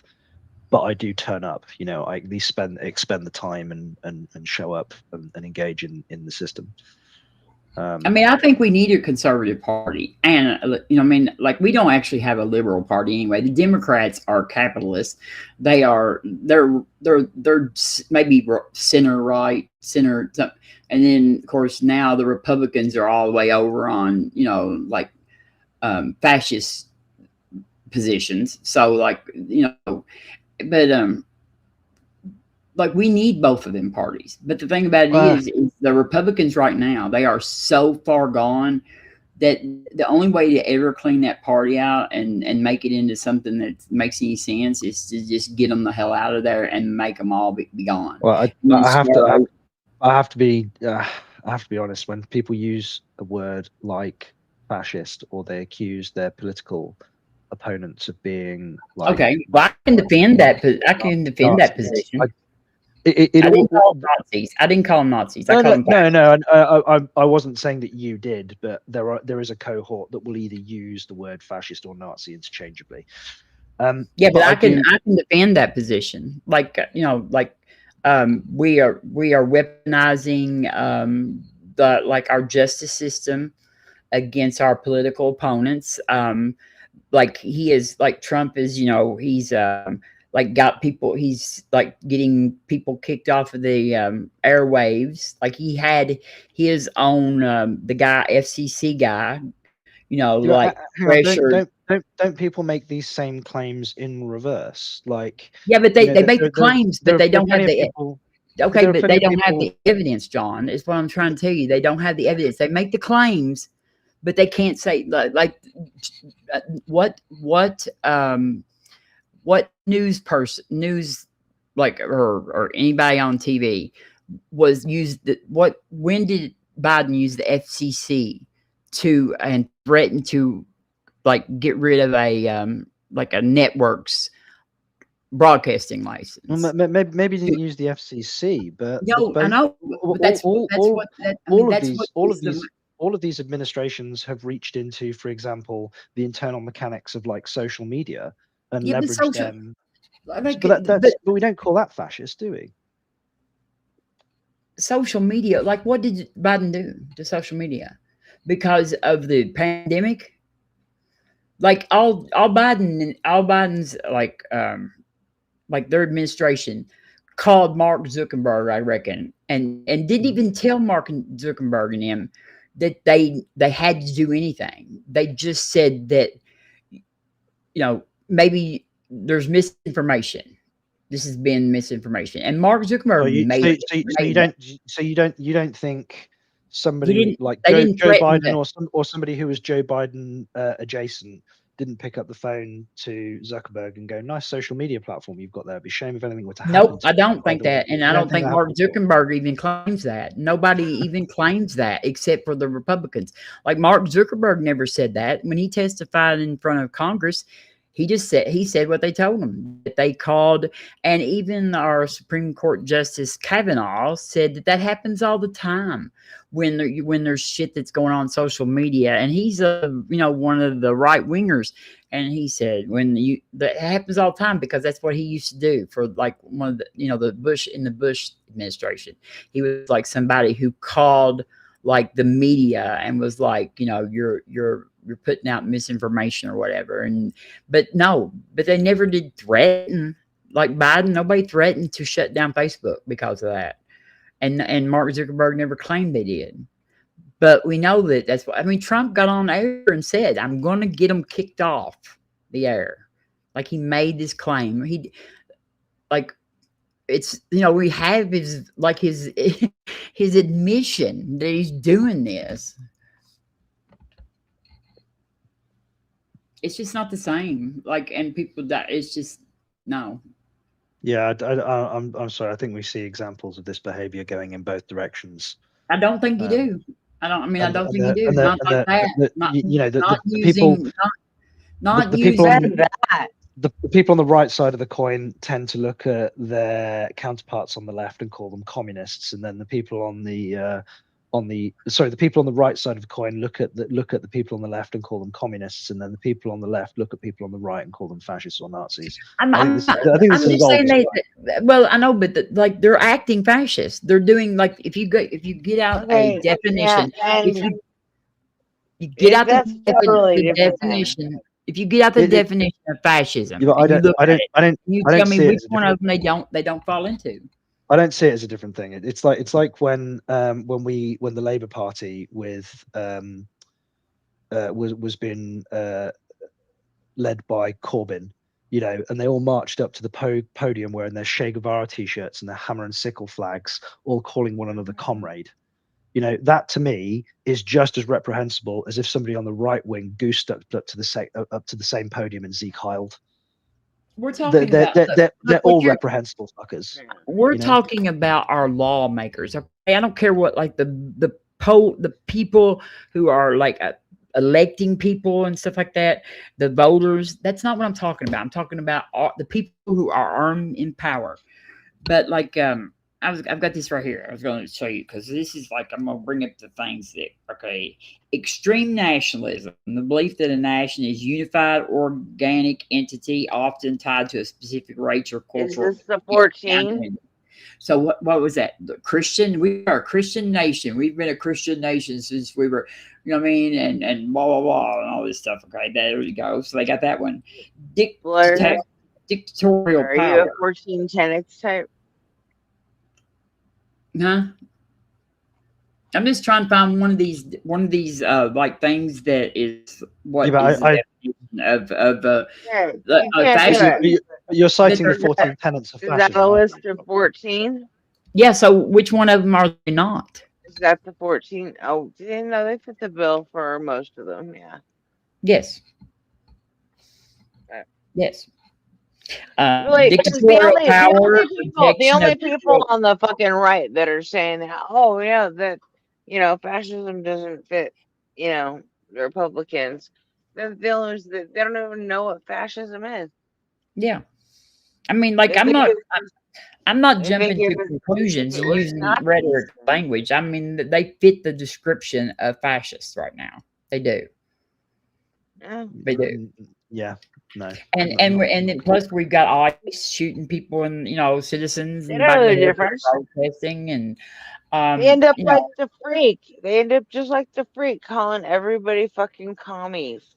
Yeah, I don't have no time for a freak about his crap. I don't even think the freak has any idea what being a communist is, but he's the first one to sit there and talk shit.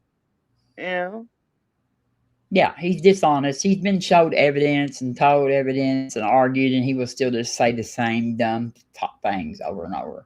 Yeah. Because he doesn't care, if he's wrong or not. He just, his team is his team. He doesn't, and so.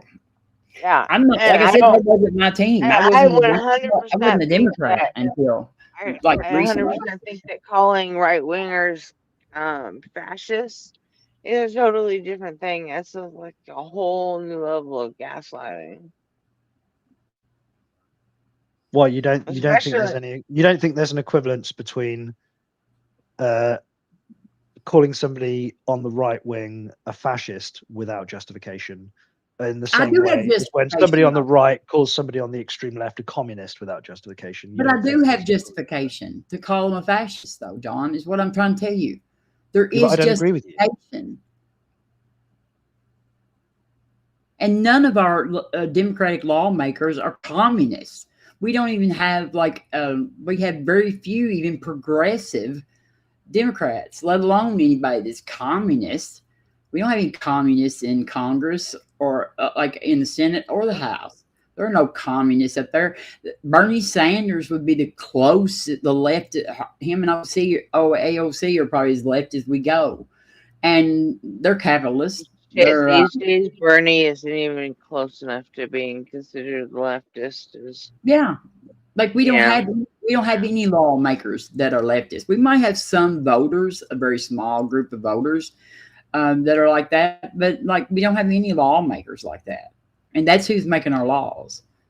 So we have one middle right kind of party, and then we have one far right party. And I mean, we might be talking past one another here then, because the issue, like in the there's obviously a different there's a different thing that's at play here politically. Maybe it's not translating from the United Kingdom to the United States, but our current prime minister in the United Kingdom is a fucking Fabian. He headed up what? He headed up the Fabian Society, a communist society, when he was at law school. So I have no problem whatsoever describing the political leader of my nation right now. What's that got to do with my country? Well, I'm sat in England, and you're sat in and I'm saying that people on the left and people on the right, when people on the right call somebody on the left a communist, I'm saying when the people on the left call somebody a fascist or a Nazi or something, there's an equivalence there. Now that seems to that may apply in the UK in a way that it doesn't apply in the US. Yes, it obviously does. But it definitely fucking applies here, where I'm sat. It's not. I mean, like find a communist, like find an official in our Congress that was ever a part of the Communist Party. You won't. There's nobody up there that was ever part of the Communist Party. None. Yeah, but there's nobody on the right either who was ever part of like a fascist or a Nazi party. Yeah, well, I don't know if I would say that. We do have people, and we do have people who were part of the. Yeah, we do, and the right. Yes, we do. Like there are people in our. If you could find somebody on the right wing in the United States that had a historical understanding of what the tenets of fascism is, as according to Mussolini, the person who founded the fucking thing, oh my gosh. I would be amazed. Like, okay, so what does it matter if they know about it? If they're doing the thing, if they're doing the thing, whether they know it or not, that doesn't change the fact of who they are. But you're applying the tenets to them, right? They have to assent to the tenets in order to be the thing, right? Yeah, they don't have to agree to that. I mean, like they don't have to say, "Oh, I am these things." But if we can look at it and say that they're doing those things. Like, I don't know. I don't understand your argument here. So like, if I'm selling drugs and I'm arrested for drug dealing and I say, I don't sell drugs, that means I'm not selling drugs, even though like there's evidence that I was selling drugs. But because I refuse to accept that I was selling drugs, that means that I'm not selling drugs. I mean, like, I don't understand your argument. Right. So yeah. Okay. Fine. So there's a distinction between somebody who professes to be a fascist and has an understanding of the tenets of fascism, and somebody who, by virtue of action, is just engaging in fascistic behavior. Is that distinct? Yeah. Fine. Yes. Okay. But again, like, I don't think there is a person on the right wing in the United States, outside of the very niche group of neo-Nazis that unfortunately does exist, that actually are engaging in that in fascistic behavior. I mean, I don't think you know. I don't think you know what you're talking about then, because I think you're wrong. I mean, I can show you that there's plenty of fascistic behavior going on here. Whether they want to call it, but they need to be engaging in all of it. You don't just get to pick tenant 1, 4, 7. Well, which one are they not engaged in? Give me one of the tenants that they're not doing. It's the America is a democratic system. Like whether they're Republican or Democrats, they're still all engaging in a democratic was it a democratic system though when Trump tried to go into the Capitol, send his people into the Capitol to steal the election that they lost? Is that what we call a democratic system? There's a difference between falsely claiming or claiming in error that the democratic process wasn't fair and just jettisoning the democratic process in its entirety, right? Those are two different things. You do realize though, John, that even under Hitler, there was a time when Hitler was not in charge and that they did stuff to get themselves in charge, right? Yeah. So he like Hitler was democratically elected and then he eliminated the democratic process in its entirety, but not before he did the beer putsch. Which was his initial failed attempt at a coup.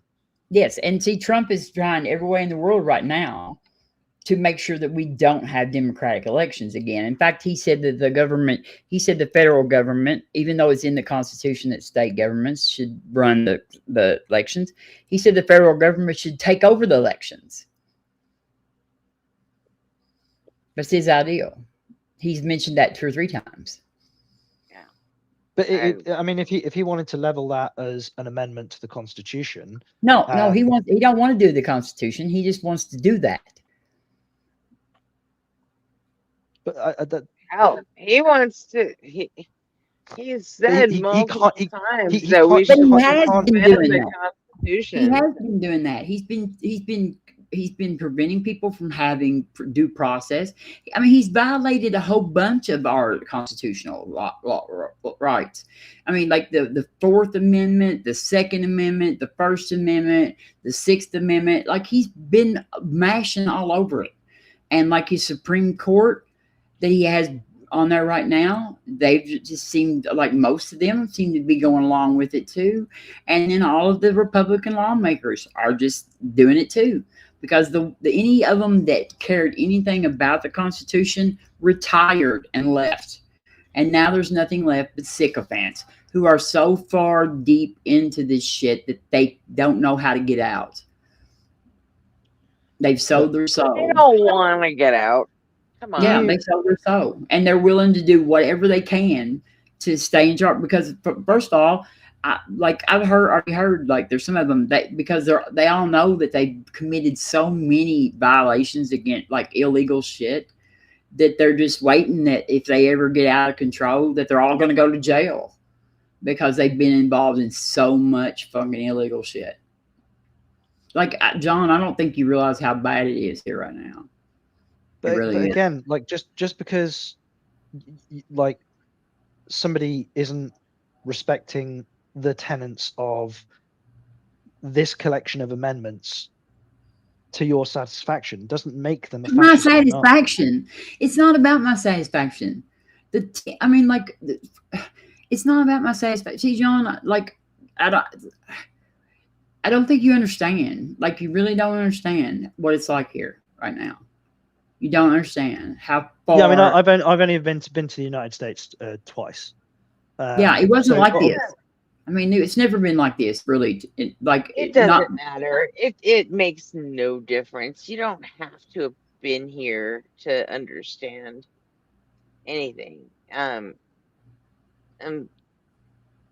But it's super easy for the right to just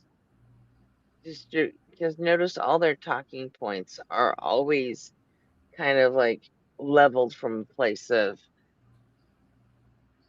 like persecution. You know what I mean? It's like he's gonna and those feelings are easy because they're like selfish to start, you know, and that's how the right engages people. It's the only way they can anymore. That's why before Trump, the Republican Party was on par to basically be non-functional, or at least, without They're a non-governing party. They are not a governing party. right. Like half of most of the representatives in the House of And Representatives don't even know how to write bills. Like they their don't even know how support, to their draft support, legislation. their support was drying up to and then 9/11 happened, and shit's just crooked, And I mean, there's dirty Democrats too. Don't get me wrong. I'm not real crazy about the Democratic Party, but you've got, this is what I always say. We've got the crabs are the Democrats, and we've got syphilis are the Republicans.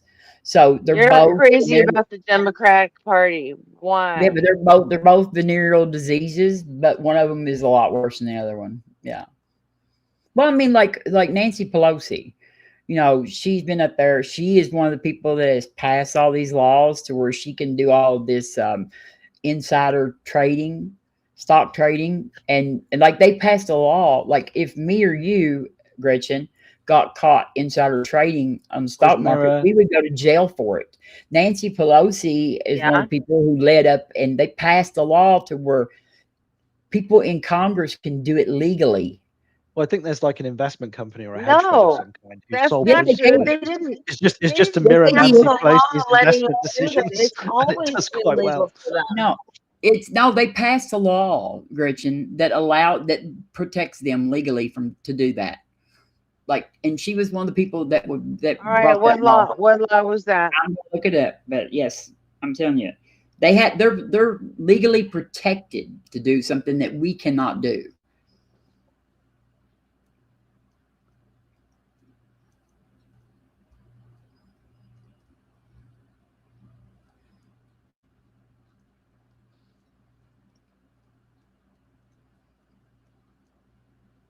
Nancy Pelosi is a shady motherfucker. I'll grant you that. Oh, shut the fuck up! Why would you say that? Nancy's done a lot of good stuff, but why would you say that? She has made it because of her trading practices. Huh? But because of exactly what Robin was just saying, because of the insider trading that she's engaged in. Really? But yeah, but we got somebody that is insider trading stocks, and then we've got somebody we've got pedophiles. She's never been in trouble for it because she didn't do anything illegal. She never did. She's always made her trades public, always. But she's never used knowledge that she's afforded by virtue of her political connections. No, first of all, she doesn't do any of her own trading. Whoever does her trading,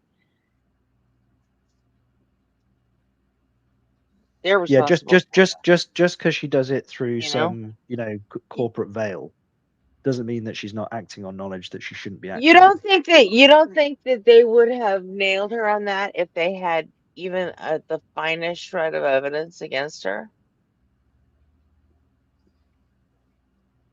Because I don't know. I think. Oh, were you kidding me? They absolutely would have.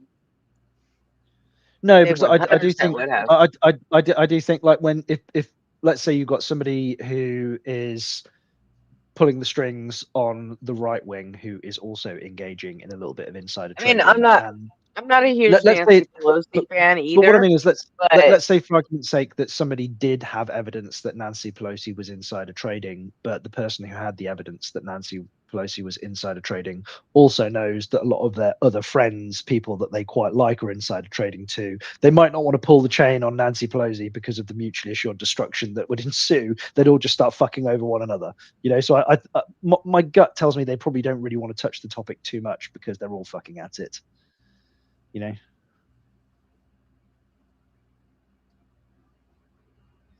Yeah, even if that's true, it's like the whole pox on both your houses bullshit, it doesn't impress me much. It really doesn't. Like when I get to like debating MAGA and all that, and people do the whole, oh, it's both sides. It's both sides. It's both sides. And I'm like, really? Because you know what? Put a number on that for me. What do you mean You by know? who's worse? Yeah. Like, because mostly I just, people go, oh, it's both sides. They're all the same. Or they start with the complaining about the uniparty shit. I'm like, all right, fine. But, I don't understand the uniparty thing. So who is it? What's the, give me Well, a again, percentage split. there might You be know? that Give me might an be under over on who's the ones doing all the insider trading. Is it 50-50? Is it 60-40? What? Everybody in Congress is it. Yeah. And invariably people tend to think it's more like, all the bad shit that happens, it ends up being like 80% let me put it this way. Republican, 20% Democrat. And that isn't a both sides fucking issue anymore. Yeah, but When something's split I think 80-20, I think if you're that's not the same thing. I think if you're predisposed to be right leaning, then you're going to think that the people on the left are the worst, and if you're predisposed to be left leaning, then you're going to think the right are on the worst. So you Otherwise, just think you'd be we're on the other making team, up? wouldn't you? We're just What making did all you this just shit say? up. Then you think? Predisposed?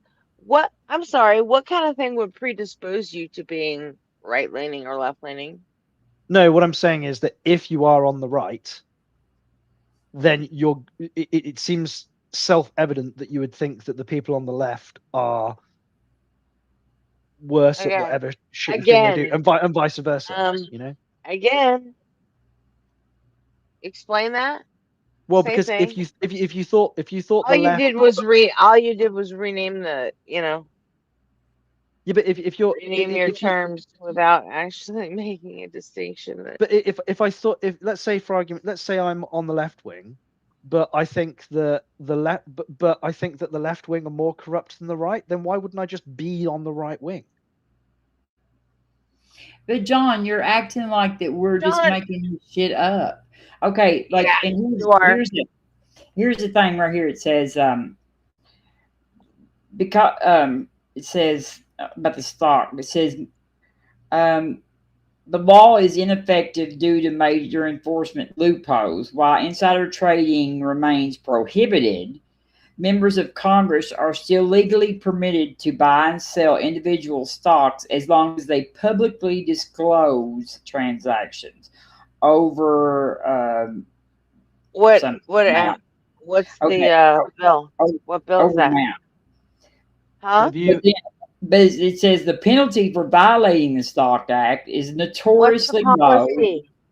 Huh? What's the policy? What's it called? I said they're allowed to. I don't know. It's a loophole in the Stock Act. It's called the Stock Act, and but there's a loophole where they can buy and sell. I don't know what year it is. They passed a loophole? No, there's a loophole in the law. Like the Stock Act, prohibits it, like insider trading. And Martha Stewart went to jail for this. Okay, so they do prosecute people for this. But it says right here, it is that they can do it if they publicly disclose. The Congress can do it if they publicly disclose it within 30 to 45 days. And it says that penalties for violating the Stock Act are notoriously low and difficult to prosecute. And like some lawmakers have introduced bills that would stop this, the loopholes. And like every time the House Representatives and stuff has blocked those bills.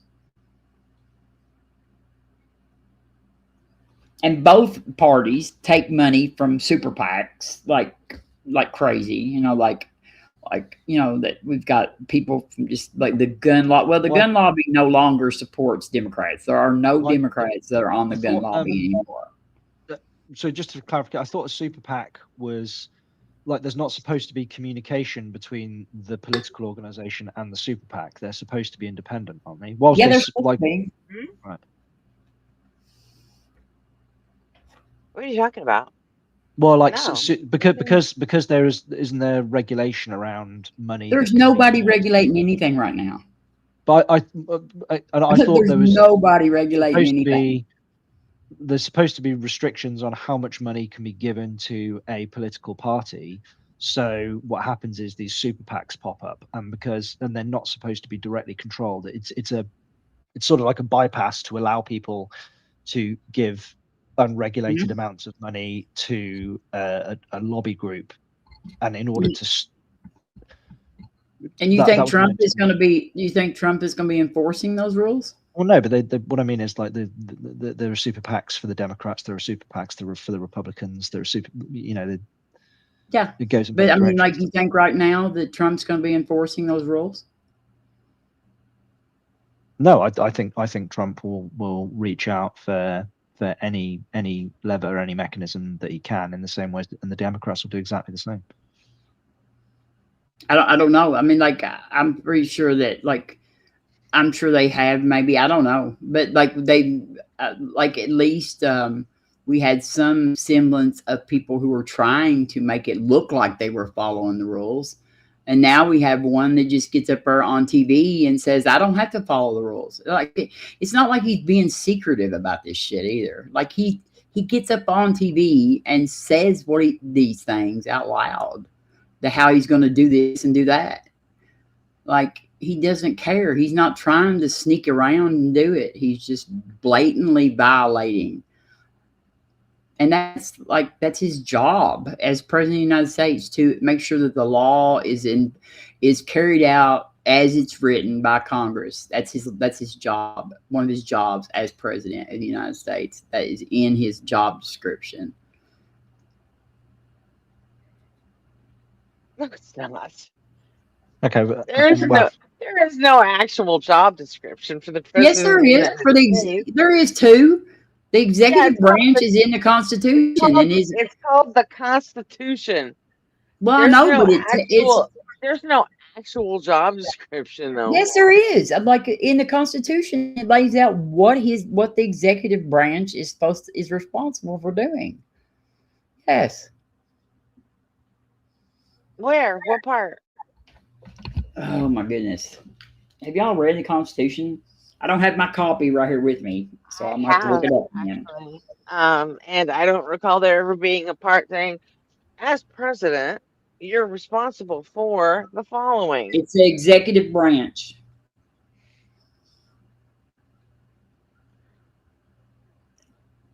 Okay. I'm looking it up because I can't remember exactly which article it is. Either way, I'm probably going to drop off here in a minute. I've spent an awful long time with you ladies today. I know. But look how much you've learned. I bet it was just awesome. I'm going to give my wife a complex. I'm sure. Look how much you've learned. Look how much you've learned while you've been here. So. Article. Okay. Learn some more. Article 2 defines the executive branch of the federal government and it vests power in the President of the United States, establishes the qualifications for the office, and outlines the president's duties, including serving as commander-in-chief and ensuring that laws are faithfully executed. Okay.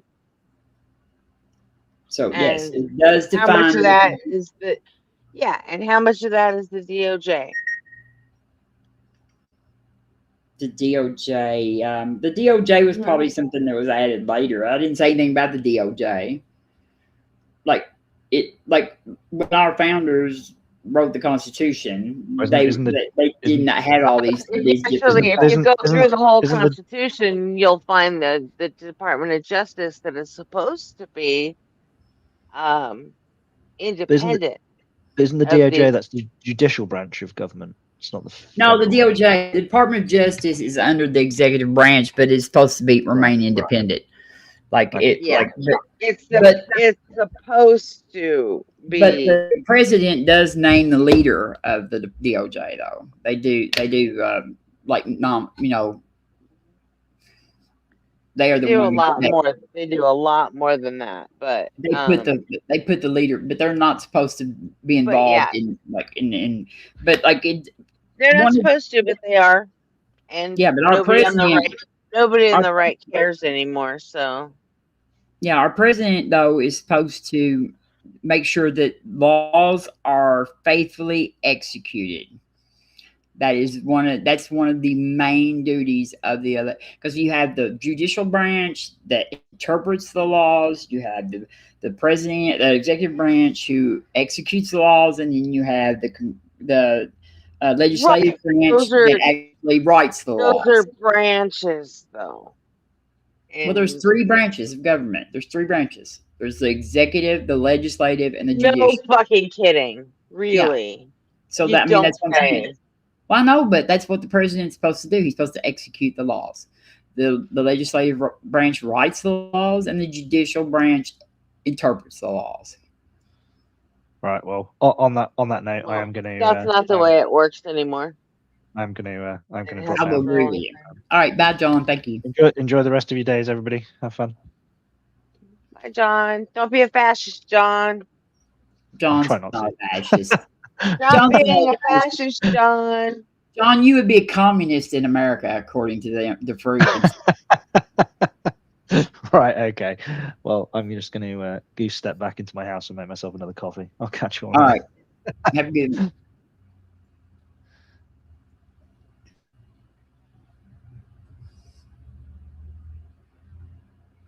That's insanity. Look at Maud out there fighting. He's not even American, and he falls for the fucking American right-wing talking points. See, that's insanity. The way that, let's see. Why ban everyone all day for nothing, but this fucker is still here? Which fuck? I think I know. Like that, they banned. I haven't been watching chat mod, so I've been arguing with John. But Ma got into it with somebody a while ago, and I told her just to block them. Is this still about the Jill thing? No, it was about veterans. Huh? It was about veterans, because Maud is very like, she does not like veterans. She does not like badmouth veterans at all. No, I kind of like dozed off for a minute there.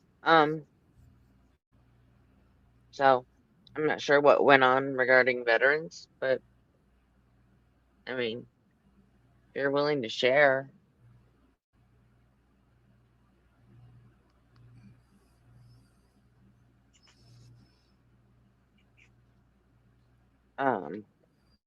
What happened with a veteran? I mean, I just saw him. There was some, I don't even remember who it was, but there was somebody that she was arguing with about veterans in there.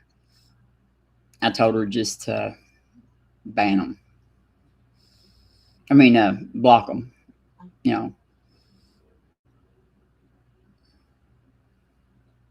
What? Hey, Mike, can you come up? You wouldn't get to see what they were saying. Like, just like, rather than argue with them and stuff, just block them, because she was getting very upset over what they were saying.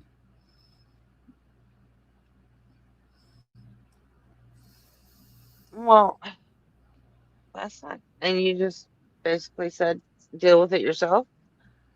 Well, they really weren't saying anything that I felt like I could actually, like, ban them, like, do anything to them about. I mean, I don't agree with what they were saying either about veterans, but that doesn't mean that I think that they should probably, I don't ban a whole lot of people anyway, unless, like, you tell me to. But I I don't, like they weren't saying, they just, what they were saying did not suit Maud which I didn't like it either, but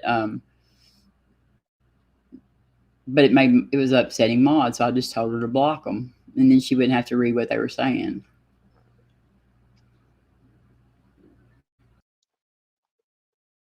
There she is. Hey, Maud. Hi.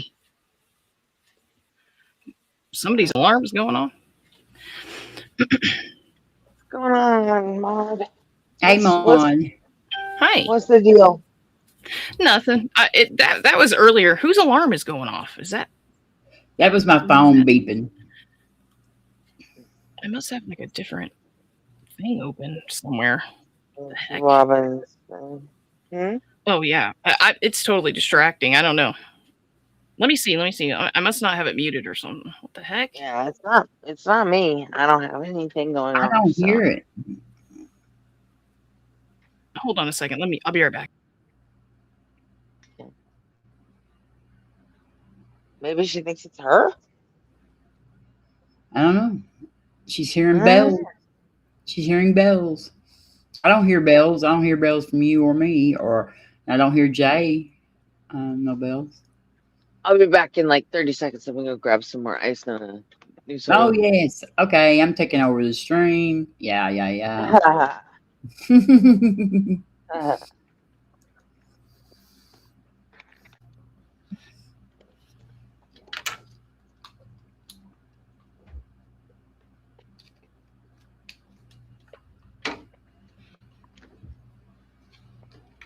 And I'm quiet for once. Nobody to argue with. Okay. Whoops. All right, hang on. All right.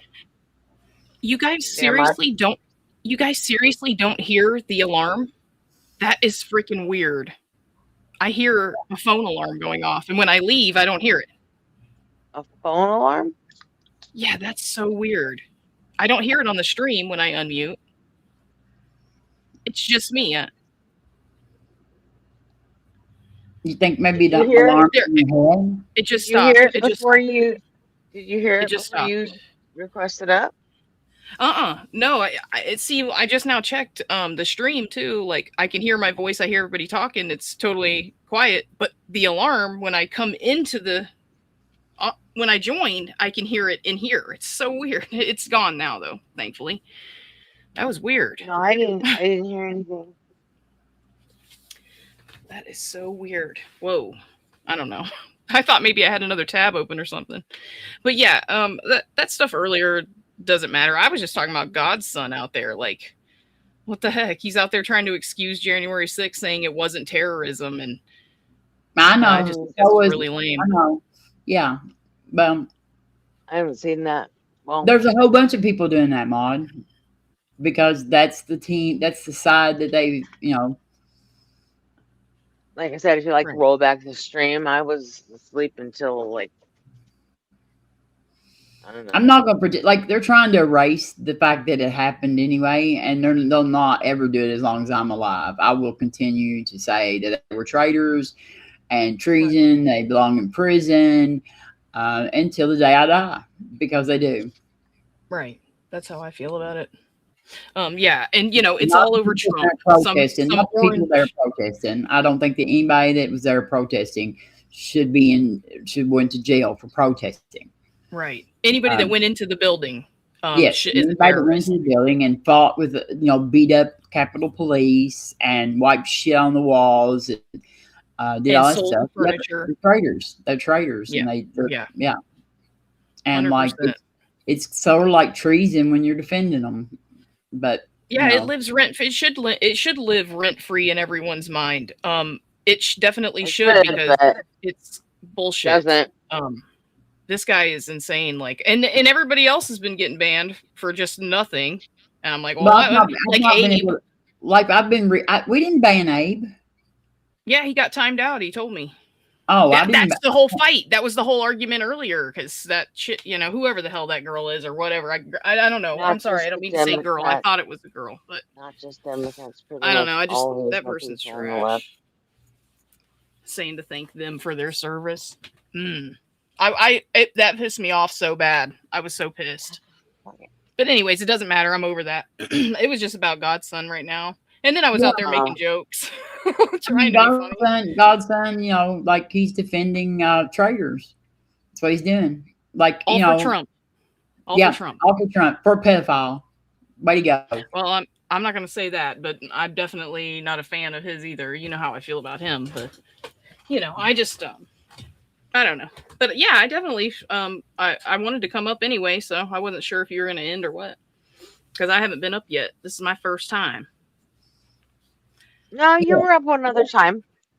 I was? We talked about evolution, remember? Like Ooh. We just No, I don't. Barely started talking about evolution, and then it's a good thing we started talking about evolution, because she like schooled me and BS Lewis on evolution. I did not. Did I?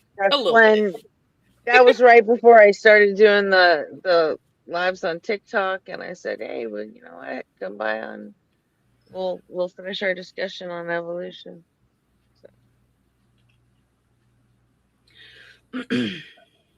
All right. Yeah, I don't know. I don't think we really talk. Well, we did talk about evolution a little bit, Robin, but I think it was mostly just like the Bible and stuff like that. We just talked about all kinds of stuff. Yeah. What, me, you, and BS? Yeah. Oh, we did a lot of evolution that night, and like, yeah. That was fun. You beat us. Yeah. BS Lewis. He's famous pretty much in my mind. So what is J Money sleepy night? Yeah. Oh yeah. J Money doesn't usually last that long. I mean, he's up here all night. But who thinks you're the Godson? Who thinks you're the Antichrist? Like, because I don't even believe in the Antichrist. So, like, I definitely don't think you're the Antichrist. Did he say that? He said they think I'm the Antichrist. I don't know who he was talking about. I don't think he's the Antichrist. He's definitely not cool enough. You know, the Antichrist is going to be like super cool. Everybody's going to love the guy. You know, everybody's going to love him. They're not going to hate his guts. You know, I mean, if I was a Christian, I would believe Trump is Antichrist. In fact, the freak who is a Trump supporter sometimes claims Trump is the Antichrist. But since I'm not a Christian, I don't believe in gods. I don't believe in any gods either. But it'll be somebody that doesn't. Trump is a fame whore. That's what I think. I think that somebody said, hey, I can make you president. And, you know, that somebody was his son-in-law. That's what I think. And he was like, yeah, of course. That's the most famous person on earth, you know, kind of. Yeah, with the most power. And like I can, like I've got the most, I can corrupt everything. And 24/7 attention. I mean, he wasn't going to pass that job up. And so that's nuclear bombs that he's constantly wanting to use on people. You know, like he's threatening all the time to just blow up whole civilizations of people. I'm going to just blow everybody up. See, I think that he just wanted to wanted the attention or whatever it was he thought when he first was, you know, somebody approached him about it. But I think that he's just being used by other people to do stuff. I mean, whoever it is, I don't know. You know what's weird is I think I'm hearing J Money. I know he's muted, but I hear like his phone was just going off, that alarm, you know? I don't know how you guys didn't hear it. That is insane. I still hear like background noise. Are you guys hearing background noise at all? No. Because I hear like beeping, like cars. It sounds just like J Money's background, actually. That is so weird that you guys can't hear it. I don't hear any beeping. Yep, I hear it. I still hear it right now. He must be asleep or something. That's weird, though. How the hell am I the only one hearing it?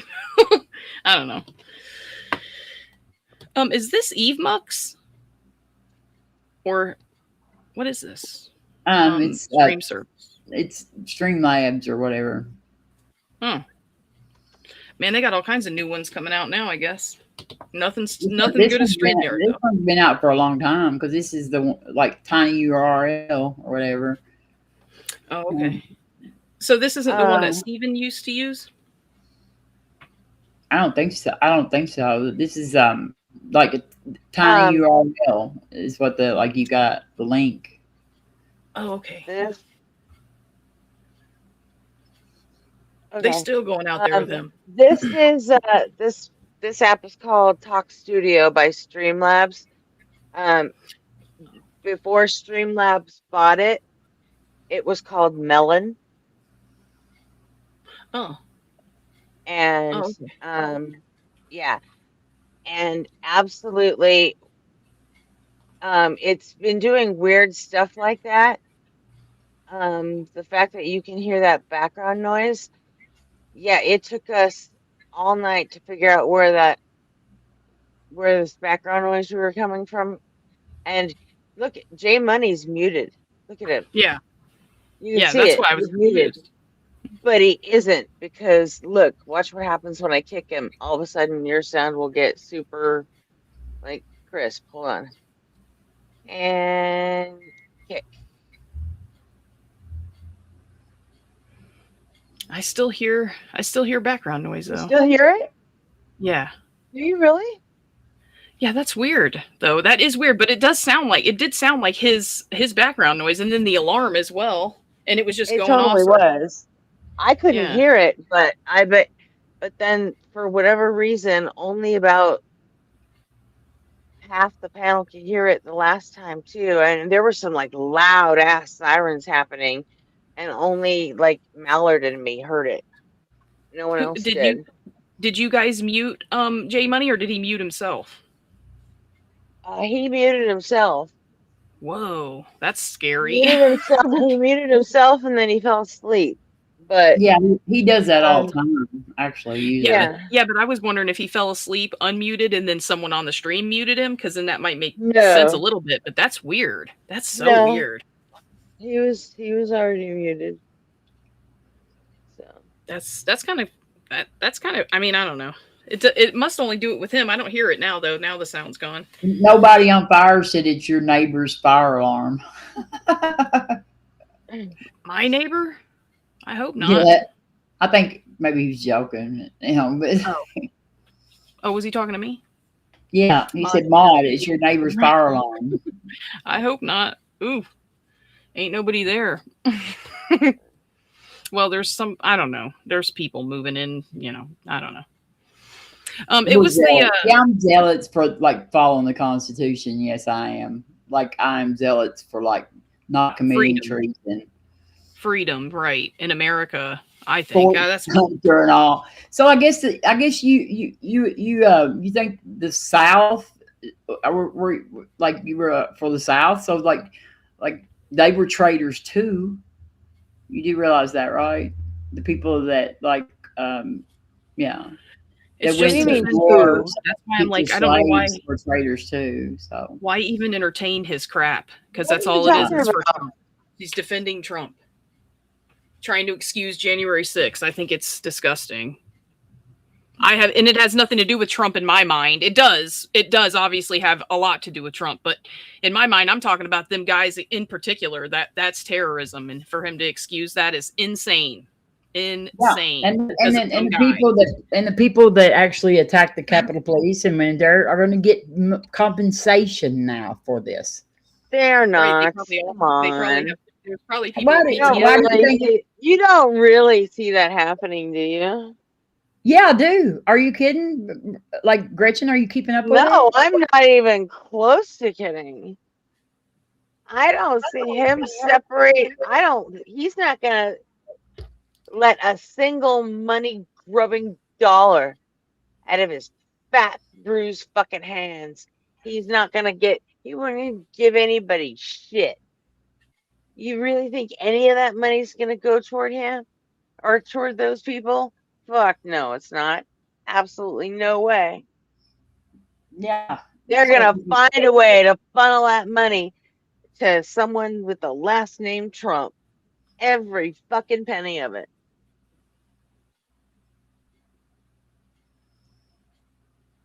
That's what I think. I see what you're saying though, Robin. I see what you mean. And I'm sure then people, I would have been scared to death being in there. Yeah, I mean, I see where you're coming from with it, but I don't think it's going to happen. I think Trump is perfectly happy for everybody. It's not going to be up to Trump. It's going to be up to a 5-member board appointed by the acting Attorney General, Todd Blanche, who is going to decide where the money goes. While the fund is officially designed to compensate Americans. You really think Trump doesn't have the last word on that? It says that it's going to, it's already been said, okay, the DOJ set aside $1.76 billion, a nod. 1.767. Yeah. A 5 members board appointed by the acting Attorney General, Todd Blanche. Eligibility. While the fund is officially designed to compensate Americans who claim they were politically targeted by the previous administration, officials have not ruled out providing payouts to pardon January 6 rioters, election deniers, and other Trump allies who claim they suffered financial and legal damages. Let's see. The Proud Boys leader Enrico Tarrio have publicly expressed they're going to apply. They've got like an application you got to fill out. They're going to apply, but they're just talking shit. Okay. Who are they going to apply to? I hope you're right. I hope you're right. I hope you're right. I do. I hope you're right because I don't want to get $1. But well, I mean, even if I am right, it still doesn't make it any better because then he gets to keep all that money. Yeah, because he didn't get weaponized either. He did all kinds of illegal shit. So yeah. I mean, but let's be honest, like that fund, it was that settlement came from a Trump lawsuit. Yeah. So like he should be in jail, not getting money. He should be in jail. I mean, that settlement came from a lawsuit from Trump. So, I mean, the money he got from the settlement, there wasn't anything in that settlement that said he would have to give it to anybody. No, but there's a 5-person board that's over who gets the money.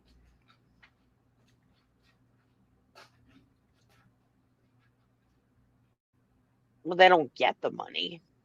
Well, okay. I mean, fine. If they don't, I'd be glad if they don't. But they're like a steering committee. They get to decide where the money goes. But the thing about it is all of these people probably think they're getting the money now. So if they don't get any money, they're going to be pissed. And I don't know that Trump with the upcoming election the next time wants that all his loyal. The only people talking about where this money's going to go is the right-wing press saying that, don't worry, January 6th, you're on the list, dude. Hold on a minute. I want to look up something. What?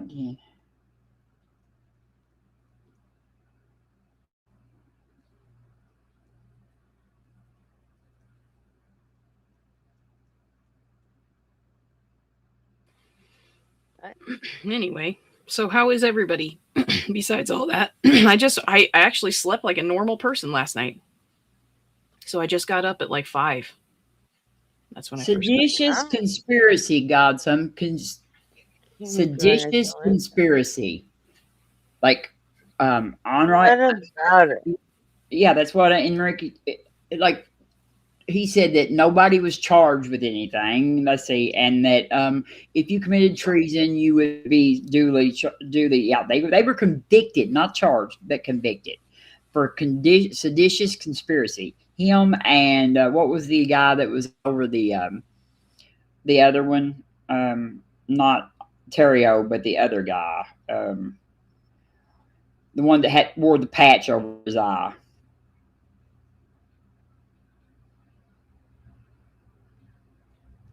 Do you remember? Wait, are you talking to me? No, I was talking to Gretchen, but I think she went back to sleep again. She's a sleepy bird. Somebody in chat knows it. What was the guy's name that wore the patch on his eyes that also was convicted of seditious conspiracy? Didn't they all get pardoned? Elmer Woods. No.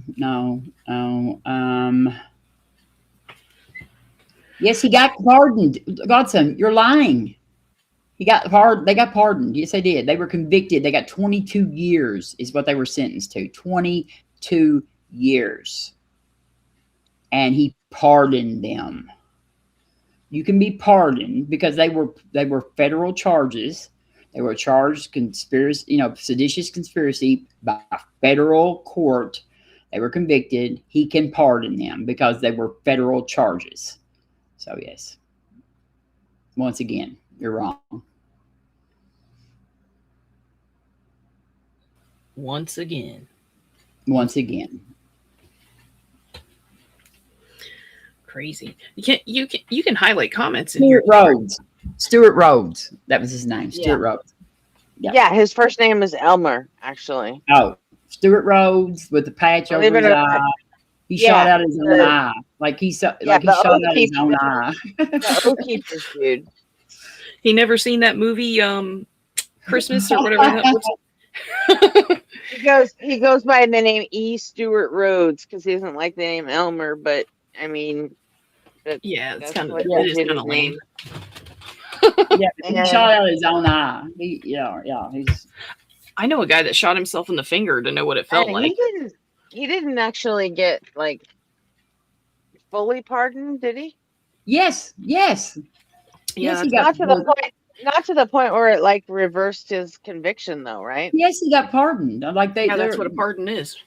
Yeah, basically. they're pardoned. They're not. They're I don't. Yeah, they're pardoned. He pardoned.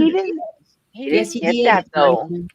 Gretchen, he pardoned them. Okay, fine. Hold on a second. Forgiven for the offense or the crime, the full offense or crime. Yep. He's not on parole. He's not on probation. Nothing. He got out of jail immediately as soon as Trump pardoned him. Somebody should have been there to his ass. Still on his record, though, right? No, it's not on his record. No, it says he's forgiven. Yep. Penalties and consequences of a criminal conviction, though it does not erase the conviction from their record. Okay, so you're right, Gretchen. It didn't erase it. No. Yeah, he didn't get a pardon. He didn't get a full pardon. He got clemency. He got a pardon. He pardoned all of them. I don't know what you're talking about. Trump pardoned every one of them. And there's been a whole bunch of. Read it. I don't know. Read it. It says it right there. He was granted clemency. It saved it. It killed the rest of his sentence, and it's still on his record. It's not. It wasn't a full pardon. That's all.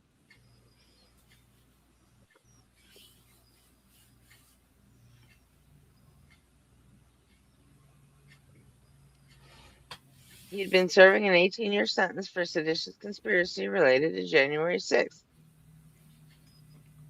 Got him, and then let him out, fuckers. Yeah. Yeah, and some of them had other charges too, and they didn't even check to see any of them. So, one of them that got arrested just a few days ago for murder, but there's been several of them that have been arrested for sex crimes, like children. There was a couple of them that was went to jail within 2 weeks of getting out because they just let them all out. They didn't even check to see if they had any other violent convictions or anything. They didn't care. Nope.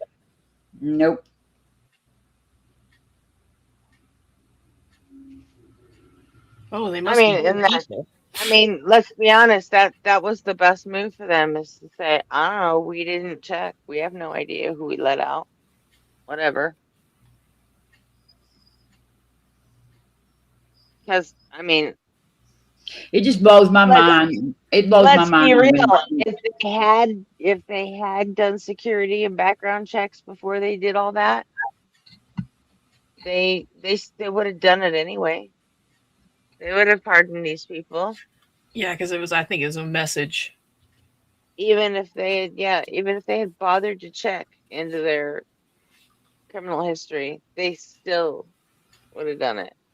So. Yeah, that's what I think too. Now, so the best possible world for them is to say, "Oops, yeah, we had no idea. Can I do it now?" That's all right though. Something else will come up. They'll go. I'm sure they were aware beforehand. I'm sure of it. That's why I say we should have all just been sitting out there waiting for him to come out. No, I'm just kidding. Sorry, I don't want to be violent. They were convicted. They got 22 years apiece. 22 years for seditious conspiracy. Careful talking about that Minecraft stuff. You know. Yeah. Yeah. You meant Minecraft, right? No, I didn't mean like taking them out. I just meant like, jumping them. Just kicking their ass, In Minecraft. It was seditious conspiracy. Seditious conspiracy, Godson. Seditious conspiracy. And that, I mean, don't be fucking stupid. Don't play stupid. I know, but like he's out there going, they weren't convicted for anything to do with the terrorism or insurrection or treason. We don't need that to be the case for us to be able to see it with our own eyes. That they went in there and scared the shit out of government workers. Well, seditious conspiracy is treason. That's what it is. I don't know. I don't know what it is. I know what I saw. I know what I know. And I don't need them to back me up for me to know what happened that day and to see it with my own eyes, Yeah. This is the gaslighting. This is the gaslighting. I remember that day. I remember while it was happening, and I thought for sure that was going to be the great equalizer. It's like, because I'm in a bunch of different veteran servers on Discord, and we were talking, and just like even a lot of like the hard right wing guys were just like, oh yeah, after this, there's no way, Well, I mean, even like remember Mitch McConnell got up there and said, "Oh, this is all he's doing. He's morally culpable for this and everything." Yeah, and then he didn't even let them convict him. And then when it came time to convict him, even Mitch McConnell was like, "Well, that's not the way we do it." And it's just like, motherfucker,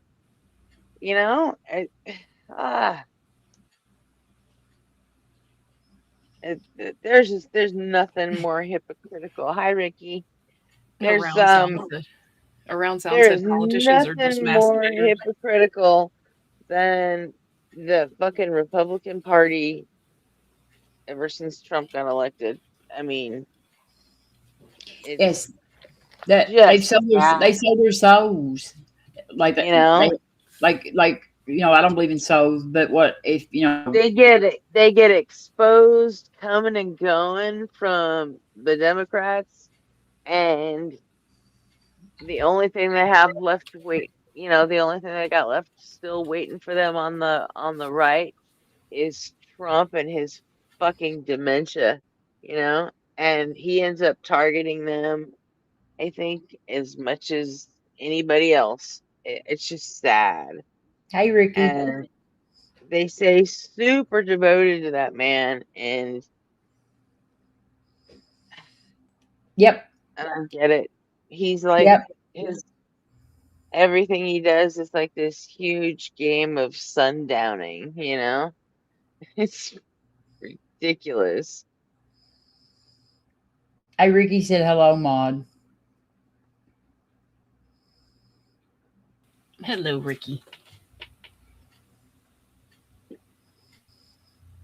Yeah, he's pretty nice. I like Around Sound said politicians are just masturbators. I thought that was pretty funny myself, but I don't know.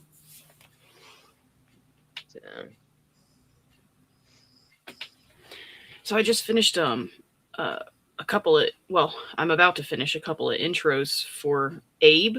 He's got an awesome song. It's really good. I just wanted to tell everyone. Who? Anyway, Abe Dinkus. He's another YouTuber. Abe Dinkus. Yeah, Mhm.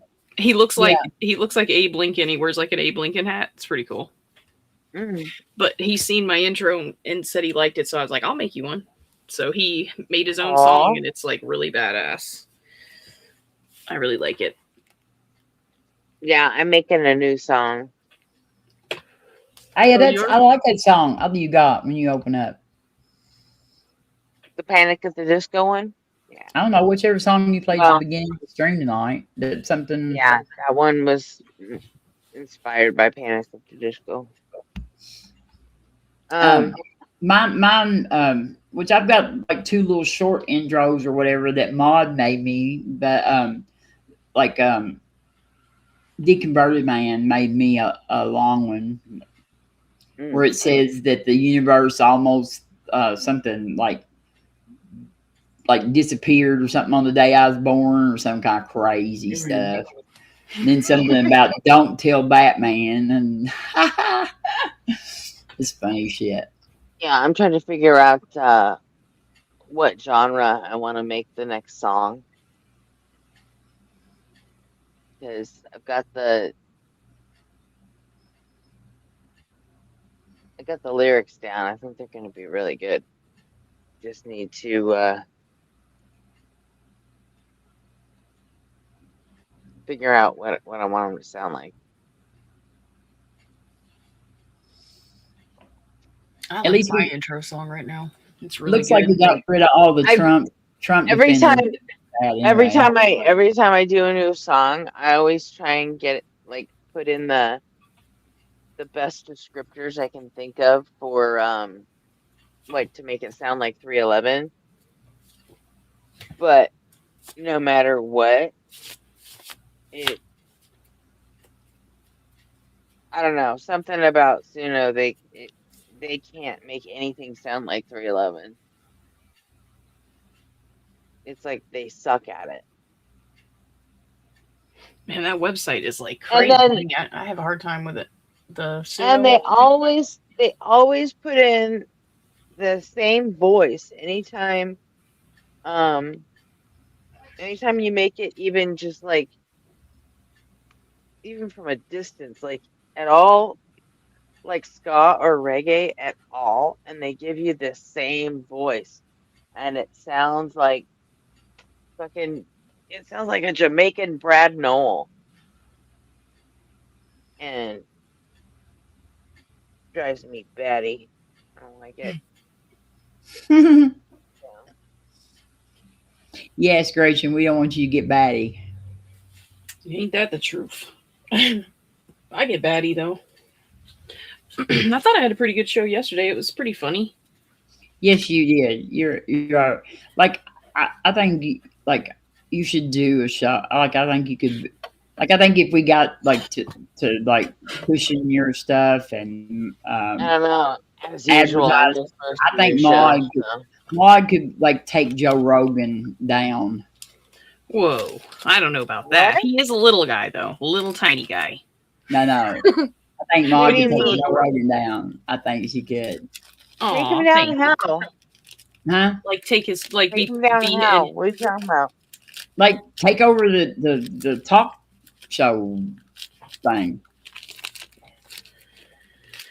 But see, nobody would want to do an in-person interview though, because I might just pull up on them. You know, I'm just kidding.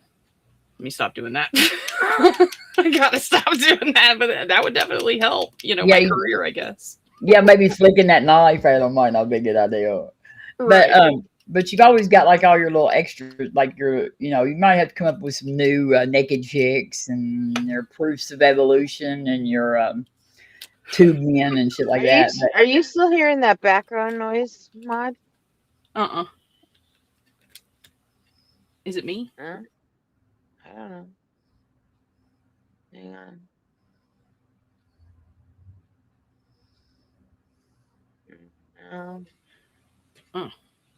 I know my dog is over there being noisy, but I don't think he's being that noisy. Oh, that might have been me because I was messing with the plastic. My bad. What? Do you hear it now? Mm-mm. Because I don't hear it now.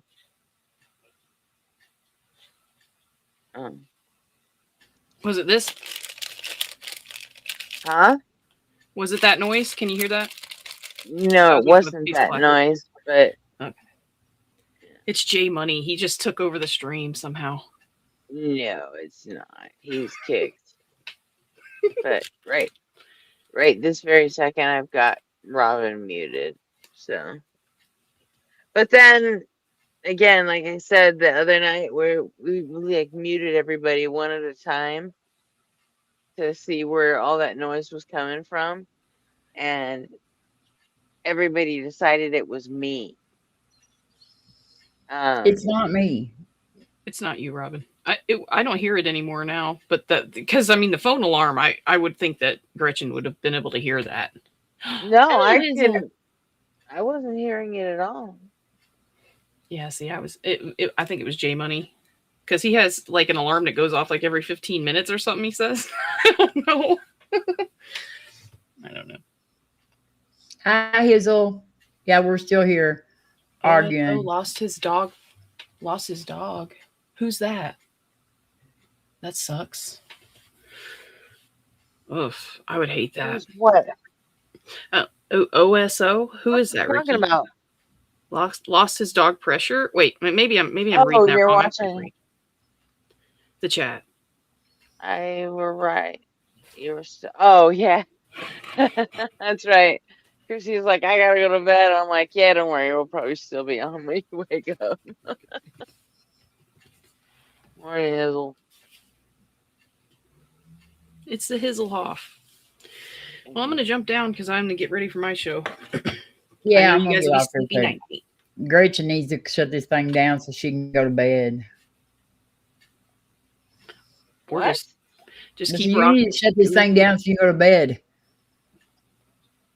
That's who? Not me. I didn't say it. I'm going to bed. Says Godson. not. He said I'm it. not going to bed. It's probably getting ready to kick us off pretty soon anyway. You only get 12 hours. So are we still even like recording it? No, we're nowhere. It's only at 9:30. No, okay. So. But thank you for letting me up and let me say my piece. No worries. So. And I'll see you guys later. And Bye, I'll Mom. actually Love you. I'll be able to go hang out at your show for a little bit because Blitz apparently isn't streaming today. Oh, okay, awesome. Yeah, we'll just be chilling. I don't know what the topic is. I just made it Let Freedom Reign and put the Hard for the Troops with the chick flipping the bird. That's how I was feeling when I made the title though. Anyway. Yeah, just don't let Bishop or Who? Brandon Irish.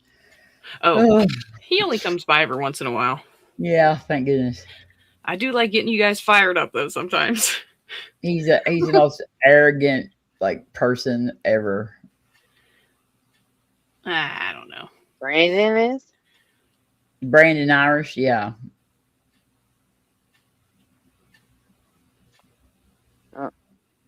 I don't think she knows who he is. I'm not sure. Don't- I'm sure she. I Wait, have no idea who he is, unless you can give me a Lucky you. YouTube handle that I You're gonna need him. recognize. Lucky you. All right. I'm gonna get yeah, down I'm to gonna jump Gretchen. Good night. Love you. Love you, Mom. Bye, guys. Love you. Thanks, chat. Oh, you're leaving? Okay. Yeah. Does anybody else want to come up and talk? Yeah, somebody come up. I don't want to leave Gretchen alone. I just want to I'm going to be watching. I'll be out there watching, of course. But I don't want to leave you alone either. Let's see who we got out there. The Freak got Robin perma has banned no tonight. such qualms, apparently. She's been on here for a while though. Thanks, Robin. Yeah, she has. In fact, I wasn't actually kidding when I said I just nodded off for a little bit. Because, yeah. Sometimes Yeah, when we all John gets going, I'm just like. Yeah. What did he? Oh, yeah, he left too. Yeah. I don't know. DeFreak got permabanned though, so I don't know if he's gonna come. If he's gonna join. From where? From the chat. I don't know what happened. I wasn't really paying attention, but I think he said the F word, so that's kind of fucked up. You know, people get pissed off and then they say things and you can't take it back. Lilith? Did you? I think Did so. you like Chick Cannon? Yes, yeah. It said the F word. I get that. That makes sense, but I don't know. He is like a Christian that comes around pretty often. I don't think that most people, they don't really have the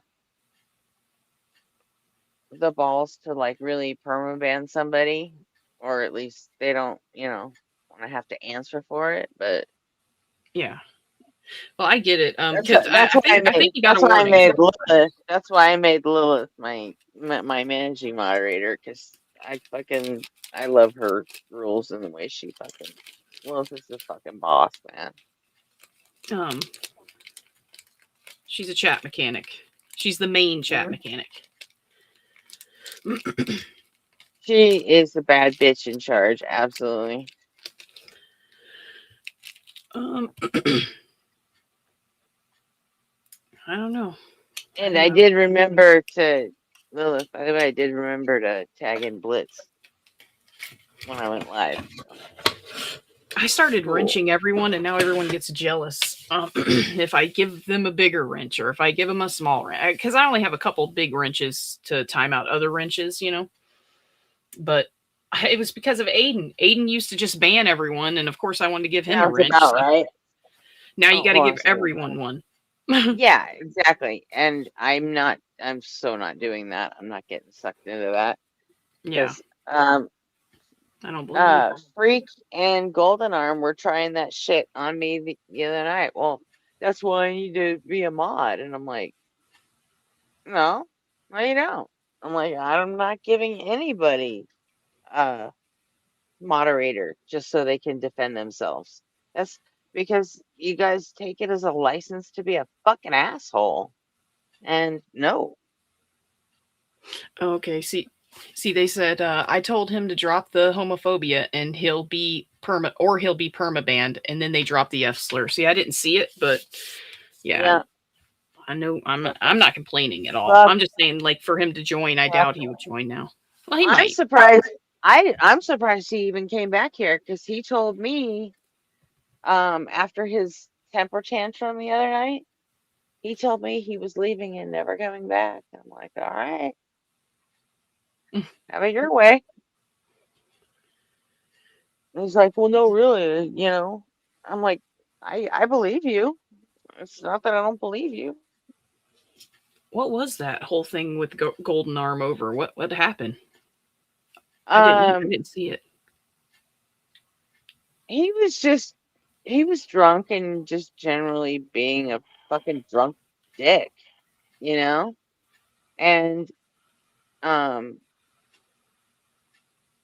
and the moderators were telling him to cut the shit out, and his answer for it was, Gretchen's my friend, and you can't tell me what to do, and she'll, all I have to do is tell her, and like, you'll be out of here or something. And I'm like, dude, don't even talk to people like that, because I will come down on you. I'm like, don't come hiding behind my skirts. I'm like, dude, I'm not going to protect you. I said, if you break any of the rules, I will just I'll sort you myself. And I basically said, you know what? If you really want to fuck around like that, go ahead. Fuck around and find out. And it only took a few minutes before he was like, I'm invincible. You can't do anything to me without, because Gretchen will get my back, not yours. And so Rainbow Ash timed him out for 5 minutes. And he threw such a fit that he jumped back up on the panel to cry about it and called Rainbow Ash a fucking bitch like 3 or 4 times. And I was like, okay, you need to go to bed. Period. So you need to get the fuck out of here. And I kicked him, and that was it. But then, after he called Rainbow Ash a fucking bitch like 5 times, she turned that 5-minute timeout into a 24-hour timeout. And I cannot say that I disagreed with that. So,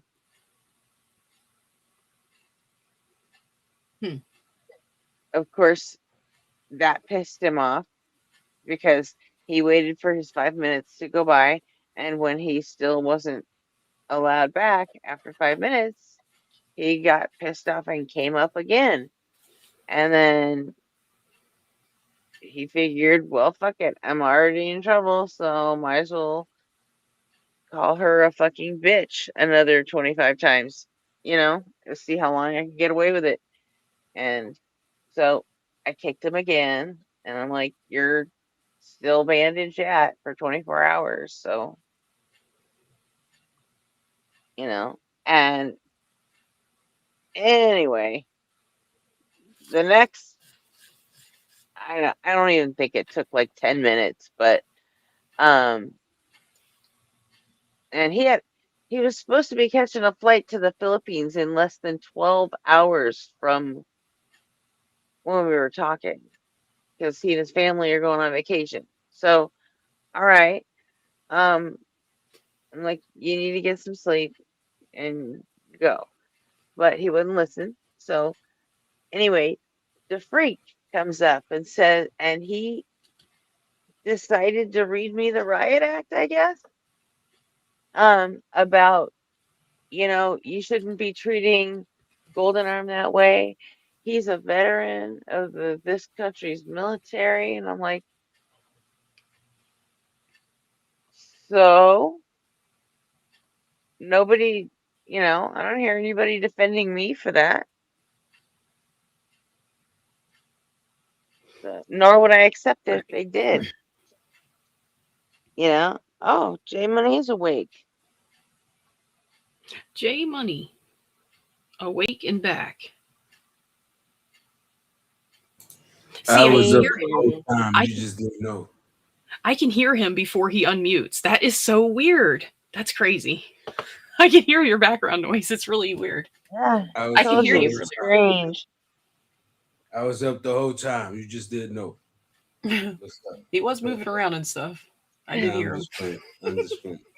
I was out like a fucking. Oh, here we go. Good morning, freak. Oh, we're in trouble. Can't hear anything. Hold on. How about now, Ma? Check it out. Like, see if you can hear me now. I'm going to mute up. Watch. Look. Okay. Anyway, now freak's up here, and he can tell you himself why he came up to try. But in general, it was to defend Golden Arm. Even though he sent me a bunch of DMs after that, basically calling him Golden Dumb, Golden Moron, Golden Tard. I mean, he called him like 5 different names, and meanwhile he's saying that you shouldn't have treated him like that. And I'm like, what the fuck are you doing? You didn't hear me saying that? I was like, Ma. No, I didn't hear you that time.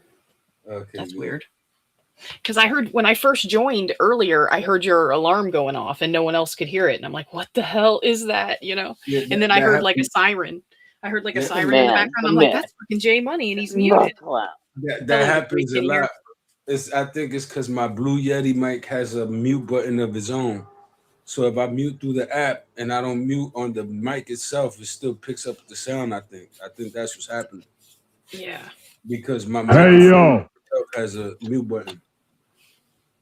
Hey, yo. Okay, what's up?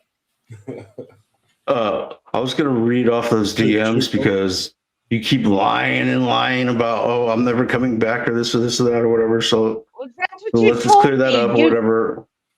That's what I Do I told need to you. I never said do I need anything to like pull up that. the end of the stream where you said that you were never coming back and that Sure, bring it up. I don't do that. I don't do ultimatums like that. It's not my style.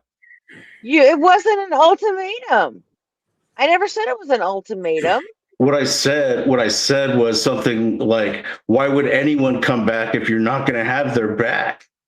That's what I said. No, I'm just saying what you told me, like verbally on the stream. You said that you were gonna be leaving and you weren't gonna come back, and that I never said anything like that. and that yeah, you did. You said I was gonna regret it because this is like because all I'm doing is making another echo chamber. Pull it up then. Pull it up. I never said I was never coming back or whatever, because, why would I not come back on panel or whatever, unless you told me not to. Well, and then right after that, you started the freaking the wall of DMs that I got after that. You started it with, "Hey, I unsubbed." Yeah. Well, doesn't that sort of lend credence to the whole "I'm never coming back" thing? I said I unsubbed. What does that have to do with never coming back?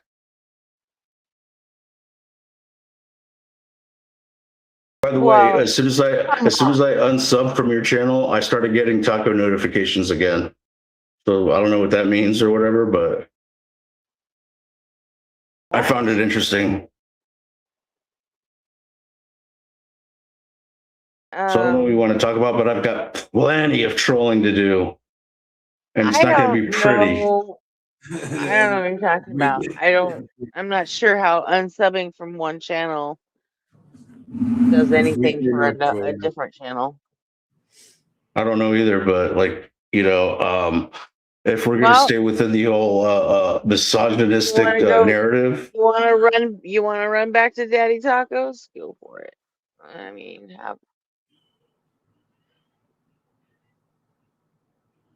why would you say Daddy Tacos? You know that I am I don't give a shit how Christian. you spend your time, huh? Why would you say Daddy Tacos when you know the only person I answer to is Jesus Christ? That's why I can sit. That's why I can sit here and troll. That's why I can sit here and troll you and Golden Arm at the same time, because I don't care except about what he thinks. So if you think me calling Golden Arm, Golden Dome, or Golden Dome or whatever is sticking up for what happened to it's just me being I'll see you later. Yeah, you ran off at the mouth. I didn't get to say goodbye to Bod. But, she said she gotta get ready. Yeah, she's gonna stream, so she's gonna go get ready for that.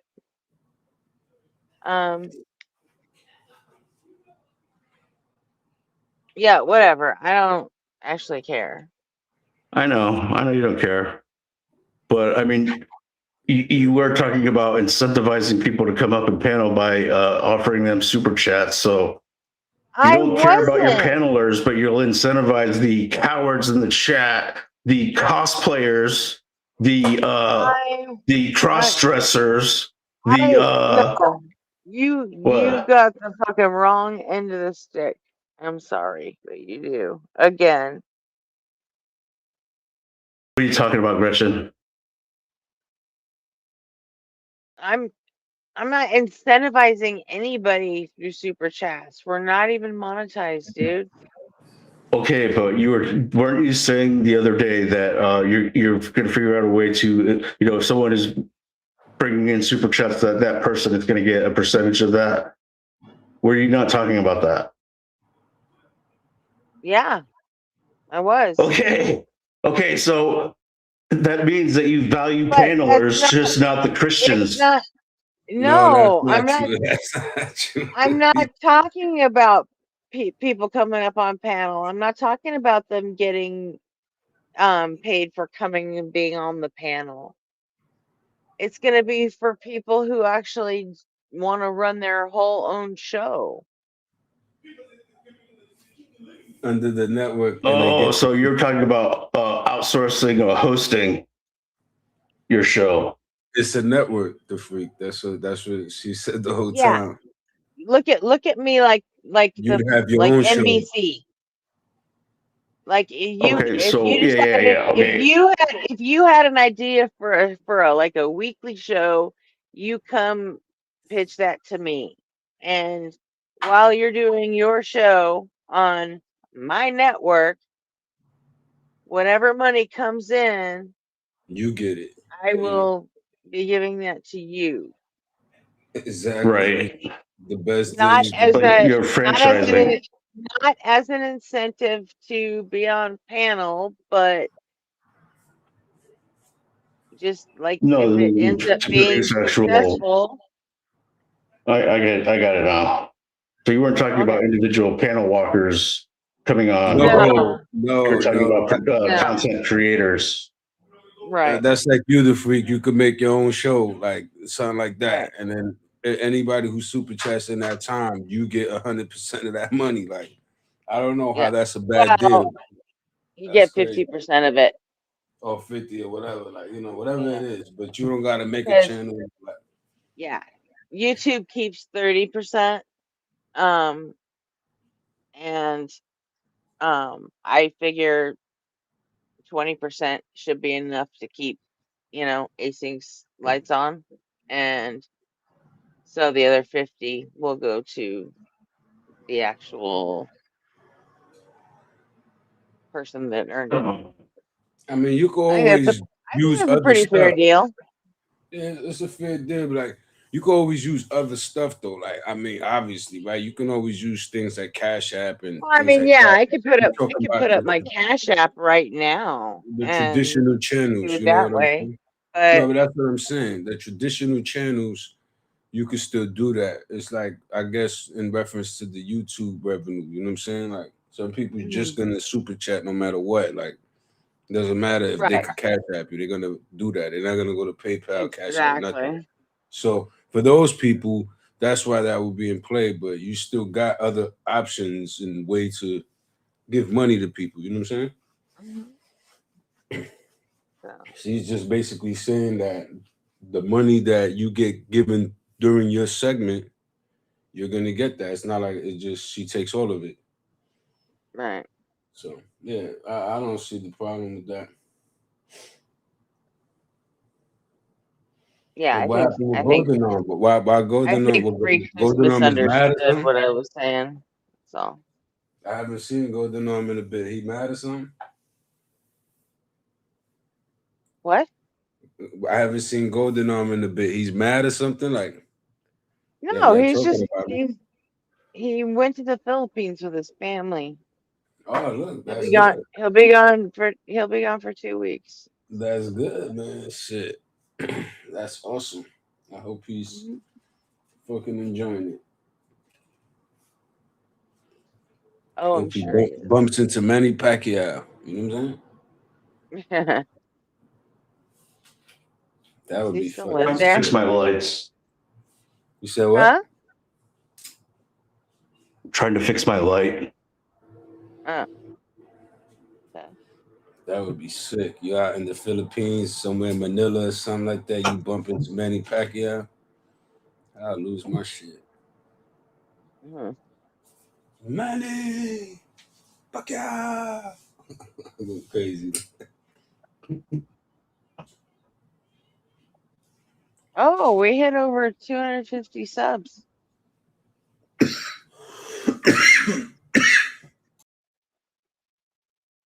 Cool.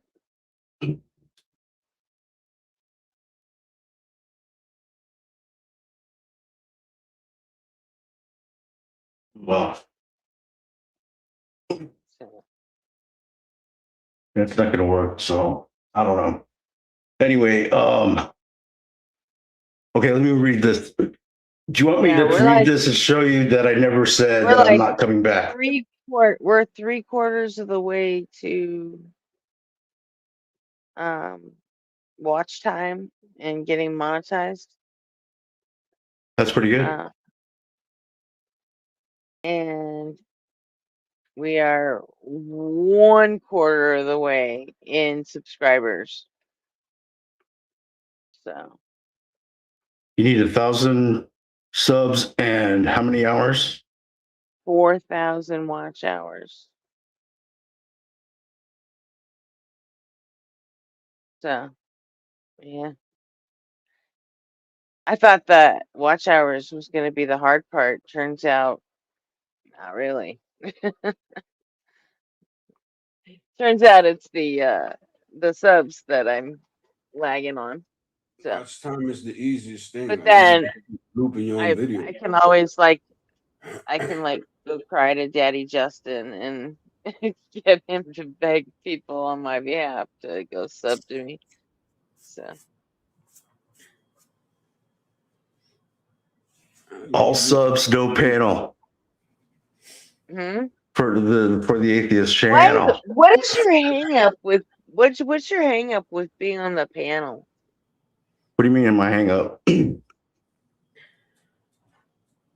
I mean, what's your hang up with paneling? Oh, you mean the cowards in the all chat the- that talk all mad the shit but D- don't come all on the panel to say DMs you nothing? sent, like that's your bar on who's a coward or not. It's who's willing to go up on the panel. You know what? Not everybody has anything to really say. Wait a that- second. You built this channel because people can't go on Justin's or any of the deconstruction zone as atheists and say anything, but you felt like they needed that, like they have something to say. So you give them a place where they can say whatever stupid parroting echo chamber thing they want to say, and none of them show up. And some people, well, I mean, there's always going to be those people that, feel weird talking in public, or, and they need some encouragement, or Okay.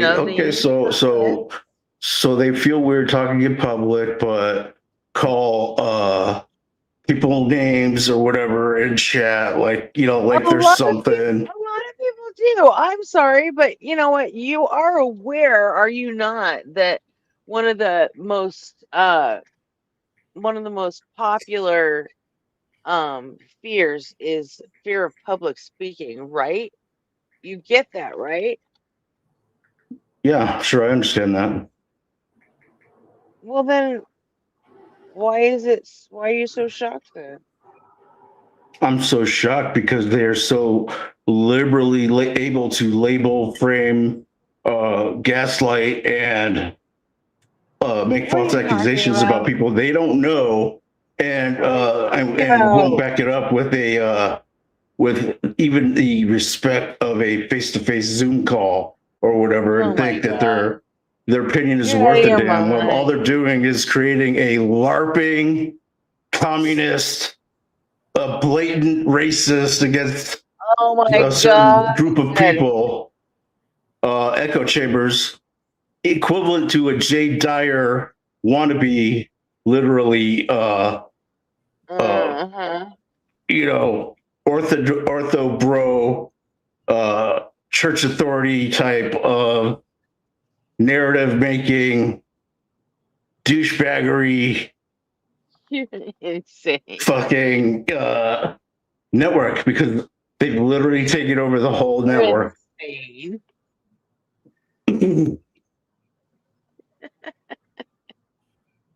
List one lie, Gretchen. Huh? What did I say that was not correct?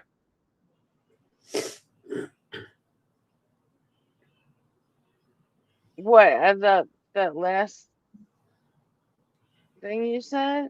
I don't fucking know, man. I thought it was funny, just because you're out of your mind.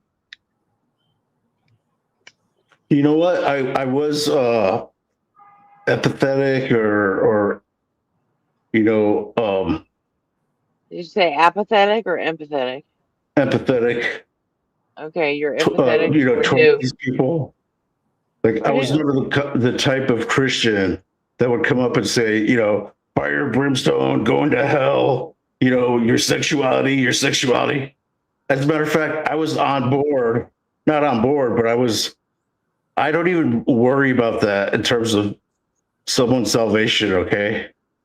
But yet I get labeled all these terms, and I'm at the point now where I'm sick of it, to the point where I've got this frosty flake freaking gay man, not Jason, talking about me being incel or whatever and hating women. And because I argued with this Rainbow in the Dark girl about mistreating Golden Dome, and it's ridiculous. And I'm calling everyone out. I'm not going to sit here or whatever and be in the chat with a bunch of fags, okay? Telling me what are you I'm some sort of hateful person or whatever because of an argument with a girl when I thought a vet was mistreated, and you know he's a decent. Did I hear what I think I just heard? I don't know. I'm over here scrolling through X. I wasn't even paying attention. I'm not going to lie.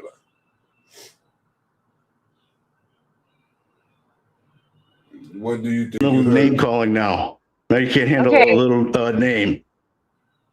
See, that's what's so hypocritical about you people.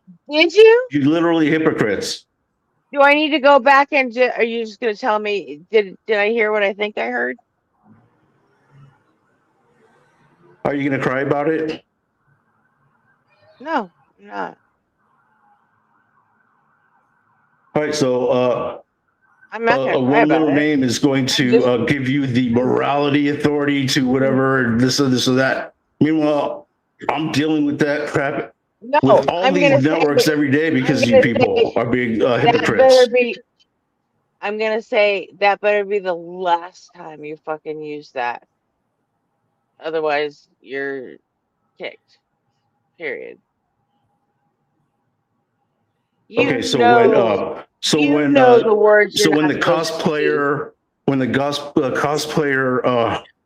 not Jason, whatever, LARPer calls me misogynist and an incel, Gretchen, when he calls me names, it's no big deal. But I'd say one word just to show the hypocrisy.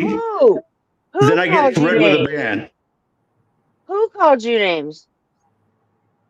The frosty, the highlighted hair, frosty flake, friggin' not Jason Bible, whatever guy.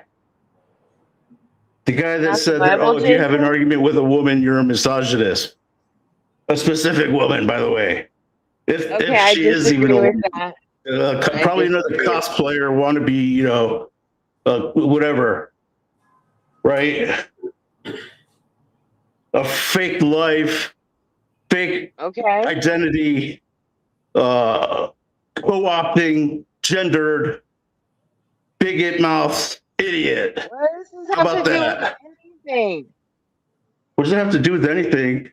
What do you mean? Hey, you people have taken over all of these shows in the chat. Clean. I don't have to kick you because that was fucking clean.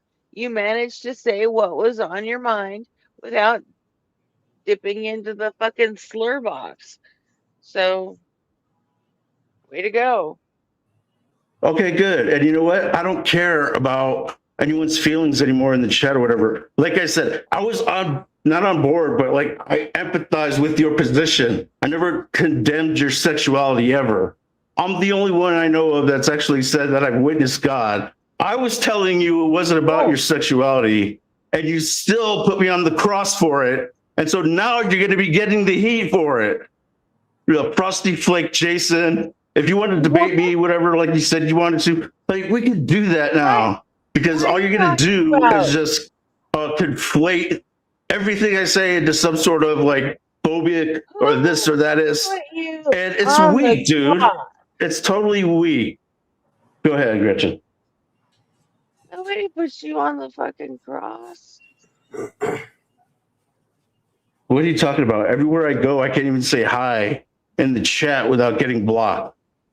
And I was trying to be nice and just give an opinion. But that doesn't work with you people. You need to be authoritarian, and you need to be as shitty as everyone else that you claim that you're against. That's you. Oh my God. You're like laughing when you say that. What are you talking about? You think I like being called names for no reason? Or on a conflated false framing narrative, because that's what you communists need to do, apparently. While taking over, do all of these shows know that you people have literally taken over the chat? What? Are they aware of that? Are they aware of what? Are they aware that all these trans people have taken over their chat administration, to whether it's to their benefit or not? Are they aware of what's happened? I'm not sure what you're talking about. You don't know what I'm talking about. Taking over my chat. I'm talking about Deconstruction Zone, Cody, well, Roadhouse probably does know. He probably doesn't care. But Chris Mallory, literally, you can't go to any of these atheist shows without the Gay Mafia basically controlling everything in the chat. What did you call Dalton's show? Roadhouse. Or Roadhouse? Yeah. Why do you call him Roadhouse? Because the movie Roadhouse, where what's his name was Dalton in the show, right? Patrick something, whatever. I forgot his name, but the main character of that movie his name was Dalton, so I call him Roadhouse. All right. Okey-doke. What did you think it meant? All right. So anyway, what does that have to do with? What does it have to do? I'm just wondering. Do all of these hosts of all of these shows know that the Gay Mafia is literally running their chat? Are they aware of that? Mafia? Yeah. I mean,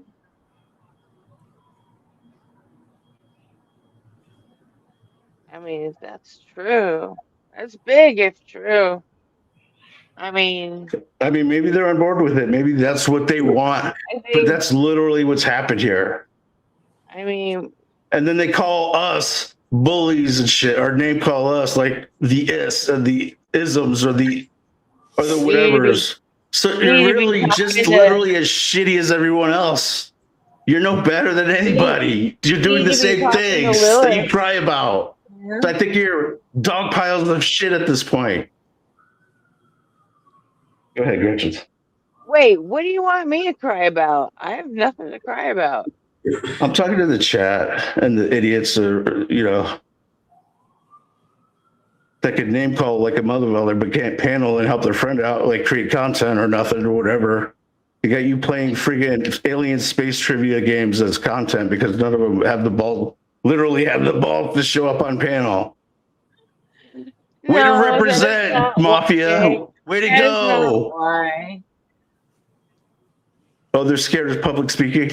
Why? They got their echo chambers. What are you afraid of? Most people. What are you freaking afraid of? Not you, Gretchen. I don't know. I've never had the public speaking fear, but most people do. Yeah, I do. Look at me. I'm nothing to write home about, okay? But I still do it. I still believe in what I believe in enough to actually try and express a reasonable opinion on something. Yeah, I'll give you that. You know. But still, you can't hold everybody to the same standards you hold yourself to.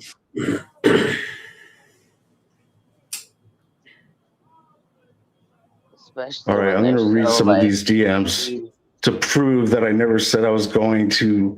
Oh my God, are you serious? I don't do ultimatums like that. I know they don't work. So, why would I do that? All right, so anyway, because as soon as you say it, the narrative's going to continue on.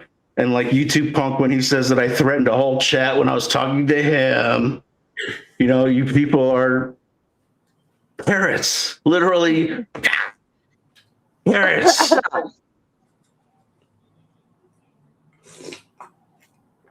Literally Paris? What? Parrots, like the bird.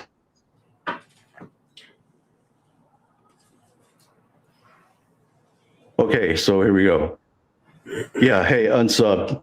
I hope she's really, really a hot girl. She didn't even know who Ronnie James Dio is. So what are you two going to talk about afterwards? Assuming, like, you know, right? Because, like, what interest would you have in this girl to treat Golden Dome like that? Anyway, hopefully she will have you really hip as a 50-plus-year-old woman to Japanese cartoons. Super cool, right? Yay. But hey, she's staring at you and looking at you and hey now, super cringe, super creepy, yo. It's ridiculous. Lilith literally says she talked to 5 guys that were better than me yesterday. 5. A dude talking to 5 other dudes. Okay, and? Right? And this person was chatting with 5 dudes and you timed me out and said I was creepy. How does that work? Really?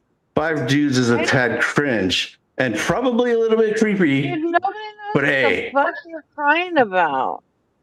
I'm crying about what you said I said about not coming back to the channel. All right, so like, if I'm gonna be pushed into the corner and labeled and framed and name called and disrespected, I'm gonna be that fucking asshole now, okay? I'm gonna be that guy when I was on your side. But now, forget it, I've got this fucking frosty flake idiot moron saying that because I had an argument with a girl that I'm a misogynist incel. I don't have to put up with that shit, Gretchen. It's bullshit. Yeah. I am unclear why you ever thought you had to. I don't know what you're after here. Like, anyway, just admit that I never said I was never coming back. You said it on fucking stream when you were up here defending Golden Arm. I never said I was never coming back. I probably said something like, why would anyone ever come back if they know that you don't have their back? I can't go back in time and make that unhappen. I really can't. But, I mean, hey, if you want to do this, let's fucking do this, man. Go for it. What a, dude, that is like veteran, like, I'm guilty, but who cares for an excuse of a reply. Okay. Where are you at? What time? What's the time hack? Oh, what's the time hack? What's the time hack? Where you want to start? Yeah, where you want to start? What's the time code on it?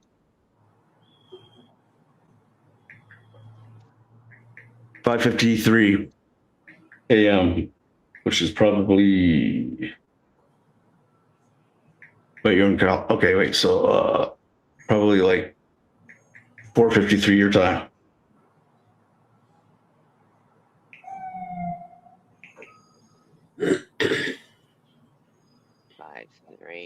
May 3rd, 14th, 16th. That's a question that I get from a lot of the mafia in the chat. Why am I here? What's the date I'm looking for? You're on the right date. The 24th? Yeah. So like 4:30. Anything before that is going to be just, bunch of nothing. Okay. Like who's on? What time are you going on? Like who's live? Okay. That kind of stuff. All right. May 24th, 5:53 a.m. Got it. All right. Hey, unsub. That doesn't mean I'm not coming back. I just wanted to hit your numbers a little bit because the way Golden Arm was treated versus the way Rainbow in the Dark was treated was not fair. And I think it's not good for the show because you're going to have people coming up and basically you not giving a shit about them, not having their back at all, and then having some girl that doesn't even know who Ronnie James Dio is making rash decisions to time them out. I think it's bunk. That's all. And then And yeah, ended it with a cool. All right. Right. And what are you going to do, Gretchen? What are you going to do? You're just going to tell Gold. You're going to say, "Oh, he was drunk. You were drunk. He was." Next time you talk to Golden Arm and he says something, what are you going to tell him? Oh, you were drunk. Oh, you were drunk. Right. That's what you're going to do. You're not going to say this girl. You're not going to say this girl was too emotional, too thin-skinned to moderate. No, she should have just stepped back a little bit. Who cares? She wasn't though. She wasn't though. Yeah. So you're telling me that basically when Golden Dome said that you can't time me out because I'm Gretchen's friend, and she timed him out, that was based on what you said to do, right? Did you just call him Golden Dome? Dome. All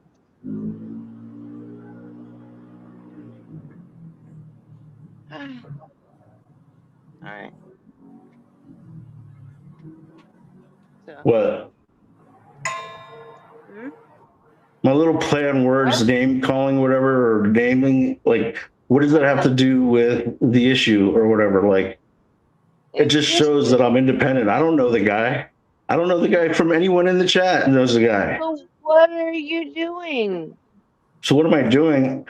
Gretchen, he comes on the show, has content being made for you, is probably doing it for you, you know, trying and give his opinion, maybe even trying to help. He's doing what for me? What is he doing for me? Golden Arm coming on your show to like make content or whatever instead of just you playing, you know, Jack in the Box alien trivia games. Apparently. I started the Jackbox games because people wanted to do that. In fact, that was J Money's suggestion. What I did? Huh? What I did? What was my suggestion? I just playing J Money's suggestion. Playing Jackbox games in between getting debates and stuff. Oh yeah. That was your suggestion, and I thought it sounded like fun. And then after we started doing it, hey, what do you know? It actually was kind of fun. So that's the reason we do that, Freak. Yeah, I mean, just any type of interaction. Okay, great. That's, I mean, I guess they could go to Twitch and watch even worse games being played by even more, less entertaining people, right? Instead of coming here to watch, a chicken scratch, Vlado card or whatever. Meanwhile, you said that you built the channel so that the atheists in Deconstruction Zone could come and actually voice their opinion, which they can't even come up and parrot Justin's opinion. That's how pathetic you are, Chad. You can't even muster enough estrogen to whiff up a parroting comment about what Justin says to your friend, for your friend Gretchen on her show. That's how pathetic you are. Fuck you. Go ahead. Yeah, I think you got the wrong end of the stick again, because I don't actually need anybody to, go out of their way for me. Well, I mean, I think it's a bigger, it's deeper than that. It's not just going out of the way for you. I think that's one of many points that he's making against, if we, at least from what he's making against me? No, just against the people in the chat. Like, at no point of this was he going at you. Like, from what I could tell, correct me if I'm wrong, the freak. Like, the only thing I have a problem with Gretchen with is that she didn't chastise or rebuke Rainbow in the Dark at all. Like, she's just going to say that, oh, he was drunk. Oh, he was drunk. Oh, he was drinking. Basically framing him in a certain light where that he's the family man. He's a vet. He's a decent man. He was taking his family to the wherever that night. He could have been given a little bit of courtesy, like, because he just had made content for you for like the previous 5 hours. He didn't make any content for me. A lot of that shit, he was drunk and not making any sense. And I told you I am not going to take someone who is not in control of their own faculties, and I'm not going to make fucking content off of people like that. But Gretchen, that doesn't apply. He was having a conversation with Ray Spike or whatever, and Ray even said he was having fun with the guy. They were doing their, you know. That's great. I told you the way I feel about it. I am not down with that. I am not. I don't like the way that makes. I don't like what that says about me. So wait a second. So him and Ray having a conversation that was actually coherent and talking about God was you don't care about that either? What the hell? It feels predatory to me. I'm sorry, and I'm not. Wait a second, Gretchen. I'm not gonna exploit people at their fucking lowest just because you think it makes good content, because I don't. No, that's not what I'm talking about. That's not what I'm talking about. I'm talking about him talking about, God or existence of God, that kind of stuff with Ray Spike. Yeah. Versus what he came back up after being timed out. That was you showing mercy. I agree with that. That was great, actually, because we know other people would have exploited that for hours, right? And made fun of the guy or clowned on him or whatever, right? But you didn't do that. I thought that was noble of you. That was respectful. But the fact that he did do that content and then like some stranger in the dark shows up, times him out, he was obviously upset about it. You can't say to that girl, hey, back off. Like, Rainbow Ash is not a stranger. Okay, but from his point of view, it probably was. No. Like I don't see that person much at all. I haven't, engaged with them that much at all. Like I didn't even remember who it was. Well, right? then you don't really so for them to just show up and time him out like that is bunk. And then you're just gonna say, oh well, he was drunk. Well, what about she was emotional? How about that? You couldn't have said that, hey, you're emotional, like give him a little leeway or something. Not for him to say, this is my show, Gretchen won't time me out because I'm like all in and buddy and I've got clout. That was not smart on his side, but not to chastise her at all. Gretchen. I agreed with what she did. What was I supposed to do? You agree with what she did? Yeah. Okay, so you're telling me that the 5-minute timeout was a direct order from you, right? I told you. I didn't say it was a direct order, but I agreed with it. And I told you that I would have done something worse. I would have given him probably 24 hours right off the bat. Absolutely. Ridiculous. The guy was just on your show for 5 hours giving you content. And because he said, I'm good with the host. The host is going to have my back. You shouldn't be threatening me. He was not. She timed him out. 5 hours. He was not up there for 5 hours. He wasn't up there for 5 hours. He was up there. One show he was up there for longer than any of these LARPing, cosplay, Halloween everyday friggin' cowards in chat, name calling and false framing and false accusation pieces of shit bastards have ever made any content for you, Gretchen, besides me flaming out right now, which is fine because they're all punks. Anyway, so that's what I think of you idiots in chat. You can't even come up and parrot what Justin just said on Gretchen's show, your friend, to help her out with a little content. You'd rather watch her play trivia alien games on stick network, stick tunes. That's ridiculous. That's a time killer. The freak, that's just to kill time while the show cooks up. Yeah, time killer. Like, who wants to stick around and watch stick figures talk about how stupid you are in a stupid alien? Where's Waldo alien space trivia game? Well, that's what it is. It's something for a while people kick in, and then eventually the game shuts off. You know, it's really only for like the opening hour. You know what I'm saying? It's until a conversation pops off, then it goes. You know, and it keeps going like that. Yeah, like no one can show up when the channel is for them to express their stupid parroting opinion. No, but that's what it is. You can, like, say for example, at least from what I've seen, right? It's like it'll start off with the game, but then once a conversation breaks in, or once even a person shows up who would trigger a conversation, it goes to that. Like the game goes off. You understand? Like it's literally something to do in the dead moments instead of just being quiet. Like, you know what I'm saying? You play that for a while. I understand that, but it's not very good content, J Money. Like, who's going to stick around or whatever? Like, why don't they come up and make content for the girl? Aren't they friends? Don't you care about Gretchen?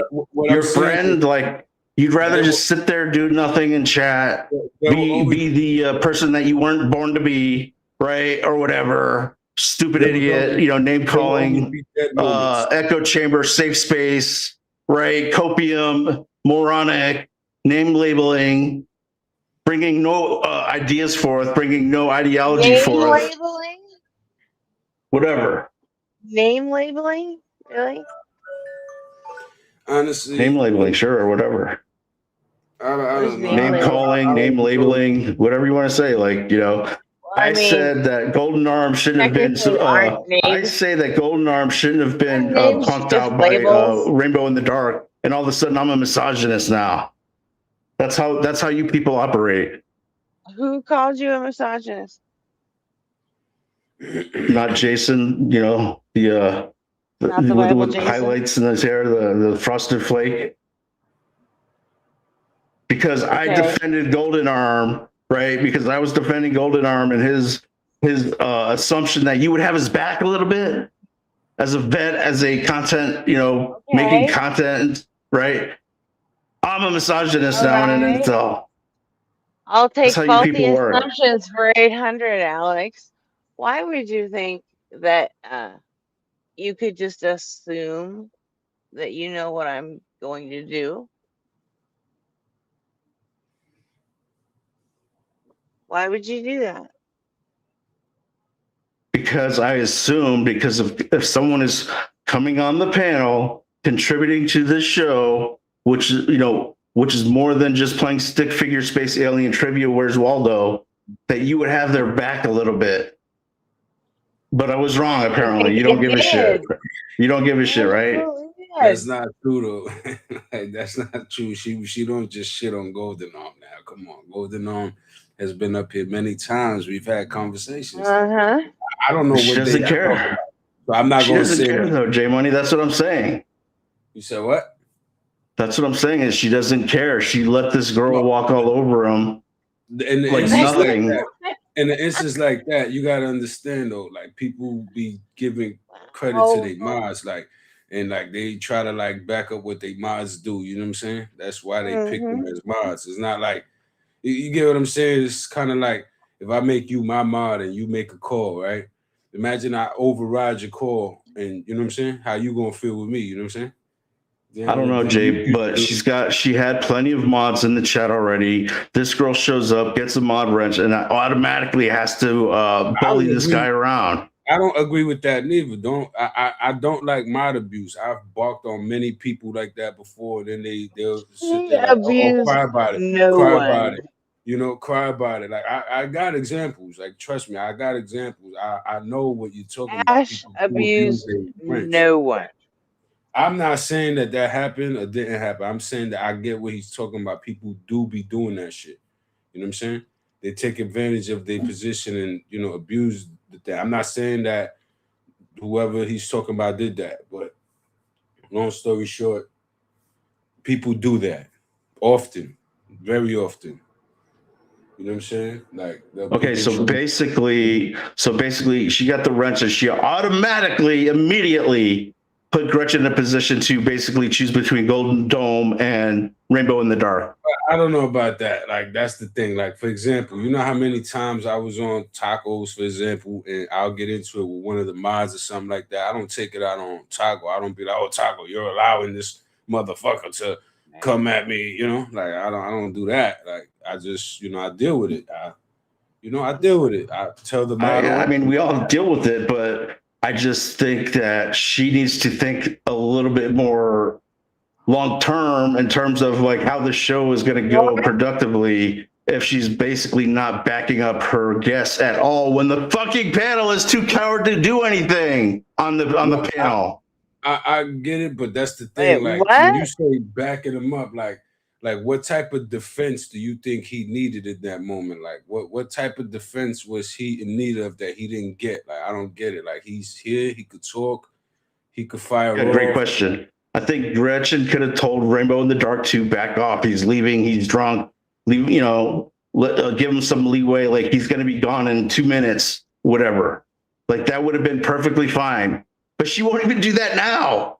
No, but what I'm saying is because maybe she just finished saying like, if anything, they went easy. You know what I'm saying? She said that for the same thing she would have done way worse. Like, so it's like I can't just like pretend that that's not what she just said, right? I mean, you got to incorporate that, right? She's telling you that if it would have been her way, he would have got a worse outcome. Mm-hmm.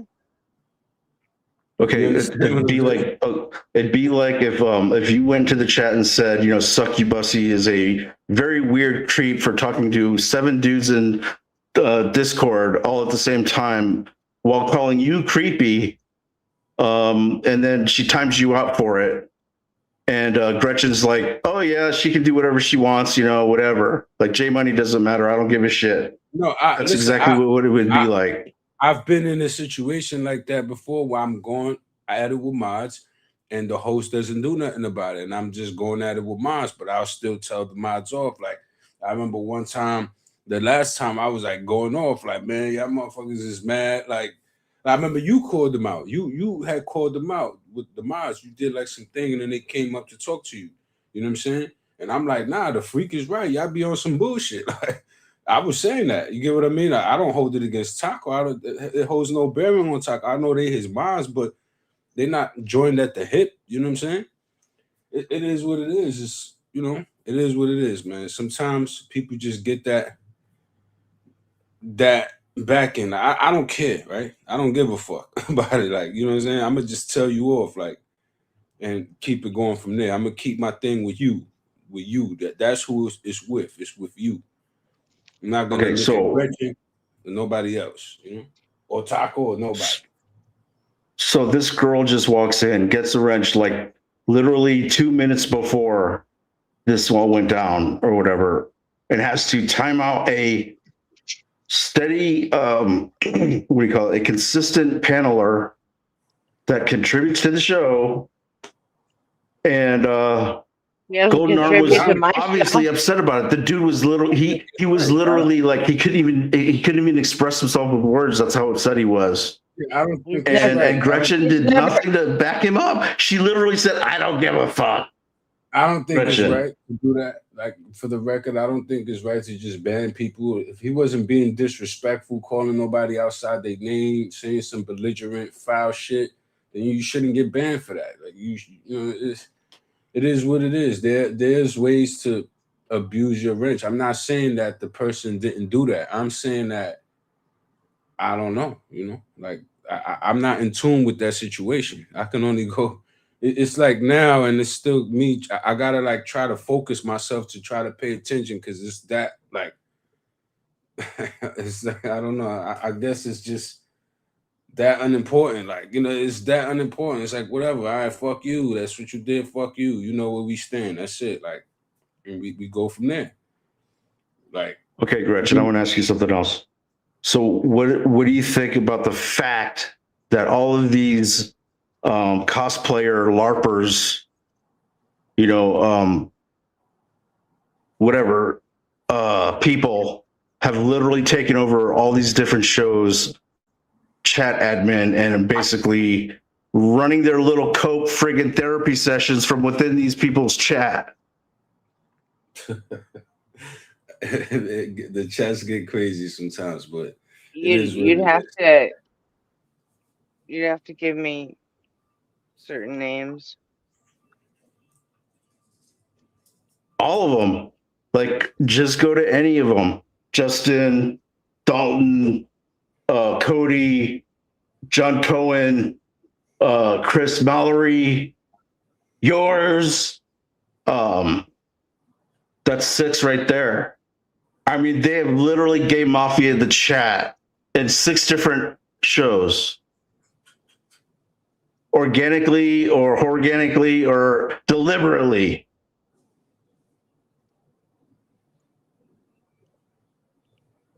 And they don't even panel for you. Cowards. And they're doing the same shit they cry about. Shutting people out, shutting people up, being authoritarian, being name calling, being bigoted assholes. Fuck you. You suck. Not you, Gretchen. Honestly, it just sounds like fuck you. It sounds like a whole bunch of back and forth. Like, and then the thing is, it makes it funnier because y'all can't hear each other's context through text in the chat. Like y'all can't hear each other's voice. So you'll read something and you picturing them raging out, and in their mind they probably laughing about it or something like that, because you can't see the context through the words. So it pisses you off more. Like it's crazy. Mm-hmm. I mean, listen, it is what it is, man. Once I see shit like that, I call it out. It's happened before to me plenty of times on other channels, and I'll call it out, and I'll just let that person know, like, you know, you're an asshole. You know what I mean? It is what it is. It is what it is. It is that you're exactly the same piece of shit as everyone else that you call out for being a piece of shit. That's what it is. I mean, listen, I've never encountered that. I'm not gonna say I've never encountered that. So you really think I'm a piece of shit now? That's not. I don't think you're a piece of shit, but I think the Gay Mafia chat admins are. You're not listening, Gretchen, to what he's saying. None of this is directed towards you. He made clear what he had against you. You not stepping in that moment. That's the only thing. So you don't got to keep reaffirming, hey, you're talking to me, you're talking to me. You know what I'm saying? Like if you hear what he's saying, he's literally talking directly to the chat right now. You know what I'm saying? And send up your boy, not Bible Jason, because he's always talking about wanting to debate me. Now I want to debate the punk because you always pictured him as like a RuPaul type of character that was on his avatar or whatever. But you people are such fake LARP or catfish. Your whole reality is a fucking joke, and I'm gonna be that asshole now that you wanted me to be. So fuck you and your mother that you live with. That though, you know, made you respect women and all this other crap or whatever. Like, you people are disgusting. And you won't even stick up for your friend Gretchen, who you care about, and panel up because you're too stupid to even parrot a point that Justin made on a previous show. You're worthless cowards. Go get therapy and help. You need medication. I have never required help. I mean, everybody needs help to some degree. Anybody to defend any of my thoughts or ideas or words. Well, maybe not for that, but I mean, would be nice to get some more subscribers, though. yeah, that's gonna happen organically. People that fuck with you gonna fuck with you. It's about staying consistent. That's why I kept telling you, you start a network. There's no days off on a network. Like, it doesn't even have to be you. It could be all these other shows you mentioned, but something. Yeah, I know. There's a woman named Cam who had Dalton stop by the other day to beg for audio differences and dialogue and shit.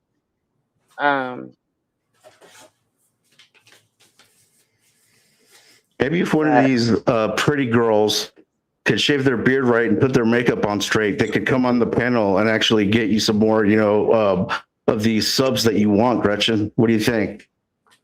This is wild. Babe, this is the freak. Wait, what? You're mad. Yeah. You're mad. Pretty girls shaving their what? He's clapping back. Like they was calling him a bunch of names, a bunch of this and that earlier on, and he's clapping back. It's not posted on the screen every name that he was called that he's fighting back against in these moments. Like you got to be able to discern that, Gretchen. Like this is not just something that happened now. This is like it's also not something that he's seriously, I mean, not seriously what? If you're not serious, I'm not gonna take it seriously. No, but what I'm saying is he takes it serious, right? Like at the end of the day, I can't tell nobody how to feel. Like at the end of the day, you know what I'm saying? Gretchen, if you go back and watch that that show with Golden Arm when Golden Arm was being punked out or whatever, you said in one of the gaps between him and me that that you and then the people here just happen to love debating atheists. What are you talking about? I mean theists. What I said was in that show with Golden Arm that night. At one point, you said that one of the things that you love is to debate theists. Do you remember that? No, I don't actually, but I mean, I'll give it to you though, maybe. Okay, so I don't remember how are you going to say that you love debating theists when you treat them like garbage? Hey, I don't remember saying that, but I'm not gonna say that I never did. So, I'd have to. All right. I just don't think that you can say you love debating theists and then treat them like garbage and expect them to show back up. I don't care about the gay mafia. Like, I will call you out. Like, I am calling you out now that you are Lance Armstrong to me. You're nothing. I think you're garbage and trash now. I'm going to be against you now. I hate you now like you wanted it. I was for you, but now I'm against you, okay? You created this. I was on your stupid side, you morons. He's not talking to you, Gretchen, just so you know, because I keep hearing you say, okay, like trying. He's not talking to you. I don't get what he's going for then. No, he's talking directly to the chat. He's basically, all right. I'm starting to get it, like, because I ain't gonna lie. For a long time, I was purposely tuning out. You know what I'm saying? Mentally, like from what I'm gathering and from what I'm listening, this is not something that just happened the other day. This is something that hit a boiling point the other day. Okay. That's what happened, right? But this has been going on for however long, right? Of this back and forth, of this energy that's being created with a certain group of people and the freak. And, there's name calling, there's back and forth, there's lingering hard feelings. There's probably mods that's remembering shit that he did before, shit that he's known for, and they overreacting in certain moments now, probably muting him or being quicker to act on him because they know his history and he feels attacked by it. There might be some validity to that. There might not, right?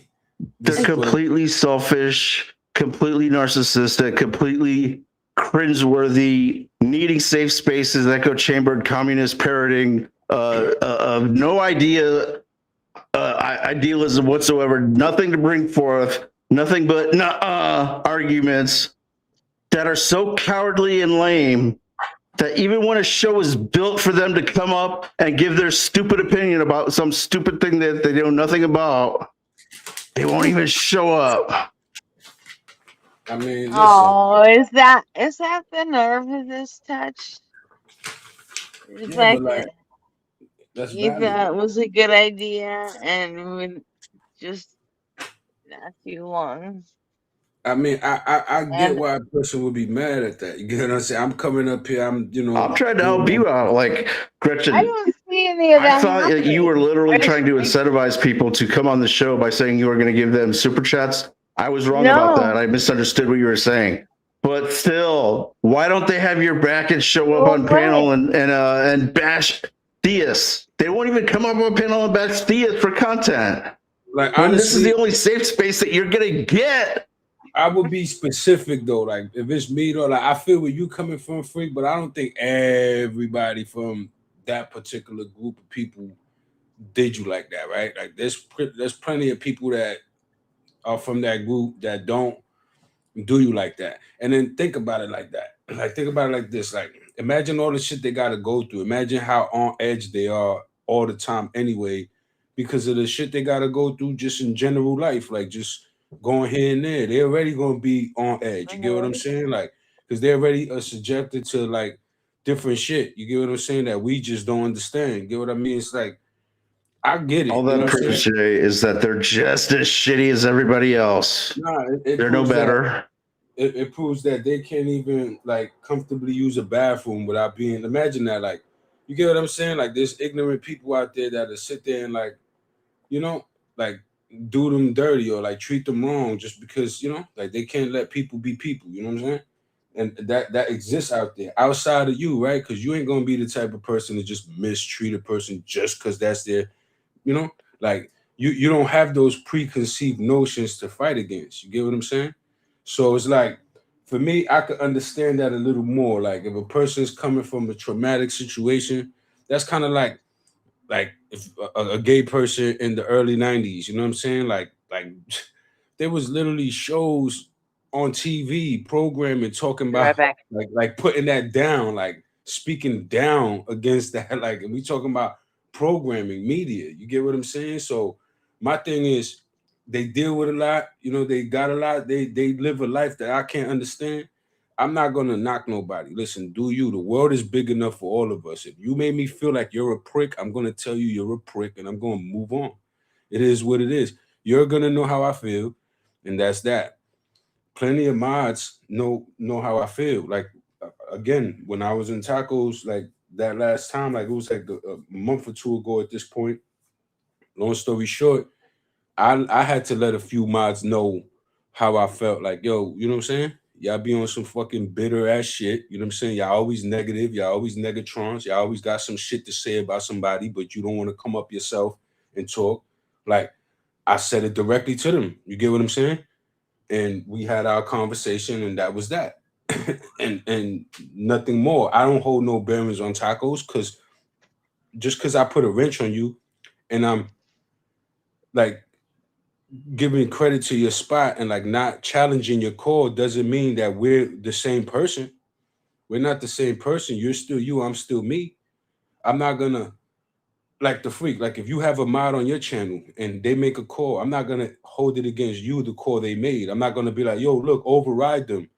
That's good. That might fuck up your system, your internal system. And who knows? What if you go behind the scenes and talk to them like, yo, you know what, chill. Who's to say that didn't happen? Or who's to say Gretchen ain't gonna talk to that person based on what you said now? She's probably not trying to scold her in public. You know what I'm saying? But she might tell her in the behind the scene, like, yo, you know, ease up on that. They don't do, you never know. This is why I say keep it separate. Your beef is with whoever's in the chat, right? Keep it like that. Like, Gretchen got nothing to do with I mean, the one issue I had with Gretchen not having Golden Arms back a little bit, even at that time, you know, and that's the only issue I had with Gretchen, like, at all. You know, it's not even my issue really, but I just think it was unfair, and the chat to basically then go on to disrespect him the way they do as a decent man, a family man, because they have no friggin' decency at all to pile on the guy. He literally joined the service to fight for your right to insult him, and you disrespect him anyway. Yeah, but that's the thing. You can't come into a battlefield thinking, oh, okay, the general of the other army has to have my back, or the general of the field, the person who owns the land has to have my back. Like, you coming into a battlefield, you got to be well equipped to do that yourself. Like, it just is what it is. That's kind of like That's kind of like if Rainbow is coming into the battlefield, she should have a little bit of a thick skin too. Besides, a little bit of a, Yes, that's right. Like, that's right. No, you're right. But here's the difference, right? She has a wrench, and she's not coming on the panel, and she's doing it however she's doing it. But my thing is, when I step foot into a situation, when I come up on these panels, I know it's a war zone. I'm not looking for Gretchen to protect me or defend me in any way. You understand what I'm saying? It is what it is. It's kind of like, again, another example. When I'm on the panel, I was on the panel like a few months ago with Taco. Some bozo made a fucking comment about my son. He made like a comment that was disrespectful, that could be interpreted as disrespect. So what I said, I was like, okay, I went off on him. You know what I'm saying? I let him have it, straight ether, whatever, cool. But I didn't take that out on Taco. I didn't say, oh, Taco, you should have intervened and stopped him from. And you know what's crazy? He even took his side because of the guy's demeanor and the fact that I was, crashing out. He took his side and said, oh, well, I'm inclined to believe him because, of the way you're acting. Like the way you're acting makes me inclined to believe him. So he actually went further and took his side in the quarrel that me and him was having, despite me telling him, yo, this dude just mentioned my son. Like he said something disrespectful about my son. Imagine someone saying something disrespectful about Taco's son. You think there's a conversation to be had after that? No, that person gone if you disrespect his son. But that person was able to disrespect my son on the platform and you took his side. That's more than enough reason for me to get mad at him. And I didn't do that. I didn't get mad at him till he got mad at me about something else, like about me going on JL's panel, but that's some whole other topic. I'm basically telling you that I keep my problems with the person I got the problems with. You understand what I'm saying? Like in that situation, I had more of a reason to be mad at Taco than you do now at Gretchen, and I didn't even do that, is what I'm basically trying to say. Because in that situation, he agreed with the person who was going to get, who said some foul shit about my son. So I technically had a reason to be mad at the host. Unlike in this situation, like what could Gretchen do really? She's paying attention to whatever else. That's how I see it. I like to be realistic. Your beef is with the person in the chat. Keep it with that person. Y'all know what it is. It's up now. It's up now. Okay, so even when I do that, Jay, like I say, hey, Rainbow should have a little thicker skin and not make emotional, rash decisions based on a catfish reality. I get called a misogynist because I should be defending that girl when she does wrong, in my opinion, according to Frosted Flake, not Jason. You shouldn't be. That's how this chamber operates, bro. That's how they work. You shouldn't just have this chamber.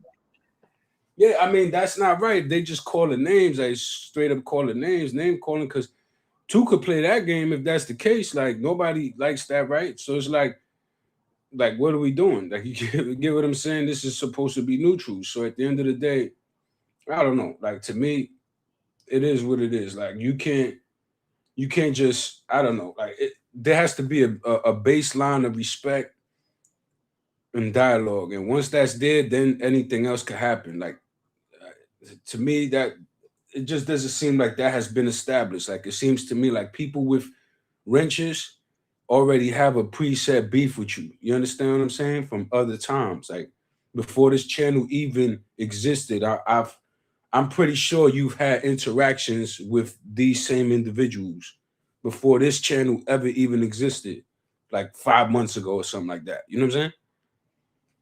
Right or wrong? Am I right? Yeah, that's right. All right. Yeah, they're all Jesus hating cowards that can't face reality. And so they take it out on me or whatever. When I was on their side for salvation, that's what's so fucked up. But anyway, because it's only obvious, right? You don't mention 6+ channels of this going on unless this is something going on for a long time. You get what I'm saying? So that's something you got to work out with them. You could go on a whole neutral panel, no Gretchen. Guess what? You're still gonna have this problem with them. It is what it is. Just don't interact with them. Yeah, but I mean, at that point, like, Gretchen, let me ask you something. Have you ever spoke voice to voice with Rainbow in the Dark? Yes. Why? Have you ever paneled with them? No. Have you ever exchanged political ideology or religious ideology with them? Yes.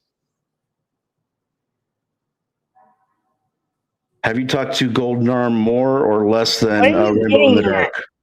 What am I getting at? I want to know, like, your familiarity with this person and why you would be like more loyal to this person who didn't even know who Ronnie James Dio is with the name Rainbow in the Dark. You can't hold people responsible for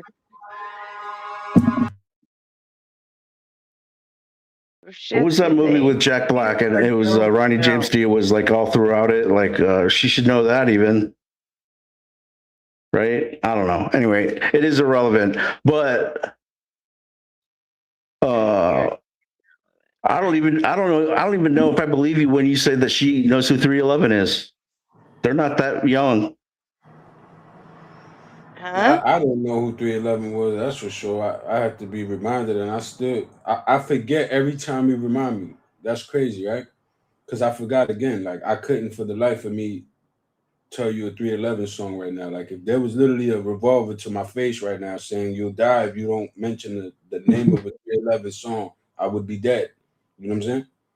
So I also don't know them. Yeah. I mean, I can only like name two. I think they had like two like singles that were on the radio or whatever, right? But just saying, Gretchen, like this person is just a walk-on. Golden Arm has been a solid contributor, right? And I just don't. It doesn't click to. It doesn't make any sense. A solid contributor to what? To the channel, to the platform, to creating content that's not cartoon space trivia. Like having Golden Arm here is better than it being dead or like waiting for someone to come along or saying, oh, you punk ass thieves, come up. I bet you don't got the balls to defend your faith. Well, that's one that got the balls to come up here and defend his faith and oblige you in doing what the whole point of your channel is to do. That means something. That's valuable. We're not gonna undermine people, right? But she didn't even have his back. We could all. She just said, "Oh, he was drunk. Oh, he was drunk. He was," and he was drunk. I mean, he was so. But he was also upset. He was very upset. Yeah, I mean, listen. He wasn't that upset. I haven't seen him since, so must have been upset. I mean, he came up 4 times to basically try to tell you. He legit had a fucking flight. He was leaving. Oh, so then, yeah, that's right. Yeah, he did. You did say that he went to the Philippines. So if that's the reason, then he's probably not that upset, the freak. I mean, who knows? He probably just had the flight, and that's probably why he's not up here right now. Chuckling with you, cracking jokes on the people in the chat. Like, listen, if the guy came up 4 separate times to say that he felt slighted, he's probably upset. 4 times to say, that's it. Okay, so given that, why the hell would he come back and be on your panel when he knows you ain't gonna have his back or give a shit about him? You don't know and you don't care, right? I mean, you should though. Like my thing is this: look, there should be a balance, right? It's not because that's my mod. They just get to go crazy like Hulkamania. You know what I'm saying? Like that shouldn't be like that, neither, right? Like there should be I don't know. Ultimately, it should be your call, right? Like it should be your call. Like this is what I'm saying. Like people making calls on your platform. I think ultimately your call should be the call. Like when it comes to banning people, or like I don't know. Good morning. Anything over a couple minutes mute should go through you before it gets implemented, so you can make sure it's fair. So that you're not in this situation. Look now you're being told something about a decision you didn't make. You didn't even make the decision. But she loves to debate theists and then treat them like garbage. What's wrong with that? I'm just jumping in really quick to say I looked at the video analytics, and it turns out that when Golden Arm joins, we actually lose a couple viewers, and then like total like viewer engagement like just kind of peaks out. Like it doesn't do any better than like when we're just alone with nobody on the panel, or when we're playing Jackbox games. So like Golden Arm content isn't like really like doing that much for our channel. Yeah, but it's just the overall interaction, right? I mean, just interaction period does things for the channel, right? It doesn't have to be the viewership comes flooding in, but we're not gonna undermine Golden Arm's contribution or his time here, right? Like the end of the day, well, why are we putting Golden Arms contributions up on a pedestal? Like it's not when we're just like exactly. hanging out and interacting with chat. He's using Like I'll be that to honest. make a we do point. just as You know, well when I'm those gonna aren't. be He's honest, using that freak. to make a bigger point, Hoppy. I value the freaks, engagement over Golden Arms engagement. But that's why value one over the other when they both helping you. You understand what I'm saying? They both helping you grow regardless, no matter what. There's people that Neither one of them are, helping me. Yeah, say yeah, like they are. That's what I'm saying. I don't have. Everybody. Here's I'm an sorry. analogy. Right now, Hoppy's nobody's helping you. helping me. My thing is someone contributing to the show versus the chatters who won't even come up on the show. I have an analogy here. So like say there's like food on the top shelf and like you're not tall enough to reach it. Saying That's that me. like Golden Arm and Defreak are helping us reach the top shelf is like standing on like a centimeter. Like it's not enough to help us get whatever's on the top shelf. Like your contributions aren't very significant. That's a bad analogy because it undermines. All right, so it's a bad analogy. Every theist did that. Every theist did that. Only the people that raise your viewership come on, and nobody else. That's not gonna help. Like that's gonna fuck you up too. You see what I'm saying? You're gonna have a lot of dead moments because everybody who just raise up viewership. No, we get good viewership when like Amicus came on. We get good viewership when Servant came on. Like, that kind of engagement. That kind of I engagement brought is Golden valuable. Arm to the stage every time he requested up. That to me, that's crazy. Like everybody should be valued. Like, come on. So I'm like, what are we doing? Like, especially if the chat is not contributing at all, except for being the Nazi banning, Jay Dyer wannabeing chamber cult, of sheep that they are. By the way, the last hour has just been bitching about like one mod's action. Like that's not engaging. It's not going to like do anything good for this channel. So Defreak, you're not helping us out by being up here right now. Like hold on a second. You're kind of hurting us. Exactly. Okay, good. Okay, good. Let me just read this part of what I sent to Gretchen before. Good. Well, remember that. Yeah, remember that. Put it, pin it, whatever. Whatever. Remember that RP said you're actually hurting the channel, not helping it, and your response was good. Yeah, that's exactly what you did with Golden Arm. No, it's not. Look, we've never been on Golden Arms channel. This isn't Golden Arms platform. This is ours. No. She says she doesn't give a shit about Golden Arm, whatever this or that contributing. Go back and rewatch that whole interaction with Golden Arm, and you will see that I'm actually trying to be kind there. I know that you are to him, but he came up upset about the whole situation, and you didn't have his back a nil. And then you say you don't give a shit. Why is Gretchen required to have that his you love back? debating theists? Why is I'm she not his therapist. right? Okay, then just don't expect him to debate again or whatever, right? Because if he knows you don't have his back and that he cannot trust you at all, why is he going to come up here and make an embarrassment of himself or whatever as a decent man with a family by your freaking gay mafia chat? I don't know. Let's cut this gay mafia stuff. Like this homophobia has been like thrown around for like over an hour, and like at this point, platforming this kind of language is harmful to these disadvantaged communities, these people at risk. The thing is, I get it, and trust me, I'm the type of person who will understand the plight of any group of people. But what I'm saying and what I'm seeing is that there's a lot of shit being thrown back and forth. He's right now calling the names and putting it out on Front Street, but I've seen instances where he's getting called names and nobody's here to be like, oh, don't do that. Let's not platform that. That's not good to do on channels when it's him getting called names. I've seen this before. Like what names? See what I'm saying?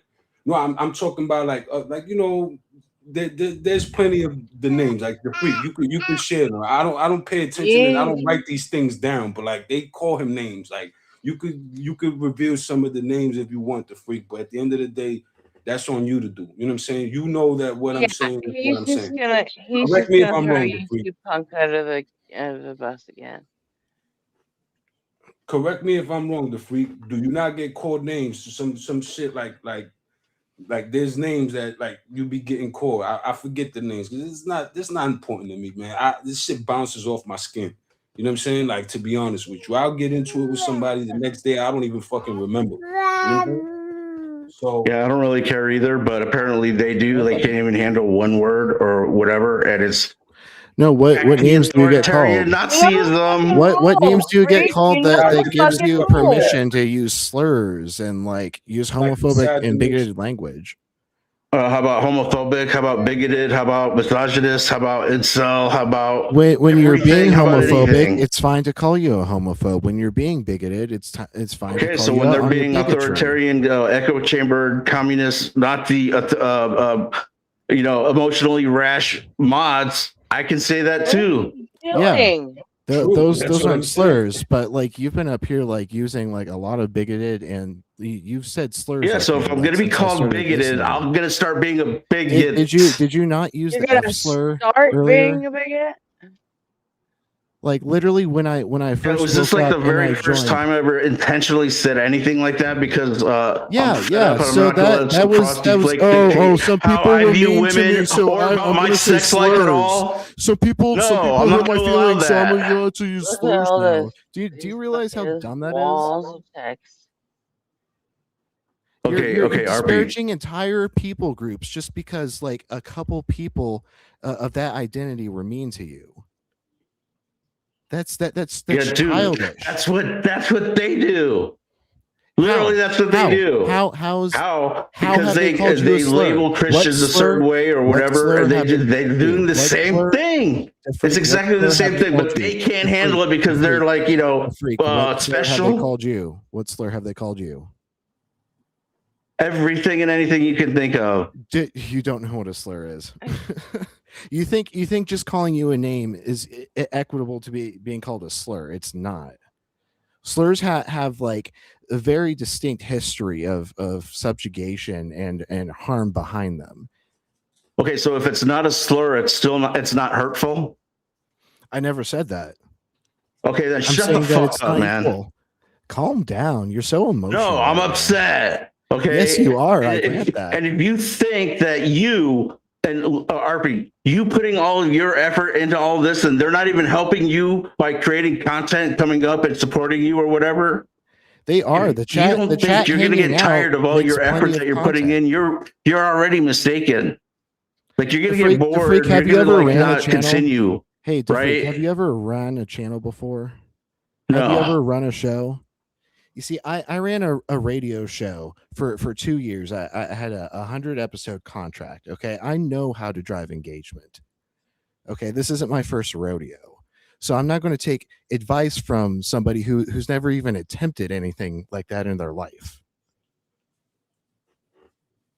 Well, I mean, listen, chat obviously is engagement, like that's known, like, but also people coming up and also, all of that. Like there's people that, all right, for every one person that leaves, there's probably 2 people that come in because they like the Freak. Like, it's that Nobody likes those me, dude. numbers You are know, I don't wild. care. There's no way that is RP, let me ask you something. How do you feel about the same group of people taking over your chat as admins, being in the same chat admin as Justin, Roadhouse, Cody? You mean my good Chris friends? Mallory? My friends who I talk to on Discord like all day, every day. Okay, so it's intentional then. These of course you're going to have your friends be moderators in your communities. and that might entitle them to certain unfair privileges or certain calls that would otherwise be How's like, it yo, unfair? Like what? I mean that's Like what what? that's what he's trying to allude to. He's trying to say that there's not enough scrutiny going back against them. There's no CIA to their FBI. Like they could just go ham. Like We can see their actions. No, Like I know, when but we're up you're here gonna hosting agree the with me. show, I can see when someone mutes someone. I can see No, I when know, someone but you're gonna hides agree with someone. And if we ever feel that they're out of line, will speak up because it's That happened. won't happen though. That's what he's saying. That won't happen. It happened tonight though. Like when That's what he's one of saying, our like- mods accidentally hit another person who wasn't one of Jill's alts, I pointed it out and it was corrected right away. Like Well, I'm that- always paying attention that's to a chat, mistake, making right? sure that things are nice and fair. No, that's a mistake. Whether it was a So mistake or not, correcting a mistake I'm is still not the I'm same still thing as an monitoring ongoing beef. everything. No, And listen. Why don't your that's not friends the come same up thing there with as an hasn't been ongoing a beef. single action from our mods that we disagree with. That's what I'm saying. You don't disagree with it. You're gonna allow it, and Right, they're and gonna it's know how not to talk because to we you. agree No, with listen, them but they already had automatically. beef, though. We are You're watching not their getting it. actions, and it just so You're not happens getting it. they've acted in our favor every single time. That's fine. That's all right, but that doesn't take Why away don't your from the friends fact support that you and these come up two on panel? already had beef from other channels. You know what Because I'm a saying? lot So- of the people watching are like at work or like doing shit around their house. Like they don't have as much free time as some of us. They got Like, so much to say in the chat. Like they can't express different themselves on the because, panel like, at all. I though. mainly work late weekends, and you can hear RP Jr. in my lap right now. I'm in charge of watching him all day. How much effort are you going to put in and actually, to all the research that you do and all the knowledge that you have when it's not being appreciated, especially by the chat rats who supposedly are your friends that don't do anything It except block absolutely out is new being people. appreciated. Like I'm getting That's what they a bunch do. of praise from all my friends in chat right now, and I appreciate Yeah, your support. well, yeah, guys. of course. But how about all these? How about anyone Oh, new yeah, coming in with of course, a the thing slightly that I different said didn't opinion, happen is happening going to right get now. labeled and then tossed because they're a little bit different opinion. That's what you've got going in That the chat with the happen. chat mafia that you've got going. Yeah, that doesn't happen. It doesn't happen. Yeah, All right. bring receipts, buddy. Bring receipts. You're all talk, no rock. Just a whiny moan from a beaten corpse right now.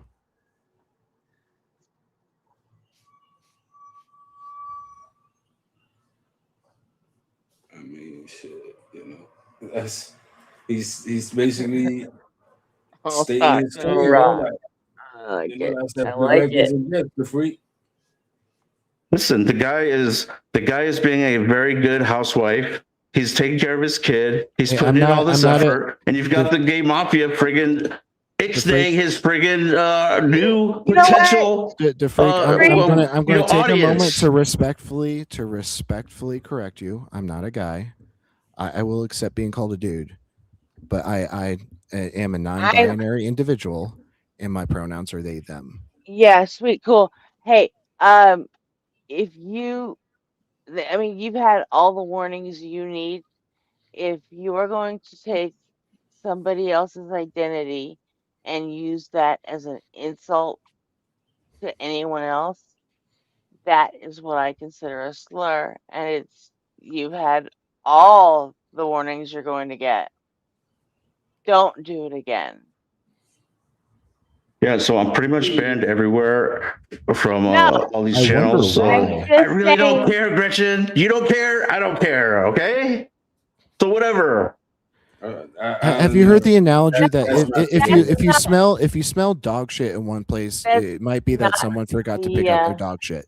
But if you smell dog shit all day, it's because you stepped in dog That's shit. not the way If you're it getting works. banned from all these panels, it's because you stepped in dog shit and you're carrying your stink everywhere. I mean, I don't know, man. Some people just Listen, have this is the different first ways. time I've ever said any of these things, even though I've been accused of it everywhere all the time. The problem is that I believe in Jesus Christ, and that makes you here think that has you an can insult me opinion. personally. So now I'm just insulting you personally, and fuck around with Jesus, you'll find out. Okay, that's my position. So whatever. This is so weak and lazy. That's just Okay, well, whatever. How much effort are you going to put into basically this show like you're doing? And believe me, I respect your intellect and everything. But how much effort are you going to be putting into these people that literally just sit around and do name calling on people and affirm each other for it? Like, oh yeah, he's a big. Oh yeah. Like, come on, go get therapy or something. Like, this isn't That's the a gross place. mischaracterization of It's like, not, because everything why are that you in a chat debate does. channel getting offended so much?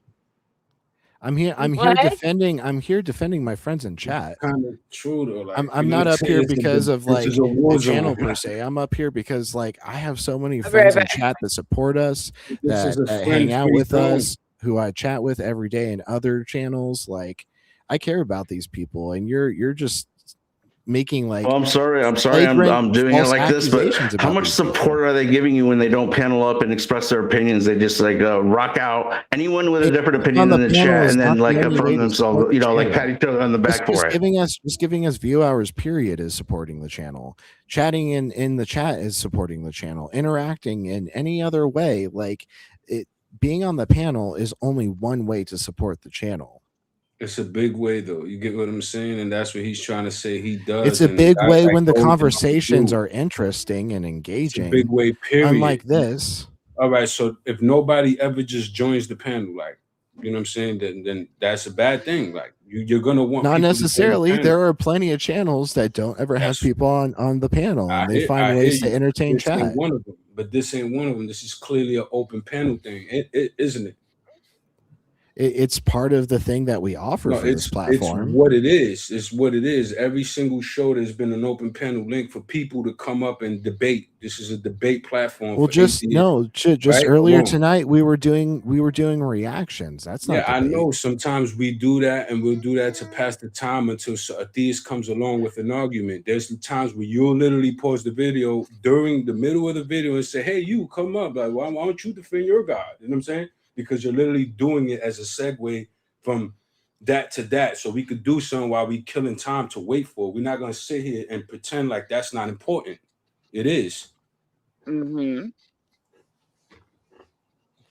What, buddy? No, you can't take my headphones. It's very important. All the engagement from Golden Arm, the Freak, from everybody. And at the end No, of the day, like I said, I looked at the analytics, and Golden Arm wasn't adding like much at all. Like So it's a lot of people don't add much at all. towards the top shelf. A lot of people don't add much at all. Maybe I'm like half of a finger like nub closer, but like it's doing like nothing pretty much like overall. All right, so then so you're indifferent to it because it doesn't do nothing really much, but it's all something. It's all a contribution. You see what I'm saying? Like, I'm not just gonna be like, yeah, we get that, and you know what? It's an appreciate important you, Jay. contribution. That's his time. I That's his appreciate time you, that Jay, he's devoted but to the channel. You know what I'm saying? that's great. But we are not about to turn this all into the definition of one word. We're not. But what I'm saying is, like, we're not gonna undermine a man taking 5 hours out of his day to freaking, talk like that. I don't know, man. Whatever. I mean, I get where you're going, and that's the only way I you can. gotta, You get what I mean? you gotta defend your pal. I get It's that. not defending my pal. That's what I'm not doing. That's exactly what I'm not doing. Because I just finished telling him where I feel he was going wrong. If it was just to defend my pal thing, I wouldn't do that. You see what I'm saying? That's what I'm not doing. You gotta stand up for the freak. Then how I'm about not that? standing up for nobody. I'm telling you Then what are I you think is my doing? perspective. He's sitting there with the fence post out his mouth. It's not no fence post out my mouth. It's just, I call out hypocrisy if I sense it. That's it. Like, if I feel like you're doing something. There's nothing hypocritical about saying that like certain guests are more so engaging deep than in there others. that you're actually impaled by that fence post now, dude. Listen, you just said you looking out for your friends in this chat. These are people you know and whatever. This is a war zone. This is where people come to open debate. You understand what I'm saying? Where it's not friendly. Like, you get what I'm saying? Like, at the end of the day, like, this dude is not, like, if Golden Arm, I understand if Golden Arm was being disrespectful, calling people out their name, bitch, fuck you, this, that. That's different. Like, he's there debating. He's saying what he's saying. Like, Isn't that the reason why Golden Arm got timed out in chat? Was he was being disrespectful? Is that the reason? Because that's the not reason. I like what I caught from that was that he was saying his opinion and got timed out for that. The freak left. No, he was being I disrespectful. realized the freak left, so we could just kill this conversation. I'm thinking the freak is still up here. Don't pull my phone back. Okay. I love you. This shit don't even matter. It's unimportant. You know what I'm saying? I thought the freak was Freak still up here. ran? Nah, he didn't run. I mean, he done with the conversation. To be honest, so am I. Run. I don't think he's running. I think he's not entertaining the nonsense. Like what had to be said was said. Oh, get real. This is the freak we're talking about. Yeah, it's the freak we're talking about. The freak only entertains A human nonsense. being. Yeah, that's like 99% of what he does is nonsense. I don't see it that way. People just gonna defend what they believe. That's kind of like this Jill guy, right? Like a lot of people fuck with him. You get what I'm saying? He's just a different type of theist that kick it his way. You get what I'm saying? Like the freak is being a bigot his way. You know what? I'm not saying that that's good or bad. I've had my DMs listed on the screen for at least 20-30 minutes. Go fucking read them, dude. Like he seriously thinks that I'm supposed to like convict Rainbow Ash because she didn't know who fucking Ronnie James Dio was. I don't know, man. Like, listen, it is what it is. You clearly got a microphone. Thing, whatever. You clearly got a little issue going on. Whatever.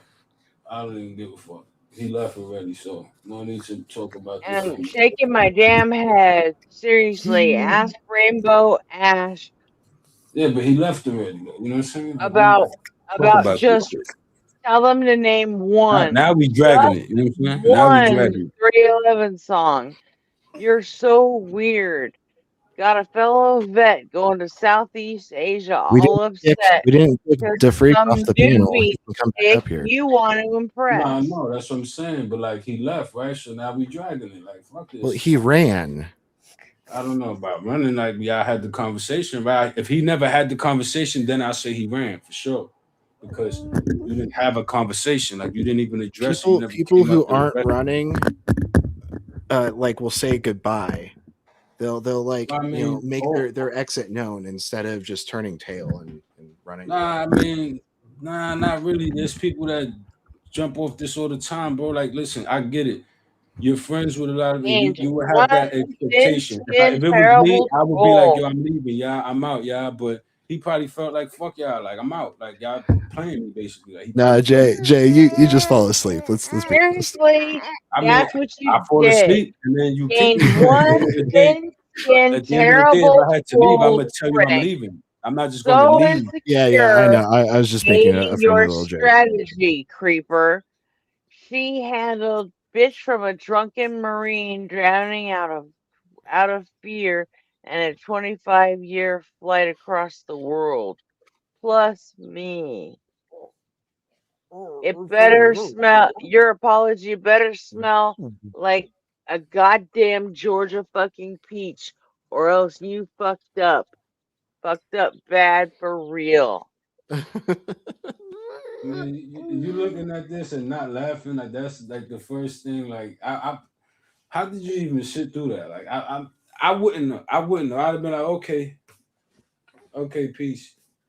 And all I said to all of that was, wow, dude, blows my fucking mind that you care so much about someone that you call Golden Tard. You're an enigma freak. I answer to Jesus. I've trolled everybody. I think it's over now. I feel no burden to pursue. Freak, you haven't trolled anyone. You didn't even understand what trolling is. This is kind of whack though, because it's like, come on. And all I said was, I hope you find what you're looking for, man. And he says, you love debating atheists and treat them all like shit. Hate what you love. You ain't gonna find shit. And then he went. This is what receipts look like. Because I had no idea. Receipts usually get used when it's time to cash the receipts and you returning the product, you're doing something like that. Here they are. Fucking this read is them. none of our business, right? Like these messages were not written with the intent of ending up in my eyesight. You know what I'm saying? When these were authored and sent to the person they were sent to, it was sent in privacy. Like, I don't know. It is what it Well, is. no, these count as receipts because DeFreak was saying that he didn't actually say what he said to Gretchen, and Gretchen's like, "Okay, bet. Let's pull up the transcript." Here we Okay, are. well, that's fine, and that's fine. Like, so the whole log is that one message. I mean, I don't know. You know what I'm saying? It is what it is. Like, listen, I'm just gonna tell it to you like No, this. There's you know ways what? for you Bullshit. to look. Fuck that, There's J ways. Money. You said, There's oh, ways for you to the attack. whole log is and that then one do that. message? No, absolutely not. Look at this shit. You know what? I'm not You gonna want look at if you're gonna reference it at all, you do so fucking correctly, or you keep your goddamn mouth shut. I just don't Okay? want to. The first message was at 5:53 a.m. and then fucking 10 minutes later, got another one. Okay. Then I'm not trying to read none of that though. I'm just like, why whatever. we 9 minutes talking about later, this? got another fucking novel. And And he's gone already. Like, he's gone I already. don't care. Yeah, well, now you're talking about like, oh, that's all he got. That's all he sent was that one message. No. It I didn't wasn't. say that. He I didn't spent say an that. hour. He spent an hour lighting my fucking ass up in DMs. Solid. You said And that I had he to made answer him exactly 0 fucking times. when Arby Later just said on, the thing that I you made a finally statement. answered him at 7:30 a.m. Which When I'm was all right, listen to what I'm saying. I heard you, right? What Arby just said that he sent a Did you message hear to you, me? right? I heard you. Like, he's sending you all these messages from 5 to 7 and all that. I get it. Writing you all these books. I get it. What I'm telling you is that Arby said that he sent you a message, and that's like your receipt for it, man. He was trying to say that you said something or didn't say something or whatever, or in the chat. And I'm He didn't thinking say you're that. addressing that one thing. So that's why I'm like, No. is the whole All log Arby that said one was, thing? this is You what understand what I'm saying? receipts 'Cause look the like. whole log is being shown, not the one message. I'm thinking it's one message. I'm not realizing. I'm not paying enough attention to this. I don't give a fuck Well, about then this. shut the Like, fuck all right, fine. up. Like, you know what? I'm gonna just refrain from opinion on this because I really don't care. Like, this dude left already. You know what I'm saying? This dude left already. Then what are you doing piping in then? Because it's the conversation at hand. Like, I could just, mute up. That's matter of fact, that's what I did. He's gone already. I'm gonna just wait till you're done with this. Then you should have stayed that fucking way instead of because it's jump in and take somebody's fucking side. I'm not taking You don't even sides. know That's what the I'm not fuck doing, you're Gretchen. talking about. I told him straight up what I thought he was doing Really? wrong. Don't say I'm taking sides. Seriously, Don't do what that. is in chat if you think Jay was taking sides? I'm not taking sides. I'm simply not being the type of person that's only gonna play one side. You understand what I'm saying? If I was just telling the freak about what I feel he did wrong, and I'm not saying what I think what you're doing that has to be questionable, then that's taking sides. Whatever. Then that's me What's in staying chat quiet if you because think what I gotta Jay say was to you. taking sides? Listen, then that's me staying And quiet what towards what I in gotta say chat to if you. you think he's popping off like he It has is what no it is. idea what he's I'm not talking about? biased. I'm not biased. Here's the thing. I'm not biased. If I You're feel not like you're biased doing because you something that's haven't not even right, I'm paid gonna tell enough you too. attention to have a fucking opinion. I'm trying to dead the conversation because he left. I ain't even realized when I realized he left, I've been trying to dead it. You know understand what? I'm saying? You could have done that but just by keeping your mouth shut in the first place. Nah, but it's not about keeping my mouth shut. I don't have to keep my mouth shut. You want me to keep my mouth shut? You want me to keep my It's mouth shut? totally Is that about what you keeping your want me to mouth do? shut. If it doesn't involve you and you don't know what you're talking It's about, not then you it's should not have said about whether it nothing. involves me or not. I'm You saying what I should have see. said nothing. Listen to what I'm saying. I'm saying what I see, what I noticed. You understand what I'm saying? I'm giving you my perspective because unfortunately I'm involved in this conversation that's going on, that's still going on despite him You leaving. didn't have to be. You didn't All have right. to be. So listen, I'm here, I'm listening, I'm having this in my ear, right? And you're basically, I didn't have to be, so you're basically saying don't come up. So if that's the case, Hey, sorry, say Lilith. that. Like, I'd rather you say that. You both know of what I my mean? hands are on Like, the what are kid. you I really can't really, saying? like, I'd do it, rather you know what I you mean? say what you're really saying. Like, Hold on a second, Jay. What's that, RP? Lilith is asking me if I can mute up because RP Jr. is being a little loud, but I have to have both hands on him, so I can't really reach over to mute and unmute. Like, if it's better if I just like hop off now, like that's fine. But like, let us. No, you're fine. It's the baby. It's so good. Like, come muted on. you. RP Jr. It's not bothering nobody.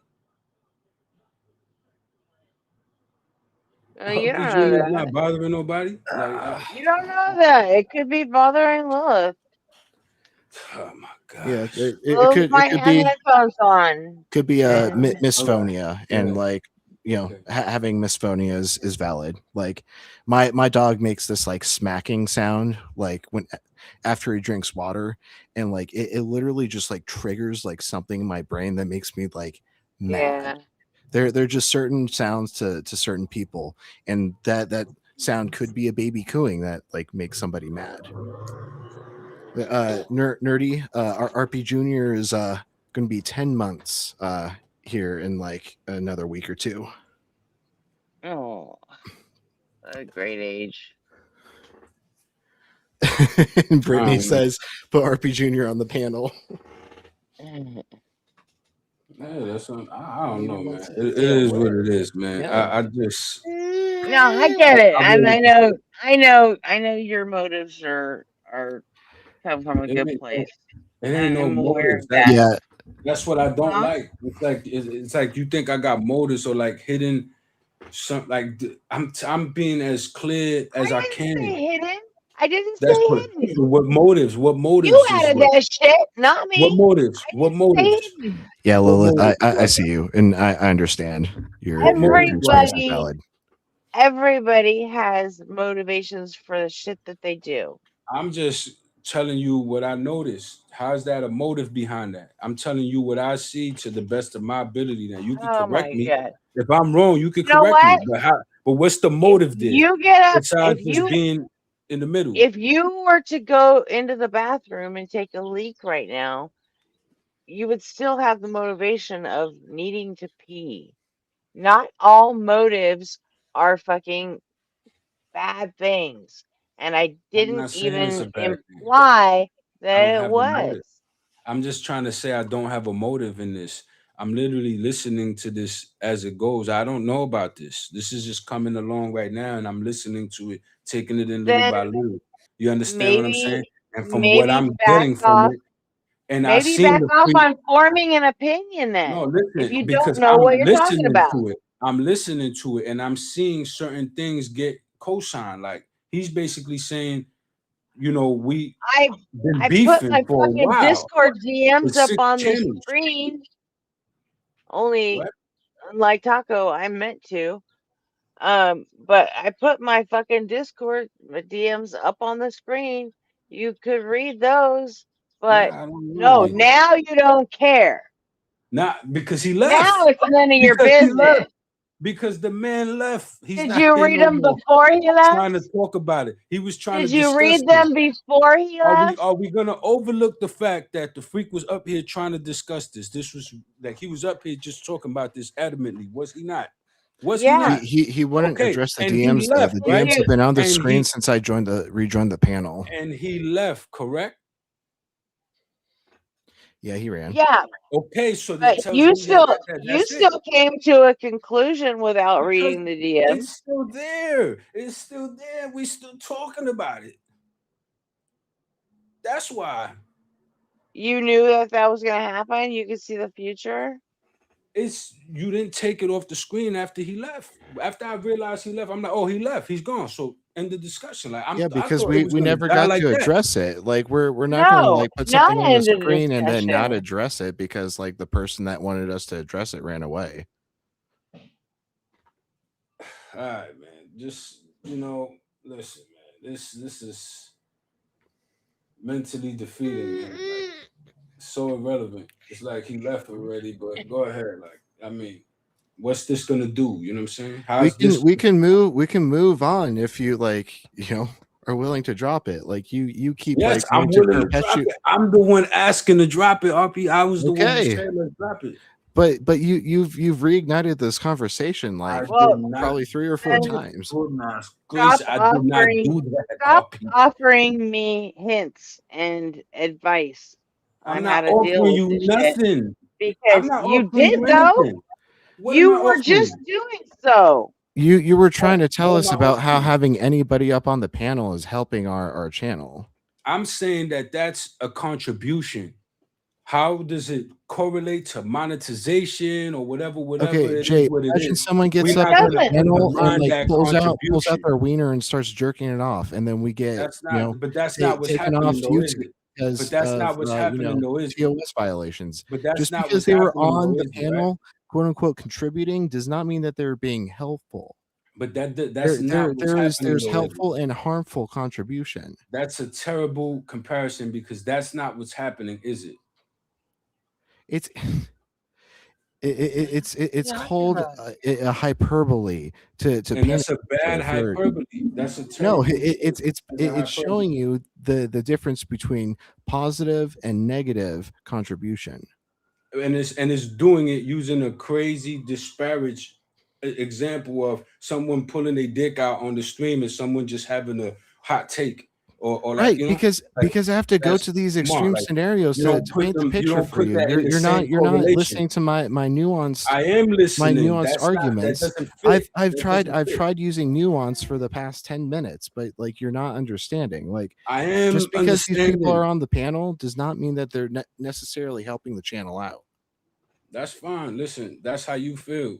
That's if nobody No, gets on that's an not open just how I panel- feel. It's what the statistics show. on an open panel chat platform, right? If nobody joins the open panel, and that's what it's for, is literally saying open panel, like click the link, join these, come talk, like, and nobody joins it ever. I don't see how. Yeah, That's we a do good just thing, as that well nobody on nights comes that up. we don't have anybody join the panel. And we what just do you kinda do hang in around those? and And shoot what the do you shit. do in those days? You review content. You'll play the game. You'll do whatever. And Right, and we do just waiting fine. for what? And waiting for what? Someone to come up to talk to them about it. You understand what I'm saying? That's what these things Yeah, is all someone about. who has good engaging arguments. People that come up and don't have good engaging arguments, we might as well continue just shooting the shit without them on the panel. That's what the I statistics understand that. show. That's fine, and I don't disagree with that. That's what I'm trying to do now. I've been said we could dead this. Y'all tell it. Y'all taking exception to the fact that I was even saying this, right? But once I realized he left, I stopped caring or don't even want to engage Jay, this further. we literally said we can move on, and like you reignited. I've been this trying to after we do said- that. You literally said that. You literally said that just because he left, it doesn't mean we was finished responding to it. That's you saying that. Right, because if there are accusations still on the table, we have the right to defend ourselves from those accusations. But I'm saying do we he not? left. I'm saying he left. Yeah, And- so he still left All those right. accusations, and No? we have the right All right, to so address you want to those. respond to those accusations, right? So it's you continuing already the did. conversation, not me. You understand that? Like it's Yes, you but you've continuing the conversation. you've continued this continuation of the conversation. Oh my Like, God, did I not continue. ask you like, hey, like we can move on now, right? And now you're still here All right, arguing fine. about So it. let's move on. Let's move on. When I said let's move on, and you wanted to respond to the accusations, that wasn't the same. But now you're saying let's move on. I'm responding to you, and you're saying I'm dragging it. Cool, got you. All right, so are we moving on? Yes. Okay. I've been trying to do that. So what does today's schedule look like for streams, Gretch? I know Blitz is on vacation, right? Mm-hmm. Today's what, Friday? So, I mean, Yeah, happy Friday, don't- everybody. yeah, happy Friday. I don't know if Justin's streaming today because he did Tuesday and Thursday this week. So I don't know if he's going, but we can go way earlier. I mean, and I'm sure Nectar will appreciate that. Yeah.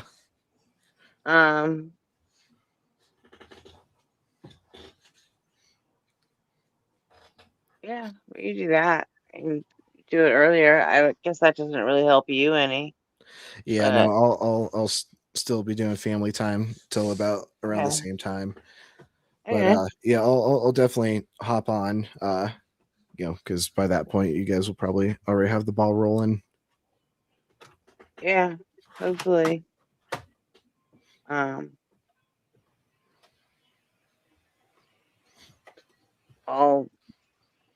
see what I can do.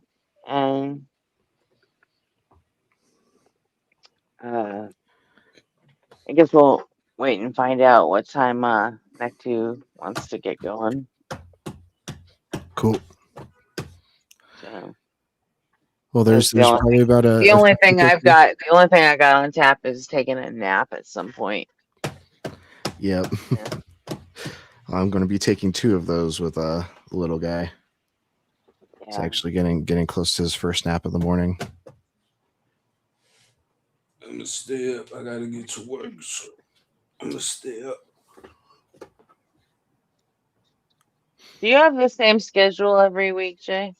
Or is it like a rotating thing? Nah, it's basically the same schedule, you know. I pick up, I do it at my pace, finish, and then I'm done for the day. Like, you know, got a whole route. So, like, what will your hours be like today, for example? I mean, it depends. I get paid for the whole day, but it takes me like maybe 3-4 hours to do the route. You know what I'm saying? But I get paid for the whole day. So it depends when I go exactly and pick it up. I don't have to be there at a set time. Like, it's not like every day at 3. You know what I'm saying? I get there when I get. So it is rotating then. Well, no, it's not rotating. I show up every day. I got my route. I do my route. That's it. Like when I pick it up, it Right, takes but about you don't 4 have hours. to. You don't have to be there at a specific time. So every week could be different.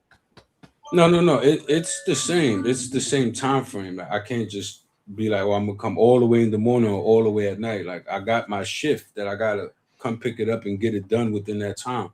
You see what I'm saying? But it don't take the whole day. It only takes like a portion of it. You see what I'm saying? So it's like when the cable company says we'll be at your house between like noon and 4. Exactly. Like between this time and that time, and then I What get hours will you be at work tonight? I mean, again, Day or like tonight? it might be between, you know, I might be done by like 8. I don't know, something like that, like 7, What 8. time do you start? That's East Coast time, right? Like, yeah, like around 4, 3, 4, something like that. You start at 3 or 4, and you just work till you're done, right? Yes. Right. It didn't have to be that hard. I mean, it's not an easy job. Like I go through a lot of shit in my job, but you know, it's part of it. You know, that's cool. I can respect that. But really, I just wanted to know because, you know, I'm doing something completely different. And if you want to have anything to do with that, then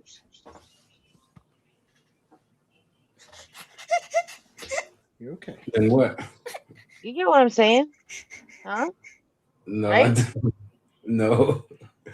I'm lost, but it's okay. Like, I'm just touching on your availability. That's it.